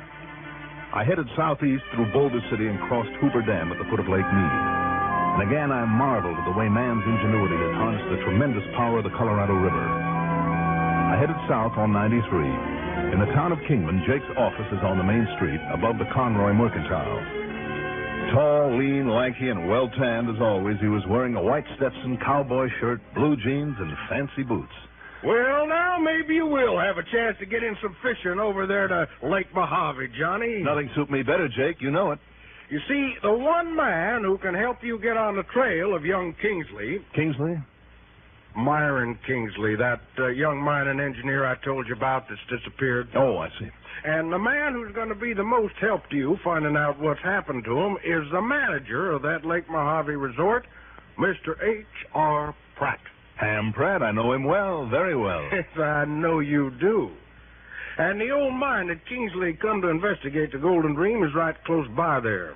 Investigate how, Jake? To see if somebody isn't being took, but royally. How do you mean? Well, some old coot name of Marty Spiller has been selling a lot of stock in the Golden Dream. Uh-oh. Mostly to people who live way back east. Mm-hmm. And who aren't in a very good position to see just what they've bought into. Right. Account of most of them, the suckers who fall for that kind of stock promotion are too poor to come out and have a look. I know what you mean. Go on, Jake. Well, there's one stockholder evidently got suspicious and could afford to do something about it. I mean, he hired young Kingsley to run down from Frisco to have a look-see and then make him a report. Uh-huh. Being a client of our company, Kingsley come around to me for directions. I sent him over there, told him to stay at the Lake Mojave place, and, that's the last I saw or heard of him. When was that, Jake? Been a week now. I see. But only 3 days since Ham Pratt phoned me that he hadn't showed up in his motel unit there. Mm-hmm. Okay, then. As long as Ham is the one who can put me on Kingsley's trail. And I told Ham you'd be over. Good. Then I'll hit the highway again. Excuse me. Hessler. Well, we were just talking about... Huh? He sure is. For you. For me? It's Ham Pratt. Oh. Here. Thanks. Ham, how are you? Oh, pretty good. Only pretty good? It, looks like maybe you made this trip for nothing, Johnny. What do you mean by that? We found young Kingsley. Or, rather, what's left of him. Oh? In the water at the bottom of a deep, old, abandoned mine shaft. Must have slipped and fallen in. I see. Haven't been able to get down to him yet, but, well, I guess there's not much point in your coming over here now. Ham. Yes, Johnny? Did you say an abandoned mine shaft? Yes. One that's just been sitting there accumulating water in the bottom of it for years. Then it's not one of those that he went to investigate. Well, no, not exactly. Well, maybe I had better take a look.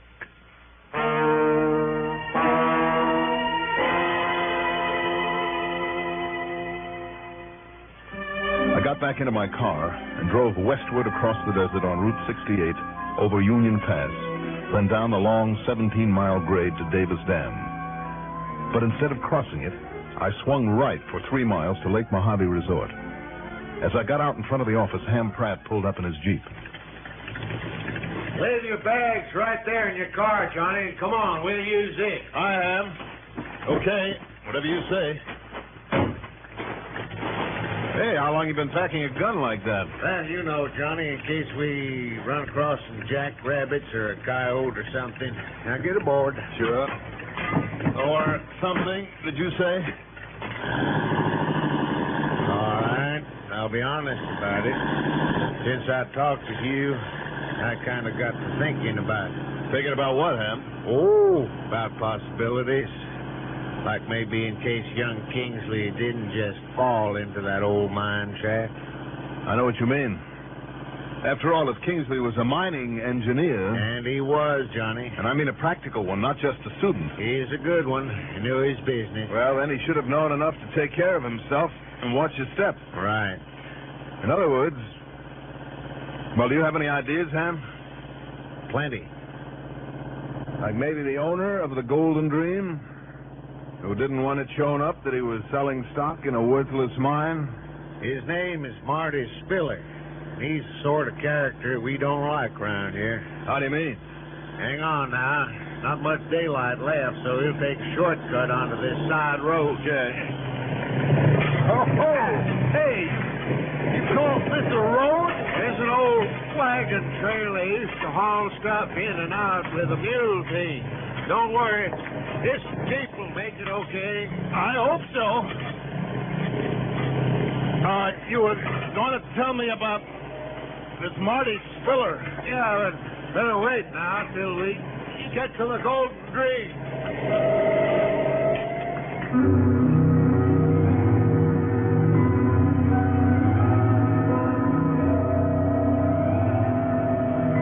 Have you ever ridden a Jeep?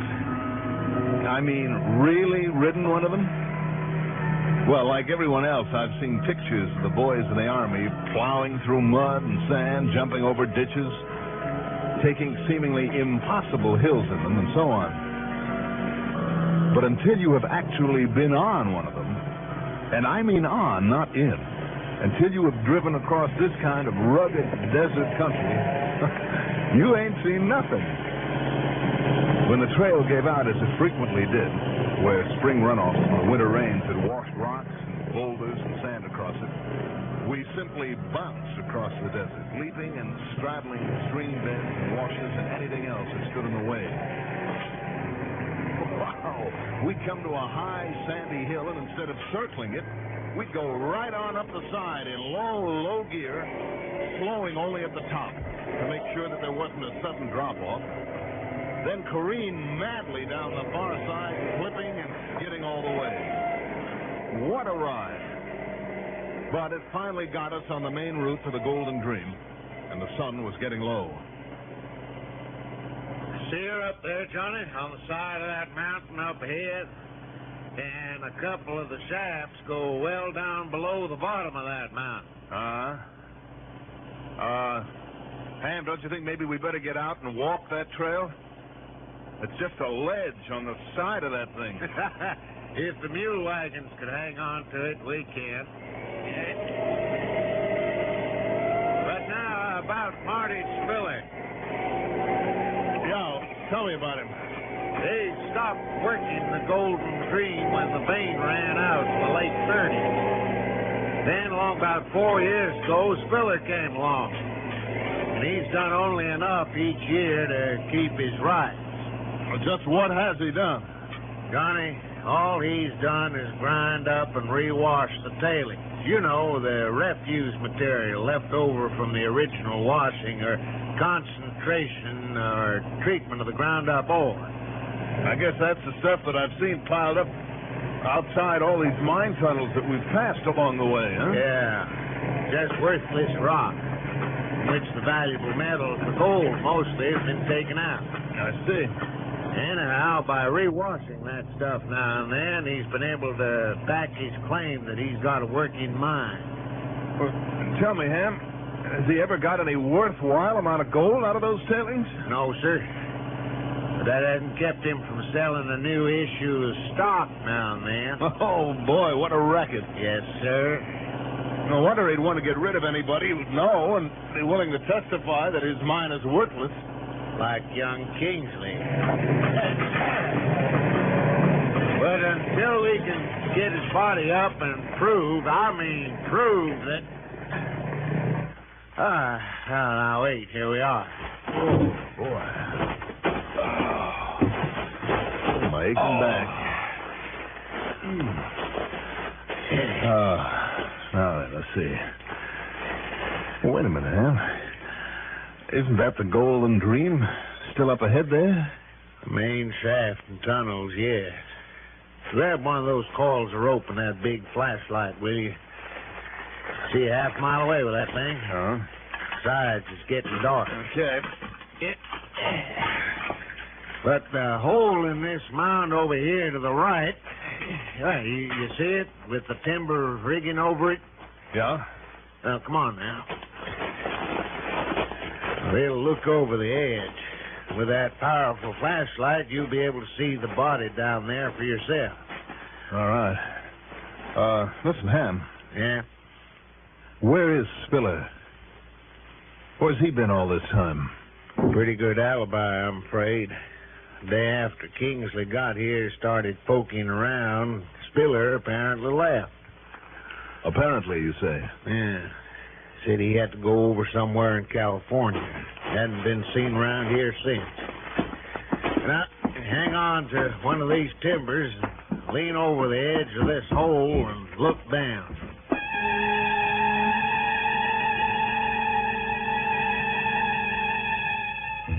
With the help of the powerful flashlight, I looked. About 100 feet straight down in that jagged-sided hole, floating in the water that filled the bottom of the shaft, was the body. Ham was absolutely certain it was Kingsley.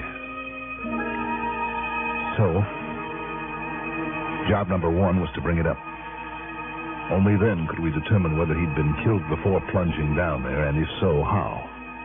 And, if possible, by whom. So if you'll lower me down there, Johnny, on one of these ropes, you can feed it around one of these timbers for a break, so you let me down easy. Just hold everything for a second, Ham. Huh? Look, you're the one with the big muscles, so I'm the one who's going down that shaft. Well, now, listen. No, I'd a lot sooner trust you to lower me properly than I'd trust myself to hold that heavy carcass of yours. Also, it'll give you the job of hauling up the body, and then me. There you say, Johnny. Only it'll serve you right if I make you climb back up.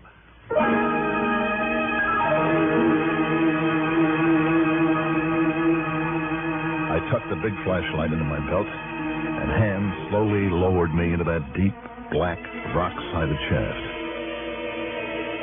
Hanging there on that rope, touching the sides only where there were juttings or ledges, was pretty exciting.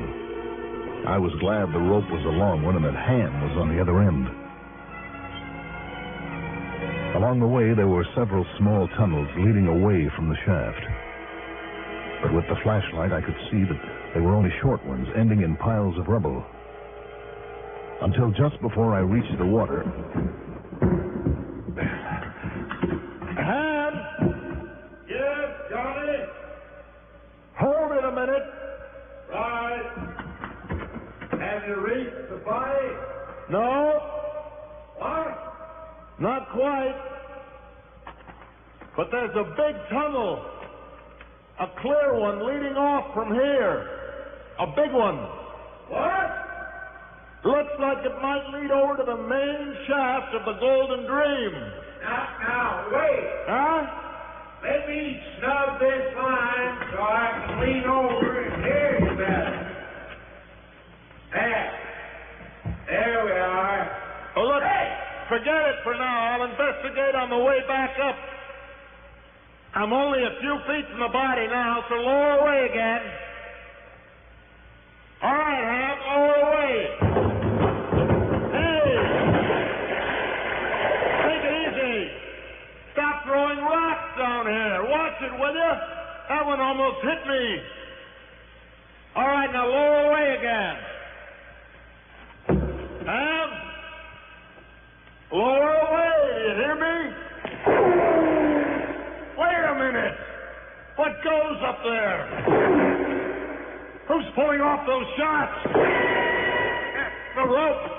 The rope is slipping now. It's slipping.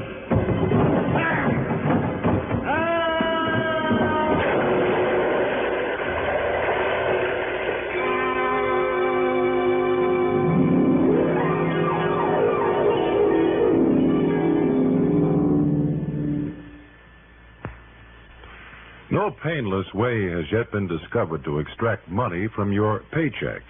Probably the nearest thing to it goes with the name of the payroll savings plan. Oh, you might notice a shrinkage in your check the first few paydays, but then something happens.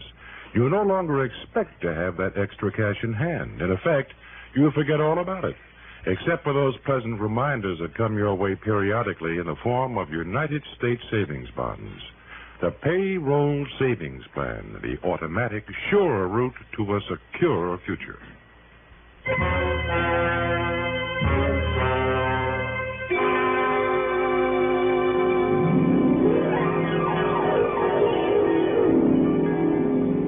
Okay, so I cheated a little.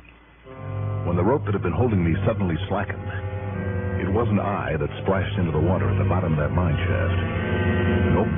It was one of the big rocks at the opening of the tunnel that I'd found down there. One of the 2 or 3 I'd grabbed at frantically to pull myself into the tunnel as the 100 feet or so of heavy rope came whipping down past me, and I barely made it. I kept the flashlight off so as not to show that I was still alive and kicking. Because then, after the more of the gunshots, and then huge boulders were rolled over the edge and plunged down to where I was supposedly struggling in the water.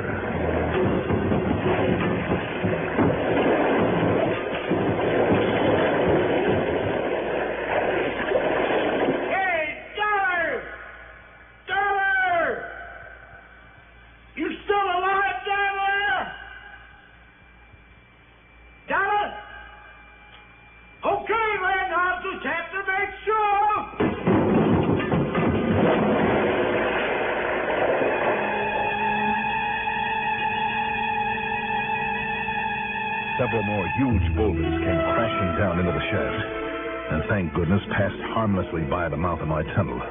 But I didn't stick around to count them. Instead, using the light again, I tore on up the long, sloping passageway, hoping and praying it would somehow get me back to the surface. 6 times I had to clear away piles of rubble with only my bare hands. But I was thinking of Ham, of what might have happened to him, what still might happen to him. Finally, a pile of rubble blocked off the passageway entirely. But then through a low, narrow little side tunnel, so filled with debris where the shoring had given way that I had to crawl along on my belly, I reached the surface. It was quite dark by now, but I didn't dare show my light. Instead, I walked slowly, quietly around to get my bearings. And then I saw the Jeep, and above it the timbers Ham had used to snub the rope we outlined against the darkening sky. In silhouette, I could faintly see 2 men up there. But in the dark, I couldn't tell which was which. But at least I knew that Ham was still alive. But for how long?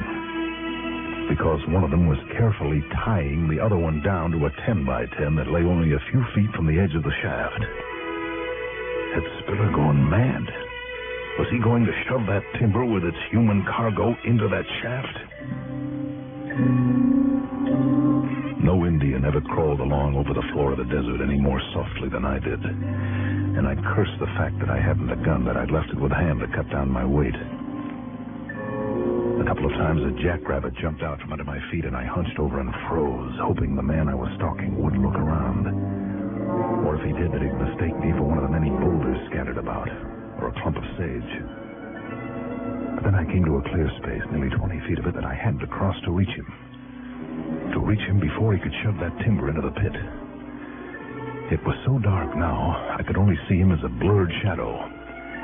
But all he needed was to hear me. Whichever one had the gun.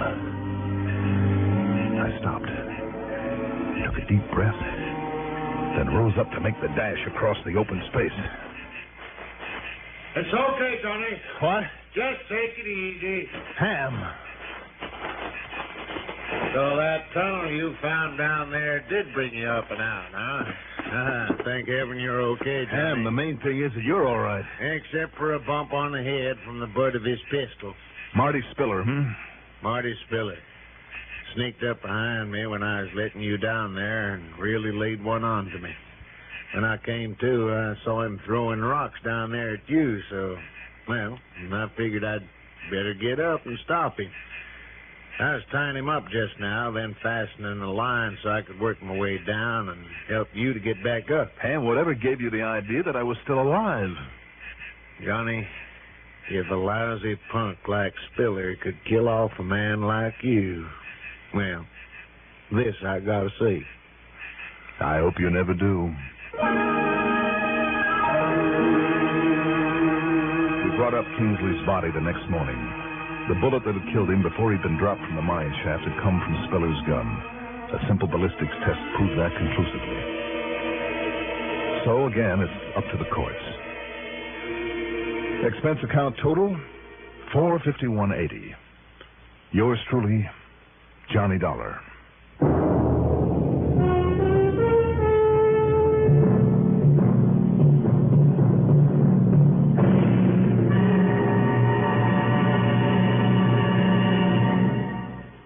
Now, here's our star to tell you about next week's story. Next week? Well, as you listen to it, just remember that old saying. Ike and Mike, they look alike. And join us, won't you? Yours truly, Johnny Dollar.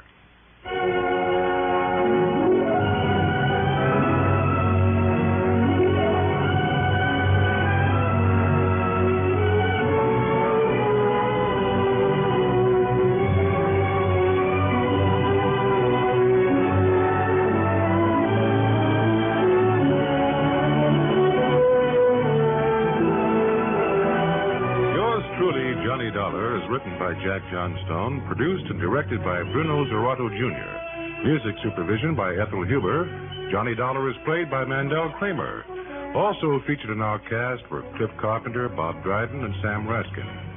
Be sure to join us next week, same time, same station, for another exciting story of yours truly, Johnny Dollar. This is Warren Sweeney speaking.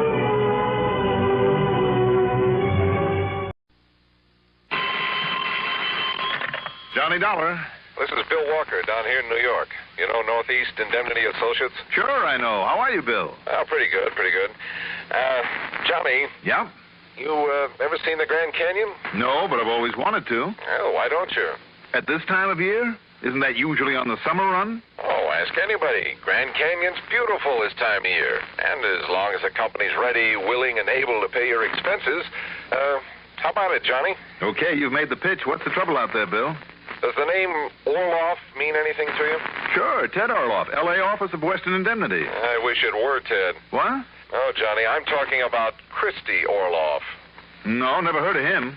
Perhaps it's just as well. What do you mean by that, Billy? Well, it just happens that Christy Orloff, why don't you come on down here and let me give you the whole story? Okay, Billy, why not?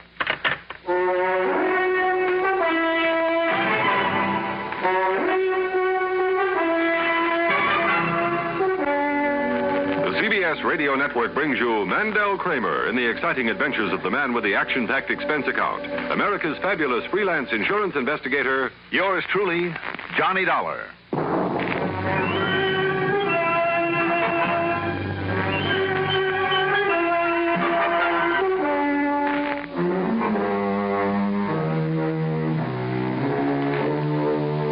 Expense account submitted by Special Investigator Johnny Dollar to Northeast Indemnity Associates, New York office.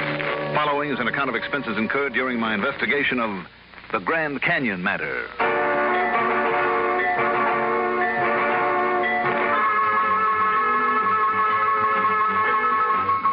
Expense account item 1, $10.12 for a mid-afternoon flight to New York. Item 2, $3.50 for a cab in to Billy Walker's office in the Salmon Tower building at that well-known corner of 5th Avenue and 42nd Street. And Bill didn't waste any time getting to the point.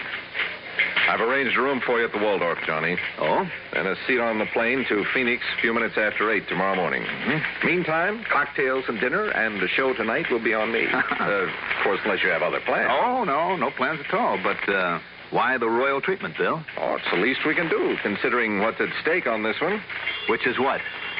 I mentioned Christy Orloff. Yeah, and I told you I never heard of him. A lot of people haven't. But do you remember the summit meeting back in November '57? Summit meeting? Yep. Let's see. That was before Khrushchev grabbed his top spot, wasn't it? Well, Nicky had nothing to do with this one. I'm talking about a meeting that took place in the little town of Appalachian, New York. Oh. Yes. That gathering of 60 or 65 alleged top men of the underworld. Mm-hmm. And among those present was our little old friend, Christy Orloff. Not one of the big shots, I'm sure. Maybe there's a bodyguard or something, but he was there. So when you find him, Johnny, just remember that. Why should I find him, Bill? Because I am convinced that he has the Otera's necklace. Wait a minute. Are you talking about that ruby and emerald thing that some countess brought over here? Got written up in all the picture magazines a couple of years ago? That's right. Was sold to Winkler & Winkler, the big jewelry outfit? And has since been quietly, cleverly stolen. No kidding. Yep. It's been kept out of the papers. But, Johnny, we wrote the insurance on it. For how much? Just under $1 million. Wow. If I remember the pictures of it, that thing could have been broken up by a fence with no trouble at all. Right. Now, the police are doing everything they can. And as you know, I have a lot of faith in our New York police. So have I. Who's your contact? Man at the 18th Precinct. Randy Singer? Yep, Lieutenant Randolph A. Singer. One of the best, Bill. If he can't run it down for you. Well, he's the one who's so sure that Christy Orloff has the necklace. Has he arrested him? They held him on suspicion for a while, but apparently didn't mean a thing. I wonder.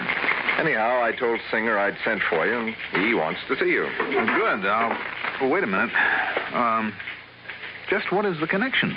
Connection? Yeah, I mean, if it's all happened around here, why am I going to Grand Canyon tomorrow? I think you'd better get the story from Lieutenant Singer. Okay, Bill, whatever you say. And, Johnny? Yeah? If you do find Christy Orloff... Yes. Just remember what I told you about him and his background. Sure.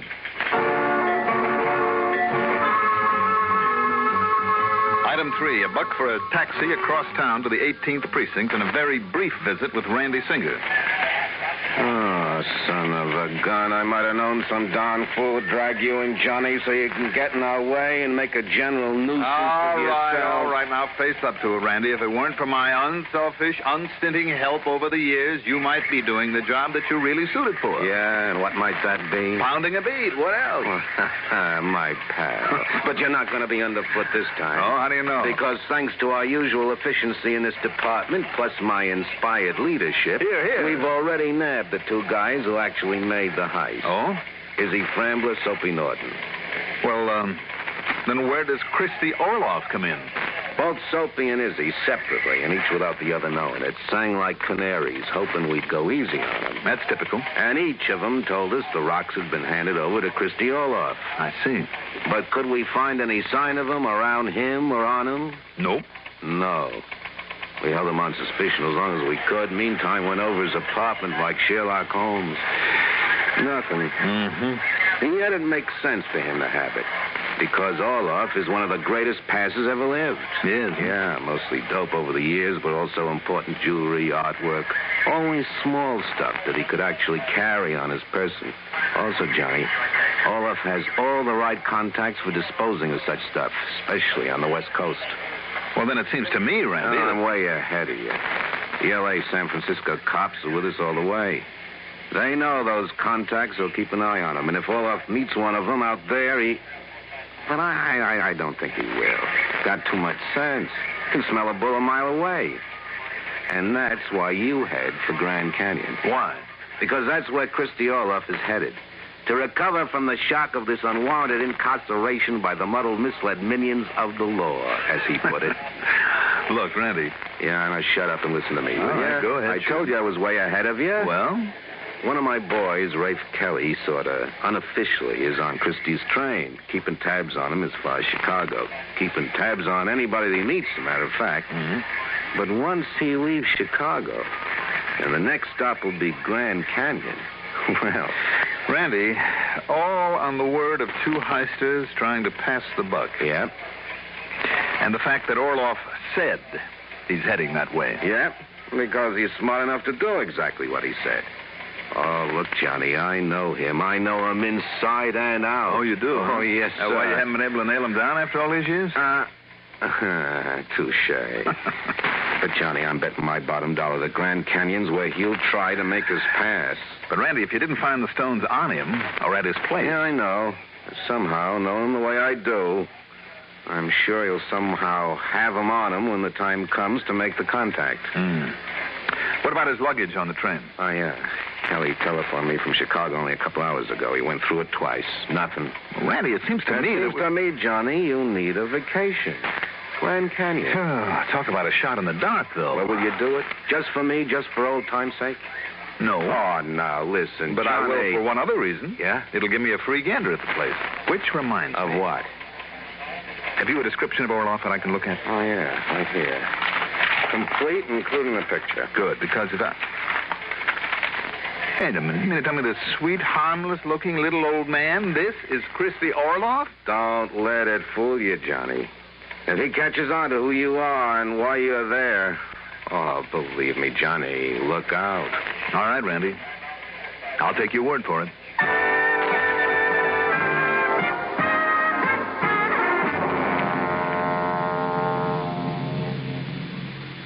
Hey, everybody, lend an ear. The Rexall 1 cent sale is here. I am the penny you see on TV. Save lots of money. Listen to me. Get twice as much for a penny more at the 1 cent sale at your Rexall store. There are hundreds of bargains. Everything from aspirin to vitamins, hairspray to shave cream. And all at 2 for the regular price of 1 plus a penny. Get twice as much for a penny more at the 1 cent sale at your Rexall store. It's on now.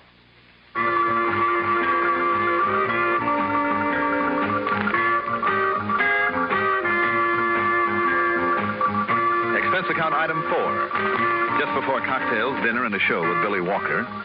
$184 at Willoughby's camera store to be sure I'd look like a genuine tourist when I got to Grand Canyon. Item 5, the following morning, $176.22 for a jet to Phoenix, Arizona. Then after we sat down there, item 6, $50 deposit on a rental car. The next 235 miles were mighty interesting driving through the colorful desert country around Wickenburg, Prescott, Ash Fork, and finally into the lower edge of the Kaibab National Forest. And then, Grand Canyon.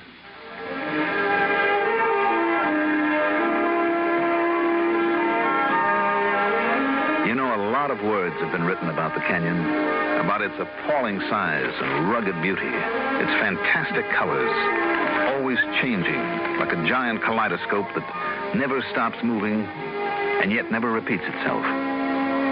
The many hued spires and temples and buttes, whole ranges of mountains that jut up from this mile-deep chasm, where the mighty Colorado sweeps along in its dash to the sea.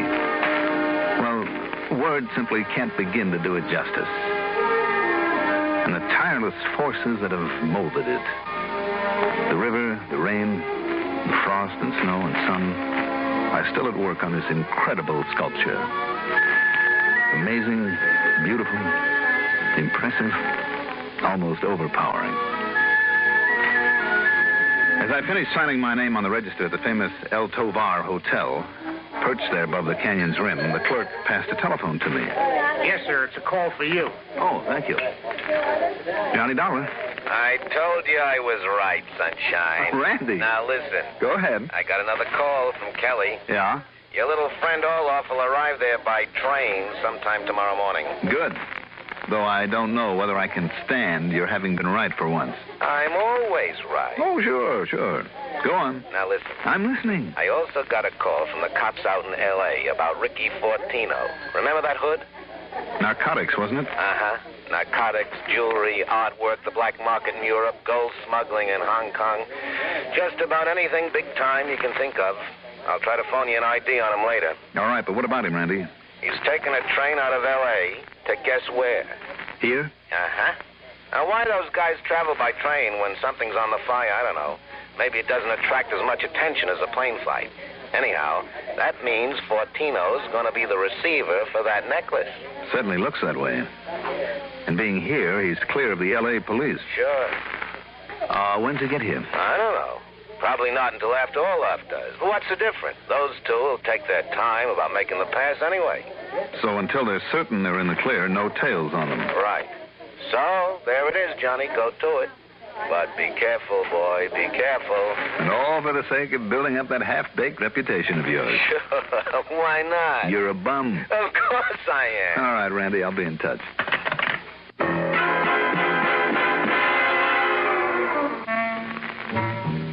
Item 7, $5.80 per dinner. Then I noticed that a lot of the guests wandered outside. And no wonder. The moon, low in the sky, was bright and full. And the canyon took on a completely new and almost mysterious beauty. The myriad colors gone, of course, but in their place, the jagged spires and peaks stood out in bold relief, casting bleak black shadows in weird and exciting patterns onto the canyon floor.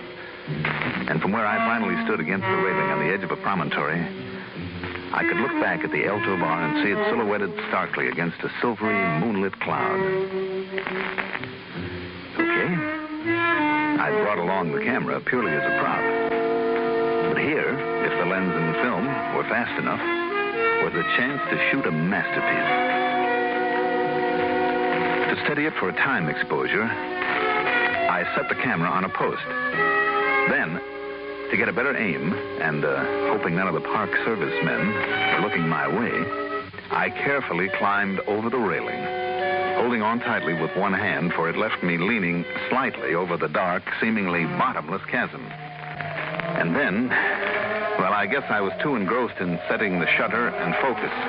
For the next thing I remember is feeling a heavy boot smash onto my fingers, losing my grip, and then a falling.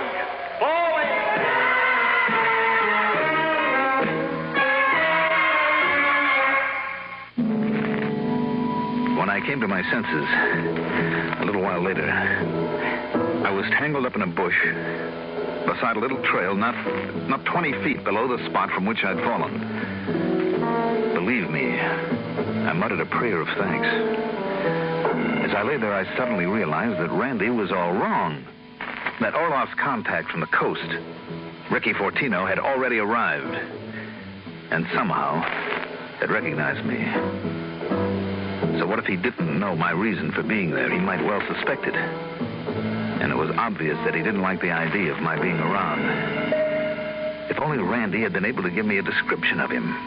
Anything, so I'd know who to look out for now. Wait a minute. If he thought I could recognize him, perhaps he'd stay out of my way. Until I could find out if Orloff was bringing the necklace. The next morning at breakfast, I carefully looked over the other guests in the hope of finding one of them surprised at seeing me still alive, but it was only a waste of time. All right, then. There was only one thing I could do. Stay as close to Christy Orloff when he got there as I possibly could. So from the time his train pulled in until dinner that evening, I was either watching the door of his room for a possible caller, or within 50 feet of the gentle-looking little old man.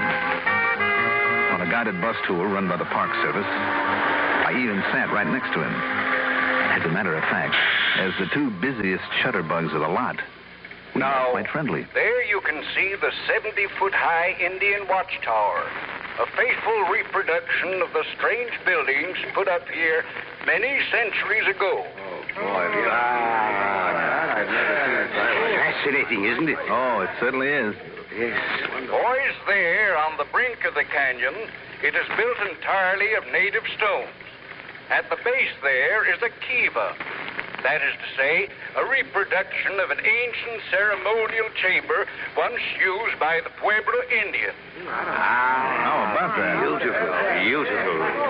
On the walls of both the kiva and the tower, you'll find numerous actual specimens of Indian pictographs, drawings, and carving Well, many centuries. I see that you're as busy with your camera as I am with mine, young man. Yeah, I've used up about 2 rolls of film in this bus trip alone, Mr. Orloff, did you say it was? Yes, quite right. And your name is... Well, what you know. I'm afraid you forgive me, old man, but I've forgotten your name already. That's all right, it's Burns, Jerry Burns. Oh, of course. Jerry, I just love to take pictures. I'm never without my camera. Look, that Indian boy walking by. Fine. Got him. Good. Finley, are you taking a mule trip down to the Bright Angel Trail in the morning? Well, I'm certain that I shall. Oh? Well, good, then I will too. Excellent. Oh, and Jerry, why don't you share my table at dinner this evening? I don't know why not. Excellent. But look there is a wonderful picture. See? Right there.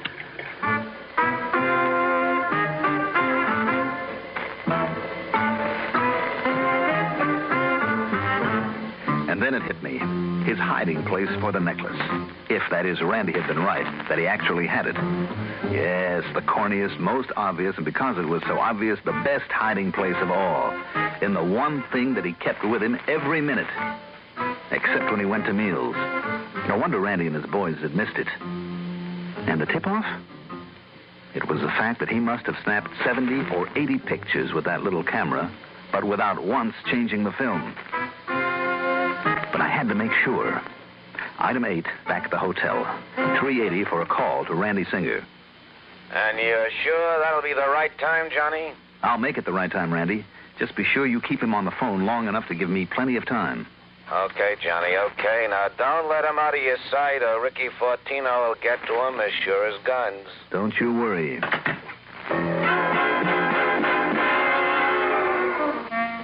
Again, the vigil.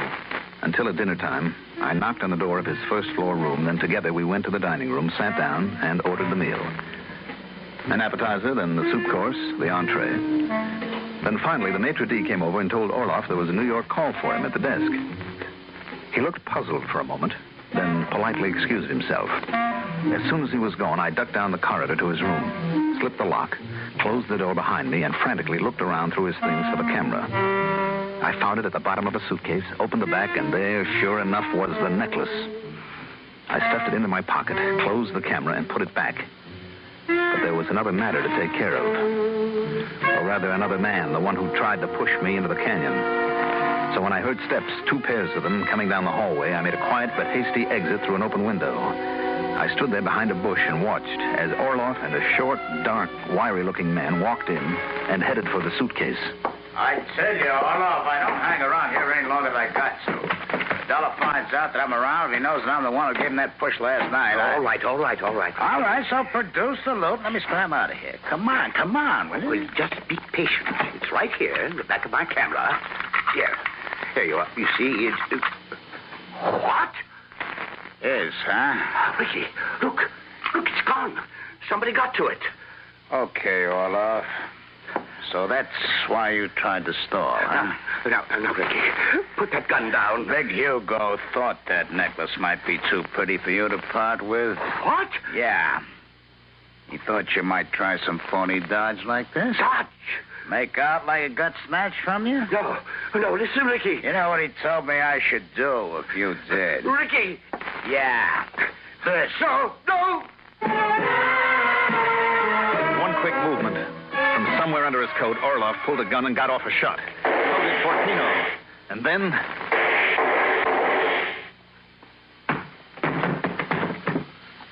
By the time it was over, the 2 of them lay on the floor. Both very dead. Come to think of it, there's an extra dividend on this case. Fortino's mention of Big Hugo, whoever he is. So now the police know of another big shot to gun for. Expense account total, including a couple of extra days there at Grand Canyon. Oh, call it 5.5 bills. Yours truly, Johnny Dollar.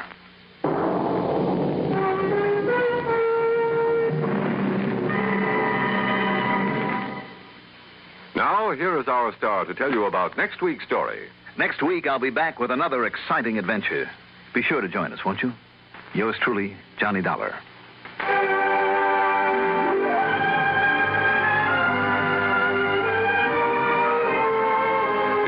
Truly, Johnny Dollar is written by Jack Johnstone. Produced and directed by Bruno Zerato Jr. Music supervision by Ethel Huber. Sound patterns by Joseph Cabibbo. Johnny Dollar is played by Mandel Kramer. Also featured in our cast were Eugene Francis as Lieutenant Randy Singer, Casey Allen as Bill Walker, Arthur Cole as Christy Orloff, Ralph Bell as Ricky Fortino, Guy Rep as the Park Service guide, and Sam Raskin as the hotel clerk. Be sure to join us next week, same time, same station, for another exciting story of yours truly, Johnny Dollar. This is Art Hanna speaking.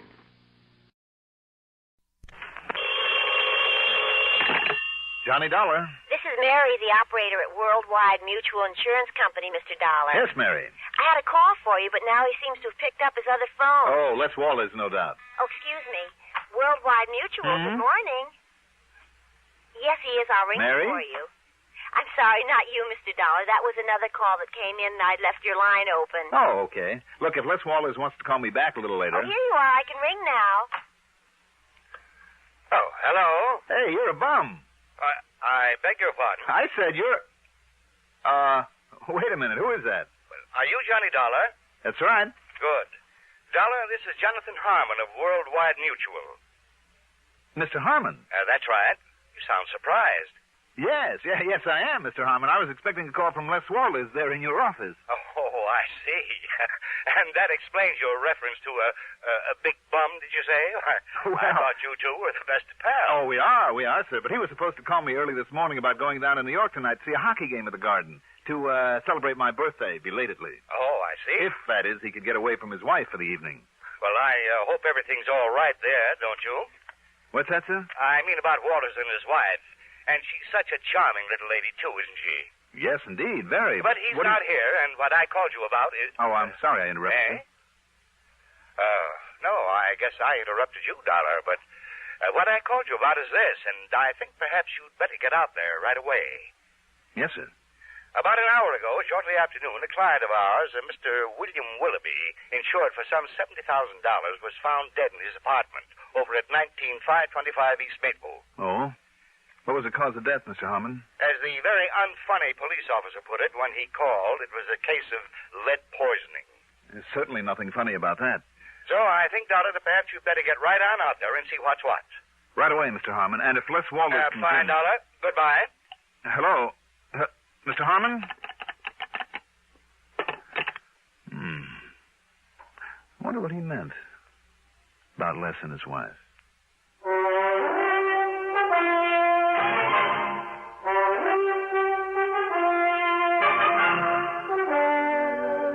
The CBS Radio Network brings you Mandel Kramer in the exciting adventures of the man with the action-packed expense account, America's fabulous freelance insurance investigator. Yours truly, Johnny Dollar.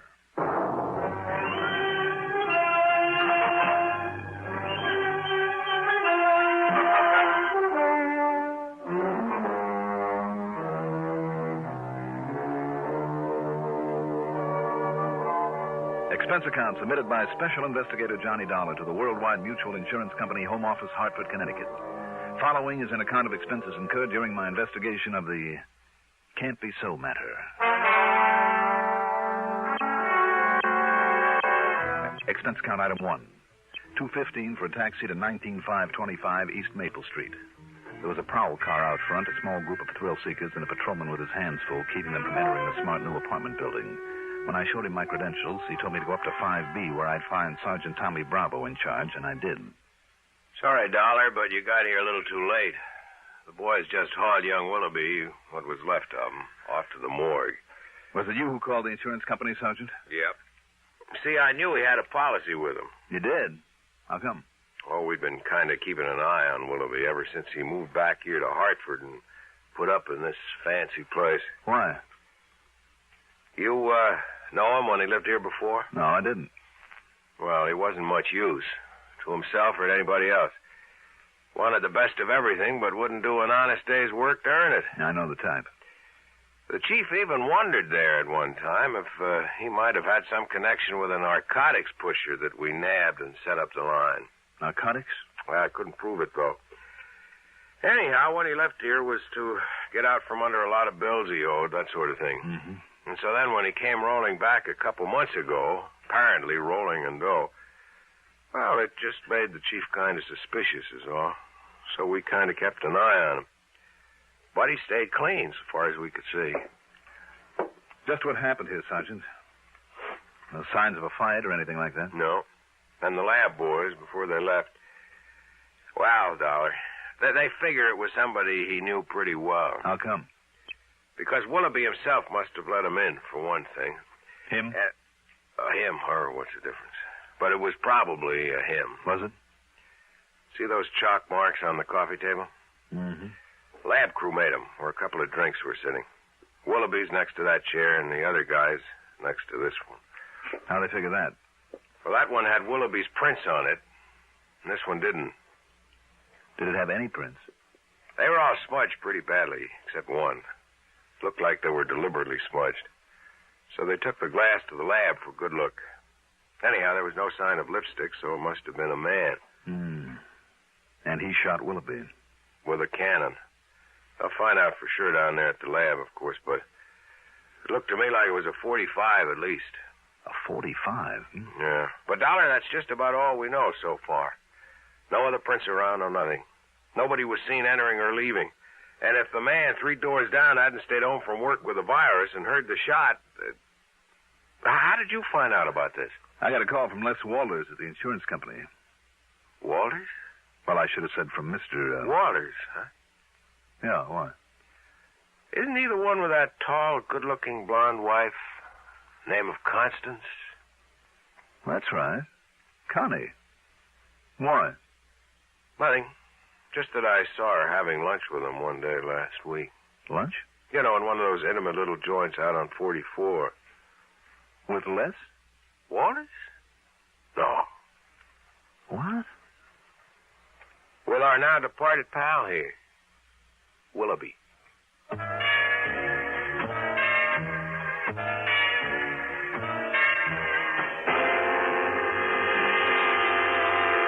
Then I remembered. Willoughby's name was familiar. I'd never met him, but he was the one who'd made such a play for Connie before she married Les. But Les do a thing like this? Impossible. Yet Connie had been seen having lunch with Willoughby at a quiet little place out on Route 44 where the chances were they wouldn't be recognized. Had Les found out about that? Is that why Willoughby was now very dead? No, of course not. I knew Les too well. He simply wasn't the type. And the police apparently saw no reason for suspecting Les, so why should I? What's more, there wasn't a single solitary clue that might point to him. Not yet, anyway. Item 2, $1.75 for another taxi. This time into the Spear Building and the office of Worldwide Mutual. No, Dollar, I thought I told you that over the phone. Lester Walters isn't here today. As a matter of fact, that's why I myself called you about the Willoughby matter. Did Les come in at all today, Mr. Harmon? Nay? No, not to my knowledge, but then he pretty much keeps his own hours, you know. Sometimes when he's out selling or calling on some of his clients, he doesn't come in here for 2 or 3 days at a stretch. Well, he hasn't even called in or anything like that? Well, not that I know of. You can check at the switchboard, however, if you like. But now, about this Willoughby thing. Mr. Harmon. Yes. When you talked to me on the phone earlier. Yes, my boy. You said, you indicated, you were a little concerned about Les and his wife, Connie. Well, you know how it is, Dollar. Well, in spite of the size of this organization, I have a real personal interest in all of my people. I'm sure you have, sir. The boys all know it, and they never hesitate to come to me with their problems, and I always try to help them if I can, financially or any other way. I'm sure you do. They always tell me everything. Oh? Except where their wives are concerned. Oh. That's the one thing they like to keep to themselves, so I never meddle. So, well, yes, I can always tell. Yes, I know them better than they think. But you have no real knowledge of anything wrong between Les and Connie? Oh, there's some little worry there. There's no question about it, but... Now, about the... If you'll excuse me, Mr. Harmon, there are a couple of things that I have to do right away. Well, have you found out anything? I'm not sure. But don't worry, I'll give you a full report. Yes, I'm sure you will, my boy.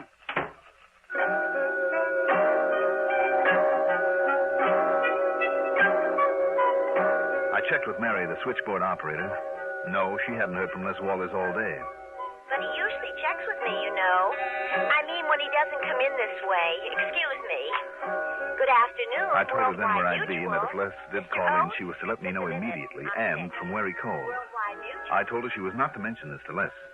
The fact that I was looking for him under any circumstances. Item 3, $1 even for a cab out to the little apartment that Les shared with his wife, Connie.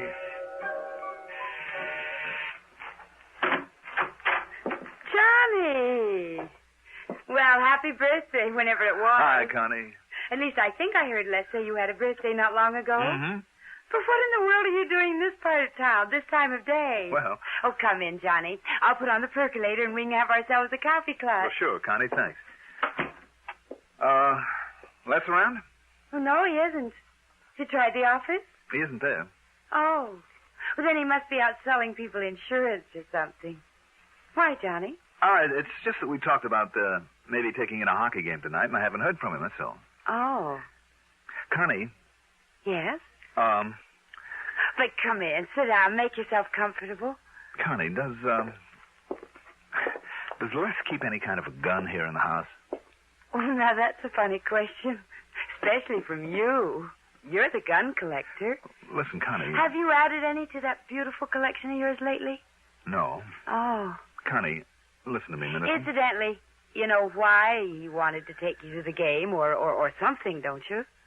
Why?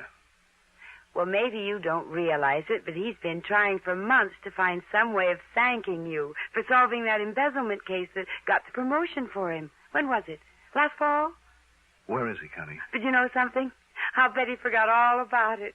I know I haven't seen any tickets around. Where is he? I'll bet he completely forgot to send for them. That's just like him, too. But he'll think up some excuse or something or something. Connie, where is Les? You say he isn't at the office? Well, he did say something about some errands when he left this morning, but I don't... What's the matter, Johnny? You're acting very peculiarly. You know it? Maybe I better lay things right on the line, Connie. What? Do you know a Bill Willoughby? Oh. Well? Yes. Go on. Bill sort of had a crush on me, Johnny, before I married Les. And? That's all. Is it? Have you seen him since he moved back here to Hartford? Now, why should I want... Well, he called me a couple of times. Have you seen him, Connie? Johnny. Please tell me. Yes. Yes, I have. But these questions, Johnny... Tell me. Well, I don't see what... All right. One day last week, Thursday, I guess it was, I was way out on Albany Avenue. That's Route 44. Yes. A seamstress who lives out there did some work on a dress for me. On the way back, I stopped at the gas station and... Johnny, what's all this about? Just go on, Connie. Well, Bill Willoughby was also there getting some gas. He insisted on taking me to lunch in one of those little places way out there, and... Well, that's all. That's all? Oh, well, he talked some nonsense about still being in love with me and wanting to see me again, but... Have you seen him again? Well, I certainly have not. When he started talking like that, I just got up and left him there. After all, I never really cared for him, and... Johnny? Connie, did Les know that you had this date with Willoughby? But it wasn't a date. Not really. Not at all. Well, did Les know about it? Did you tell him? What difference did it could possibly make? Well, Les can be pretty jealous, can't he? Les? Of course not. You say that as though you don't really mean it. Of course I do. Well, where is he, Connie? Where's he been all day? Johnny, how should I know? I think you do.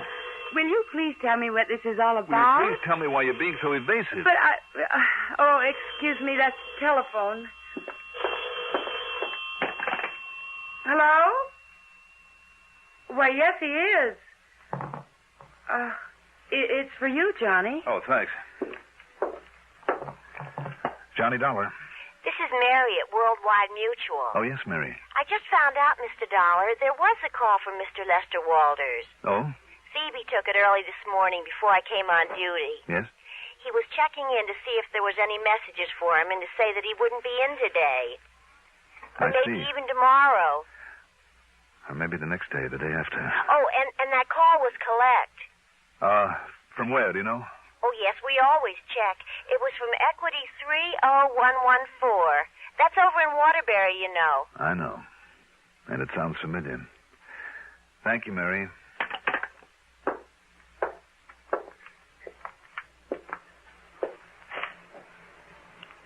Johnny. Now listen, Johnny, will you please tell me... Later, Connie. Later. I went to a phone booth at the nearest gas station and spent item 4. 40 cents for a call to that Equity number that had sounded so familiar.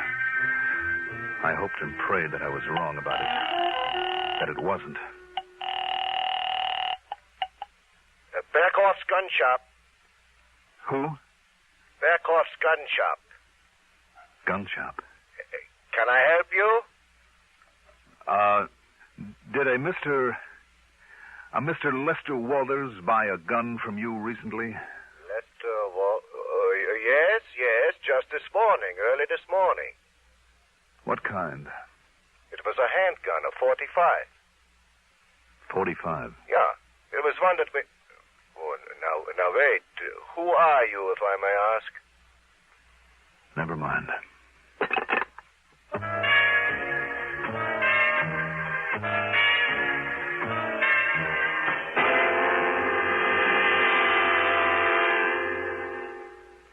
Not everyone is as lucky as yours truly, Johnny Dollar, who has an unlimited expense account. In many communities throughout the nation, though, high school youngsters are learning to conduct profitable businesses. They're learning by doing, running their own miniature business firms under the sponsorship and guidance of Junior Achievement Incorporated. To find out more about this unique project and how you may help it expand, write to Junior Achievement Incorporated, 500 Fifth Avenue, New York 36, New York.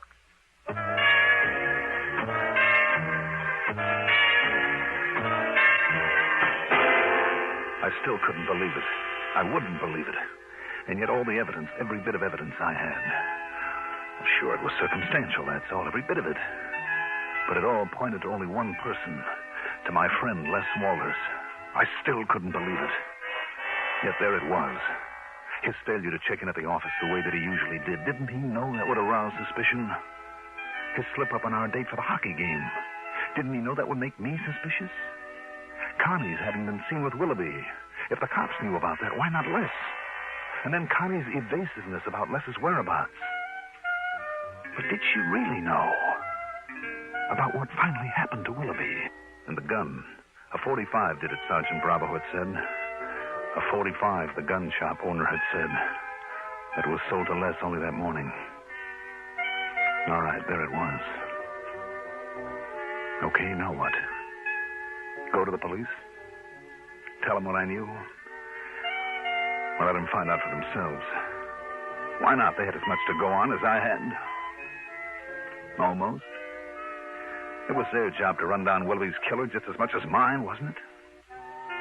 Yes, and it was my job just as much as theirs. My dirty, rotten, lousy job. Why? Why did it have to be? Couldn't I just... No, I couldn't, and I knew I couldn't. If Les did commit that murder, if... I made another call there in the phone booth.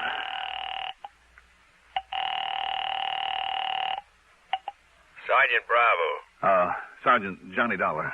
Hey, Dollar, have I got news for you? Real progress. Oh? So much so, the lieutenant took it right out of my hands. And, Dollar, you'd never guess who's the guy they've got a lead on. Wouldn't I? Ought to be wrapped up real pronto. And like I promised, I'll call you just the second I've got anything real definite for you. Are you at your apartment? No, you can reach me at Les Walters' place. At Walters? That's right. Well, now, what do you know? Too much, Sergeant. Too much.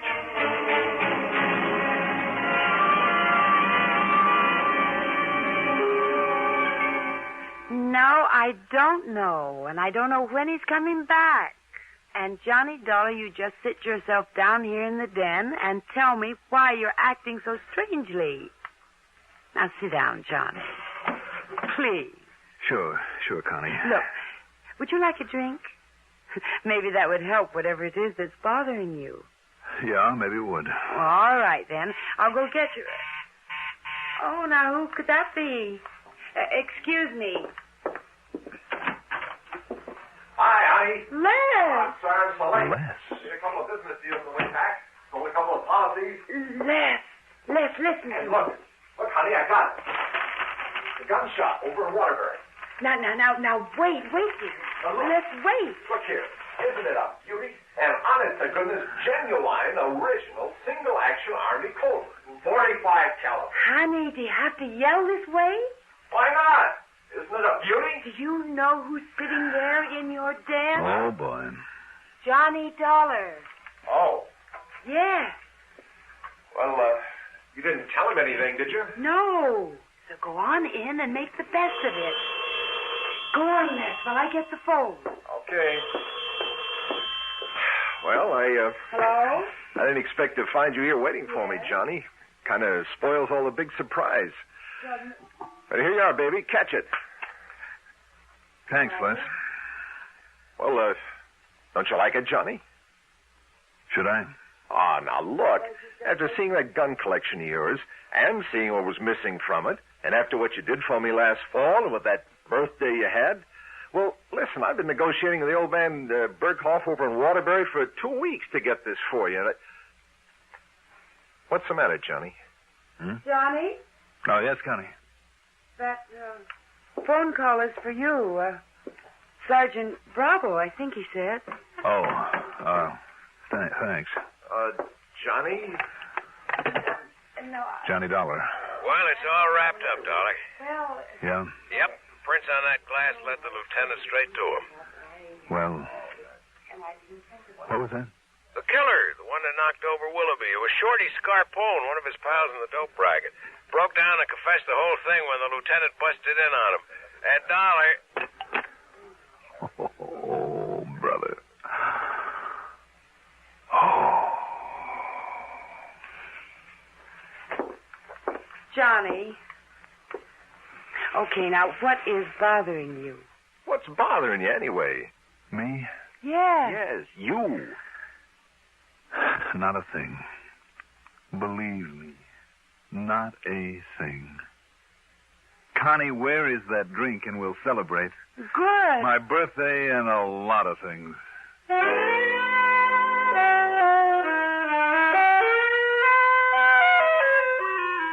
I can only tell you this. I was never so glad to be wrong in my life. And I mean all wrong about a case.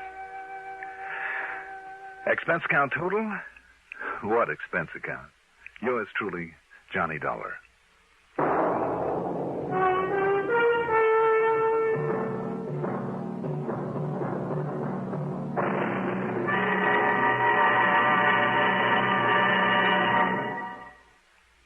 Now, here is our star to tell you about next week's story. Next week, a talisman. A good luck charm that proved to be anything but. Join us, won't you? Yours truly, Johnny Dollar.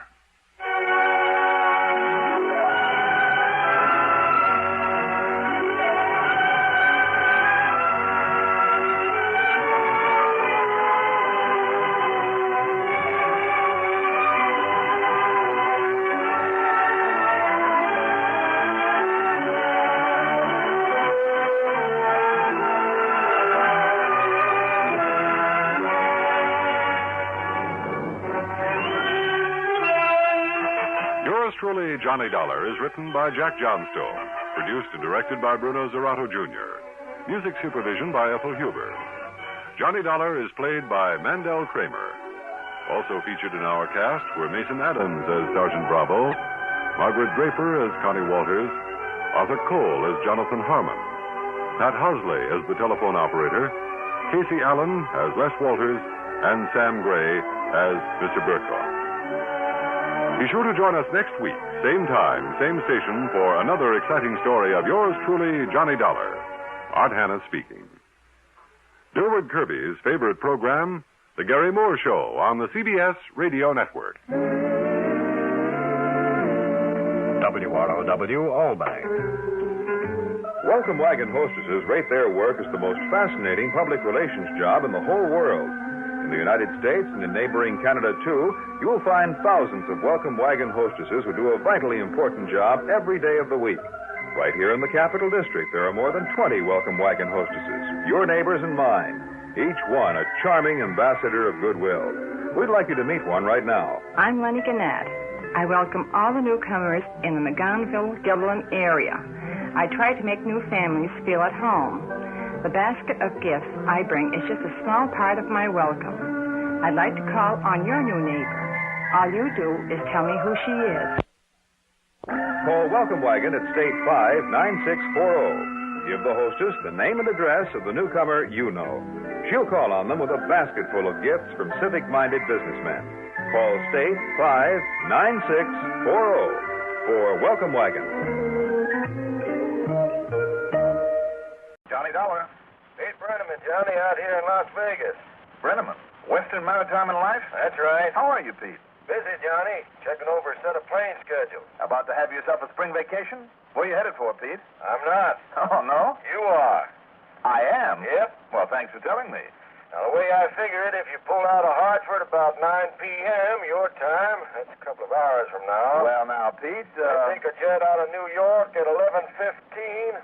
Well, in spite of another change you'll have to make in Los Angeles, you ought to be here in Vegas in plenty of time for breakfast. I should, hmm? That's the way I figure it. You mind telling me what it's all about? Not a bit, Johnny, not a bit. Go ahead. One of our clients out here, a young fellow by the name of Harvey Skillman. Straight life policy for $62,000. Yeah, what's happened to him, Pete? Dead. Poison. I'll be there.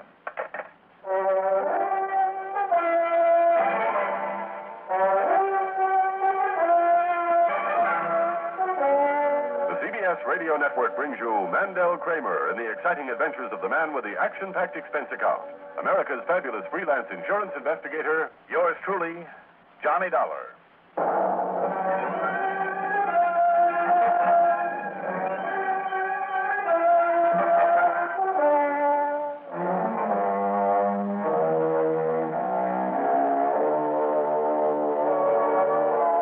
Account submitted by Special Investigator Johnny Dollar to the Western Maritime and Life Insurance Company, Las Vegas office.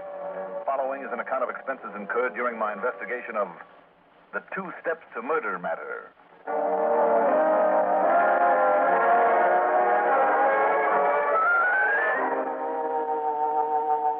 Expense account item 1. $6 for a cab to Bradley Field. Item 2. $193.49 plane fare, Hartford to New York to Los Angeles to Las Vegas, Nevada. As Pete Brenneman had promised, I got there in time for breakfast. A very early one. He met me at McCarran Field and drove me into the Silver Dollar Cafe just around the corner from his office on Fremont Street. Okay, now, Johnny, let me, what's the matter? I just don't get it, Pete. Don't get what? That sweet little old lady. She looks like somebody's Sunday school teacher. Right there by the front door, and at this time of the morning. Judging by that pile of quarters next to her, I'd say she hit the jackpot a couple of hours ago and is just busy putting them all back. Pete, isn't there a single building in this town that hasn't got slot machines in it? Oh, I've heard tell the churches don't have any, but come to think of it, I guess they're about all. With all the casinos up and down the street and at the fancy hotels out on the strip going 24 hours a day. Does anybody do anything around here besides gamble? Are you kidding? We're right in the middle of some pretty important ranching and mining country. Oh? Now, what about this Harvey Skillman that you mentioned on the phone? I thought you were in a hurry for me to get on it. No, I was. I am. But, Johnny, I just talked again to Sergeant Carley over at headquarters. He said you come out here for nothing. Oh? Why? Well, the minute Doc Porter, he's the police medical, found out Harvey'd been poisoned. What sort of poison, Pete? Oh, it's called penorphin alkylate. Oh, really? Yeah, a real deadly stuff. Yes, I know. A teaspoonful of that would kill a man in seconds. But, Pete... And Doc found some of it, some residue, in the bottom of the coffee cup Harvey just used. He was a great coffee drinker. And, Pete, And then what does Sergeant Carley find in the sugar bowl? Loaded with the stuff. Almost as much of those white crystals of it as there was sugar. So naturally, everybody shouted murder. Now, wait a minute, Pete. Yeah? From what I know of Penorphin alkylate... Yeah, that's exactly what finally hit Doc Porter. Because the way he explained that stuff to me, the taste of it... Now, could this Harvey Skillman have been plastered to the gills when he drank the coffee containing it? No, sir. Harv never touched the stuff. Are you sure? I'm sure. Johnny, there isn't anybody in this town knew Harv Skillman as well as I did. He used to work for me, selling insurance. I tell you, Johnny... Wait a minute. Now, we're getting away from the point. The Penorphin alkylate. And I say that if you're thinking what Doc Porter thinks now, you're all wrong. Pete, listen to me. No, sir, Johnny. Don't you see, Pete? Enough in a cup of coffee would be so bitter that nobody in his right mind would ever swallow enough to kill him. He'd spit it out, throw the rest away. I know. That's what Doc Porter says. In other words, he must have taken that poison deliberately. Committed suicide. That's what the doc says, too, but he's wrong. You're both wrong, Johnny. Look, Pete... I tell you, I knew Harv Skillman. Knew all about it, and I'm sure, Johnny, that he wouldn't have committed suicide. But he must have. No. What's more, Johnny, you've got to prove he didn't. Pete, from what you've told me... No, I'm telling you, Johnny, Harv Skillman did not commit suicide. All right, don't blow a gasket over it. Oh, why not? Look, why do you suppose I sent for you? I'm beginning to wonder. Because you're the one person I thought would believe me. Would try to do something about this. Pete, I'd be glad to if I thought there was one single thing... Okay, Johnny. Just let me tell you why I'm so sure of Harv. Why I'm so absolutely sure the police and Doc Porter must be wrong. I wish you would. When I'm finished, all I ask is that you do something about it. That at least you'll try to prove he didn't kill himself. So at least will you listen to me, Johnny? Go ahead, Pete. Go ahead. But it better be good.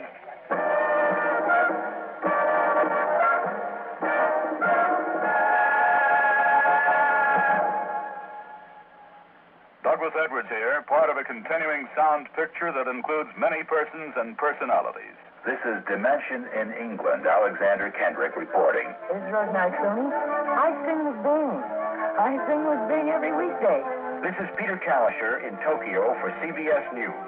This is Art Linkletter and our guests and our kids on the house party each weekday morning right here. This is Dimension on the lighter side of the news. Larry Lasser reporting with another edition of Quotes of the Week. This is CBS Radio's Jerry Coleman inviting you to be with me on this station throughout your weekend for Coleman on Sports. Gary Moore. Yes, Derwin Kirby. This is Dimension in Central Europe. Daniel Shaw reporting. This is Arthur Godfrey, and we're really going this year. Hello, everybody. This is Laurel Thomas. There's a sound difference when you're dialed to a CBS radio network station in news, in entertainment, in Dimension.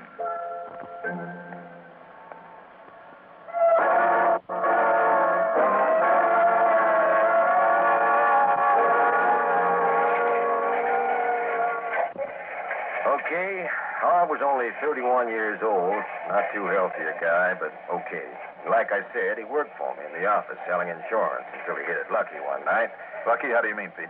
At one of the crap tables at one of the casinos here in town, Harv threw those dice for 21 straight passes, and he ran a sawbuck up to $44,000. I hope he had sense enough to quit then. Sure he did. He also quit his job. You know why? Why? Because of his kid sister, Mary. And Johnny, she's about the nicest, finest, prettiest, most pathetic gal you ever saw. Pathetic, Pete? Yeah, and the most unselfish girl I ever knew. A nurse. A good one. Spend all her time, every bit of it, helping other folks who couldn't help themselves.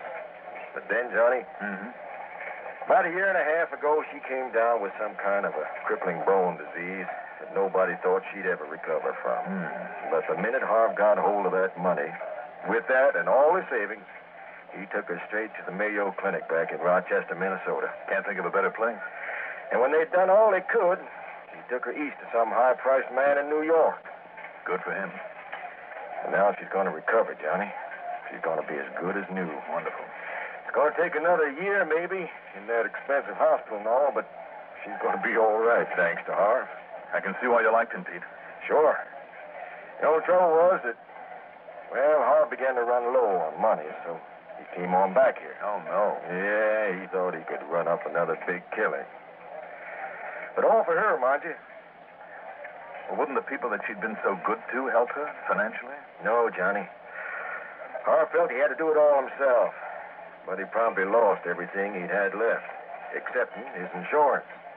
So if anything happened to him, he could be sure that she'd be taken care of. Couldn't he have borrowed against the insurance? Yeah, we would have reduced the principal too much in case something did happen to him. Oh, that's true. Okay, so he came on back to work for me, and I helped him all I could. Kept giving him all my best prospects. And by living cheaply and all that, Harv managed to save a lot of money again. Mm-hmm. But that's when Lippy Lorenzo lowered the boom. Lippy Lorenzo? Yep. Used to be one of Capone's hoods out in Chicago. That's the one. He came out here and retired on a little ranch out north of town. Spends his time growing flowers in a cactus garden. Isn't he one of the people reputed to have muscled in on some of the big casinos around here? Let's say rumored. These casinos are pretty clean, Johnny. They have to be. Yeah, I guess so. Anyhow, Harv confided to me that Lippy had something on him. Enough to blackmail him for everything he had. Did he tell you what it was? Nope. Oh, Pete, if he was ever mixed up with Lippy Lorenzo, I'm afraid my sympathy for him has chilled slightly. Johnny Harv swore to me that he'd paid his debt to society and then some. And I believed him. I still do. What's more, it was his sister Mary that he was living and working for. And I mean working. But he knew he had to settle things once and for all with Lorenzo. Settle with him how? With a deck of cards. How do you mean, Pete? Lippy knew. Don't ask me how. Lippy knew that Harv had something over $10,000, so that's what he was demanding. But Harv knew what a gambler Lippy is, and if he could get Lippy into a double or nothing, cut the deck for high cards. Must have been crazy, Pete. I know. I tried to talk him out of it. I told him that if he won, Lippy would probably pay him off all right. But his life wouldn't be worth a nickel. Of course. But he went out to Lippy's place, went through with it. And Johnny, Harv did win the cut. And Lippy paid off. And then? Well, Harv stopped by the office to tell me about it, to say that he was going to pack up and take that money to New York for Mary. But you think Lippy got to him before he could? Police thought so, too, Johnny. When I called him over there, and they found he'd been poisoned. But then when Doc Porter came along and found it was from that Penorphin alkylate in his coffee, something he couldn't have helped but notice. Anyhow, Doc said he must have taken it deliberately, and the police agreed with him. But why would he do that? You know what they said? What? To make it look as though Lippy had done it to him, so his insurance would have to be paid, and there'd be all that money for his sister. Much more than he'd won from Lippy. He was living his whole life for Mary, so they claimed he was willing to die for her. But Harv, an insurance man? What? Pete, if he was half as smart as you seem to think, he knew darned well that even a suspicion of suicide might keep his sister from getting a penny. Right, Johnny. And thank goodness you're coming around to my way of thinking now. Just the same, Pete. I want her to have that money. She needs it. She deserves it. And she'll get it, too, Johnny, unless Doc Porter puts that one word, suicide, on Harv's death certificate. But unless he was drunk or doped before he started drinking that poisoned cup of coffee. Did anybody see him just before it happened? I did, Johnny. There at his apartment. You did? I drove him over from the office to help him pack up for the trip east. And then I was going to drive him out to the airport. Was there any sign that anybody else had been there at his place? No. Front door was unlocked, though. It was? But he told me that he often forgot to lock it. Oh. But somebody could have got in without any trouble. Anybody. Including Lippy Lorenzo, the one man who wanted him out of the way. And the one man, Johnny, who'd be smart enough not to go after the money Harv took from him. Just Harv. So what happened?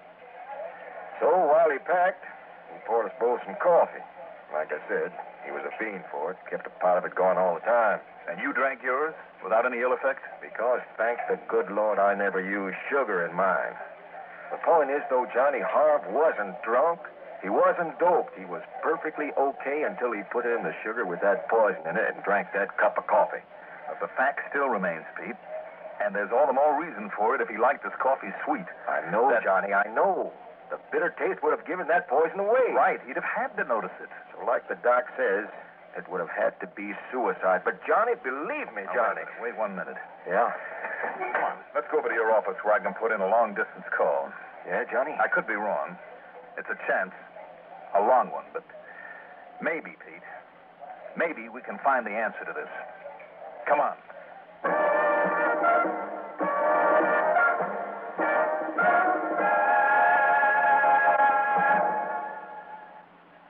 You feel better about smoking with the taste of Kent. With the micronite filter.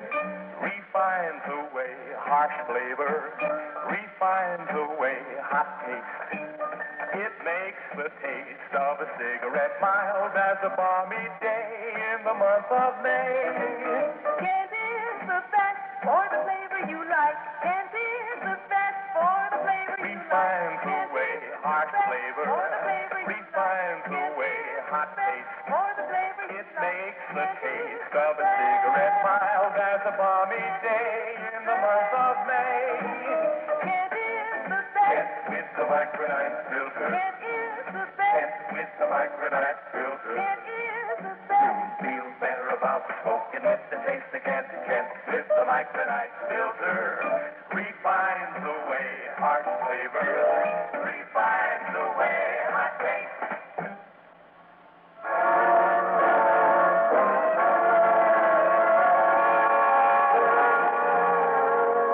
A real professional, a doctor, lawyer, physicist, you name it, has to know a lot about one particular thing. But in a job like mine, it's important to know a little about a lot of things. And sometimes even more important to know what pros do know the most about certain things and where to contact them. And that's why my long-distance call from there in Pete Brenneman's insurance office was to an old, highly respected friend of mine, Dr. Les Crutcher, in Sarasota, Florida. Not only because of Doc's deep interest in forensic medicine, but the fact that he'd spent many years in the study of strange and exotic plants and herbs. I mean, the kind the witch doctors often used on their half-savage patients in the jungles, the kind that educated people sneered at. Until medical men came along and found that some of them had curative value. Things like digitalis, the heart stimulant from the foxglove flower, and quinine from cinchona bark, strychnia from the St. Ignatius bean, belladonna from the root of the deadly nightshade. And Crutcher knows as much about them as any man alive. Charlie, nice to hear from you again. You here in Sarasota? No, sir.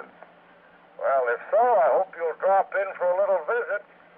I always thoroughly enjoy talking with you. Well, thank you, Doc, but I'm out here in Las Vegas, Nevada.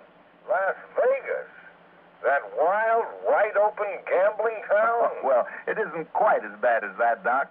Haven't seen you since the day here in my office when you acted like a spoiled young brat. I know. Because a glass full of medicine I wanted you to take didn't taste very good. Was slightly bitter. But I did take it, Doc. And I didn't taste it. Don't you remember? The first swallow of it made me feel worse than I had before, so instead of forcing the rest of it on me... Force it on you? A timid little old man like me force something onto a husky young buck like you? Well, the point is, you brewed me a cup of, a kind of a cup of tea, Doc. It didn't taste very good, but then it wasn't too bad either. Oh, yes, I remember. Then, a few minutes later, you gave me the glass full of the medicine again, and I drank it down without a whimper. Because you couldn't taste it then. I couldn't taste very well for hours. Yes, that so-called tea is an old trade secret of mine. What was it, Doc? Well, I'll tell you, Johnny. And is it something that could be mixed into something else, like strong coffee, without being noticed? Oh, yes, indeed. It was simply an infusion of a plant from the Asclepiadaceae. The what? Same family as the milkweed. The specific plant is called Gymnema sylvestre. Gymnema? Sylvestre. Okay. I found the South African species to be the most effective. It has sympedalous flowers arranged in umbels. Well, you know. Oh, yeah, yes, of course. Tell me, Doc, where can I get a complete description of it? Maybe even see a picture of it. Well, an old colleague of mine, Dr. Raymond Atherton Coberly, out there on the coast at UCLA, might even be able to show you a living plant. Okay, Doc. Thanks very much. Oh, and Johnny, Yes, sir? you never guess where I first came across it. Where, Doc? When I was doing some work for the Chicago police some years ago. Chicago. A wayward doctor who helped to patch up the boys in Al Capone's gang. Oh? Seems he'd brew it up for one of the killers in that mob who'd then commit a murder in 2 definite steps. 2 steps? Go on. Before giving his victim a drink full of some rank poison, he'd give him one loaded with this gymnamic acid. Doc? You see, it temporarily destroys taste sensitivity to both very bitter and very sweet things. That killer, Doc, was his name Lippy Lorenzo? No, it was Willie something. But Lippy would have known about it. All right, Doc, thanks. I think you've just helped me solve a murder.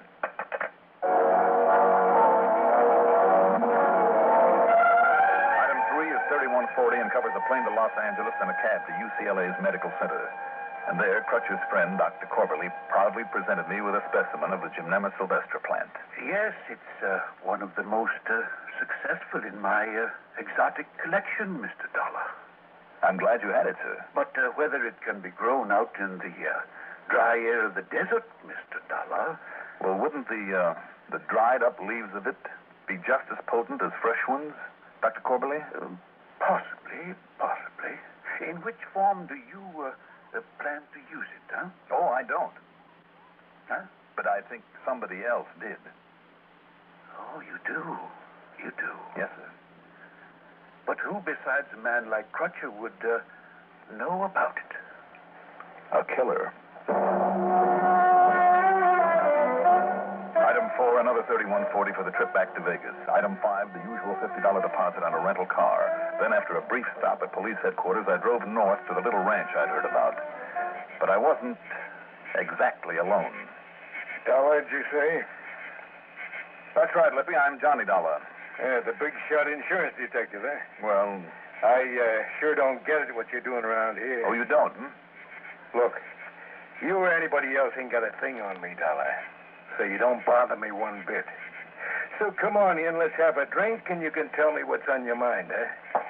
Why not? Just don't try to make no trouble, is all. Because all I'm doing out here is, well, didn't you see that pretty cactus garden I got out front? Oh, I saw that, all right. What I didn't see, though, is... Well. Yeah, what's well? Right here in this vase. This kind of a dried-up milkweed. Yeah? Only it isn't. What do you mean it isn't? But it's pretty, ain't it? Pretty? Or a good idea for covering a murder? What are you talking about, eh? When Harvey Skillman came out here to settle up with you... Now, what's that to you? You gave him a drink. A good, strong cup of coffee, maybe. So what? He practically lives on coffee. So what's the matter if I did? When you made it, you put in the leaves of this Gymnema sylvestre plant in order to numb his sense of taste. Now, listen, Dollar. That was the one way you could be sure he'd never taste the poison, the panorphin alkylate that you later put into the sugar bowl at his apartment. Oh. You're pretty smart, eh? And the result? The police would think he committed suicide. That's right, they would. And they do. And they're never going to think otherwise, Dollar, because you ain't going to be around to tell them otherwise. You see this? Complete with an old-fashioned silencer, hmm? All right, you better come in and take a look at this, that old gag, eh? Is it? So's I'll turn around to look and you'll have a chance to jump me. Well, it won't work, Dollar, and I'm drilling you right now. Don't bother, Lippy. Hey, it is a cop. That's right. Now, drop the gun gently. Or shall I pull this trigger? Did you hear enough, Sergeant Kiley? Plenty, Mr. Dollar. All right, then while you take care of Lippy, I'll call your Dr. Porter about how to fill out the death certificate on Harvey Skillman. So, it's just the way you want it, Pete. The company will have to pay the insurance to Mary Skillman, $62,000. Expense account total, $511.80. Yours truly, Johnny Dollar.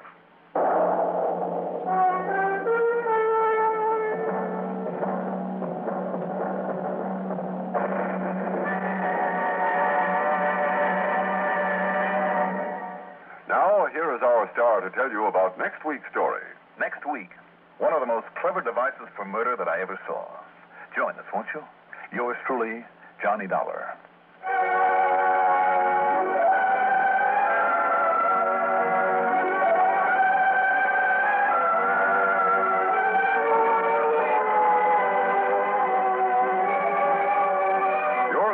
Johnny Dollar is written by Jack Johnstone, produced and directed by Bruno Zerato Jr., music supervision by Ethel Huber, sound patterns by Joseph Cabibbo. Johnny Dollar is played by Mandel Kramer.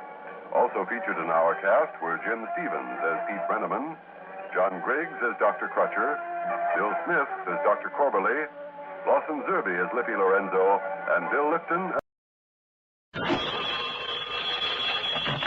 Johnny Dollar. Hi, Johnny. This is Ted Newberry over here at good old Union States Casualty. Well, hi, Ted. What's this I hear about you going off the deep end a couple of weeks ago and getting yourself engaged to, what's her name, Mary Ann Hooper? Idle rumor, son. Just idle rumor. Oh, since when does an idle rumor hit the society pages of the Sunday paper? Oh, that. You mean this was just another false alarm? Just a sly bit of skullduggery by Mary Ann's mother. She figured if it hit the papers, then I'd have to pop the question to her darling daughter. But Johnny, my boy, it backfired on her. How do you mean? When Mary Ann saw that blurb, she got so mad she not only won't speak to her mother, she won't even see or talk to me. Instead of you having to worm your way out of a romance again. Right. Thanks to dear old Mama, and without having to go through any soppy farewell scenes, I'm back in circulation and ready to play the fielding. Well, just you wait, though, Ted. Huh? When you do fall, and I mean all the way, including the marriage route, you are going to fall so hard the crash will be heard halfway around the world. No, Johnny. The only girl in this world I could ever really take seriously, who has the looks and figure and brains and wit and charm and all the other attributes. Oh, who that? Pandora. Pandora Peters, the most beautiful, most charming, most everything gal I ever knew. So when she does finally come to see and talk to me, okay, what happens? Oh, tell me. All she wants to know is how and where and when she can see and talk to you. Well, you can't win them all, you know. What was that? You heard me, so it looks like you're the lucky one. And, she's really everything you say she is? Everything. So I smothered my feelings and set up a date for you, subject, of course, to your confirmation. When? Today, okay? Why not? What time? 2:30. That's about a half an hour from now. Great. Now, let's think about the place. It's all set. Oh, it is, hmm? Where? In this cozy, quiet little office of mine. Oh, now, wait a minute, Ted. That's what I suggested. That's what she agreed to, so that's the way it'll have to be. Oh, Teddy, you're a bum. Take it or leave it, Johnny. Well? I'll be there.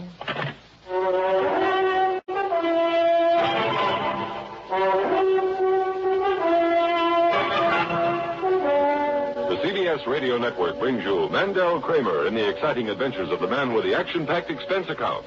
America's fabulous freelance insurance investigator. Yours truly, Johnny Dollar.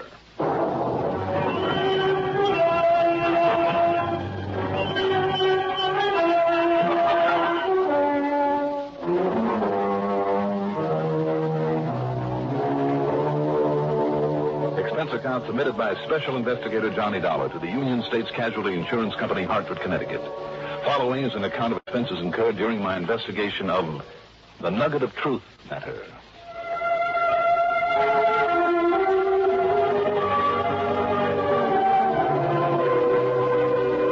I shaved, showered, put on a clean shirt and a new tie, taking my time about it, then spent item one, $1.30 for a cab into Ted Newberry's office at Union States.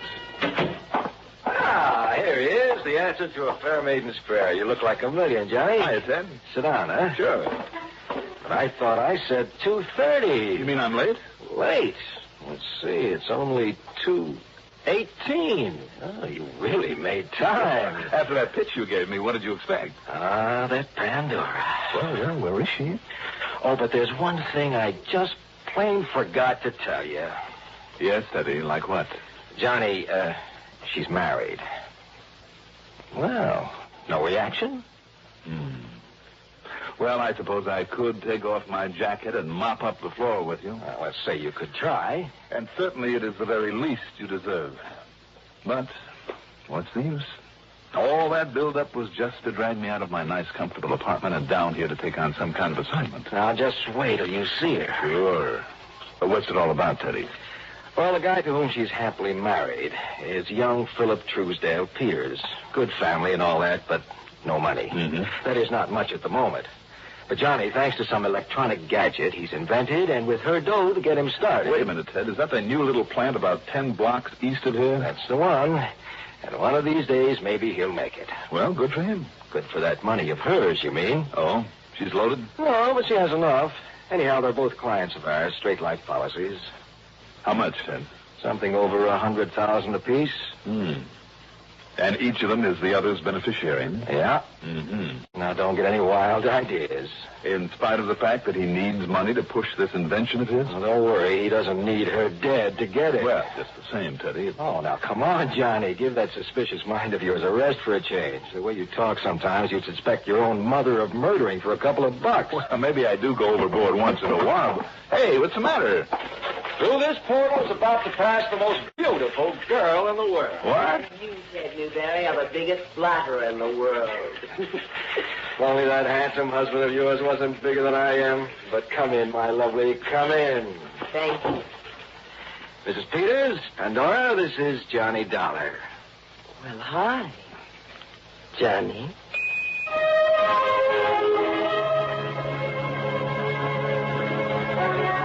I'll say this. What I stood there staring at was worth staring at. 25 or 26, maybe. Tall, willowy, blonde. A faultless complexion with just enough makeup to enhance her natural beauty. Eyes a kind of gray-green, with little smile wrinkles at the corners. A cute little tilt to her nose and soft, full lips. And a darned attractive figure in a dress that didn't hurt it one bit. But there was something missing. Or maybe it was the other way around. Something there that shouldn't have been there. In her voice, in her eyes, I'm not sure. But there was a subtle coldness there that wasn't quite right. Not with all that beauty. The calm, calculating female that's invariably more deadly than the male? I wondered. I said hi, Johnny. Oh, I'm sorry. And did I lie to you, Johnny, about this gorgeous, glamorous creature? Oh, now, Teddy. What, so help me, how anybody like you could ever have any problems? Pandora, But I do have one. And I'm afraid it's a pretty serious one. That's why I wanted to see you, Johnny. What is it, Pandora? Johnny, somebody is threatening to murder me. Really?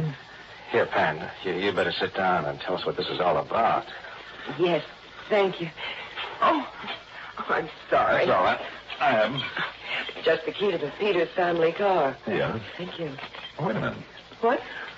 Little charm on this keychain. How about that? Little golden skull. Very unique. Looks hand-carved. Well, it is, Johnny. From a single nugget that my grandfather found out in California back in the 1800s. Oh? It's my good luck talisman. Well, if you're being threatened, honey, you'd better hang on to it. Don't you worry, I will. But now, let me tell you. Yes, I think you'd better. Well, it started about 2 months ago. Little notes stuffed into the mailbox. We live out on Barclay Drive, you know. Better put that down, Johnny. It's 128 Barclay Drive. Oh, I'll remember it. Go on, Pandora. It was right after Phil got the final patent on his invention. Just what is that invention, by the way? Oh, it's some kind of an electronic battery, I guess you'd call it. Just a tiny little thing that might be used in rockets or something. I see. And Philip hopes to make a lot of money with it. You don't sound too enthusiastic about it. Well, I wasn't. At first, Johnny. It looked to me and my lawyer like just a waste of time and money for him to work on it. But when those notes started, well, I told Philip to go ahead with it. At least until the money ran out. So he put up that little factory building, and he's buying machinery and all sorts of things for it. The threatening notes made you change your mind? Yes. Why? Because I'm just plain stubborn, I guess. Well, what'd they say? Well, the first one started out with a quotation, a kind of a religious thing. What was it? Do you remember? What profiteth it a man if he gain the whole world, but suffer the loss of his own soul? Uh-huh. And then it went on to say that for one person alone to profit from such a device was all wrong, was sinful. Unless you give it to the whole world, you'll be sorry. That sort of thing. That doesn't seem like such a dire threat, Pandora. And what's more, it was meant for your husband. Well, that's what we thought, Johnny. And Phil just laughed at it. He said it was the work of some crackpot. Just the same, Pan. He should have taken it to the police. Well, he did, Teddy. And their opinion? They agreed with Phil. Because of that word sinful, they said it was probably some religious fanatic, that such things happen all the time. But then more of them came. And they got more threatening.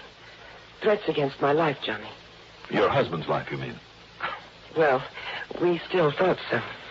And the police gave Philip a sort of bodyguard for a while.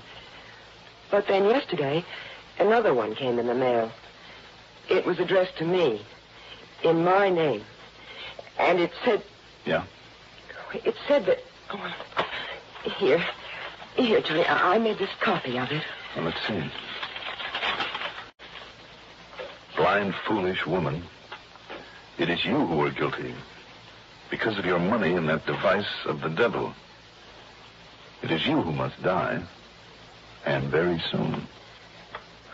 Do you see, Johnny, why I'm worried now? Oh, darn well I'd be, you poor gal. Pandora. Yes. The police have the originals of the notes? Well, yes, but they say it's just the work of some fanatic who's trying to scare us. I don't think so now. Now I'm frightened. Now? What? You weren't frightened for your husband when you thought they were meant for him?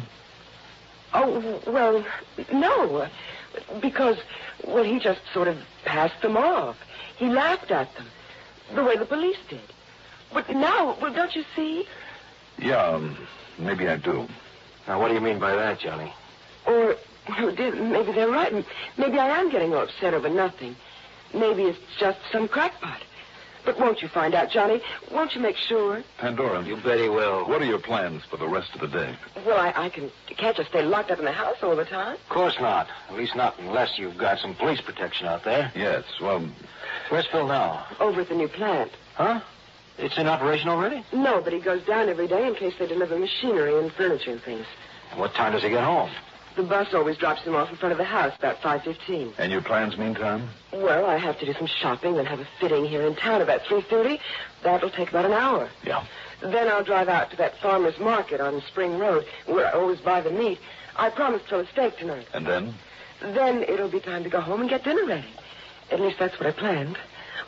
What should I do? Well, until I've had a talk with the police, I see no reason for you to change those plans. Now, listen, Johnny, she needs protection, so if there's anything I can do... No, it's all right, Teddy. With Johnny on our side now, I think everything will be all right. You don't feel that you need police protection? Well, do you? I mean, until you find out how serious these threats really are. Unless the police convince me otherwise. I'll be in touch, Pen. Good. Thank you. I feel better already, Johnny. You're a darling. And thank you, too, Teddy, dear. Bye. What a gal. I don't get it. Huh? What do you mean you don't get it? Teddy, there is something very fishy about this thing. Very fishy.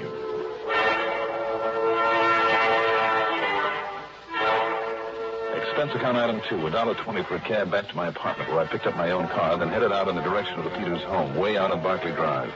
But after driving all of half a dozen blocks, the car suddenly conked out on me. By the time I got a tow from the auto club to a service station, then a repair job on my carburetor by the slowest mechanic I ever saw, it was after 5 o'clock. So instead, I drove to police headquarters and talked to Sergeant Bill Budd. Johnny, I've been on top of this thing from the very first of those notes to Peters, or to his wife. And the last one apparently was addressed to her. The last one, yeah. Well, if I were you, I'd put somebody on that gal 24 hours a day, Sergeant, until we find out where those notes are coming from. Now, you listen to me, Johnny. Go ahead. That's just what we did for him right in the beginning for nearly 2 months. Good men, too. Not even he had any idea they were on him, looking out for him. What happened? Nothing. Absolutely nothing. You figured the notes were just the work of some nut? That's what I told them. Meantime, we nearly broke our necks trying to find out where they were coming from. We bore down on every fanatic, every troublemaker in the town, and we know them all. Nothing. Then, suddenly, I got wise. How do you mean? You know very much about those two, the Peterses. Well, frankly, no. Well, in the first place, they aren't as lovey-dovey as they look. Oh? No, sir. And she has the money, Johnny. Some money, anyhow. Yes, so I understand. And I know it for a fact that she didn't want to sink a lot of it in that crazy invention of his. Crazy? Well, he couldn't get any of the big companies interested in it, I know that. But he was bound to go ahead with it. You know what I think? What, Sergeant? I think she started writing those notes in the hopes of scaring him out of it, out of spending her dough on it. You see, if he did scare and quit by himself, then he wouldn't blame her for his giving up on it. And, Johnny... Yeah? That would explain how those notes were getting to him, in spite of all our attempts to locate the source. See? Well, it's a possibility, I suppose. But what about the one addressed to her? She hoped that would be the clincher, that's all. Of course, your little theory might explain why she didn't jump at the chance to have a bodyguard. You suggested that to her? Yeah. But there is still another possibility, Sergeant. You mean that he's been writing them? Mm-hmm. So nobody suspect him if he knocked her off to collect all her nice insurance money? Right. In other words, until we can clear this thing up. Wait a minute, Johnny. If you think I'm going to put tails on both of them, on their house, on that plant for 24 hours a day, no, Sergeant Bud. Mr. Peters. Sergeant, I knew it. I told you something like this would happen. And don't you see, after that last threatening letter, it was Pandora. It was she this killer was after. Now, wait a minute. Because it's been her money going into my invention, into the plant, and, this is terrible. Now, wait a minute. What do you want, Conroy? I'm sorry, Sergeant. I try to keep him from barging in this way. What's the matter with you? Aren't you going to do something about this terrible thing that's happened? Well, what terrible thing? You know what he's talking about, Conroy. Yes, sir, Sergeant. You see, I'm the one that found the body. The what, did you say? The body? Yes, don't you understand? Don't you understand? My wife, Pandora, she's been murdered.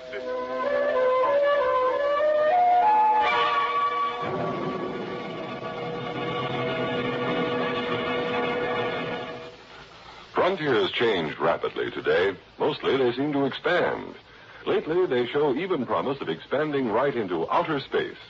CBS News is presently covering the effort to break into space, and when the time comes to report news out in space, CBS newsmen will be looking for space helmets with room for microphones. Through the facilities of the CBS radio network, expanded CBS News, brought into your home hourly, combines with this station's local reports to give you up-to-the-minute accounts of events that change the world. Listen to expanded CBS News every hour on the hour, weekdays, here.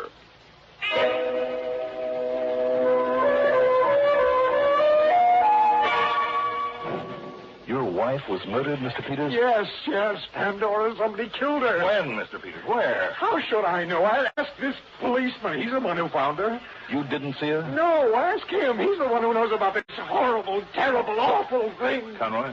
If only you'd taken those letters seriously, we could have prevented this. Mr. Peters, if you want our help, you've got to calm down and pull yourself together. Here now. Maybe you better take a slug of this. No. Take a drink. Sorry. Take a drink of this brandy. Now, go on. Go ahead. All right. Thank you. I'm sorry. Please, officer, tell them what you found. Yes, go ahead, Conroy. Well, I was out in my prowl car, you see, in the Spring Road section, my regular beat. Yeah. Well, somebody reported there was a car blocking that little side road into the woods about half a mile this side of the Spring Road shopping section, you know? Where, Pandora went to the meat market. Yes, she always bought the meat at the same place out there. And she said that for dinner tonight... Okay. I can't... All right, now, wait. Go ahead, Tom. Yes, sir. Well, I investigated, and I found this car parked there with nobody inside of it, and the motor was still running, you know? Go on. So, well, I decided maybe I'd better look around, so I did. And that's when I found her. Over at the side of that little pond that's out there. Her head all bashed in. No. Terrible way. Can't you say some other way? Now, come on, please. Go on, Conroy. Well, I went on back to her car, cut off the engine, and then went back to the prowl car. Got on the horn to headquarters to Lieutenant Briggs. He's in homicide, you know? Yes, I know. Well, him and Doc Campbell arrived at the scene a few minutes later, and I told them all I knew, and they took over. To the best of my knowledge, they're still out there. Well, did you find the weapon that was used on her, Conroy? Oh, no, sir. You asked the sergeant that got thrown into that muddy little pond. You'll never find it in there. Yeah, it may be. No, sir. I mean, with all the mud in the bottom of that thing? Yeah. Must be a layer of it 10, 12 feet deep in the bottom, you know? Yeah, okay. I mean, with all the trees around it. Okay, Conroy. And I know. Account of some kids trying to swim in it last summer. Conroy. One of them got stuck. I had to haul him out. And if I hadn't have gotten there when I did... Conroy, where and when did you find Mr. Peters? Oh, I drove right out to his house, Mr. Dollar. I figured somebody ought to tell him. I see. You were home by then, Mr. Peters? Yes. I was worried sick when I found she wasn't there and had left no message. It wasn't like her. And, well, after those threatening letters, I knew something was wrong. I knew it. And when this officer came and told me what he'd found, Pandora. Yes, sir. That's when he insisted I bring him right here to see you, Sergeant. Yes. You didn't take him to the spot out there in the woods? No, sir. He had me bring him directly in here. And, Sergeant, if you don't do something about this, if you don't find this killer... Look, we're going to do everything we can now, Mr. Well, if Peters. you'd done something before instead of just talking about it, this wouldn't have happened. Mr. Peters. No, there's nothing to worry about. It's only some crackpot, some troublemaker. It was a killer. Don't you understand that? It was a killer. I'm telling you, we're going to do everything we can. Mr. Peters. Now, excuse me, I got to take this here. Sergeant Bud. My wife has been murdered. Yes, he is, Lieutenant. For you, Conroy. Me, huh? Okay, thanks. Now. Yes, sir? Let's see now. Oh, yeah. I guess Well, gee, I'm sorry. Well, now what has he done? Yes, sir, Lieutenant. Sure, whatever you say. I'll be out there right away. Did you pull another boner, Conroy? Well, I stuck the keys to that car in my pocket after I turned off the engine. The lieutenant wants them. Well, go ahead then. Take them out to him. Wait a minute. Can I see those keys, Conroy? Oh, sure, Mr. Dollar. Yeah.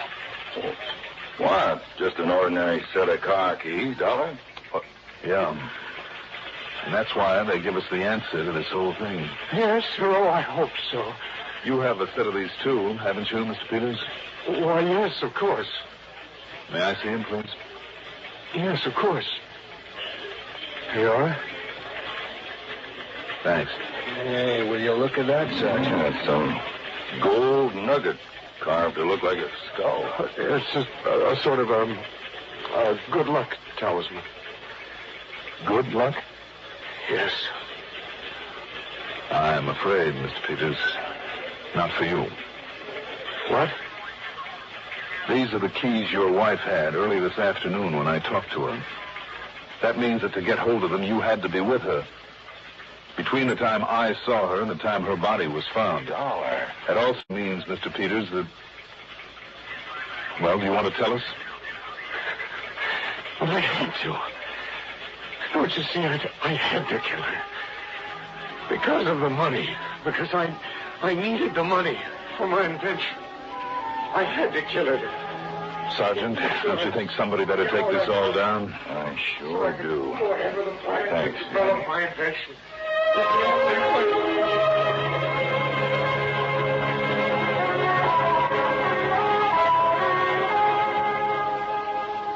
So, with that full confession, complete with signature, there'll be no problem.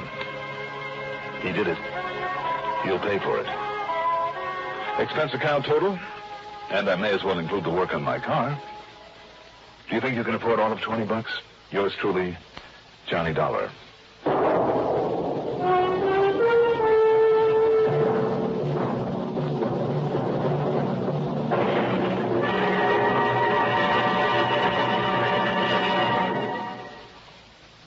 Now, here is our star to tell you about next week's story. Next week, the most unlikely crook I've met in a long, long time.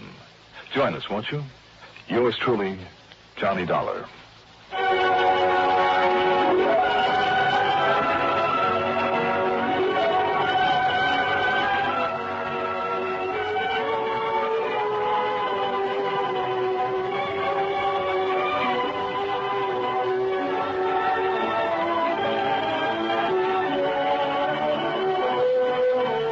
Yours truly, Johnny Dollar, is written by Jack Johnstone. Produced and directed by Bruno Zerato, Jr. Music supervision by Ethel Huber. Johnny Dollar is played by Mandel Kramer. Also featured in our cast were Rita Lloyd as Pandora Peters, Jim Stevens as Ted Newberry, Don McLaughlin as Sergeant Bud, Court Benson as Philip Peters, and Bill Lipton as Conroy. Be sure to join us next week, same time, same station, for another exciting story of Yours truly, Johnny Dollar. This is Art Hannah speaking.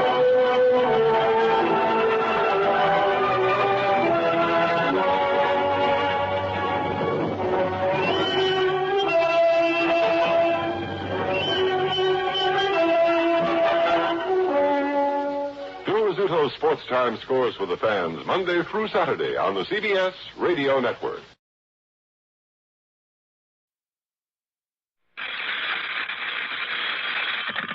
Johnny Dollar. Hi, Johnny. This is Lou Little over here at State Unity Life. Lou, it's about time I got a call from you. I know. But then our nice, quiet, wealthy clientele hasn't been giving us any trouble. Up to now. What's the problem now? Johnny, I've got a crazy writer on my hands. Well, maybe not crazy. Actually, he's a very nice old guy, but you know how writers are. Do I? Well, don't you? Only writer I have any contact with is Johnstone, the man who dramatizes these cases of mine to put them on the air. And he's perfectly normal? Well, let's see. He's kind of a nut about fishing. You see, if it isn't fishing, it's something else. So help me, every one of them is, well, they've got some peculiarity. Look, Lou, if liking to fish is a peculiarity, I'm the nuttiest guy around. Well, you know what I mean. They get so wrapped up in things. Anyhow, this man, this author, is a nut on murder. Writes nothing but murder stories. That's all he thinks about. So that makes him a killer? Can you think of anyone better qualified to plan a perfect crime? You have reason to think something like that's going on, Lou? Maybe. Maybe you better come on over here and let me tell you about it. Yeah. Maybe I better.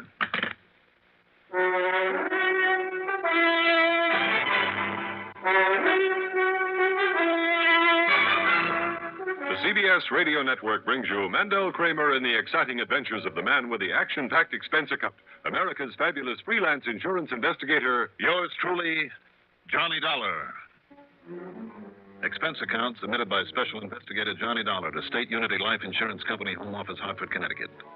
Following is an account of expenses incurred during my investigation of the imperfect crime matter. Expense account item 1, $4.26 for a tank full of gas. As long as I could fill up my own car on the expense account, why not? When I got to his office, Lou Little wasted no time in getting to the point. Bodyguard. Well, I'd say that's up to you after you've heard the facts in the case. Go ahead, shoot. Must say, though, I can't think of a nicer job than acting as a bodyguard for her. Her? And I mean, what a body. And all that goeth with, wow. Then you meant authoress rather than author. No, Johnny, I'm talking about Mrs. Porter. Porter? That's right, Denise Porter. The wife of G. Stanley Porter? That's right. You know him? No, but I'd like to. I doubt that. Lou, in my book, he's one of the best mystery writers alive. Oh, no question of it.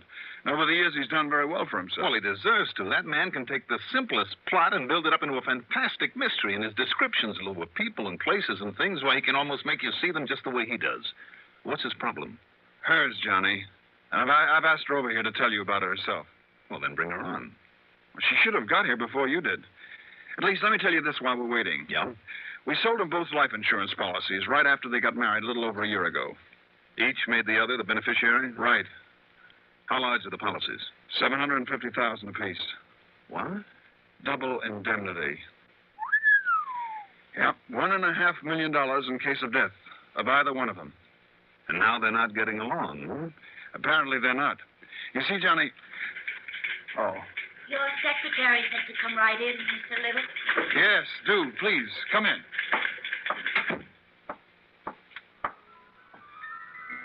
And suddenly I began to hear sweet music. That whole office took on a kind of soft, warm, pleasant glow around one of the prettiest girls I've ever seen. Denise, maybe 26 or 7, tall, blonde, and beautiful. Her complexion, faintly tanned, was flawless, and her figure, well, her expensive, carefully tailored clothes, even a few carefully chosen pieces of fine jewelry she wore, seemed almost tawdry compared to the girl herself.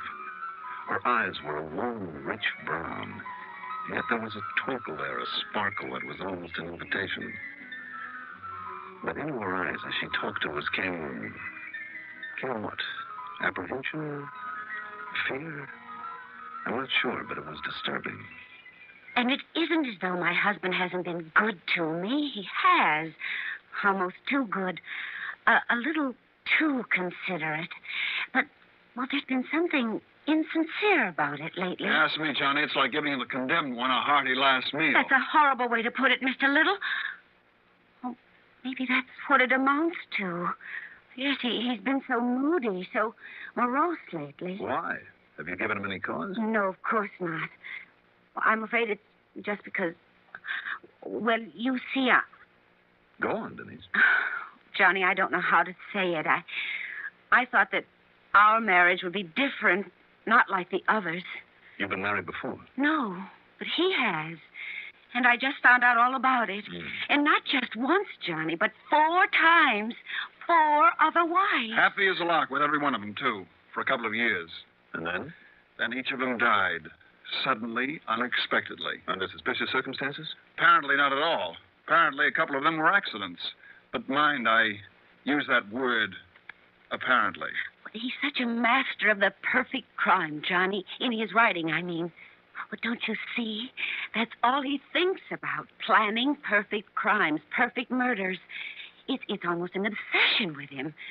And when I found out that right after each of them died, he'd written another book about the murder of a woman... But to commit a crime and then put it into a book would be ridiculous. What I said about authors still goes, Johnny. Well, do you or you, Denise, have any real reason for thinking that he might have murdered his other wives? 4 in a row? And each of them after only a year or 2? And each of them well insured? Doesn't prove anything, Lou. Not the least suspicious, huh? Well, of course I am, but if nobody's been able to prove anything, why... I'm scared, Johnny. The way he's been acting lately. And this not knowing what he's thinking or planning. If only I could know what he's writing about. Locked up there in his study every day, all day long, most of the night. And I lie there alone in my bed every night, wondering what sort of a clever, diabolical trap he's setting for me. If he is. I'm sure he is. And the same thing will happen to me that happened to the other 4. Unless you can help me. Unless he falls into his trap himself. How long has this been going on, Denise? Months now, Johnny. Several months. So she finally called this morning and asked for you. Please, Johnny. Will you help me? Will you protect me from whatever trap he's setting for me? Of course he will, Denise. I'm not sure. You're not sure? Johnny. Let me think about it, no? I'll be in touch. Maybe in a couple of days.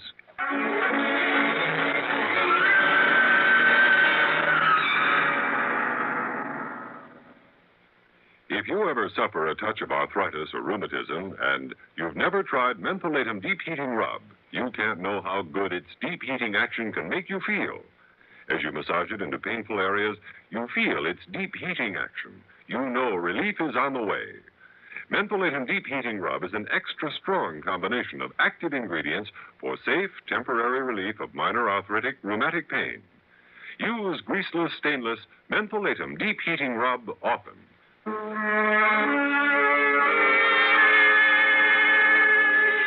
went back to my apartment to think this one over. I couldn't imagine anything pleasanter than acting as a bodyguard for beautiful Denise Porter. But the more I thought about it, the more I wondered. No question but that an author, constantly preoccupied with planning the perfect crime, would be the most likely to get away with it, or at least to think he could. I'd told Denise I wasn't sure if I'd take on the case. I was sure. Only I didn't want her to know it. Not yet. Especially in view of the fact that when she pulled a handkerchief out of her bag in Lou's office, a plane ticket had dropped out. A ticket to New York. Okay, item 2, 90 cents for a phone call to New York to my old pal, Lieutenant Randy Singer of the 18th Precinct. Then I hopped into my car and drove out to the home of G. Stanley Porter, author. It was an old place, but in its way, a very handsome one. The front door of heavy oak led into a large reception hall, its floor of polished marble. At the right was the entrance to a huge living room. At the left, a long, straight staircase, also of oak, going up to the second floor in a sort of gallery with various bedroom doors facing on it. But I'm getting ahead of myself. That front door was opened for me by a man in his late 50s, tall, well-built, handsome, with a shock of white hair. Yeah? Mr. Porter? That's right. My name is Dollar, Johnny Dollar. Oh, come in, Mr. Dollar. By all means, come in. Thank you. I don't know what brings you here, but I can assure you it's a real pleasure to see you. Thank you again. I've been following these exciting exploits of yours for years on the radio. I'm glad to hear that. Let's see now. About 6 feet, huh? That's right. Perhaps 160 pounds. On the nose. Dark hair and eyes of gray, is it? Mm-hmm. And built like a steel spring, I'm sure. Just the way I've always visualized you. But what I can do for you? Your wife isn't at home. Oh. I see. She's been checking with you or one of your companies about our insurance. Something like that, yes. Well, now, I'm sorry, Mr. Dollar, but I can assure you we have all we need, and surely they aren't making you fill in your time as an ordinary salesman. No, Mr. Porter. It's just that where policies the size of yours are involved, we like to keep in touch, that's all. Well, it's a matter of making sure that we're hale and hearty and able to keep up these fantastic premiums they charge for a man of my age. I can assure you that everything's all right. Well, seeing this home of yours and the way it's kept, I'm sure it is. No, I'm a writer, you know. I certainly do know. I've read and thoroughly enjoyed most of your books. And things have been going nicely for me, financially, I mean. And, well, as long as I have the money, I like to surround myself with beautiful things, this home, the garden, beautiful paintings. And a beautiful wife. Yes. Denise is beautiful, isn't she? Very. Young, beautiful, full of vitality. Yes, I'm very lucky for a man of my age. And I suspect that all she needs to do is ask, and you give her everything she wants. Everything? Well, I try, but working the way I do, the long hours alone. You see, Dollar, my writing is a sort of compulsion. Writing is my whole life. I get ideas from everything, from everyone I meet. Now, it may sound morbid, but even the passing of my former wives, and believe me, I love them dearly, gave me ideas for stories. And if I don't get them down on paper and work them out immediately, well, I have to, or I'll lose them. You understand that, Dollar? Yeah, I think so. Oh. But apart from some of my, perhaps too much of my time, I try to give her everything to keep her happy. And, of course, when I die, she'll have not only my insurance, but other things and money as well. It's the least I can do when you consider how she nursed me back to health from an almost fatal illness. And if she dies before you? Have that happen again? Lose her, my little Denise, the way the other... Sorry, Dollar, forgive me. I'm sorry she isn't here. She went down to New York with some of her girlfriends, and she won't be back until after the theater. Mm-hmm. Well, it really doesn't make any difference, I guess. As long as you're here, come along. Up to my study, second floor. Only it's really where I practically live these days with the book I work on. Oh? I'd like to talk further with you. Who knows? Maybe some of your exciting adventures will give me plot material. I'll lead the way. Well, you coming? Yes. Yes. Oh, why do you say it that way?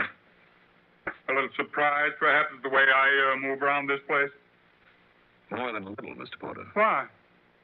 Just because I happen to be totally blind?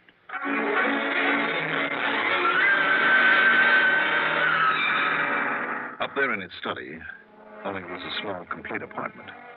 I tried to speak further with Mr. Porter about his wife.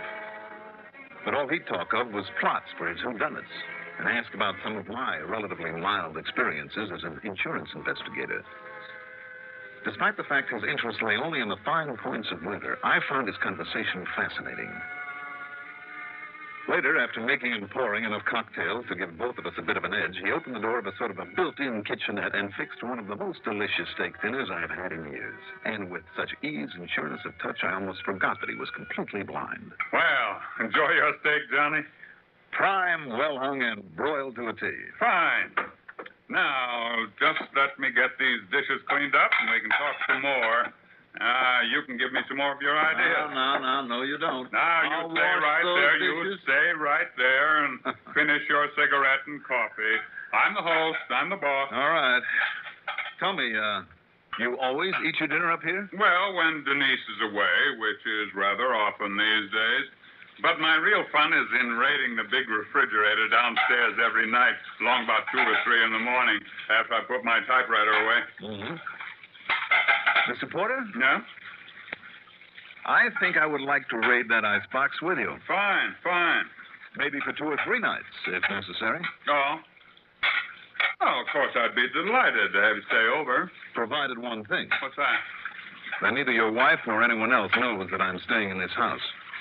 Some little mystery you're cooking up for me, Johnny? Yeah, something like that. And while you're doing those dishes, I'll go down and move my car over to the next block. A hunch? No, not at this point. Just lay it to experience. Some long, sometimes pretty unpleasant experience. When I went out to move my car, I put in another call to New York. That's item 4 to Lieutenant Randy Singer. And what he had to say told me that I'd guessed right. That's right. He met her at the plane. She got off alone? All alone. No, I don't know yet who he is, Johnny, but don't worry. I'll find out for you. And where'd they go? Well, like I said, before they started the round of the nightclubs, they made that one stop. At a machine tool supplier's. Yeah. And all he bought and gave to her was a... Yeah, you told me. Okay, Randy. Thanks a lot.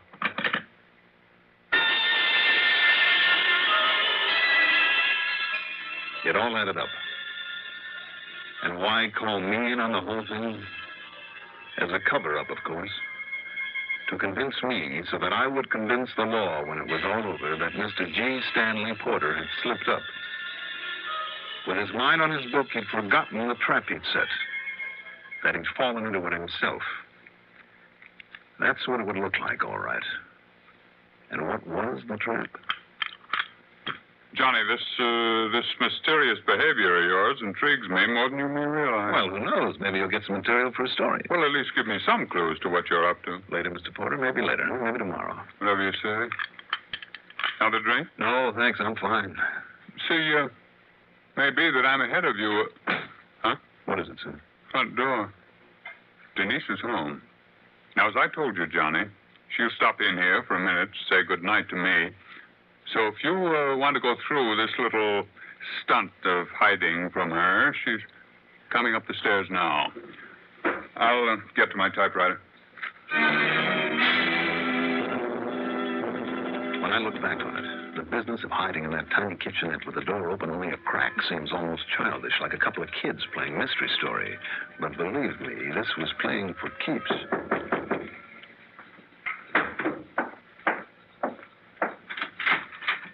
Still working, darling? Yeah, usual. Did you enjoy the play, my dear? Oh, the other girls seem to like it. How was it all about? Oh, you know, usual thing. Oh, I'm terribly tired, dear. I think I'll... Oh, there's plenty of milk and a nice chocolate cake. Your favorite kind in the refrigerator. You know, for your late supper. Thank you. Night, dear. Night. Well, my fellow conspirator, you may come out now. Kind of a silly sort of a game, I suppose. Is it? Well, isn't it? I wonder. You wonder what?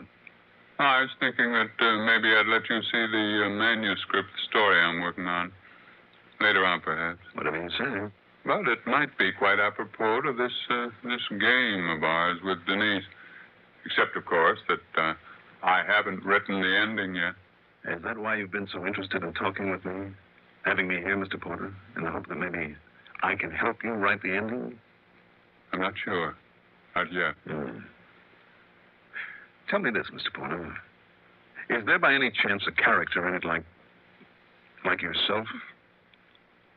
A man without sight, who nonetheless manages to get around his home as though he could see as well as I do? I'm not going to tell you a thing, Johnny, not yet. Shall we go downstairs and raid the icebox? After that huge dinner only a couple of hours ago and those drinks? Don't you think a little snooze sounds like a much better idea? Yeah, perhaps you're right. Good. You want to sprawl out on the sofa? I'll grab some sleep right here in this chair. Finally, after what seemed like a couple of hours, he began to snore, softly but deeply. Quietly as possible, I slipped out of the room and to the head of the long, dark staircase that led to the marble floor of the reception hall far below. Then, carefully feeling my way, One step at a time, I started down. And there they were, on the fourth step from the top. There must have been a couple of dozen of them. Small, smooth steel ball bearings that she and her boyfriend in New York had bought. Had Porter ever stepped on them in one of his usual quick flights down those stairs, nothing in the world could possibly have saved him from crashing to the stone floor below. And when it was over, she could have gathered up those ball bearings, disposed of them, and nobody would have known the fall wasn't an accident by a blind man who simply missed a step that he couldn't see. There'd be nothing to suggest that he was pushed down the stairs because he wasn't. No marks where a wire might have been stretched across because there was none. No sign at all of what really happened. Carefully, still feeling my way in the dark, I collected the ball bearings from the stair tread and put them into my pocket. Then I went back up and started feeling my way back to Mr. Porter's. That's all right, Johnny. Mr. Porter. I've seen now what you planned for me. Or rather, my ears have told me. I'm sorry, Mr. Porter. And it looks as though you have given me an ending to my story, doesn't it? You mean your story is about this? About Denise? And her having got tired of living with an old man, about her lover in New York? Yeah. I'm afraid I've known all along, Johnny, about a lot of things. And a man of my age married to a lovely young girl, only half his age. I guess that's why I felt in the beginning, Mr. Porter, that if one of you were plotting to kill the other, it wouldn't be you. All I didn't know was how she would try it, or when. What'll you do now, sir? No, I know it's really none of my affair. Now, give me the little steel balls you found. When I give them to her, and she sees that I know, I guess from now on, mine will be a very lonely life, Johnny. I left him then, walked out to my car, drove back to my apartment, poured myself a good stiff drink, and have been quietly sitting here writing out this report. Whatever may have happened when he faced her with the evidence of her attempt to murder him is none of my affair. The expense account? Forget it. Yours truly, Johnny Dollar.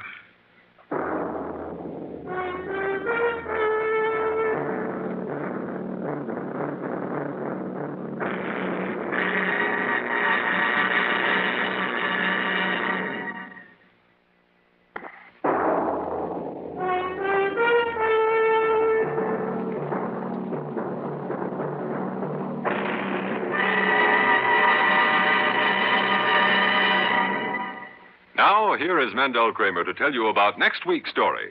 Next week, I start out to collect a small debt, but instead I collect a bullet. Join us, won't you? Yours truly, Johnny Dollar.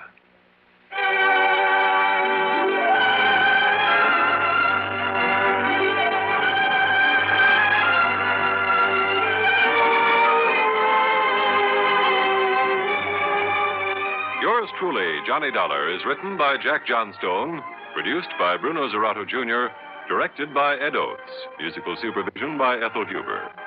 The part of Johnny Dollar was played by Mandel Kramer. Also heard were Alan Manson as Lou, Evelyn Joster as Denise, Raymond Edward Johnson as Porter, Eugene Francis as Randy. Be sure to join us next week, same time, same station, for another exciting story of yours truly, Johnny Dollar. This is Art Hanna speaking. So try Western Life down here in Corpus Christi. Well, sure I know. How are you, Jackson? Pretty good, pretty good. You're all upset over some insurance problem. Well, no, not really. Now, don't tell me you called up just to pass the time of day and on the company's phone bill. No, not that either. Well, then? Tell me, Johnny, did you ever hear of the Padre Island treasure? I never even heard of Padre Island. Wait a minute. Sure. Are you talking about that long strip of sand and stuff out there in the Gulf? That's it. Runs down the coastline from Corpus almost all the way down to Mexico. That's Padre Island, all 115 miles of it. I didn't realize it was that long. It sure is. Like you said, that narrow finger of land, sometimes a couple, sometimes 10 or 12 miles off the coast, goes all the way from here down to the northeast corner of Mexico. Uh-huh. That's why it's going to be so hard to find that old Spanish ship. What remains of it. What are you talking about? Loaded with Spanish doubloons. A lot of solid gold bullion and heaven knows what else. You mean you want me down there to hunt for treasure? Among other things. There's a hitch to it. What other things? Pretty good bait, though, wasn't it? That treasure fish. What other things, Jackson? Why don't you come on down here and see? On expense account. That's right, on expense account. Okay, you've asked for it. I'll grab a plane first thing in the morning.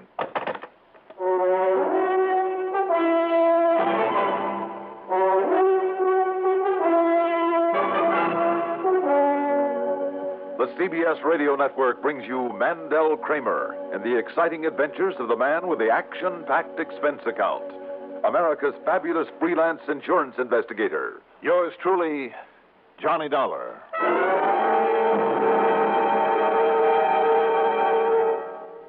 The Kingston Trio sings for 7-Up.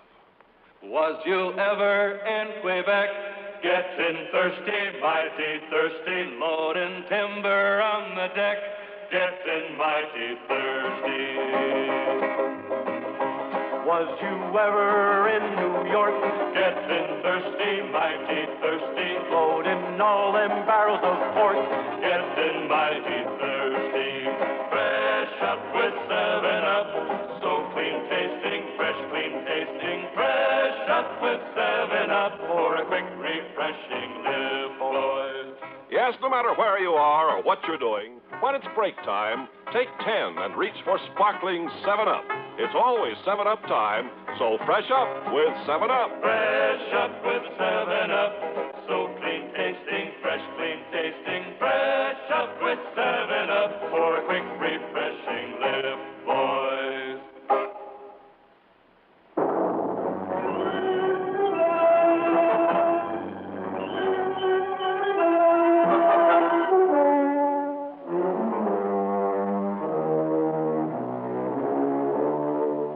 Expense account submitted by Special Investigator Johnny Dollar to the Tri-Western Life Insurance Company office in Corpus Christi.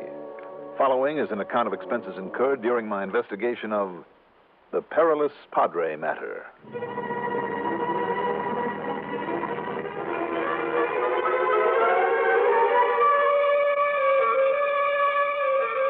Expense account item 1, $128 even. Plane fare and incidentals to Corpus Christi, Texas. It was late the next morning when I got there. To my surprise, Jack Price wasn't at the municipal airport to meet me. So I grabbed a taxi, that's item 2, a couple of bucks and a half, to the Robert Driscoll Hotel at the corner of Antelope and North Broadway. Checked in, unpacked my bag, cleaned up, and then proceeded to walk over to Price's office in the Katz building. But as I rounded the corner onto Lawrence Street, I passed the big stockbroker's office there and... Okay, buddy. You feel this in the middle of your back? I feel it. Then eyes straight ahead and keep walking. Act natural, see? You think you can get away with this in broad daylight? This here now 38 caliber Roscoe is the answer to that. You keep walking or I'll blow a hole in you so big you could shove an expense account through it. Oh, please, consider my poor sick wife and 13 starving children. You think that sob stuff will get you anywheres? You can try it on Big Nick and the rest of the mob. We don't like you Eastern hoods cutting in on our territory, see? You try any fancy capers here in Corpus, and you're going to find out that you're the Corpus, see? Now, that's a funny, so you better laugh, see? Better not laugh. I'm sorry, Doug, but I'm weeping because you'll never make it. Oh, sir, you cut me to the quick. I thought that was a pretty good performance in the fine old Johnstone tradition. Johnstone tradition. And I'll tell you this, your brother Jack will never put it in the script when he writes up this case of mine for broadcast. I'm crushed. All kidding aside, Doug, I'm glad to see you. How are you? Fine, Johnny, fine. But why doesn't that brother of mine let me know in advance when you're coming down here? Doug, are you forgetting that he can't dramatize these insurance investigations for the air until after they're done and over with? Well, I guess you've got a point there. But how'd you find out so soon? Well, that's just the point, Doug. I didn't. You what? Mr. Johnstone, I will have you know that at this moment, I haven't the least idea what I'm supposed to be investigating down here. Well, then maybe I have. Oh? You were on your way to Jack Price's office? That's right. Try Western Life over in the... Why, what's the matter? You won't find him there. Well, where will I... Wait a minute, what goes? Well, Jackson Price and I have been good friends ever since I moved down here, Johnny. I know you have. I guess that's why his wife called me this morning to see if I knew what had happened to him. Now, when she told me that he'd phoned to you last night, asked you to come down here, well, then I wondered if you and he had gone out there together. Gone where, Doug? But when I thought about it and realized you couldn't have got on down here soon enough for the two of you to have gone out there together last night... Doug, gone where? Which wouldn't have made any sense anyway. I mean, going out there at night. Doug. But then, last night was the last she saw of him. Doug, that bush you're beating around... Yeah, I know. Come on, Johnny. You and I had better round up some equipment and get out there without wasting any time. Get out where, Doug? Padre Island. Oh. Yes. And let's hope that... Well, let's hope we find Jackson still alive out there.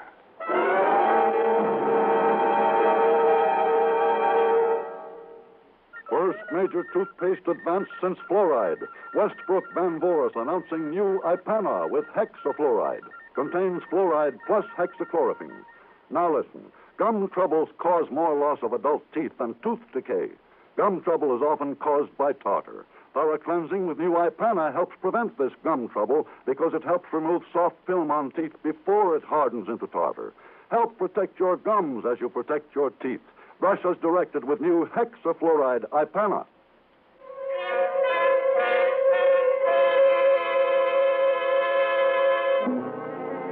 When Doug Johnstone spoke of rounding up some equipment, he meant getting hold of a beach buggy, the sort of contraption that was just as much at home on soft sand as on a paved highway. Turned out to be a Jeep with a set of the biggest, fattest tires on it I'd ever seen. Doug borrowed it from a friend of his by the name of Obie O'Brien, who was very, very curious about where we were going and why. Well, I thought I told you, Obie. Johnny here is absolutely nuts about fishing. Oh? Sure, Obie. Why else do you think I'd come all the way down here to Corpus Christi? Well, from what I've heard about you, Johnny... File in, Johnny. We'll see you later, Obie. Sure, but from what I've heard about you, Johnny... From what I've heard, Obie, we ought to have some pretty good luck over in the surf over on Padre. Well, just answer me one thing. If you two are going fishing, where's the tackle? Oh, we'll pick up whatever we need at my place. Oh, fishing, huh? Well, what else? Let's go, Johnny. Sure. You sure you don't want me along, too? Now, you know that three's a crowd in this rig of yours. Oh, it is, huh? And besides, why should I let you in the secret of all my pet spots over there on the island? Well, okay. Okay, I can take a hint, but I don't believe either of you guys. I mean about going fishing.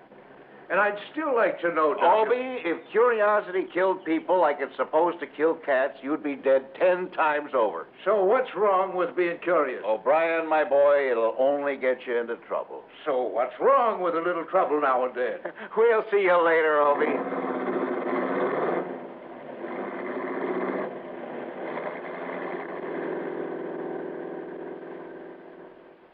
But at Doug's house on Hinman Drive, instead of loading up with fishing tackle, he threw in a couple of long-handled shovels, a couple of Jeep cans of extra gas, a can of water, and, most important of all, he said, was an old but well-oiled 30-30 Winchester and a box of cartridges. You'd better throw some shells into it, Johnny. I don't like toting a loaded gun in a car any more than you do, but I think we'd better be prepared for anything. We tore on up to the north end of town, then across the new causeway to Padre Island, through the park, then headed south on the so-called highway that stretches from one end of that long, narrow, sandy island to the other. Then, and only then, did Doug tell me what it was all about. And he unfolded one of the most fascinating bits of history I've heard in a long time. You see, Johnny, it goes back to the year 1553, when a Spanish treasure fleet, 20 ships or more, set out from Veracruz, Mexico, loaded down with more gold and jewels than you can shake a stick at. The treasure that Jack Price told me about over the phone. Just let me get on to the story. Sure, go ahead. Now, somewhere along the line, they ran into a terrific storm. That sent 3 of those galleons to the bottom, at least 3 of them. No wonder there's so much treasure hunting off the lower coast of Florida. Right. Now, some of the ships got through that storm and kept on eastward. But most of them came back westward, hoping to get back to Mexico in safety, maybe to the port of Tampico. Tampico? Right. Now, that's about 400 miles south of here. Uh-huh.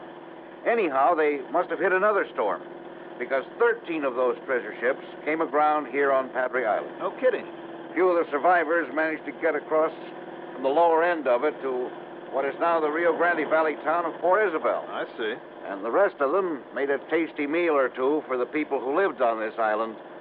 Karankawa Indians. They were cannibals. Cannibals? Yeah. Ouch. Anyhow, sometime later, a salvage fleet came on from Spain under the leadership of a Don Angel de la something or other, found most of the wrecks and took the gold off them back home. You say he found most of the wrecks, huh? One of them, Johnny, with its load of Spanish doubloons and bars of solid gold, is still somewhere under the sands of this island. And Jackson has found out where? Well, one of Jack's clients, a young fellow named Jose Pineda, found a chart in the false bottom of an old wooden chest he was about to throw out. Here on this island? Yeah, according to this chart, it was from one of the treasure ships, and... Hey, wait a minute. Whose car is that? Huh? Parked there at the side of the road. Probably just a breakdown. There's nobody around. Go on. Yeah, well, now this chart I was talking about called for taking bearings on a Spanish dagger plan. And the other markers were an old anchor and 3 heavy brass spikes. All of them, no doubt, buried in the sand. But now, with dagger plants around here by the thousands... Yeah, I wondered about that. Go on, though, Doug. This buried treasure bit's getting to me. Well, you're not the first, believe me.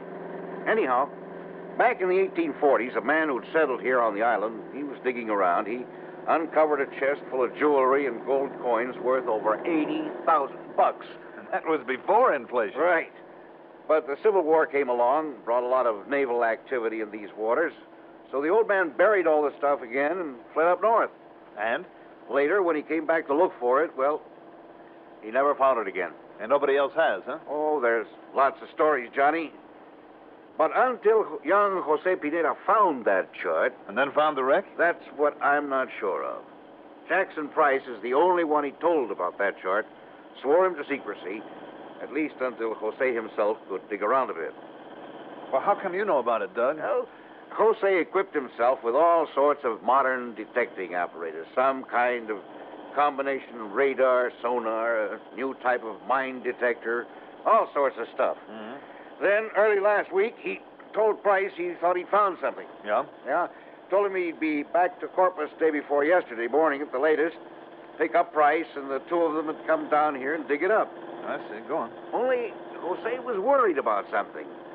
About the man he bought some of his equipment from, a fellow named Tony Larker, kind of a beachcomber in these parts. You thought maybe this Larker had gotten wise to what he was after? Well, that's what Jackson thought, too. Anyhow, yesterday morning came, and Jose Pineda still hadn't shown up. Jackson got worried. I don't blame him. So he looked all over for Tony Larker. Couldn't find him either. That's when he confided in me. Told me that he was coming down here for a look around. Well, did he tell you exactly where? Well, only approximately. So keep an eye out for Price's beach buggy. It's an old Model T that he's rigged up.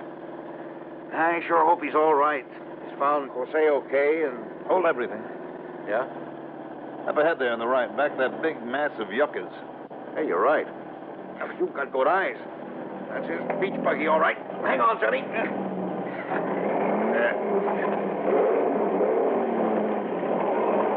Kind of a deep hollow in that sand. Yeah, it's an old treasure hunting spot. Look, Doug. Somebody's working in it. I caught the flash of a shovel. Well, thank goodness. That means that Jackson's okay. Skirt around that big mound on the left. Right. It looks a little smoother over there. No sooner said than done. Hang on. Hey, you were right. This is a lot better. It's a better approach to that hollowed-out spot, too. Only... What's happened to Jackson? Where is he now? Well, his buggy's still there. Slow down a minute, Doug. Shouldn't Jose Pineda's car be out here, too? Yeah, you're right. You sure it was Jackson in that hollow? Well, who else could it have been? Well, why did he duck out of sight when he saw us coming? I don't like the looks of this. He's shooting at us. Let's get out of this thing and around to the back of it. I'm way ahead of you. Mister, that bullet through the windshield was too close for comfort. Wait a minute. I can just reach that old 30-30 in the back without making a target of myself. There it is. Be careful, will you? Stay down. Johnny, I don't get it. I'm afraid I do. That isn't Jackson pulling off those shots. Well, it certainly isn't Jose Pineda. I know that he would. Larker. Tony Larker. Sure. If there really is all that treasure out here, if Jose and Jackson found it, and if Larker found that out... Where are they then, Jose and Jackson? Let's just hope they're still alive.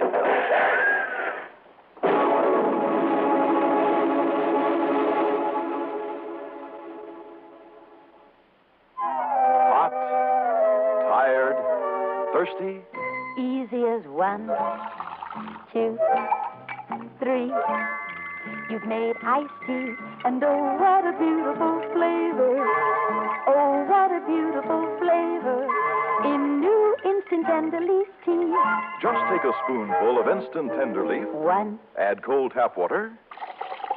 2. Load it with ice. 3. You've made iced tea. New instant tender leaf is 100% pure tea. Richer, brighter, livelier tea. It's made right from the juices of ripe young tea leaves. Instant tender leaf brand. Make a pitcher full. Easy as 1, 2, 3. You've made iced tea, and oh, what a beautiful flavor in new instant tender leaf tea.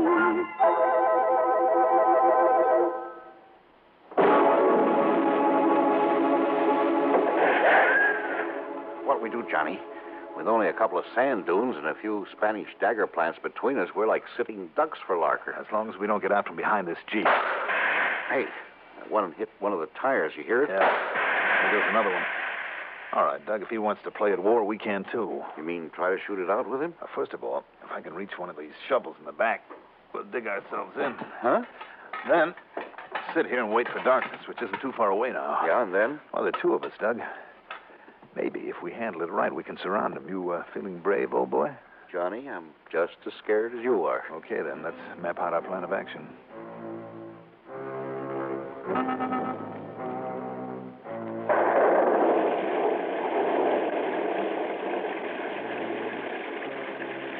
We didn't have to wait for dark. Old Mother Nature suddenly stepped in and gave us a hand with one of the quickest, windiest, wettest thunderstorms that ever came up out of the Gulf.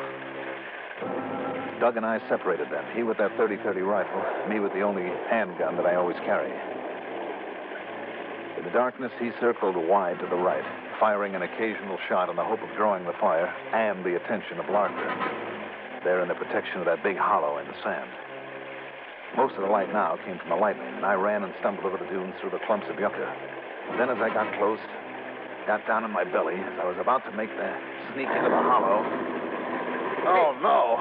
Johnny! Johnny! Larker's got away! I heard him take off in Price's car. Only thing we can do is go back to our buggy and...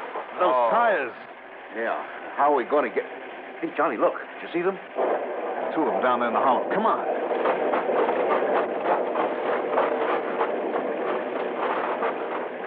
Jackson. Johnny. Jack. What happened here?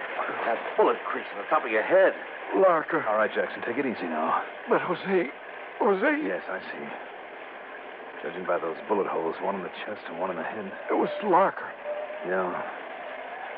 Looks like a murder case now. But what happened, Jackson? I met Jose on the road. His car had broken down early this morning. That was the one we passed a couple of miles back, Johnny. Yeah. I should have recognized. Go on, Jackson. Well, he'd found the treasure. Was on his way back to get me and some shovels, and... He found the treasure here in this hollow? No. I don't know where he found it. But that's when we saw Larker prowling around, keeping an eye on us. So to throw Larker off the track, you and Jose started digging around here in this hollow. Yeah. But then Larker came up to us with a gun. He shot Jose, and I guess this one on my head knocked me out. I don't remember anything till you came. All right, Jackson. Now, one thing, Jackson, before we got out here. Do you know where Jose found the treasure? Well, that's something he's going to tell to me. What? Larker. I know. Watch it, boys. Just drop those guns in the sand. Johnny? You better do it, Doug. Well, okay. So I fooled you, huh? Taking that buggy away from here and then coming back on foot? So you fooled us. Well? Too bad, boys. The both of you. So now I got to kill you. The both of you. Mark, you listen to me. You listen. Price is going to stay alive long enough to tell me where his pal Jose found the treasure. I know it ain't here because I dug down and looked for it. Larker, if you think for You'll one minute... tell me all right.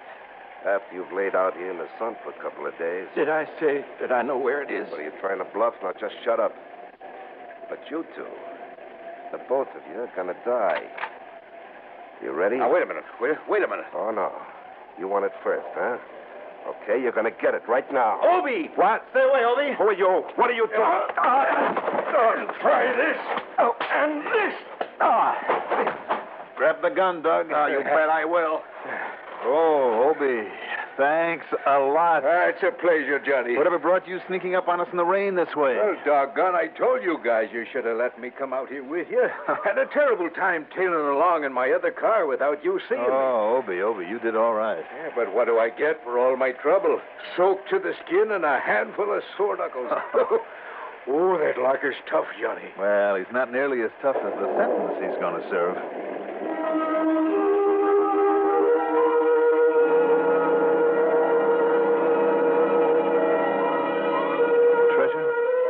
I'm afraid the secret of its location, there on Padre Island, died with Jose Pineda. Unless, of course, somebody happens to find out where he hid away the chart. But you can bet your bottom dollar there'll be plenty of people looking for it.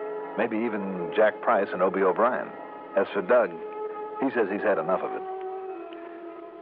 Expense account total, including a suit of clothes for Obie and a couple of new tires for his Jeep, $485 even. Yours truly, Johnny Dollar.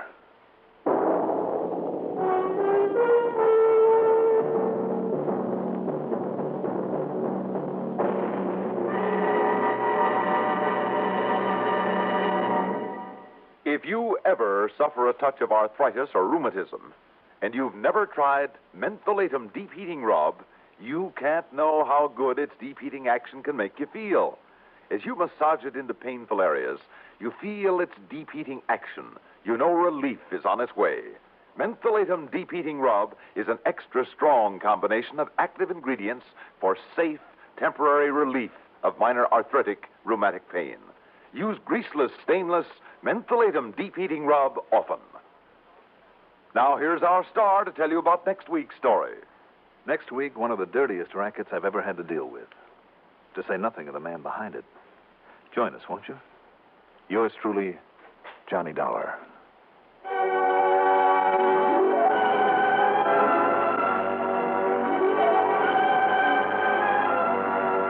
Yours truly, Johnny Dollar, is written by Jack Johnstone, produced and directed by Bruno Zerato Jr., music supervision by Ethel Huber. Johnny Dollar is played by Mandel Kramer. Also featured in our cast were Louis Van Ruten as Doug, Larry Haynes as Tony, Maurice Tarplin as Price, and Lawson Zerby as Obie. Be sure to join us next week, same time, same station, for another exciting story of Yours truly, Johnny Dollar. This is Stuart Metz speaking. Johnny Dollar. Earl Foreman. There's the welcome voice. Hi, Earl. How are things down there in nice, warm, sunny Florida? Nice and warm and sunny. Oh, it's a lot more than you can say for up here in New England. We've just been hit over the head with a cold, wet spell, and anybody as wants it can have it. Well, what's even more important, Johnny, the fishing is red hot. Okay, all you have to do is cook up some excuse for me to hire myself down there on expense account. How about it? Well, I can try. Let's see now. Well? One broken ankle. What? I said one badly busted ankle. You think that'll do for it? For what? The excuse you want to come down here and take over a little chore I'd handle myself except for this bum ankle of mine. Earl, if you really have a broken ankle, I'm sorry to hear it. I really have. What is this little chore that you're talking about? A visit to one of our clients. Lives down the road a piece. You want me all the way down there just to call on a client? Why not? You think the Home Office would okay all my expenses just for that? When I remind them of all the thousands, maybe millions you saved them over the years, Here, why not? here. Just a call on a client, huh? Honor bright. Well, I don't believe it, Earl. There's something fishy about this. Nah, you know me better than to say a thing like that, Johnny. You mean I know you just well enough? Not once have I gone down there supposedly to fish without running into a burglary or embezzlement, arson, murder, mayhem, or what have you, and been lucky to get back here in one piece. So come on, Earl, come clean. What is it this time? I told you, Johnny. Okay. I guess there's only one way for me to find out. Good. I'll be waiting for you.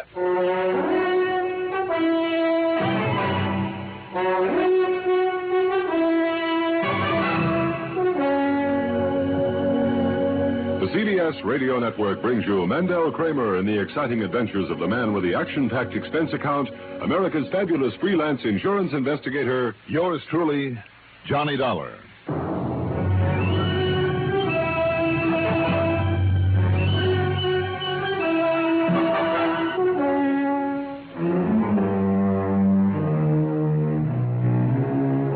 Expense account submitted by Special Investigator Johnny Dollar to Tri-State Life and Casualty Insurance Company branch office in Sarasota, Florida. Following is an account of expenses incurred during my investigation of the Wrong One matter.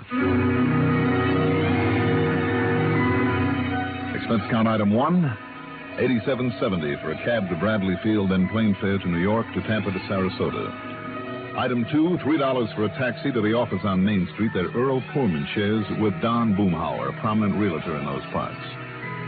Earl, the lower part of his right leg in a plaster cast and a crutch under his arm, hobbled around pretty uncomfortably.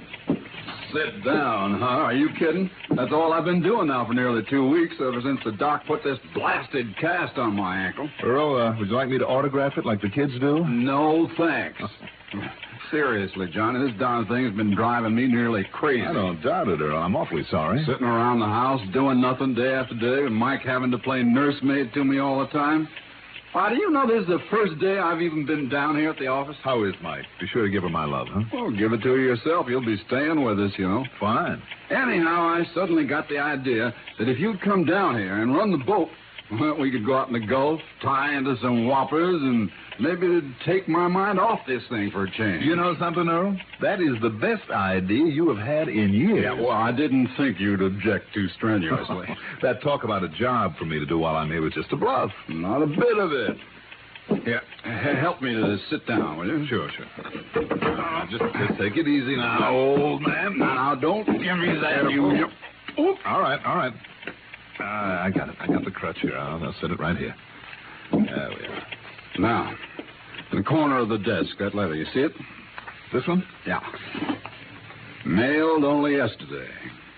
You call this a letter? On a piece of wrapping paper. Read it, Johnny, if you can. Well, I can try. Dear, W-E-R, dear Mr.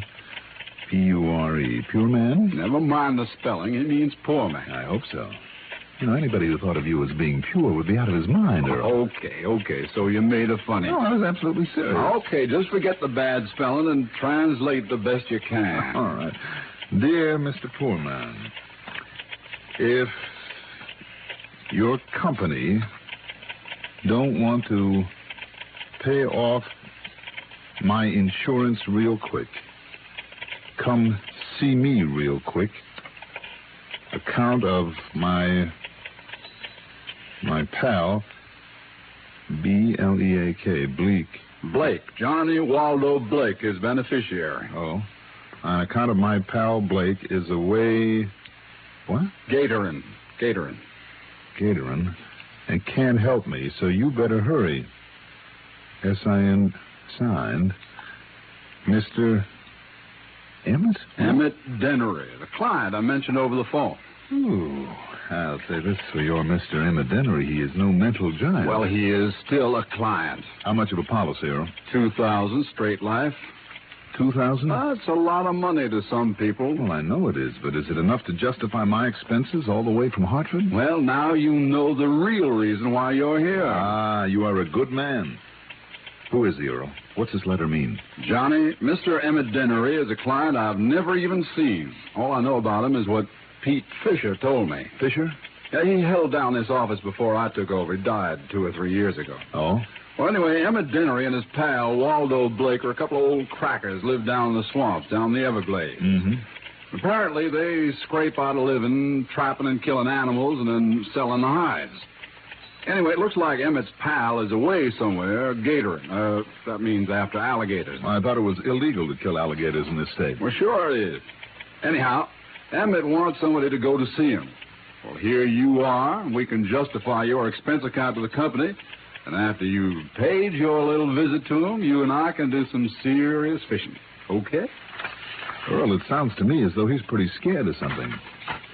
This part here, if your company don't want to pay off my insurance real quick. Only thing he needs to be scared of, Johnny, is a game warden. I'd bet on it. I wonder. Do you know where he lives? Well, here, I can show you. On this map that Fisher had the foresight to pin on the policy. Here you are. You call this a map? Here. Sarasota. I'd never know it. And here's Fort Myers, so this has to be the main highway, the Tamiami Trail. Mm-hmm. And this, well, maybe it's only a wagon track right into the Everglades. And right here is where Emmett's supposed to live. Think you can find it? Well, I can try. Okay. Now, you take my car, drive me home, and then get on your way. And as soon as you get back here, if it's still daylight... Earl. Yeah? If I remember right, this Everglades country can be pretty dangerous in spots for somebody who doesn't know his way around. Oh, you make out all right. You did the time before, didn't you? Oh, sure. So, what do you got to worry about? You tell me.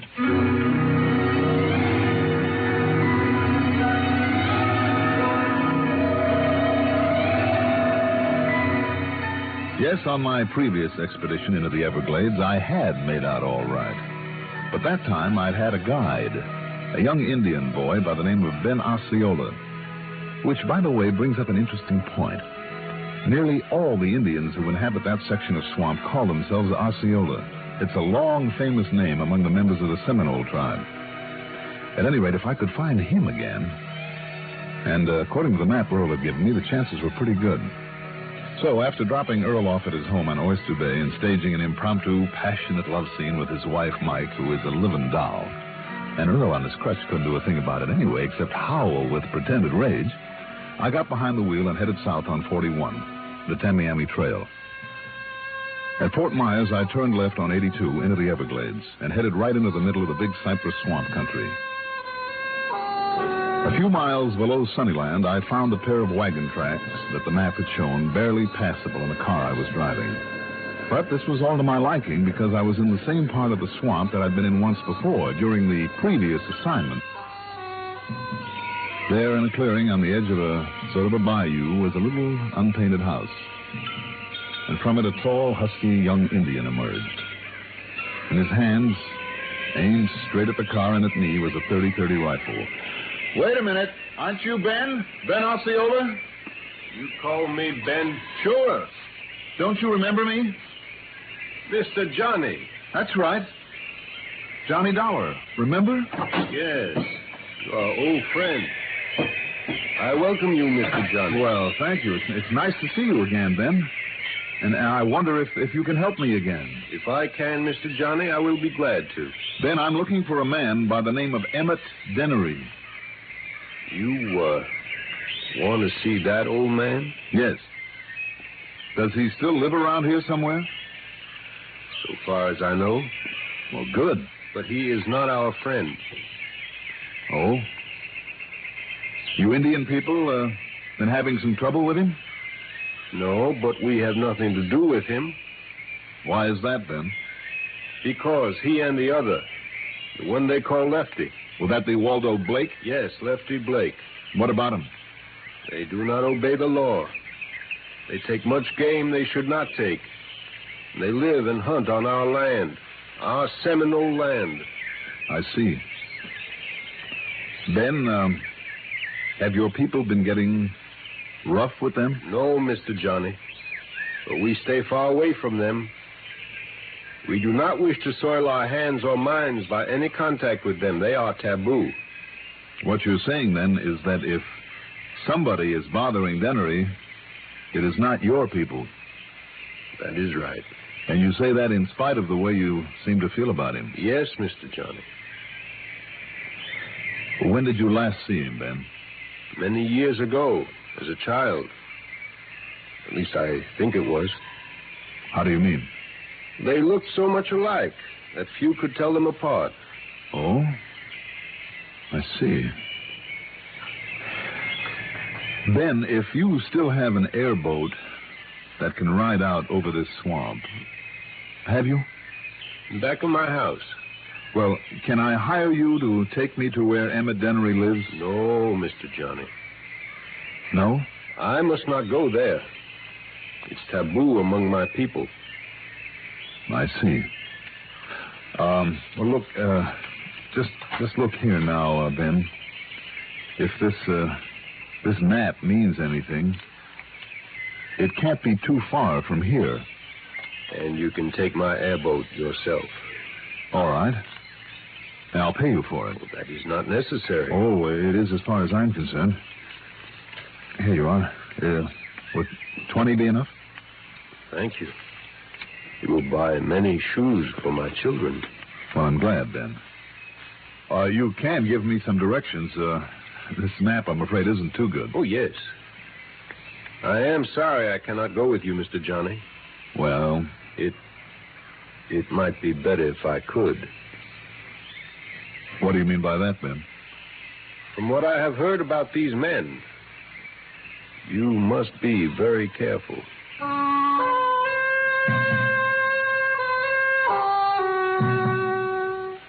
Ever ride one of those airboats? It's a flat-bottomed aluminum hull about 12 feet long, and the bow is squared off instead of coming to a point. Two precarious little seats are propped up high in the middle of it. And at the back is a motor with an airplane propeller. They're safe, all right, but tricky, if you know what I mean. Anyhow, I climbed aboard and took off.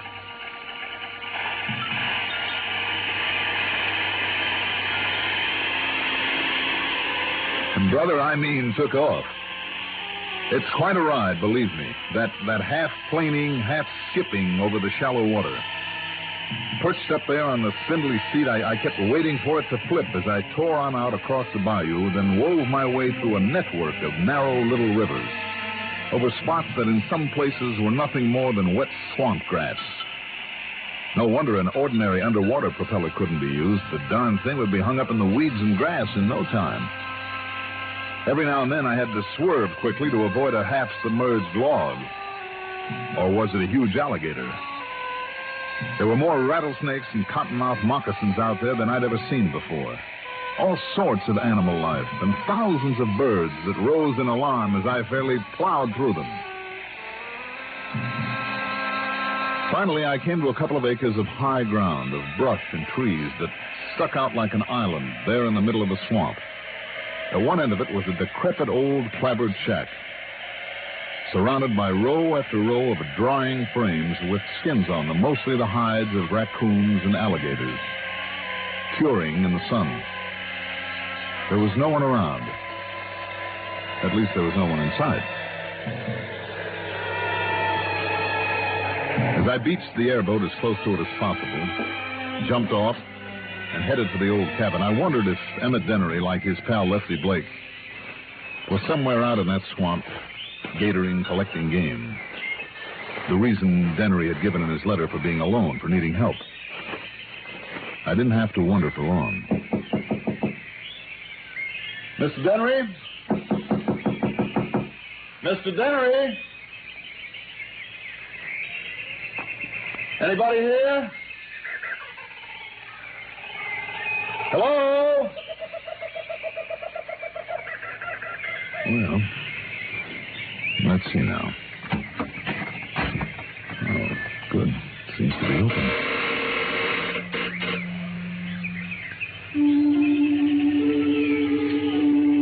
A dank, fetid odor met me as I pushed open the rickety door into the dark, windowless, one-room shack.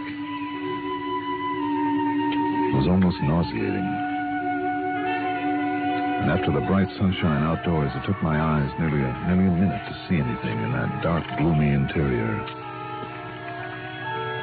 There was no covering on the floor except the dirt, of which there was plenty. For table and chairs, there was nothing but old crates and boxes clumsily nailed together. On one side, near the door, was a beat-up old wood stove with half a dozen filthy pots and pans at one end of it and a stack of dishes, long unwashed. As I half stumbled over an old rusty bread box lying on the floor, a huge rat scurried out of it and ran out the door. I wondered what sort of slovenly so-called humans could possibly live in such miserable, reeking squalor. Then I noticed the ragged draperies hanging across the far end as a sort of divider for the room. I felt that even to touch them would be to contaminate myself, but nonetheless I pulled them aside. There, on a rude cot, dressed in tattered jeans, a dirty shirt, and a pair of high-top lace boots, lay the body of a man. I'm no expert at such things, but even a cursory examination told me that he'd been dead for several days. There was a torn, grimy coverlet on the floor, and I started to pick it up to lay it gently over him. Don't you move now, mister. What? Unless you want me to blow your head off. Whether you move or not, I think I'm doing it anyhow.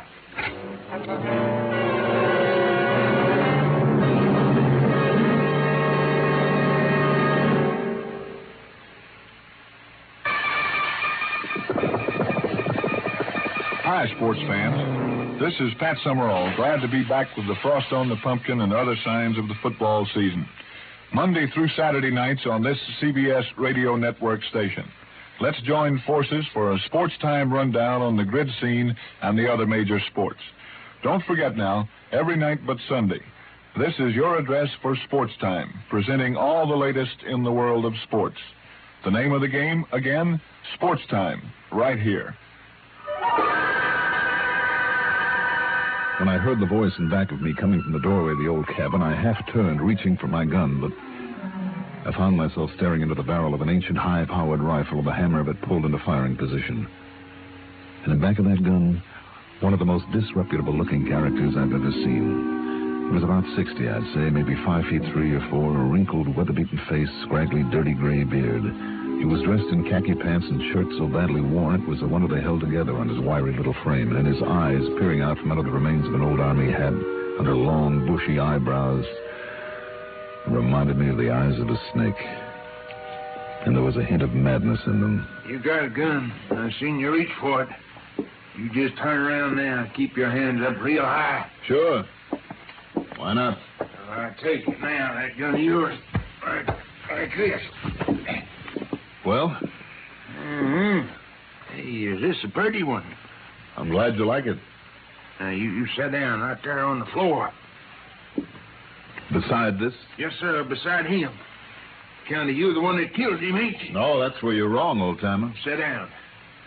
You see this gun? Sit down. I guess I have no choice, have I? You got no choice. Okay. On it. With both your hands, you keep them flat on the floor now. Go on. You're holding the gun. I know. Stay out in the swamp too long. All week I stay out in that swamp. I come back here to find my pal. Find you killed him. You killed him at dinner. Now, wait a minute. Yeah, so now... No, I said wait a minute. I killed now, you. You take a good look at that body and you'll see that he's been dead for days. 4 or 5 days at the least. You say that. Now, shut up. So this is Emmett Dennery, hmm? Yes, sir, my pal. You're Waldo Blake? I'm Waldo Blake. Well, then you're his beneficiary. I be his what? You mean to tell me you didn't know Emmett carried a lot of insurance? He never tell me that. All right, then you listen to me. Well, sure I listen. But, don't you move from here now. Look, I'm from the insurance company. Emmett Dennery's life was insured for $2,000. And if you're Lefty Blake, that money goes to you. Wee! $2,000? $2,000. But, I know you're really from the insurance. Would you like to see the money? Uh-huh. All right, then, here. Now, you be careful now. All right. All right. I still got this gun right on you. All right, here now. You just look through this wallet and see for yourself. You just drop it gentle on the floor. All right. Now, go ahead. Count the money. Sir, yes, sir. Only look. You ain't got no 2,000 here. You ain't got... You old boy, you ain't got no gun no more. Let go me now. Now, stay there. Right there in the corner, you crazy old coot, and don't move. Now, you listen. Now, you listen to me, and for your sake, I hope a coroner's examination doesn't show this man was murdered. Murdered? Yes, because you'd be the only suspect. No, I never killed him. I didn't. I didn't. Well, frankly, I don't think you did either. It was probably a natural death. Well, yes, it really was. It really was. You're sure of that? Well, what I mean is... Yes, you're sure, all right. That's what gave you the big idea, isn't it? You just couldn't miss a chance at that $2,000 insurance that you've been paying on all these years. Me? Yes, you. I knew there was something wrong the minute I saw this body because of that letter to the insurance office. Because it was only mailed yesterday, wasn't it? Well, how should I know? Stop bluffing now. It's a little late for that. That letter signed Emmett Dennery asking somebody to come out here was mailed only yesterday. But you know as well as I do, this man has been dead for 2-3 times that long. In other words, you wrote that letter in the hope we'd come out here and pay you off on the so-called death of Emmett. No. Sure, with the two of you living out here alone, cut off from the rest of the world, nobody really ever sees you. You figured nobody'd know it was really Lefty Blake who had died. You can't prove it's Waldo? Can I? Well, let's see now. For a starter, let's take the laces on his high-top boots. Huh? The way they're tied, the direction of the knot. You ever see a right-handed man who tied a left-handed bow knot like this one? Let's see what else we can find. No, that's enough. Don't you see? After all the years of me paying out on that insurance, having Waldo die first, nobody else to leave it to. You could have cashed in that policy legitimately and probably have got back most of what you put into it. But now, after the switch you've tried... Oh, me. What'll they do to me now? For attempted fraud? Plenty. But that's up to the company. Oh, Lordy, what will they do to me? You better come along with me and find out. Emmett Dennery.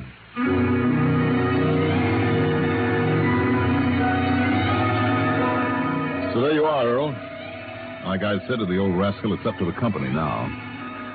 As for the total on my expense account, let's wait until I can sort up the cost of all the fishing we're going to do. Okay? Yours truly, Johnny Dollar.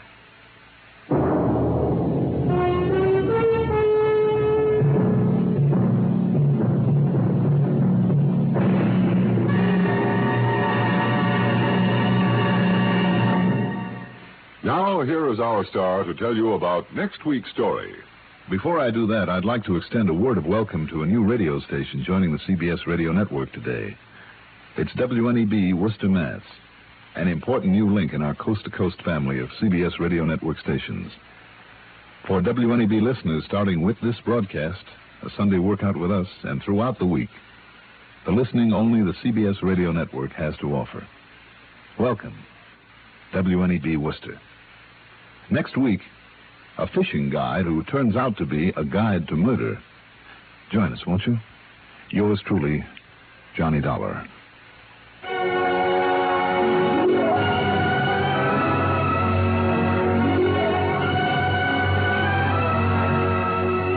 Yours truly, Johnny Dollar, is written by Jack Johnstone, produced by Bruno Zerato Jr., directed by Edward Oates, music supervision by Ethel Huber.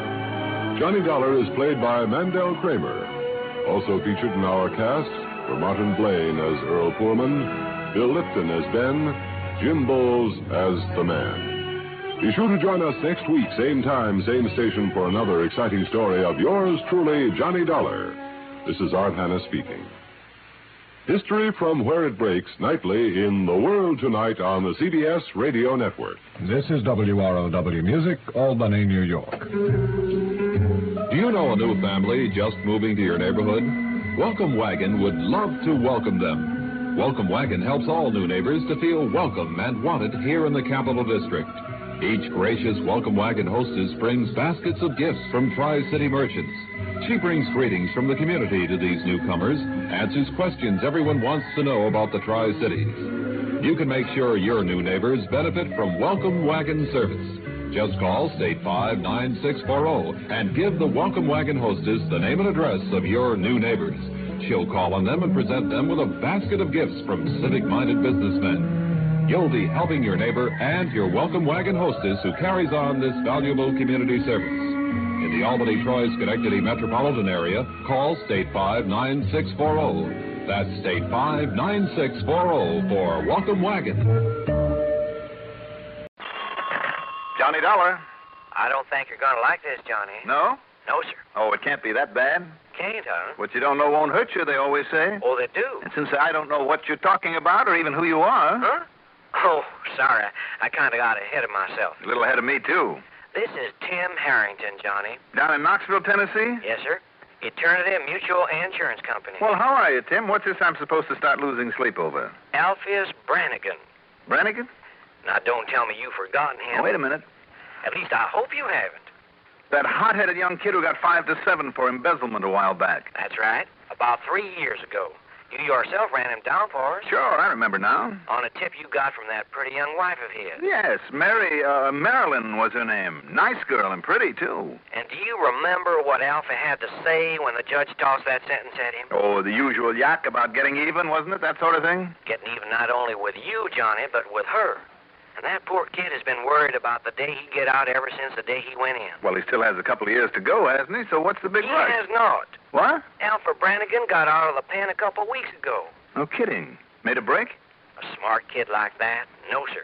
He just made like an angel for a while, and they gave him all that time off for so-called good behavior.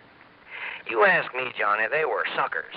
Because if you really remember that boy... Yeah, I see what you mean. And his wife is a client of ours. You mean he's already got to her? I don't know.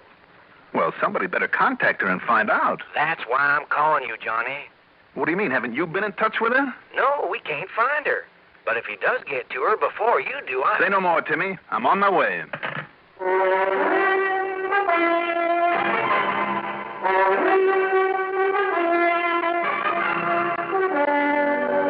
The CBS Radio Network brings you Mandel Kramer in the exciting adventures of the man with the action-packed expense account, America's fabulous freelance insurance investigator, yours truly, Johnny Dollar.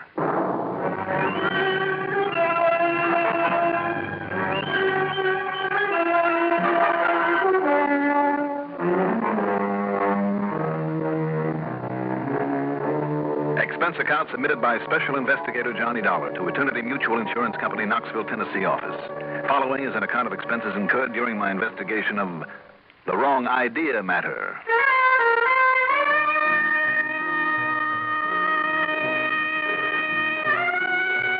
Expense account item 1. $6 for a cab to the airport and $58.36 for a plane ticket. 4.5 hours later, we sat down at McGee Tyson Airport, some 12 miles southeast of Knoxville.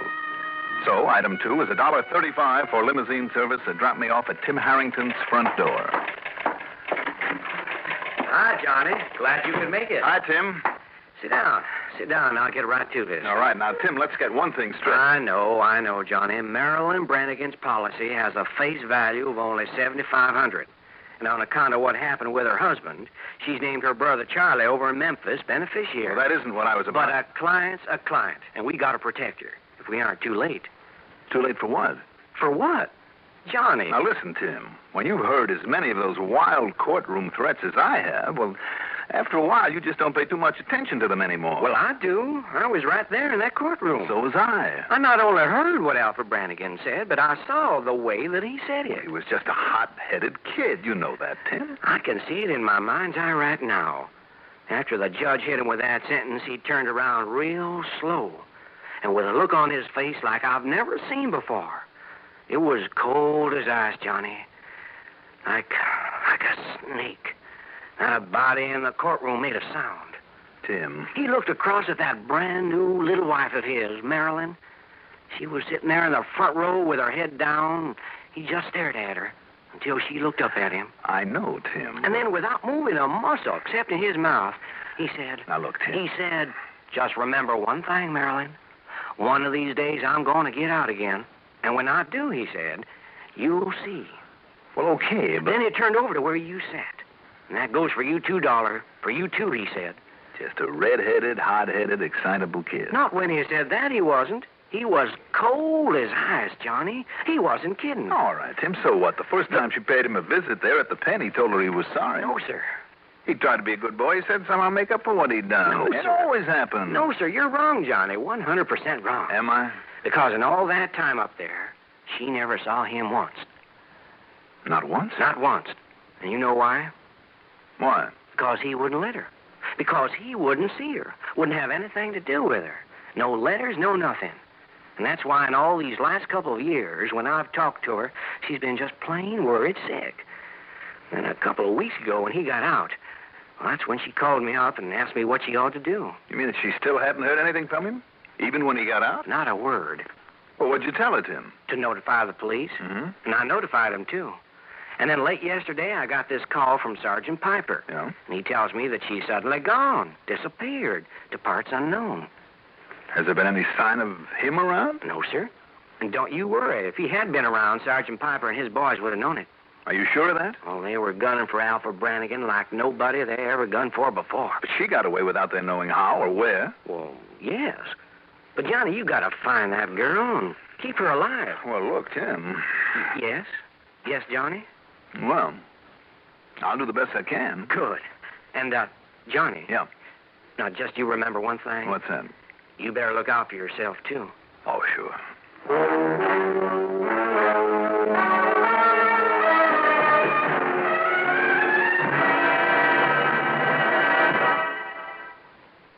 Winston Burdett in Rome, Arthur Godfrey in New York, Miami, Las Vegas, or who knows where next.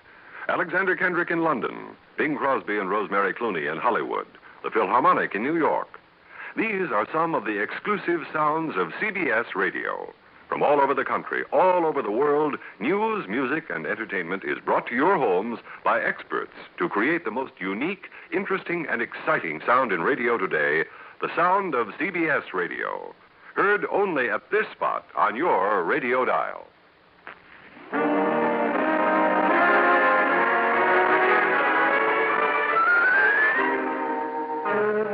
I walked over to the precinct headquarters where Tim said I could find Sergeant Seymour Jefferson Piper.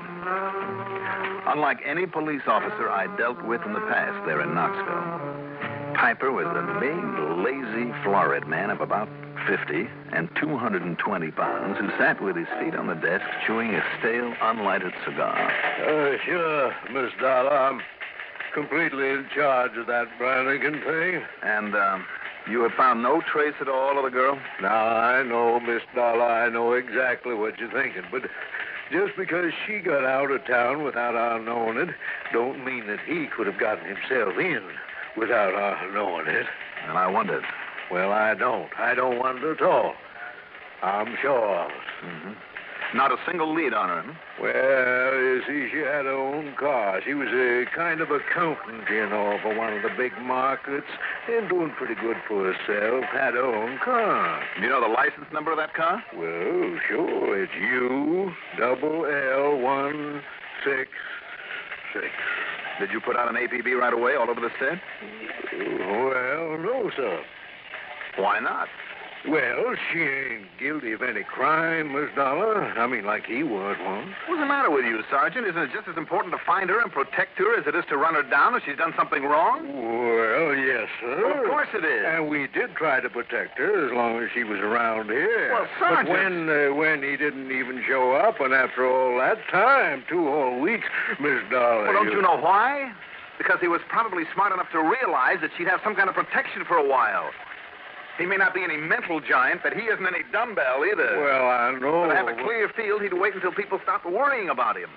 Until they get tired of waiting for him and ease up, and that's exactly what you did, Sergeant. Ease up. Get lackadaisical. Now, just hold on there a minute. Well, isn't that why she was able to leave him right under your nose? Well, and you know what else I think? Now, you look here. One of two things. Either she realized your watching over her was getting more casual, more slipshod, and she'd have to look out for herself. Oh, now, miss... Or else, Sergeant, and I'm afraid it's a lot more probable, Alfie Brannigan did get through to her and haul her away. But if he's got to her, sir, well, don't you remember what he said there in court? Did you forget it? Up till just now? Well, of course not. Well, why haven't you done something about her disappearance? Well, I told you, sir. You haven't told me anything that makes any sense. Let me have the telephone. Now, just a minute. What are you fixing to do? Well, first I'm going to call the state police, and if they can't find her somewhere in the state, I'll call in the FBI. You don't think much of this department, do you? If I have to answer that, let me have the phone. You sure don't know how to ask for cooperation, do you? Listen, Sergeant, over the years I've had cooperation from the Knoxville Police Department second to none. By acting up this way? By dealing with members of the force who have a little sense of responsibility beyond that involved in chasing crooks. By men who can think beyond what's right under their noses. By men who... I'm just wasting my time here. What's the name of your lieutenant? Now, just a minute, sir. Yes, what for? I guess maybe you're right, sir. I mean about an APB. It isn't too late. So well, believe me, Miss Dollar, I'll get one out right away, and I'll include in the state police, like you say, as well as all the other big cities in the state. You will? Yes, sir. And I apologize, Miss Dollar, for... Well, I was wrong, and I'm admitting it, so just give me a chance, if you please. Sergeant? And where do I get in touch with you when I get some word? If you do. Yes, sir. Mr. Dollar? All right. I'll be staying at the Andrew Johnson. Thank you, sir. And I'll call you, sir. You better.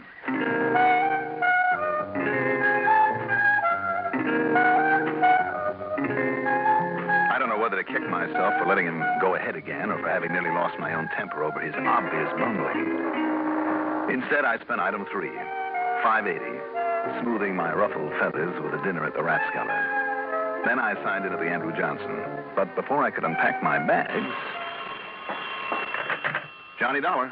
This is Sergeant Piper, sir. Oh, yes, Sergeant. You were sure right, sir.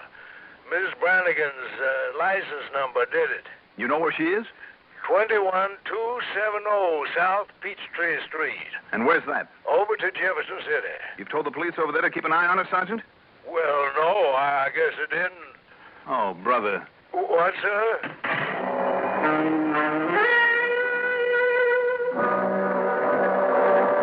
Item 4 is $50 deposit on a drive-your-own car. In almost less time than it takes to tell about it, I covered the 29 miles to Jefferson City and, after inquiries at the gas station, went immediately to the address on South Peachtree.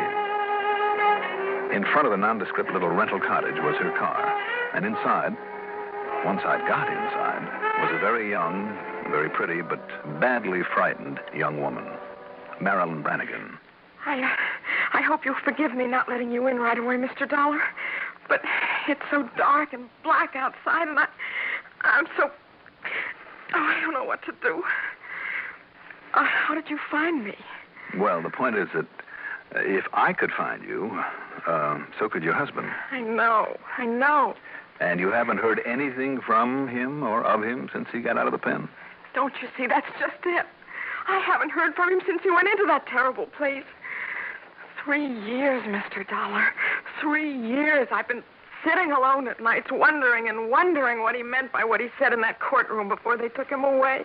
Well, isn't it pretty obvious what he meant? If only I knew. If only I really knew. He never says anything without really meaning it, Mr. Dollar, and he never changes his mind once he's made it up. You know what I mean? Once he says he'll do something, he never changes from it. And if he did mean to threaten me... Well, what else could he have meant? But it wasn't like him. I loved him, and he loved me, Mr. Dollar. I'm sure of it. Even though it was your information that helped me find him and turn him in? I had to do what was right. Even he wouldn't have had it any other way. Well, I wouldn't be too sure of that. And that money he took, that wasn't like him either. But he didn't realize what he was doing. He only meant to borrow it for a Christmas present for me, and all of us young folks act so foolish, Mr. Dollar. Marilyn. Yes? In spite of what you've just said, you're still afraid of him, aren't you? I don't know. We knew so little about each other. Well, you married him. We'd only been married a couple of weeks. And we'd only known each other a couple of months before that. Oh, boy. But I had so much confidence in him. I was so sure that if he faced up to this wrong thing he did, we could make a new start together. But when he wouldn't see me or answer my letters, and after what he said in that court, oh, if I only knew, Mr. Dollar. If I only really knew. And if he does come here and find me and... Now, listen, Marilyn. Are you staying here in Jefferson City, Mr. Dollar? No, I'm at the Andrew Johnson over in Knoxville. Why? Because if he does come and I'm here alone... Now, you just listen. Yes? Until we find him, until we know what his intentions are, you have got to have some protection. Now, if things had been handled properly, one of the local police would be here right now. But since he isn't, where's your phone? Oh, I haven't any here.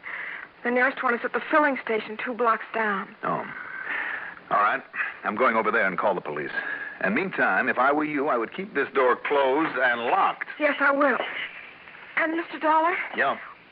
When you do find him, at least find out before you do anything to him or hurt him. Oh, sure. Don't worry about it. Thank you. Thank you. Well, now, that's the first kiss I've had since, I'm sorry. I guess I shouldn't have. But you're the first one that... Sure. That's okay. I'll get everything set up and see you later. Thank you. Oh, boy, it is dark out here. Could use a street lamp or two. Just a minute, Mr. What? Alfie. Who are you? Alfie Brannigan. Yeah, that's right. It's me.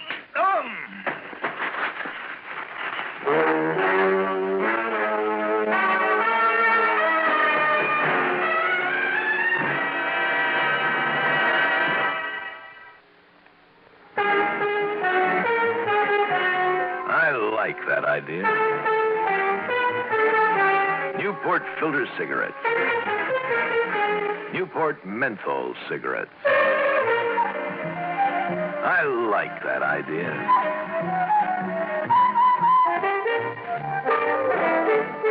Good, rich tobacco flavor. The right amount of menthol and just a hint of cool, refreshing mint. That's the thing about Newport. That's the combination that makes Newport more refreshing to begin with, more refreshing all the way. Just enough menthol to make Newport so refreshing while you're smoking, without hiding the rich taste of great tobaccos. George, can I have a Newport, too?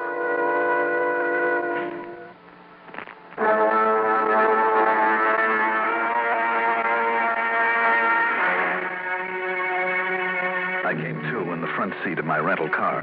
The young policeman was gently slapping me with one hand and with the other shoving a bottle of smelling salts, I guess, under my nose. That's it, Mr. Dollar. You have another sniff of this and you'll be just fine. No, thanks. That's fine. Whatever you say. Y'all okay now? Oh, well, I don't know. Yes, sir. Somebody must have hit you pretty hard. You just take it easy for a little bit. No. Listen, officer. Yes, sir? Inside there in that house. Sergeant must have been wrong. Nobody in that house, Mr. Dollar. What? Well, you see, Sergeant Piper over to Knoxville, he called me. Yeah? He said that Miss Marilyn Brannigan... And that he got her. He got to her. You mean Alfie, her husband? That's right. He's been here? Yes. Well, then I'll shoot myself because the car pulled away when I come down the street. Must have been him.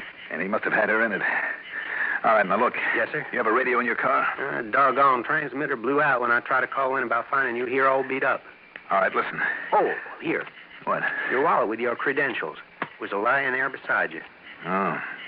Alfie must have taken it out of my pocket when he found out who I was. Thanks anyway. All right, look, get on back to headquarters, will you? And get on the horn and... Oh, do you have a license number and description of that car? Oh, yes, sir. Good. And go to it and get the word out. I'll either be with Sergeant Piper at his precinct or at the Andrew Johnson Hotel over in Knoxville. Yes, sir.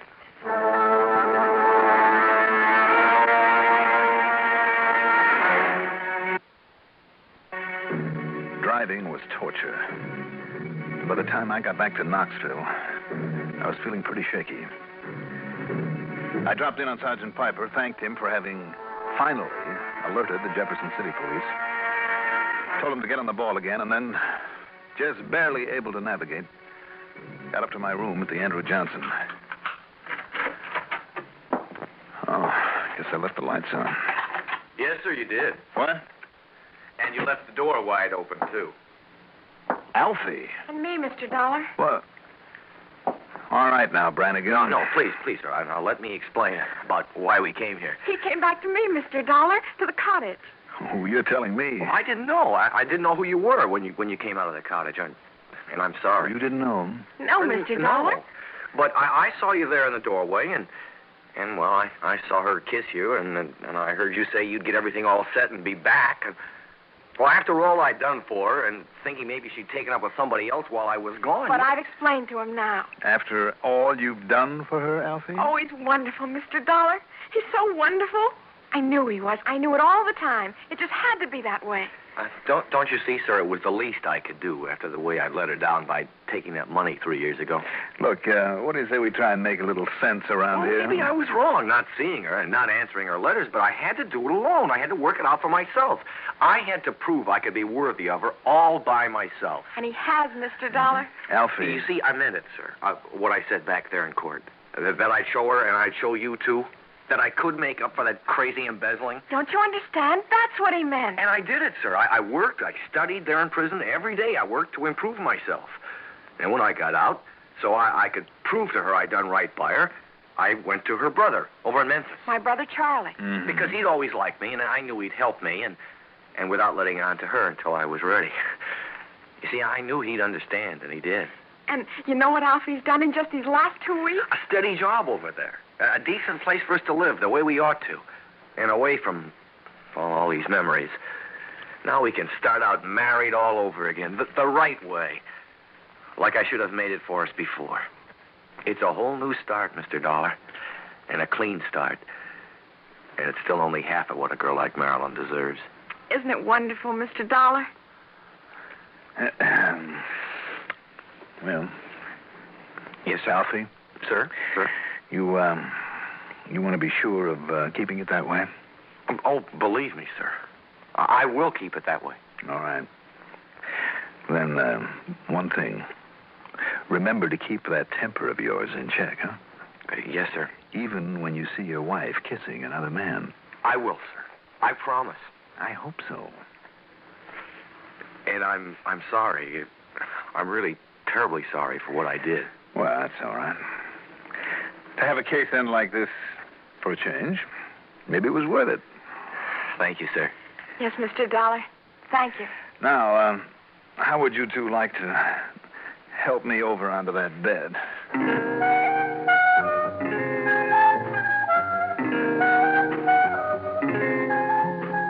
Well, you know something? Sure, those two are even younger than they realize, but I think maybe those kids will do all right. I hope so. Anyway, expense account total, including a doctor who came in to make sure that I was all in one piece. Hotel, mileage on the car, and the trip back to Hartford. $229.57. Yours truly, Johnny Dollar.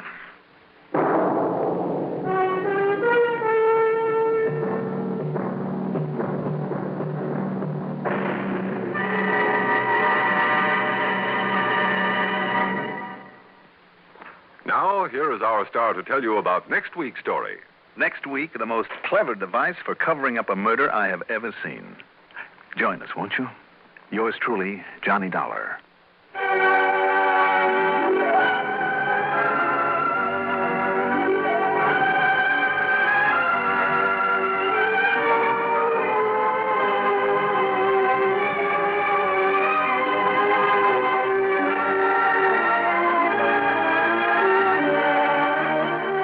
Truly, Johnny Dollar is written by Jack Johnstone, produced and directed by Bruno Serrato Jr. Music supervision by Ethel Huber. Johnny Dollar is played by Mandel Kramer. Also featured in our cast were Jimsy Summers as Marilyn, Lawson Zerby as Sergeant Piper, Richard Holland as Alfie Brannigan, Herb Duncan as Tim Harrington, and Bill Lipton as the policeman. Be sure to join us next week, same time, same station, for another exciting story of yours truly, Johnny Dollar. This is Art Hanna speaking. The Peace Corps needs farm skills. Volunteer today. This is the CBS... Johnny Dollar. Come on back, Johnny. What? I said come on back here is all. Well, why not? Only where and who's that? The where is here in Corpus Christi, and this is Jack Price. Jackson. Haven't you had enough of me lately? Sure we have, but that's beside the point. Now, wait a minute, Jack. Well? Don't tell me you and Doug Johnstone have finally found that old Spanish treasure we were all looking for last week. No, thanks. And I thought we made it plain we've had our fill of that caper. Seriously, Johnny. Yeah. What happened to us out there on Padre Island kind of proves a point, doesn't it? That in this world of ours, you simply don't get something for nothing? Right. And sometimes when you try to, you may lose everything. Like young Jose Pineda lost his life. Yeah. Jackson, from here on, I'm perfectly willing to work for what I need and want. Now that we've got the lecture on philosophy over and done with... How'd you like to take on another case down here? Why not? As long as you're willing to pay the old expense account. Well, of course. Without questions or checking it over too carefully. Oh, hold it. Plus, of course, a nice, big, fat extra fee. Hello, operator. Operator? Must be a wrong connection. The man I was talking to was that fine, generous, self-sacrificing, do-it-for-nothing gentleman by the name of Johnny Dollar. Do it for nothing? Okay, that do-nothing gentleman. That's more like it. Seriously, Johnny. Yes, seriously. Come on down here, will you? Right away. What's up? The makings of an international incident, maybe. Oh, you better call in the U.S. Marines. Be serious, will you? Well, who's kidding? I'm afraid one of my clients is mixed up in the narcotics racket. And you know what that could mean. That he's not long for this world. That's right. Unless you can straighten things out for him. Narcotics, huh? It sounds like a big order. Don't kid yourself, Johnny. It is. And it could be kind of dangerous. Well? You know something, Jackson? Yeah? When somebody calls me in on a case that's supposed to be a lead pipe cinch, I always nearly get my head shot off, like last week. Yeah? So maybe this one that looks kind of big and dangerous, well, who knows? Maybe this will turn out to be a lead pipe cinch. Well, don't bank on it. Oh, I won't. But why not give it a try? I'll grab a plane that'll get me down there first thing tomorrow morning.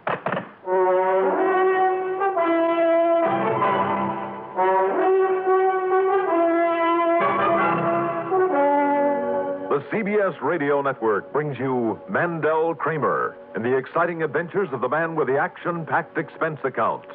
America's fabulous freelance insurance investigator. Yours truly, Johnny Dollar.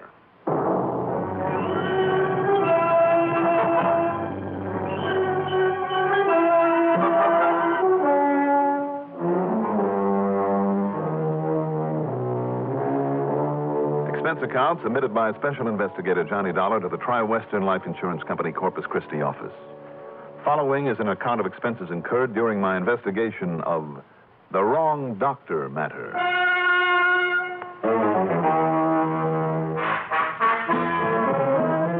Expense account item 1, shortly after midnight, $132.21. That's for a taxi out to Bradley Field and a plane ticket to Corpus Christi, Texas. As promised, I arrived early in the morning. Too early for Jack Price's office to be open, and there was no sign of him around the airport. So item 2 is $3 for a cab to the Robert Driscoll, where I grabbed some breakfast. That's item 3, $1.30. Then went up to my room, unpacked my bag, showered, shaved. Johnny Dollar. Jack Price, Johnny. I thought you might have signed in there at the hotel. Well, after all, Jackson, if you weren't up early enough to meet me at the airport... Oh, I've been up all right and down at the office. Now, this thing is even harder than I thought it would be. Oh? Yeah, you see, this client, his name is Julio Olvera. Sounds Mexican. He is. Now, go on. Julio worked the shrimp boats, down the Mexican coast, and they dumped their catch off here. Yeah, so? Well, one of them started hauling narcotics up here, heroin. Much easier than smuggling it across the border on land. Now, Julio happened to be on board, so the judge gave him 3 years in the clink. But now he's out again. And back in the dope racket? Not if he can help it, Johnny. I'm sure of it. Not if he can help it? Right. But I got a call from his girlfriend, Consuelo Diaz. Real nice little girl who used to work here in this office. Uh-huh. And according to her, well, anyhow, I promised her I'd send for you. Because, Johnny, what's happened is this. I'm listening.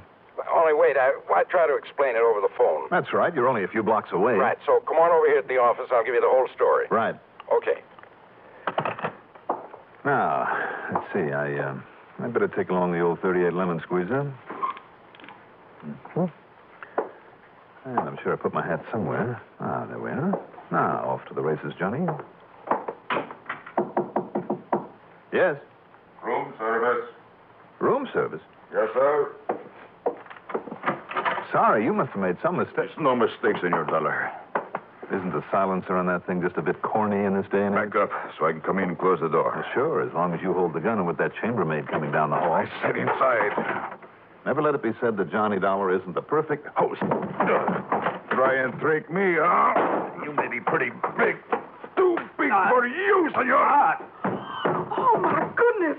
What's happened? What's happened here? My friend, he hurt himself. But I thought I heard a shot. No, he fell. He fell against the door. He hurt himself very bad. Oh, my goodness. See, you go on downstairs. You get the doctor, eh? Oh, yes, I surely will. I'll get the doctor right away. Yes, pronto. And by the time the doctor he arrive here, Senor Dollar, you will be very dead.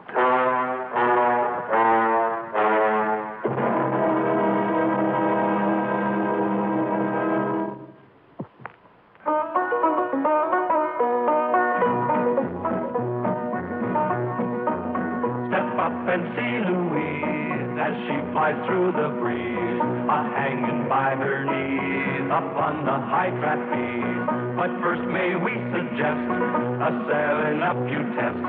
Its fresh, clean taste is best. Come be Louise's guest. No time to waste. You'll love that fresh, clean taste. As you fresh up with 7-Up, your thirst is quickly chased. The curtain's going up, so bring your 7-Up. And we will watch Louise swing on the high trapeze.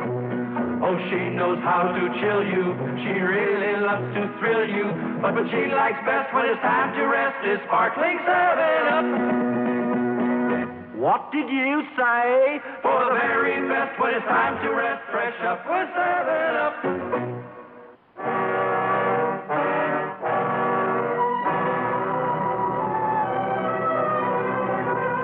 I learned it a long time ago. When you're as outmatched as I was by this big Mexican gorilla, you play it smart if you want to stay alive. Which explains why I let that glancing blow of his send me to the floor with my knees pulled up against my belly. After the chambermaid left as he closed the door and leveled his gun at me. And by the time the doctor he arrive here, Senor Dollar, you will be very dead. I kicked out with all I had. The gun flew out of his hand across the floor, but he left it lay there and turned on me. He was big and he was tough. But that kick in the stomach had slowed him down a little. I caught him with a hard left that staggered him, but only for a second. He came back at me with a chair and everything else he could pick up and swing or throw at me. I tried to get inside of those long, powerful arms to work on his midsection and maybe open him up for a blow to the chin, but he just hung on. I kill you. He locked my arms to my sides and grabbing his hands behind my back with his powerful arms, he started to squeeze. I break you in two. And a terrible pressure against my ribs and against my spine. I wondered how long before my bones would... Hey, what's going on in there? Open up. He's killing him. Open up in there. Break down the door. First I break you. Open up. Here, I've got a key. A key? Well, give it to me. What's the matter with you? Here you are. It's too late. Looks like I got here too late. You mean he's dead? Oh, I knew it. I knew something was wrong here. And now, maybe... Let me see now. That's why I got you instead of the doctor. You being the house detective and all. I just... Wait a minute. Where's the man who did this to him? You said it was a big fella? Look, hiding there behind the door. That's right, senor. Oh.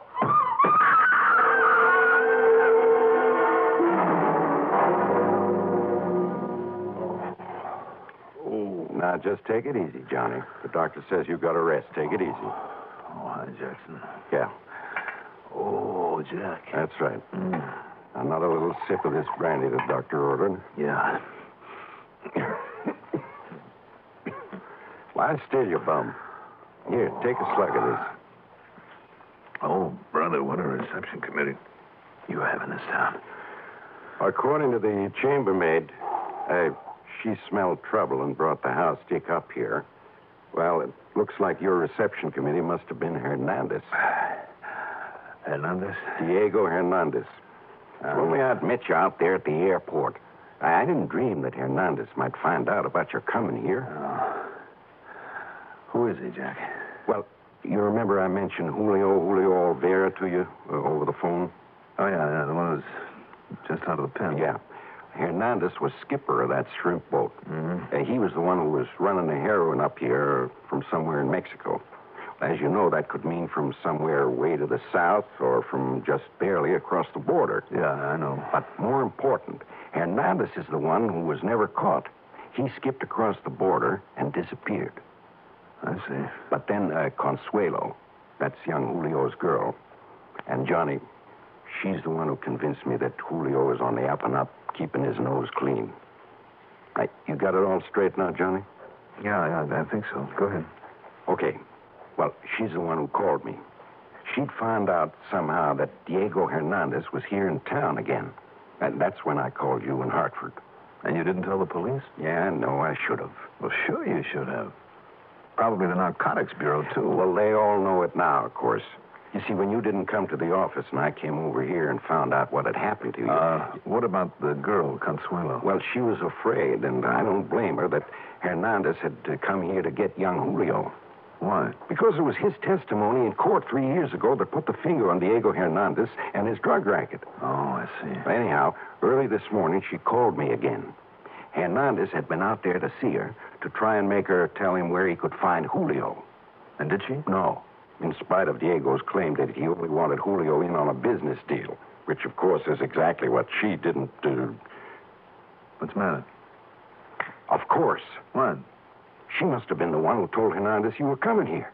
You know, in the hope it would scare him off. Oh, well, thanks a lot, Consuelo, whatever your name is. Yeah. But the point is this, Johnny. And darn it, I forgot to tell the police, but they'll be coming here any minute now to talk with you about this attack. I'll tell them then. Tell them what, Jack?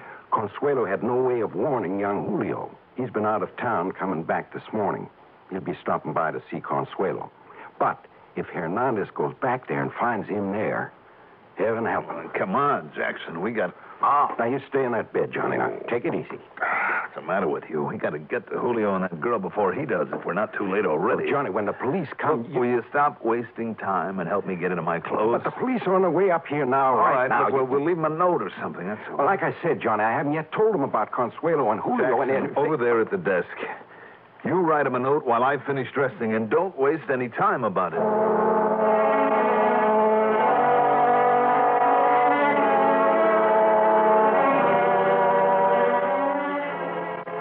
Consuelo's little house was way out at the edge of town, in a very sparsely populated area.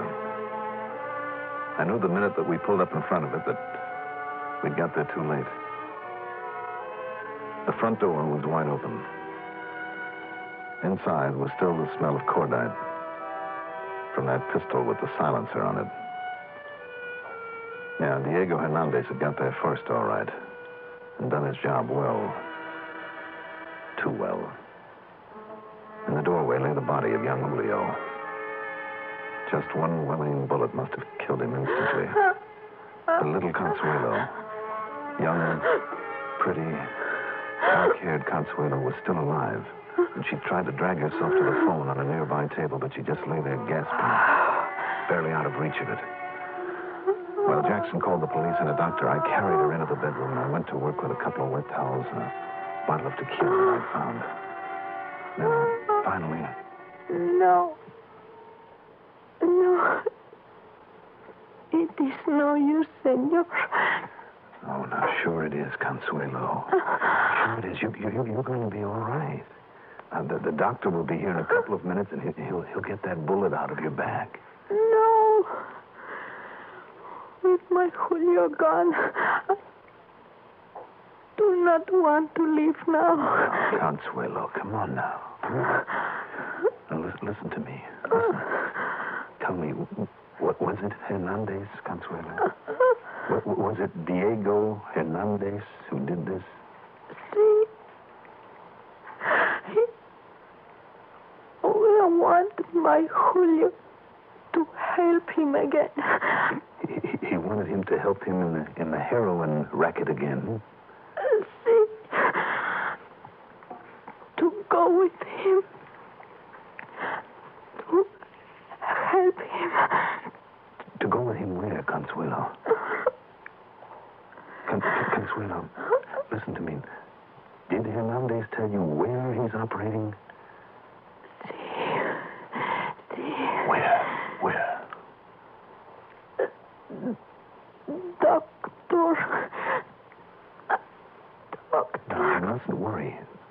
doctor will be here.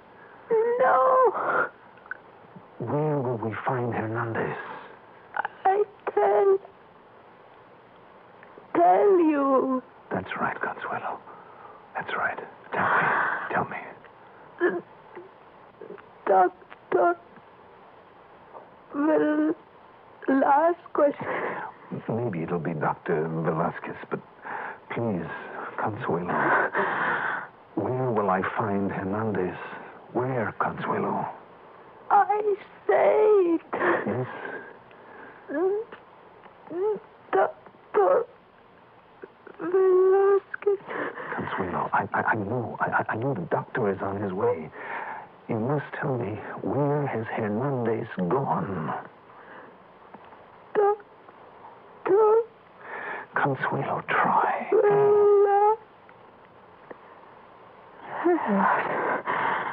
Consuelo. It's okay, Johnny. The cops and Dr. Parker are on their way. Parker? Yeah, so we could... Oh. Is she... Yeah. Too bad. She was a pretty little thing. She sure was. Could she give you any lead on Diego Hernandez? No, I'm afraid she didn't make very much sense, Jackson, before. Wait a minute, maybe she did. What? Maybe she did.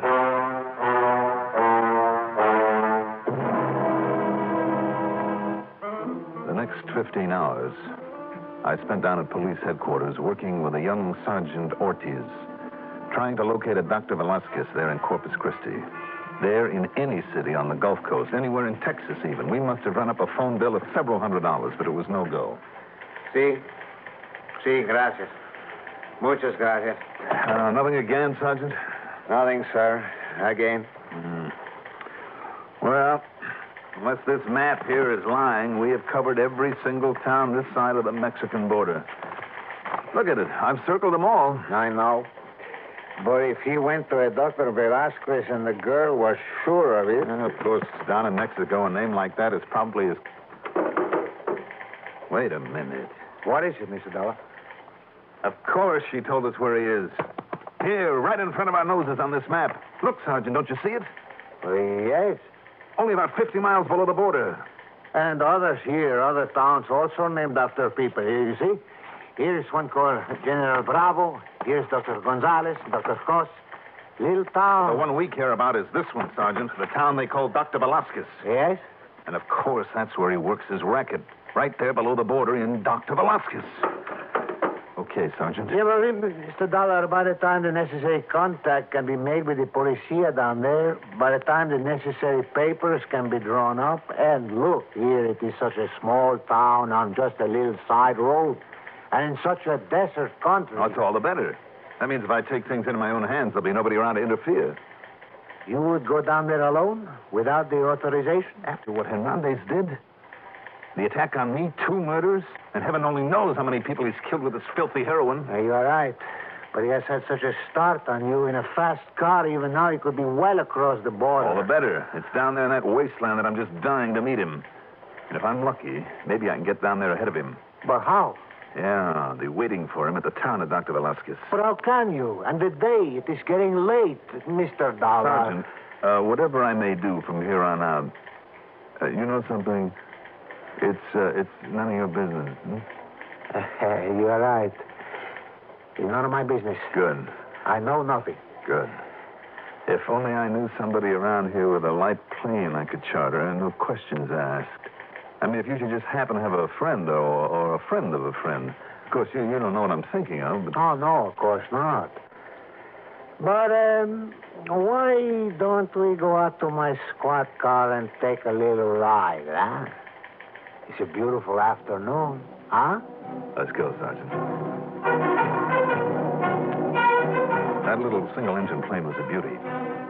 Incidentally, item 4 on the expense account is $250 to that friend of a friend. It was getting late, though, and I opened the throttle wide, flying a rather erratic course in the hope I wouldn't be intercepted crossing the border. Luckily, I wasn't. Then, with only a highway map to guide me, and believe me, the sun was getting mighty low now, I finally found the place I was looking for. The so-called town of Dr. Velasquez wasn't even a crossroads. It was just a handful of ramshackle buildings out there in the middle of the desert, some 20 miles north of the nearest decent piece of highway. Along the rough dirt road leading to it was a bare space where, by wrestling the controls a bit, I managed to set down. Then I taxied carefully onto that road, blocking it off. Why? Because in the last rays of the sun, I'd seen a cloud of dust that said there was a car on the road heading my way. Hernandez? I hope so. If not, I'd simply have to stay there and wait for him. Or rather, stay nearby in a clump of mesquite. It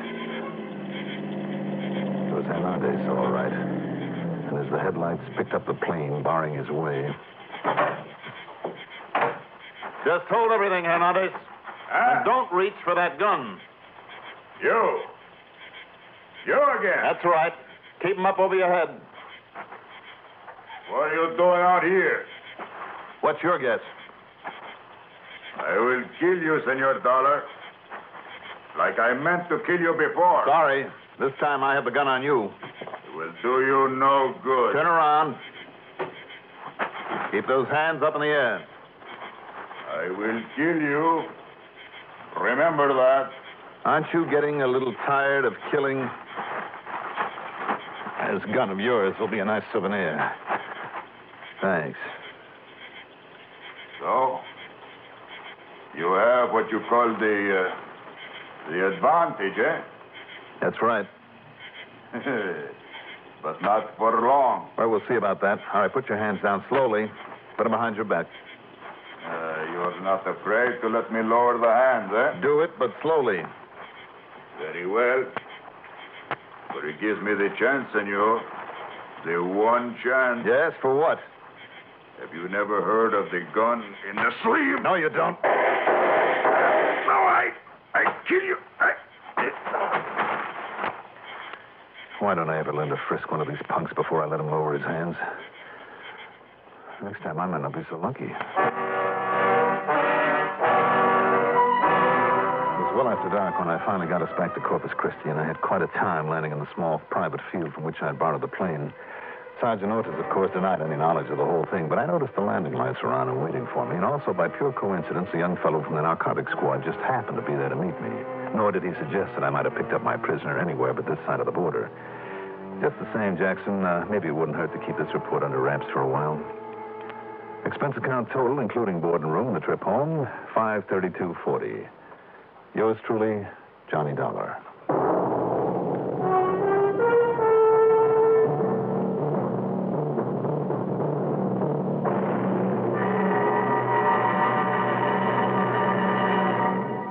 If you ever suffer a touch of arthritis or rheumatism, and you've never tried Mentholatum Deep Heating Rub, you can't know how good its deep heating action can make you feel.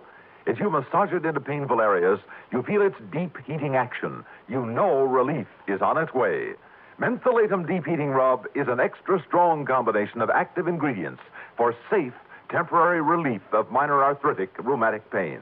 Use greaseless, stainless Mentholatum Deep Heating Rub often. Now, here's our star to tell you about next week's story. Next week, 1 murder, 3 suspects, and each of them with plenty of reason, plenty of opportunity. Join us, won't you? Yours truly, Johnny Dollar.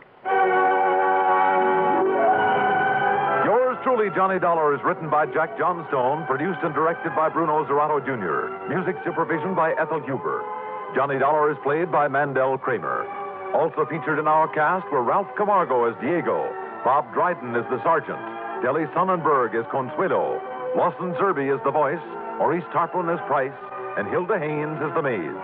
Be sure to join us next week, same time, same station, for another exciting story of yours truly, Johnny Dollar. This is Stuart Metz speaking. Johnny Dollar. This is George Caldwell, Mr. Dollar. Caldwell? That's right. I'm in charge of the Office of Amalgamated Life Association here in Meridian, Mississippi. Oh, I see. Yes, sir. And I'm certainly glad I caught you. What can I do for you, Mr. Caldwell? Well, I understand that you've been given top security clearance. That's right, sir, I have. Good. Our client was certain you have, and that's why he asked that you be called in on this problem of his. Who is the client? His name is Dr. Emmett Melcher. Yes? Yes, he is head of the Melcher Laboratories here in Meridian. He does a great deal of work for the government. I see. And he's most anxious that you lose no time in getting down here to see him. Sounds pretty important. I'm certain it is. What's it all about, Mr. Caldwell? I don't know. What? The only thing I'm sure of is that whatever it is, it's top secret. All right. I'll get there as quickly as possible.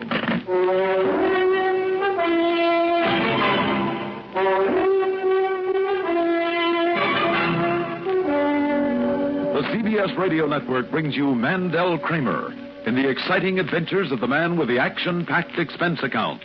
America's fabulous freelance insurance investigator, yours truly, Johnny Dollar.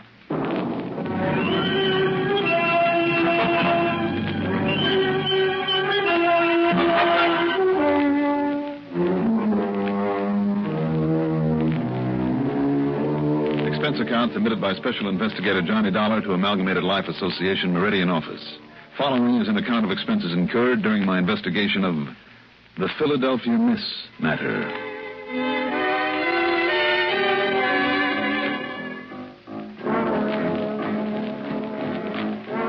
Expense account item 1, $81.60, cab to Bradley Field and plane fare to Meridian, Mississippi. Making connections wasn't as easy as I'd hoped. I had a stopover in New York, another in Atlanta, Georgia, so it was nearly 7 p.m. by the time I landed in the busy railroad and manufacturing center with its stockyards and business in cotton, tobacco, fruit, poultry, and lumber. In the hopes that Caldwell might still be waiting for me at his office, I grabbed a taxi. That's item 2, $1.85. Okay, buddy, where to, huh? You know the address of the Amalgamated Life building? Are you kidding, buddy? I know this town like the back of my hand. Where'd you say you want to go? Amalgamated Life Association. Say it again, just once more. Amalgamated Life. I knowed it the minute you opened that yap of yours. Hiya, Johnny. Johnny? Sure. I don't get it. You mean you don't recognize me? I'm afraid not. You kidding? I drove you halfway all over New York City one night when I was working up there. Oh, I see. Yeah, it was a couple of years ago. You was chasing some crook from all the way down to Pier 27 all the way up to the Bronx. That's my old hometown. Sure, you're Johnny Dollar. Remember how much help I was helping you run down that crook that time? My name is Bernard York, and just call me Bernie. All right, Bernie. Yeah, boy, I sure remember that big fat tip you gave me that night. Hey, kept me eating steak for a week. And now you listen, Johnny. Yes, Bernie. You need any more help, down here, you just give me the buzz. Now, you do that, Johnny. All right, sure. Yeah, I may not talk too good, Johnny, but when it comes to using the old noodle, a New York boy like me has it all over the yokels from any other part of the country, and that's a fact. So, what kind of case you got down here, huh? I haven't the least idea. Oh, now don't give me that, Johnny. No, it's a fact. Okay. You keep it a secret if you want. I don't blame you. I guess it's part of your business. But I'll try and keep an eye on you, Johnny. And when you need my help, you just let me know, okay? Okay, Bernie. Okay.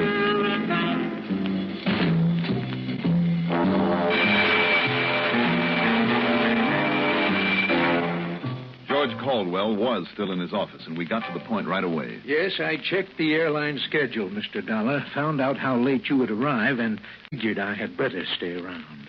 Well, tell me, have you found out any more about what's bothering this Dr. Melcher? Well, I phoned the laboratories to tell him you were on your way, but it seems he was suddenly called to Washington and may not be back until quite late tonight. Mm-hmm. However, his secretary, Miss Mona Littlewolf, said that she would wait for him. Little Wolf? Yes, she's a Philadelphia girl. Part Indian, I understand. Oh, I see. Well, I suppose I better grab a taxi and get on out to the laboratories. I would think it advisable. And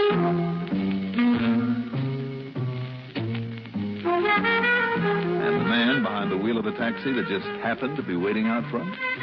My pal, Bernie again. Melcher Laboratories, huh? Must be real important, Johnny. I wouldn't know. Well, I do. And they got more government secrets going on at that place, man in space and all that caper. Oh? Hey, is that what you come down here to investigate, something like that? Bernie, I told you I wouldn't know. Okay. But when you need me, Johnny, you just holler. I'll be around. I'm sure you will.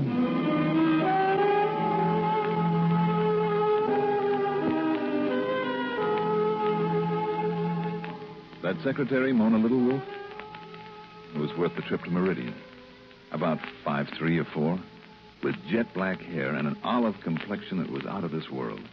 Dark eyes that didn't miss a thing, but said plenty. And when you talk about two people who click on the spot, brother, this was it.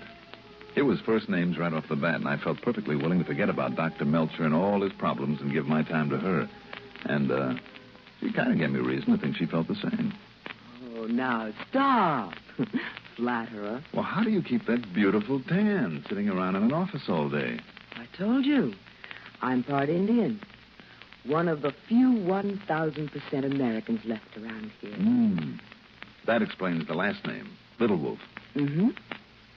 And you're sure your name isn't really Johnny Big Wolf? Oh, Mona, you cut me to the quick. Tell me, when will Dr. Melcher be back? His last wire, it came in about an hour ago, said not until morning. That I should tell you to wait for him. You know what it is that he wants to see me about? You know something? What? I am his own private personal secretary. But I don't even know what goes on around this place. What he's developing or working on or anything. It's the eeriest thing, working here and not knowing what it's all about. Well, I'm sorry I had to keep you waiting then. I'm not. Johnny. You know something? I'm not either. Good. The only trouble is I'm going on a vacation tomorrow. Oh. I'm going to be tied down here with your boss. Oh, no. Look, as long as I have until morning before he gets back. While the cat's away? Why not? Must be all sorts of ways to spend a pleasant evening here in Meridian. With you along. Why not?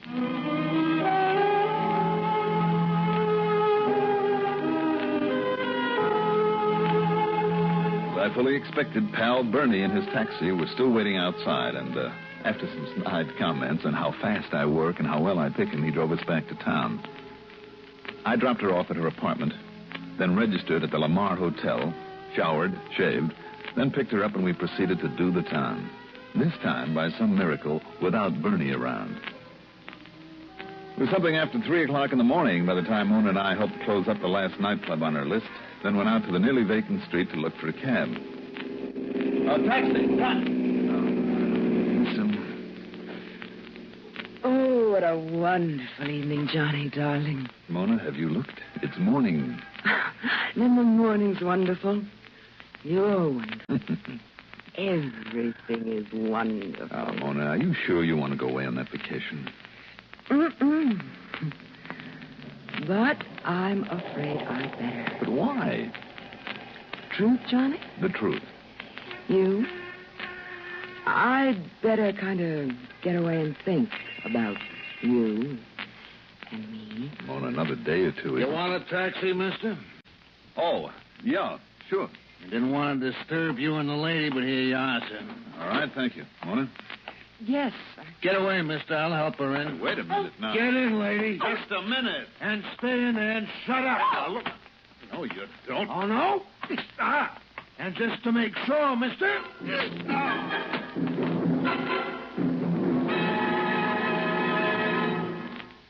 A number of years ago, it was said that, in spite of the large population of this planet, men and women remain the most inaccessible things on it.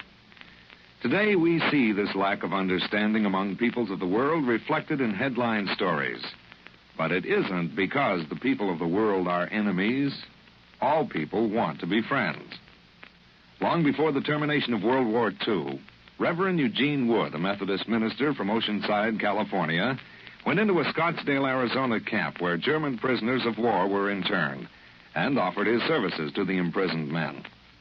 Among other things, Reverend Wood taught the men English, and he taught them about the United States of America. During the following years, after the men had been repatriated to their native Germany, nearly half of the internees corresponded frequently with Reverend Wood. Those men expressed a unique understanding of the people and the country of the United States of America. This great feeling of friendship and understanding prompted the minister to make a pilgrimage to Europe to seek out the men he had befriended in the prisoner of war camp in Arizona. This gesture on Reverend Wood's part gained him a fantastic welcome everywhere he went. In all the places he visited, he spread the gospel of love and friendship. and had it returned to him. There were no enemies, only men with the love of freedom, the right of all men, everywhere.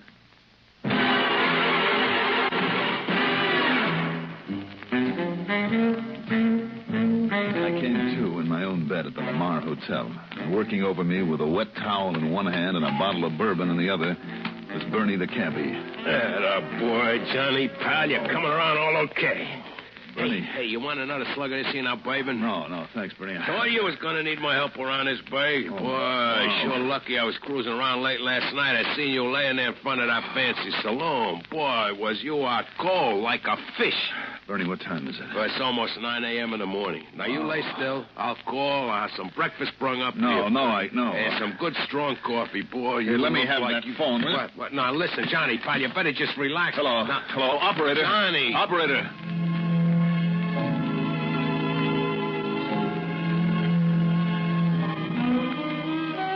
The call was to Mona's apartment. No answer. But why that attack on us? And the kidnapping of Mona? The few nice jewels she'd been wearing? Hardly. I asked Bernie if he'd seen the taxi. Well, I seen a car pulling away, Johnny, but no taxi. Well, now that you mention it, maybe it wasn't. You sure tore up the street getting away, too. And, Johnny, it looks to me like somebody got wise to your being here on whatever kind of a job you're working on, and they figured they better stop your clock.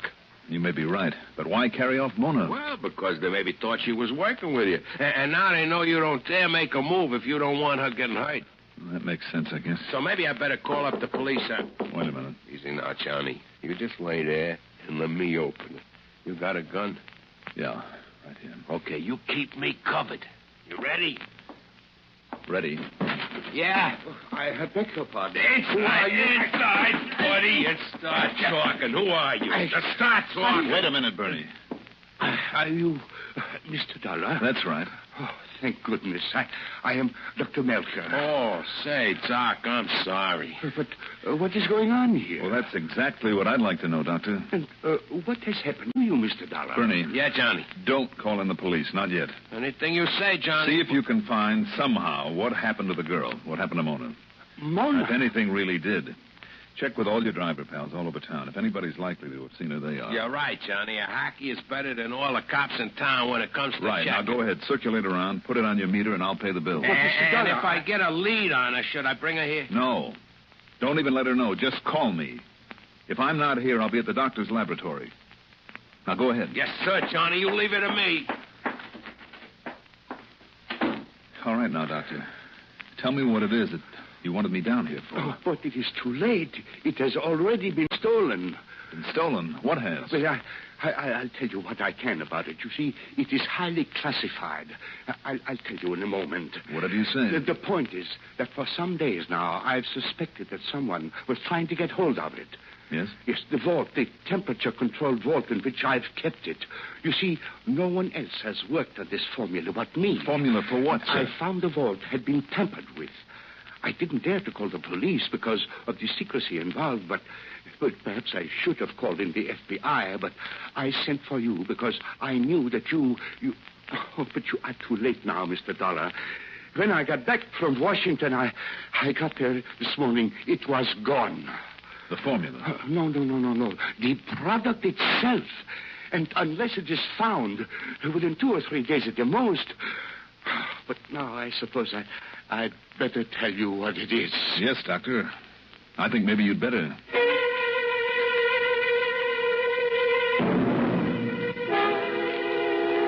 Believe me, what Dr. Melcher told me is classified.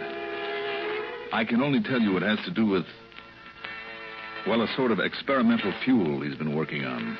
What's more, Mr. Dollar, this substance is not only very powerful, but extremely unstable.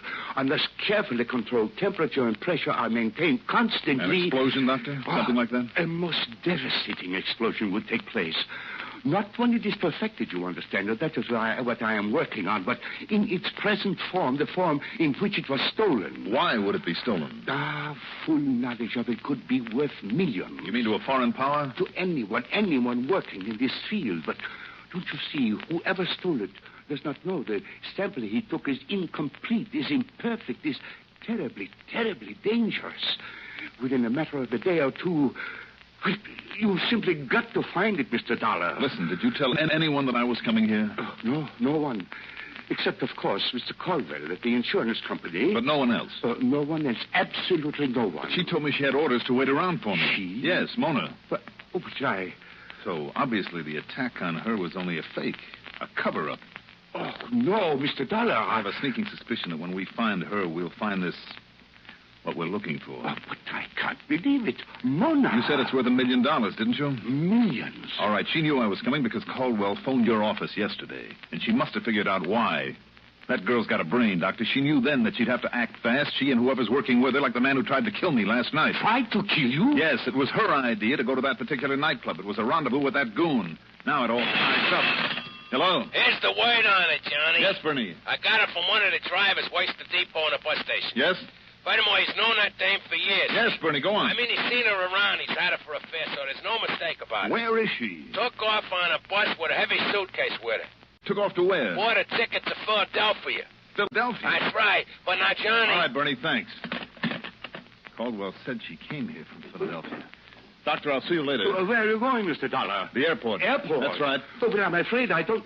Oh, but you must understand the danger, Mr. Dollar, if that substance is not found. No time to talk about it, Doctor. I've got to get out to that airport and fast.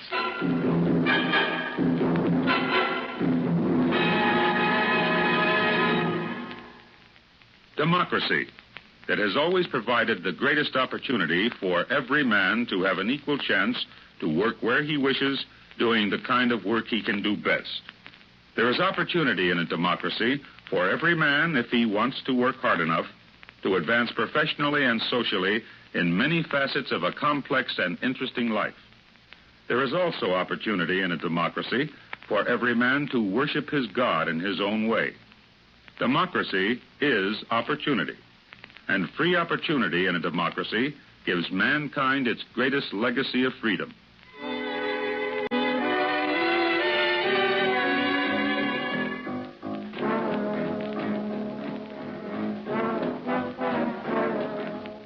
Expense account item 4, $2 for a cab. Not Bernie's, couldn't wait for him. A cab to the airport. Item 5, $30.45 plane ticket to Philadelphia, PA. But before taking off, I called the office of the bus line, talked to the manager, and gave him specific instructions about a checkup on all passengers who'd cleared for the city of brotherly love that morning, about where and how to contact me. Then I jumped aboard the plane and we took off. When I got to Philadelphia, I enlisted the aid of my old pal, Lieutenant Harry Langley, of the police department. He went to work immediately, but then, nearly 24 hours later... Nothing, Johnny, nothing. I checked that bus line from stem to stern at every station between Riddy and Miss and here. Well, it's the Philadelphia Miss I'm interested in. And don't forget, when that bus line manager called you here, he said he had no record of any long-trip ticket to any Mona Little Wolf to begin with. Well, then she must have used another name. Yeah, when he said the only through ticket to here was bought by a man? Well, maybe by that henchman of hers. A cab driver back then meant the ticket was bought for her. And, Johnny, I've had good men at the railroad stations and the airport, too, just in case. All of them with a perfect description of her. I don't think she's coming here. Lieutenant, can you think of a better place to hide out than a big city like this? Some out-of-the-way small town. Yeah, I suppose so. Of course, her ticket... Of course, Philadelphia was pretty small when I was born in it. You know, only a couple of hundred people. What's the gag? No gag. When I was born in Philadelphia, that's exactly what the population was, about 200. What? That was in Philadelphia, Indiana. What'd you say? Sure, my old hometown, Philly, Indiana. Wait a minute, Lieutenant. Wait a minute. You didn't think that right here in PA was the only Philadelphia, did you? Lieutenant, if there's one more Philadelphia, maybe there's more than one more. I wouldn't know. Come on, get me a handful of maps, an atlas, anything.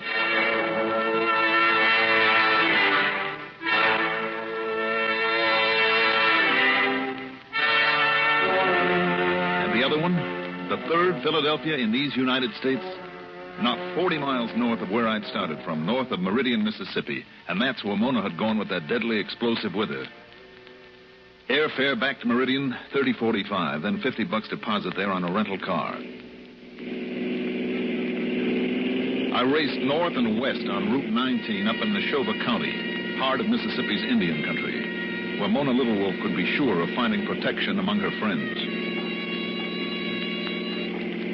On a side road a couple of miles short of Philadelphia, parked 100 yards in front of what was apparently an abandoned farmhouse, Bernie slumped down, sound asleep behind the wheel of his taxi. Bernie, wake up. Wake up. Oh. What goes on here? Johnny, holy mother, what took you so long? What are you doing here? I told you, didn't I? My pop seen a buy a bus ticket up here to Philadelphia. Where you been? Don't ask. But listen, when you didn't show, I come on up here myself. Good see? boy. And I found out that her and that goon, his name is Willie Bigtooth, he's a bad one. They're inside of this busted down old farmhouse. See it? They're inside. Hmm? Yeah, and me, I've been sitting here watching it so they couldn't make a break until you got here. What a solid day of it, Johnny. When them taking pot shots at me now. Ooh, you see what I mean? Come on, get around the other side of the cab. You ain't kidding, but I'm glad he's a lousy shot. He or she. Mona! Mona Little Wolf, do you hear me? She hears all right. Go away, Johnny. Go on away. You and that crazy cab driver. No, listen to me, Mona. That stuff you stole from the lab. Leave it there and get out, Mona. It'll kill you. Sorry, Johnny. A bluff like that won't work. I'm not bluffing, Mona. That stuff is explosive. Now leave it. Get away from there before it's too late. Too late for what, Johnny? You don't realize the danger in the stuff you have there. All I know is it's worth a fortune, Johnny, darling. Mona, listen to me. And if you think we can't get out of here after dark... She's right, Johnny. Mona! You're forgetting. We have Indian blood in us. Get out of there, Mona. Get away. Yes, darling? Get away from what? Holy Toledo.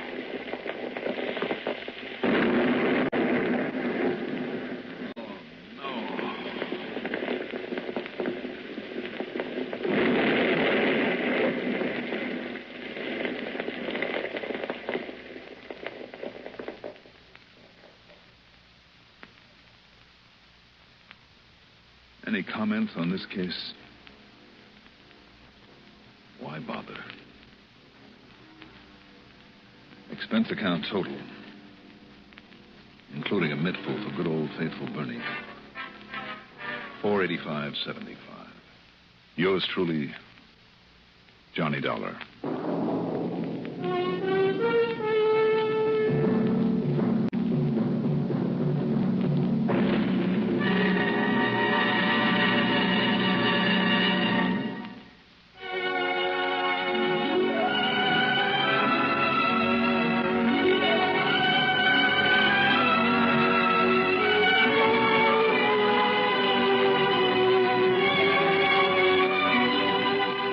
Yours truly, Johnny Dollar, is written by Jack Johnstone, produced and directed by